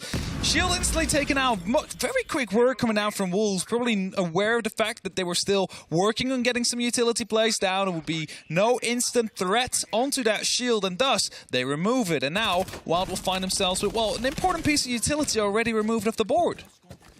Quick in on the back as well. I mean, we're looking at a pace that's about 30, 40 seconds quicker than what they've done on their previous takes here onto AVG, and fair enough, because both times it's not worked. Both times it's fallen apart. We talked about how quick Mowgli threw himself into the site. It's not that it's been entire lockouts, it's been close rounds, but what do you change to turn close into a success? And this, more attention onto the backside, more attention onto trophy statue side of it, the pressure onto potentially Teb here, who caused some problems the last time around that there was a clutch out in this situation. They're making sure there's no cap cans, which also caused a problem in a clutch situation. Aware that someone has jumped in. P4's position has been given out, but there's still a drone out there, so they're aware of the fact that someone... They hear it on the phone now. I mean, Teb was just out of sight, but they know he's still on top of the red stairs here. Flashbangs start to come in as a bit of distraction, maybe to buy some time for the rest of Wolves to take care of the player onto red, as that's exactly what Deadshot does. They swing it from the bottom. There is another player down there, but as Mowgli gets a kill inside the site, suddenly they have to act back. A minute 10, and they're going to swing onto the Thorn, and Hungry is able to keep their run from the success they had the last time they were on this site, the 3 versus 3. As I said, he was underneath. He's still trying to retake, and there's been a bit of a stunned silence because Wolves now do not have the control of red that they thought was so locked down before because of that aggressive take and play back onto it. However, with the pace they had getting into Trophy and Statuary, they've got loads of time, and that's where Bibu is going for the big rotate to offer themselves another angle to the Get a push. ping. They know that there's going to be someone out there, so a long grenade is going to be tossed to find Hungry, but there is a magnet. There's two, actually, so he's going to find himself safe. And now he's aware of the fact he's going to be hunted from either the balcony or from the window. He's baiting another grenade. That one is going to bounce off the side. It still gets to Amidis, but not in the way that he wanted and not in the way that it gets the player. The blinds are about to come over the top. Do they still have the ping on the player? He's lying behind the sofa, pops up and gets rocked right back down. Bibu gets one. Shinka gets damaged by the smoke, held off, but with only 10 seconds, you got to do this. Dive with the plant, covered by the Razor Bloom. They have some protection, but Aces cannot get the fight out. 3-1. Packbull cannot get it either. And Wolves, once again, take the round to get them into OT and take the first round of OT. Will they repeat it and send themselves to Copenhagen? Tactical timeout, question mark from Wild, or do you not want to give them the opportunity? It's like you're on your attack now. You've proven that your aggression and your quick plays are successful. But with so much on the line now, Emmy, is that what you're going to go for? For a rushing through a window? It's impossible. If it's your call, would you do it? If it's your call to make, and you know that you've won so many attacking rounds throughout these last chance qualifiers with aggression, do you call YOLO? The fact that it's a hypothetical with no pressure on me and you still feel the pressure. Yeah, it says a lot, right? Do you want to be the person in the call of the team comms with one round being the separation between everything you've worked for to get to Copenhagen up to this point being done? With how close Wild have been, as we made the joke before, not once, not twice, but thrice. This is the third time they have been on a direct match to get them to Copenhagen. After all the games to get them to those matches were successful. They won everything, apart from the most important game 3 times so far if this goes away from them. And that is so rough. So do you make the call? They've won it once, they've lost it once. I wouldn't do it. Flip a coin. I wouldn't do it. But I wouldn't be surprised if they actually go for it at some point. Because again, they found that success. They feel very confident in going for these kind of plays. But we'll get to see soon. 2 minutes 30 left. Oh, that's a horrible start. Mowgli gets the very first. Jags gets removed. That's your sledge. That's 2 grenades gone. No more of those explosives in your pockets. Packbull putting the pressure onto Bedroom. Trying to see if they can get the angle through with some pressure coming underneath as well. They're directing the push more flat, more attentive towards what is right ahead of them. But every single second now, they know they're working without the frag grenades. They know they're working without one of their best and biggest fraggers who's got them to this point. Against one of those in EUL that's having a heck of a game. I said at the start, you want to keep Mowgli as locked down as possible. 18-10 is rough. And now you need to stay calm if you're Wild. He can bring this back. You've done it before. Breaches will be made. One of the Selmas will pop off. It's just going to be a line of sight, but it's still a line of sight you might be able to work with here. You've managed to make it work before. The calls come through and Wild listening closely. No phone calls near Aces. Bibu is quite close himself, though. He's playing right underneath the hatch and will be heard now. Is this going to be an attempt to bang, or have they just run out? Hasn't heard it. So a drone comes through, but it's on the opposite side. He doesn't check it. He does check it now. Is that going to be the instant pre-fire to come through? No, he hears the rotation, so he knows he's fallen off. Yeah, the player goes underneath. They want to keep the drone alive, and they see exactly where they've run off to, which is out of there. But you're looking at the time. You're looking at the fact they've got a body advantage. Wild do not have the manpower to dedicate to just a lone wolf chase here. They have to still keep their units and keep the pressure. Bibu comes back in for the fight. Cannot win it out as the blinds happen around the site itself. They're able to scream their way up the stairs, but there's Mowgli and P4 popping off the main push. Aces with the flash that gets caught out. The spray underneath does a lot of damage to Shinka, but he can sit and pretty as Hungry to some of the damage of himself. Over on the other side, but dropped. It is all down to Aces for a chance of Wild to keep themselves in the fight for Copenhagen against P4, Shinka, and Deadshot. 3 people dedicated, 3 people with huge experience against someone with huge experience of his own. They've had a fantastic run here, Wild, and they're just looking for the final 10 seconds. He can't quite get given anything because Wolves are holding themselves close, and we are seeing them take the game, take the series, take the run, take the energy, boys. We'll see you in Copenhagen. And you see a bit of a mix of emotions. Shinka, very relieved, like you see a deep sigh. He's like, we made it, all right. Bimu, he's flying. Mowgli, he's flying. Wolves, they keep up their streak. They again will qualify themselves for the major by beating Wild. And Wild, 3 times, apparently not the charm, but they can look back at this first stage with pride. I dare to say they might have not qualified, but they came in fresh, and they literally gave everybody a run for their money. For a roster that has come together with a brand new set of ideas, with a set of play, and, you know, let's be honest, they were underdogs for a lot of that Wild until they proved not to count them out, even though they were unable to get themselves to Copenhagen. I think they still proved that today. They proved it every single game up to this point. But we can only send 1 from this batch. We've seen big names. We've seen 2 major winners fall over these LCQs. So we can be rest assured that the 2 teams in the final did their best, and we are sending our best. But talking of our best, let's take a break before we throw it back to my favorite desk after this. What? Where is that? Oh, come on. Ooh, that's ridiculous, by the way. That's ridiculous. Hi, my name is Jack Doki Robertson. Hi, my name is Mark Stamman. My gamer tag is Jum. I'm Tyrant, also known as Luke. My name's Noah, and my in-game name is Noah Urs. So I'm Bibu. I'm Leon Giddens, also known as Leon Gids. I'm ready to play the game, and guess where the drone are? I actually don't know. I'm going to say bank the drone hole into server. That's, I think, a drone hole, or is that a microwave? I've seen that microwave many times in my lifetime. Many maps, but I'm certain this is the bank one. And there's like a microwave on every single map, so I'm just going to go with cafe. Oh, it's the microwave. If someone gets that right, that's like no-life material. Yeah, well, that's what happens when you play this game too much. You know what microwaves look like. It's a constant microwave. I would have never guessed that anyway. If it's anything like that, I may have lost this whole game. I was actually so ready for this game, I thought it was going to be easy. These ones are actually hard. I'm gonna guess a villa in study. Like a bathroom-y floor, bathroom stalls and border. I can't think of a white carpet anywhere. I think it might be geisha room. It's like a Asian carpet, like in geisha maybe. I'm gonna go with skyscraper. One of the M&M players is gonna get this one right. I know that for sure. Let's go, 2 points. Every time I drone geisha, I just see that in the corner of my eye, and I'm like, why is that even there? Oh, it's a rug. That's not fair. I'm gonna say that for everyone I get wrong, but it's not fair. Oh, that's villa on top main stairs. On villa, let's just say I put my drone in plant pots too many times. Oh, and we got it. There's so many people that put their drones up there in the UL, and if they didn't guess it right, that's terrible. What? Oh, it's that late.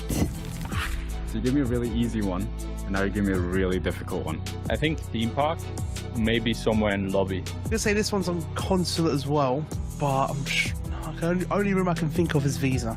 I'm gonna go border break room. Oh, I got it. Okay. Ooh, it is consulate, but it's Visa. We're meant to be world champions, you know, but apparently we know nothing about the game that we play. Oh, this is easy. This is games inside the foosball table. If it's not there, I'm going to retire from Siege. I'm never going to play again. Yeah, let's go. Easy peasy. But everyone's going to get that. No, man. I should have got that consulate one. If anyone is going to beat me, I think it'll be Doki. What's that, 3 points out of a possible 10? I'm feeling pretty confident. I'm going to be in that top 2 definitely first, I reckon. I reckon no one else has got this right.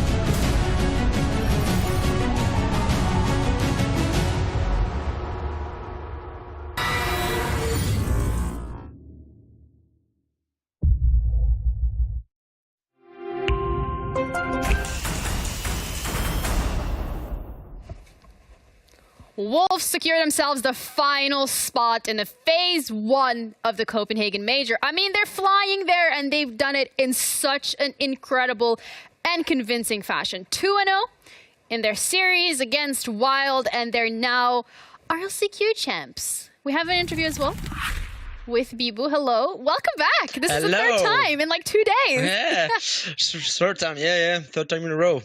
How's it going? You good? Doing Amazing. good? Feeling good? Yeah, I mean, amazing. We just did it. So proud of the boys, so proud of the team. People who didn't trust in the process, I guess, after the group phase, are now in embarrassing positions. But I think the most important is for us. We did it. Yeah. It's not the Phase 2 of the major, but it's the play-in. And apparently playing a lot of matches is a good thing for us, though I guess we can just play more match. You guys have improved a lot over the last couple of matches, and that's quite a big thing. So what has been your main takeaway from LCQ and from getting here to begin with? Just like, I don't know, like the main takeaway that we needed to for the last Chance Qualifier was to build the team, just to build the team, and just have like the chemistry between players, because we changed a lot of things in the lineup. Just one player, but a lot of things. So we needed to just fix everything. And sometimes you don't have time because there is, transfer period and stuff like that are some close, or there is like some little issues. And it took time for us. So we didn't have a lot of preparation. But at the end, we just knew that the lineup will just be better. And we just need to have time playing together, playing matches. Playing best of threes is so much big things for our team. You are improving so much on the base of that. So yeah, just that. I mean, time and playing together. Yeah, also confidence is something that we've seen a lot from you guys. And you mentioned prep again. And that's something that I want to count us back to Oregon, because it felt like every single thing, every action from Wild, Wolves had a reaction to it. So going back to that prep, how much did you do? How much did you prep for Wild? To be honest, we didn't prep a lot. We prep what we can, to be honest. Like on Villa, we didn't have a lot of on VOD on Wild. On Oregon, it was only like, I think the only VOD was like against BDS on the 7-0. So that's not like a big things to take in account, because like, even if they play the game, it's a 7-0, you know that the team didn't play their best, and they show it on the game. Like it was 8-6 again. What a close game. So 7-0 on the map don't mean that they are bad on it. So yeah, we didn't prep a lot. Just things that we knew that Wild is a young lineup. They love cheesy plays. They have players who love to have cheesy things in attack or in defense. They love to play aggressive. So we were just focusing on that, guys. Don't give them too much. Just be ready on their cheesy things, like the Ying, the Smokes, the Monty, everything kind of going out of the meta sometimes. Yeah. So that was just focusing on that, and after our gameplay, just ourselves. We are still a young lineup because, like I said, we change a lot. So we just need to focus on us. The main things for a lineup at the beginning when you're building it is to focus on your gameplay, on yourself. And after, when you have the base, you can prep a lot on the other teams to counter strat, to adapt, and everything with the staff, obviously, but everything just going on. Well, thank you so much for that valuable insight. But the LCQ is behind us. This was the last game of EUL Stage 1, which means now you have the major to look forward to. How are you going to celebrate tonight? I don't know. I don't know yet. Just going back with my team first. Yes. Just taking a bit of rest, and that's all. And after we still have a schedules, so we don't we'll not just rest too much. We'll just have to still working tomorrow and after and the day after again. So that's all. Okay, no real rest for the Wicked, but before we close the interview out, I want to ask if there's anything you want to share with fans at home. Just thank you for all the fan for all the message. I know it was not cool to see at the beginning of the stage, But like we said on Twitter, on all the social medias, just trust us. We know that this lineup had potential, and we show it today and during all the calls. And after, just a big thank you to Wolves. It was not easy, and during the transfer period, we had like some issues. We didn't have a lot of time to prep, but they believed in us, they trust us, and now we are back on top. Not on the first place, but at least at the major. And since we are with them, we never miss the major. So I think we are a good team, and we'll keep it with Wolf for a long time, I guess. And I hope. Yeah, well, I hope so too. Good luck, and enjoy your flights to Copenhagen. See you there. Thanks. See you. Bye. Bye. Aw, well, that is indeed the end of EUL here, Blast R6. But what a way for them to go out. 2-0 in this one specifically. I mean, it started a little shaky. It was actually wild getting 3 rounds in a row. Wolves going for that timeout, but they clawed back. It was an early timeout from Wolves, and they desperately needed it. Yeah. Wild came in with a lot of pace into this map here on Villa, as we were kind of expecting them to. You know, there was a bit of a question mark over the pick. We knew they'd have something up the sleeve. They were confident, but it didn't transpire that way for too long. Bit of a tactical timeout, 4 rounds on the bounce for Wolves, edging back that lead. And from there, you can see a little bit of back and forth until the end. I think Mowgli, for me, got to a point in this game where he just said, that's it, enough is enough. We're winning this game. We're not going to a map 3. He was angry. Yeah, it gets to the point of playing an FPS. And, you know, it's been said actually a few times this weekend, actually, around the game can be as strategical as you want to make it. It can be as an opportunity spot as you want to make it. But it comes down to, can you hit your shots? And Mowgli certainly was doing that. I think the fluidity of his movement across the whole weekend, where it's not just the fact that he's dropping big numbers, but it's how he's stringing them together in the middle of a round, where he can just pop up with 1, 2, 3 kills and actually set his team up for success. It's worth noting, this might not have even gone to overtime, but for a 4v1 and a 2v1 that Wolves lost as well. They've put in a much more dominant performance there on Villa than an overtime would suggest. They won't care because they're going to the major. But yeah, it's he's definitely been at the center of it this weekend, because even yesterday we was talking about kill records for him. Yeah, but that's, again, nothing to take away from Wild. This was their debut here at EUL, and they have made it this far. I mean, to beat a team like BDS in the semifinals, to get all the way to the finals here at the LCQ, that is no small feat at all whatsoever. So do want to give it to them as well. I think they need to be proud of themselves and what they've achieved. Obviously, they'll be hurting now in the immediacy after the game. But on reflection, after a couple of days and maybe a couple of weeks, they'll look back on this and they should really be kind of proud of where they've come up. Obviously, we talk about that game there. There were a lot of big clutch moments in it. I think everyone had their hand in it. Hungary even picked out a nasty little clutch in round number 10 to try and keep them in it. And that was the culmination of a lot of the Wild rounds there. But as you can say, they've had a tough journey to get here. They have been probably the furthest route around that they could have gone to get into this last chance qualifier to make it all the way to the grand final. Yeah, absolutely heartbreaking for them. This was their 3rd best of 3 that they were 1 best of 3 away from getting into the major, and unfortunately for them, that didn't work out. But when we're looking at Wolves, they had such a great performance. Every series that they had was a 2-0. It was very convincing, and it felt like every single game, every day, something else just clicked for them. And it just all came together so well. Yeah, I think, I'm probably going to be the first to hold my hands up about this Wolves project. I wasn't a huge fan of changing out Rise. I thought it was a massive risk. And they definitely suffered a lot of short-term pain for that. Yeah. But as you can see, they're a team that's hungry. They want to learn. They want to get better. They want to improve. They've got a very experienced support staff. And over time, they will improve, and they have improved to the point that they're making the major through the LCQs. Yeah. And it's not just the results that improved, it's the performances. They've been much more convincing. It's really nice that the whole thing it's the Wolf pack and it's not one. You know, they are a pack. And it was nice that, they had to lose Rise. He got taken off the team. We get a new player in. But even with Deadshot coming in now, it's like they're finding that pack mentality again. They're finding that ability to play as a team. And you mentioned there the short-term pain for the long-term gain. Now making the major. And they've still made the major. They've still made the major. They've still ticked the box. Sounds like a horrible podcast, that. Short-term pain for long-term gain. But one thing here at EU that we have done so far is we've sent 4 teams to the major. First 2 teams that are going to be going to phase 2 are Virtus Pro and G2. They're already chilling, okay? They've got a M80, Dark Zero, D+, Scars, Team Liquid, and FaZe Clan up there with them. But I think EU's doing great.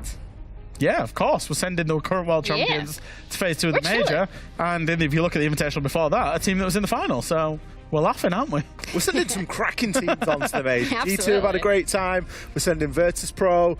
I'm confident in what we're offering. I'm looking at the list. And you can probably tell I've got a smile on my face because I'm seeing another couple of teams there that are pretty close to my heart. Go left time shield. Love a little bit of phase, love a little bit of liquid. I mean, it wouldn't be 2 teams going to a major without those 2 teams qualifying into phase 2. It is quite funny as well that, you know, North America did have to import our best player just to get into phase 2 of the major as well. Europe, we're actually sending 3 to we have a percentage claim, don't we? We've got a percentage claim on M80 going through. Yeah, I worked NAL myself, and you know, I'm sorry, EU is EU. Can't say it with your chest, Jimmy. Say it with your chest. Say the line. Yo, peer pressure. Do it. Right down the barrel of camera. Say the line. What's the line? You know what the line is. Look right down the barrel of camera. Say EU's better than NA. Oh, this is peer pressure, but yeah, EU is better than NA. Hey! Welcome. It is what it is. You can come back. Wow, thanks for having me. But we I also won't have you anymore, but at least we will. So. Yeah. Sorry, it's fine. I mean, Pengu referred to me as Jesse and the other people on desk. Really? Yeah. Almost like you referred to our casters that was Hap and Hap. No, it's Hap and A's. Yeah. Welcome, guys. We're also sending 2 teams, by the way, to phase 1. So that's M&M, as well as the team that won today, which, reminder, it was Wolves. They're up against Space Station Gaming.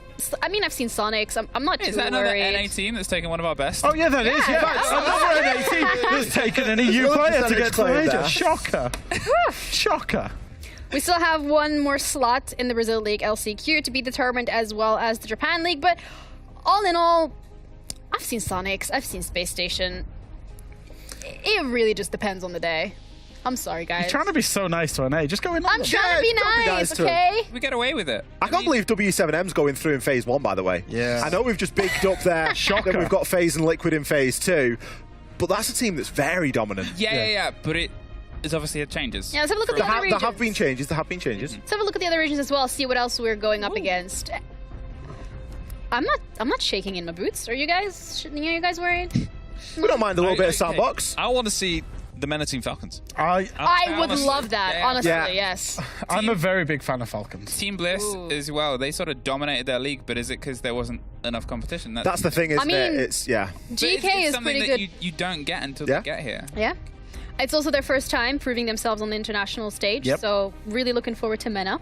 Been killing it in a lot of different titles this year. Falcons might just be like ripping apart some of these teams because they underestimate them. I've got a bit of a prediction. Falcons go to stage 3. I've said it. Oh, you heard it. Ship it, clip it, ship honestly, it. Honestly, I just think the way that they play they play Siege in terms of Falcons. Like I know I talked to Titan and Fabian a lot, and they've scrimmed them as well with G2, and they've said the way they play Siege is very G2-like, and it will surprise a lot of teams because they're very confident, they're very good, and they play on LAN a lot already. So Leaks here from Fresh. He's doing your guys' homework. You're welcome.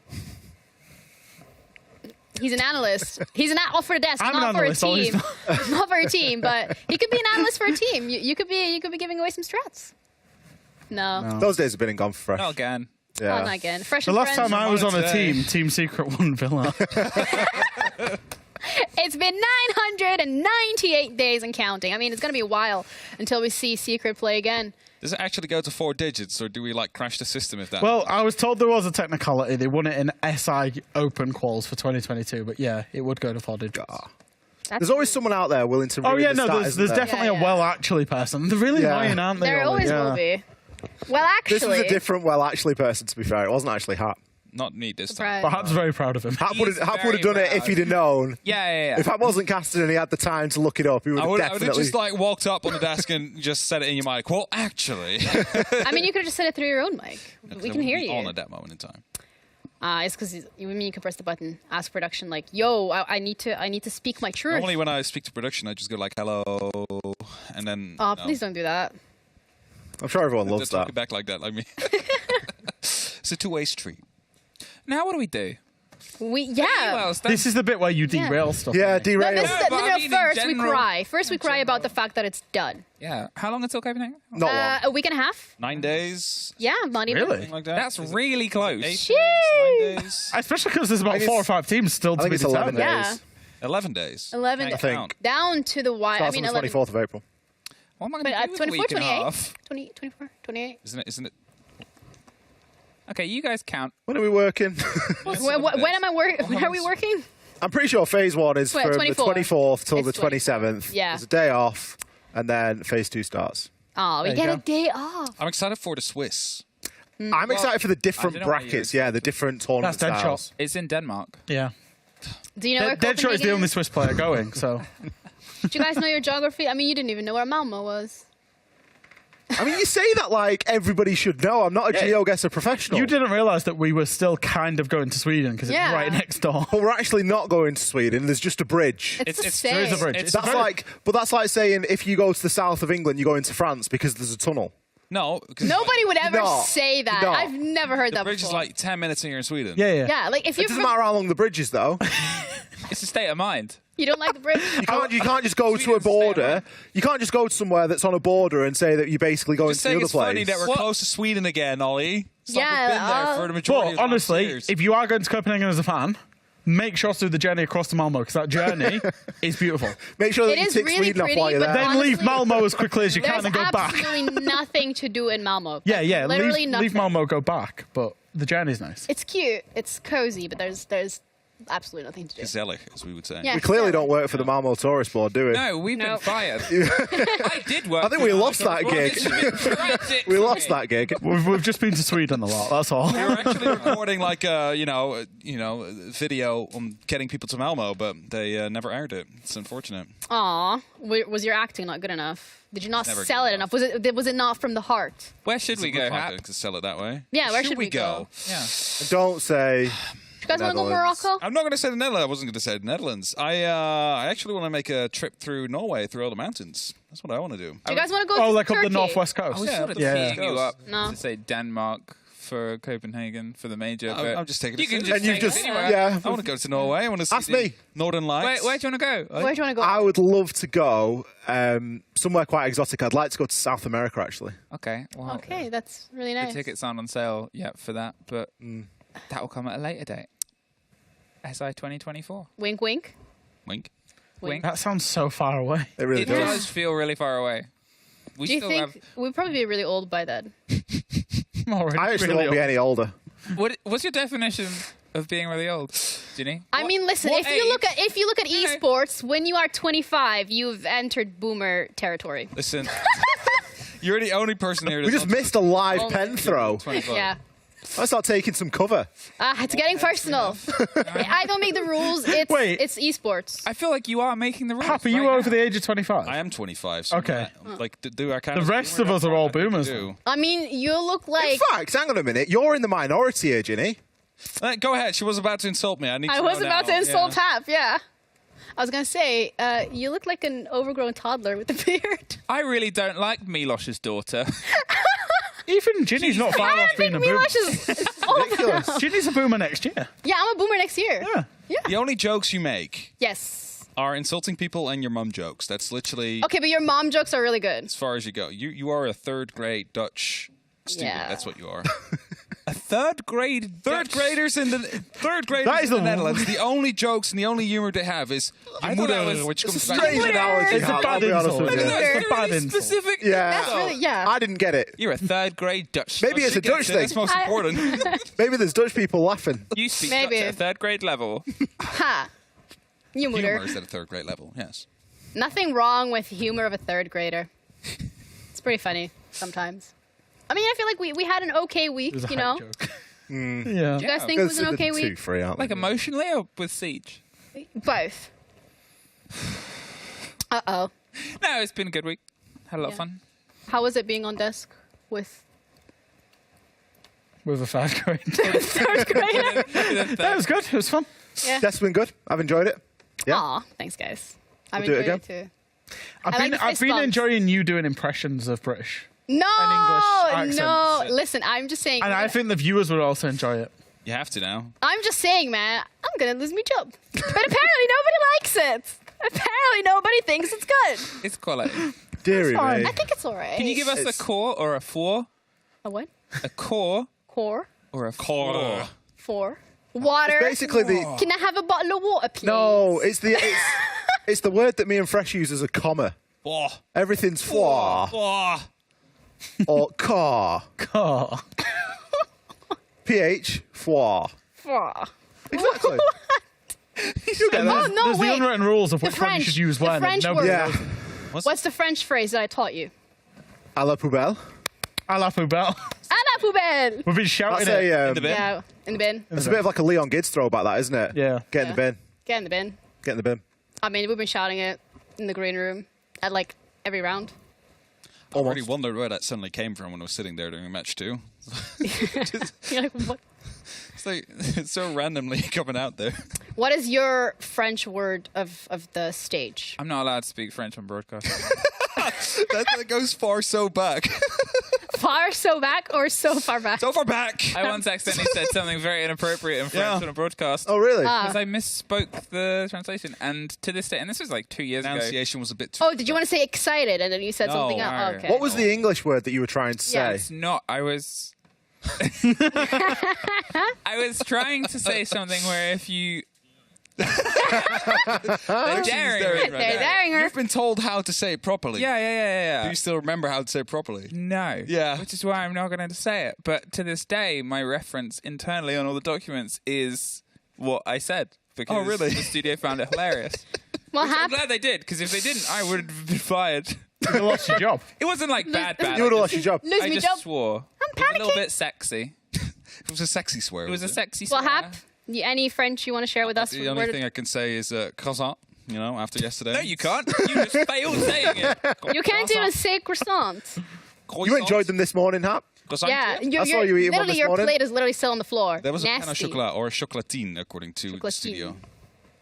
What, the studio believes No, it? no, no. I was going to say. Pain au Oh, chocolat. no, it's pain au chocolat. It's pain au Pain au chocolat. Why would the Isn't studio believe it was chocolatine Montreal, chocolatine? isn't It's it? I don't know. I Montreal. walked in yesterday. Chocolatine's a And Why are you Montreal thing. lying? Yeah. I prefer chocolatines more anyway. It was a joke. I don't get They're sarcasm. very angry about it. Yeah, I mean, you're fired. Again. Shut the lid. Yesterday, you didn't like croissants. Yeah, people from the Netherlands. Oh, my Dutch, God. I know, right? Like these Dutch people. Pfft. Yeah. We already get rid of easy. Guess I'm next. Send him to NA. In a little box. Yeah. That's in Copenhagen. I mean, still an A. The hours are definitely an A. I'll tell you that. See, Emmy and I did the what was it back then? The qualifiers for the minor, where we had to do EU, NA, LATAM, Yeah, right after one Definitely another. well, actually. Wow. How many hours did you get per sleep a day? I think that was like a 16 to 18 hour day we worked at that moment. Sheesh. That was a lot. We got to fire airsoft guns there. Yeah, we got fire airsoft guns. That's nice. Yeah. I'll work 18 I hours. like how for an for airsoft you gun. that's the world's smallest violin. But that's still a pretty big violin. Yeah. It's a guitar for Ginny. This guy's like. Good. On that note, we're going to be closing out. I'm going to give every single one of you an I opportunity. guess Doki's taller than her. We can find out. Do you think? We'll find out at the major. Find I out. think Doki is. Leaks? Doki could be taller. I think so, yeah. We'll just We'll find out. see. I'm just going to bring heels. Okay. That's all I'm doing. Guys, I'm going to give you all... this is going to be like a school thing, okay? You're going to start first, and you're going to say a goodbye because EUL is now done. Go. See ya. Wow. Great. Gotta bring it out. Go for it. Go ahead. Au revoir, twat. Whoa. That's an Ian Chambers throwback. I can't follow that. See you in Copenhagen. Try not to do that one. Thank you guys so much for tuning in. Thank you for having me. It was an absolute blast. See what I did there. We are going to be back at some point, but first we have the Copenhagen Major. Take care of yourselves, and we'll see you then. Bye. Bye. The way he said it. I can't believe you said that. I cannot believe it.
will find a kill. They will move on.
Opening map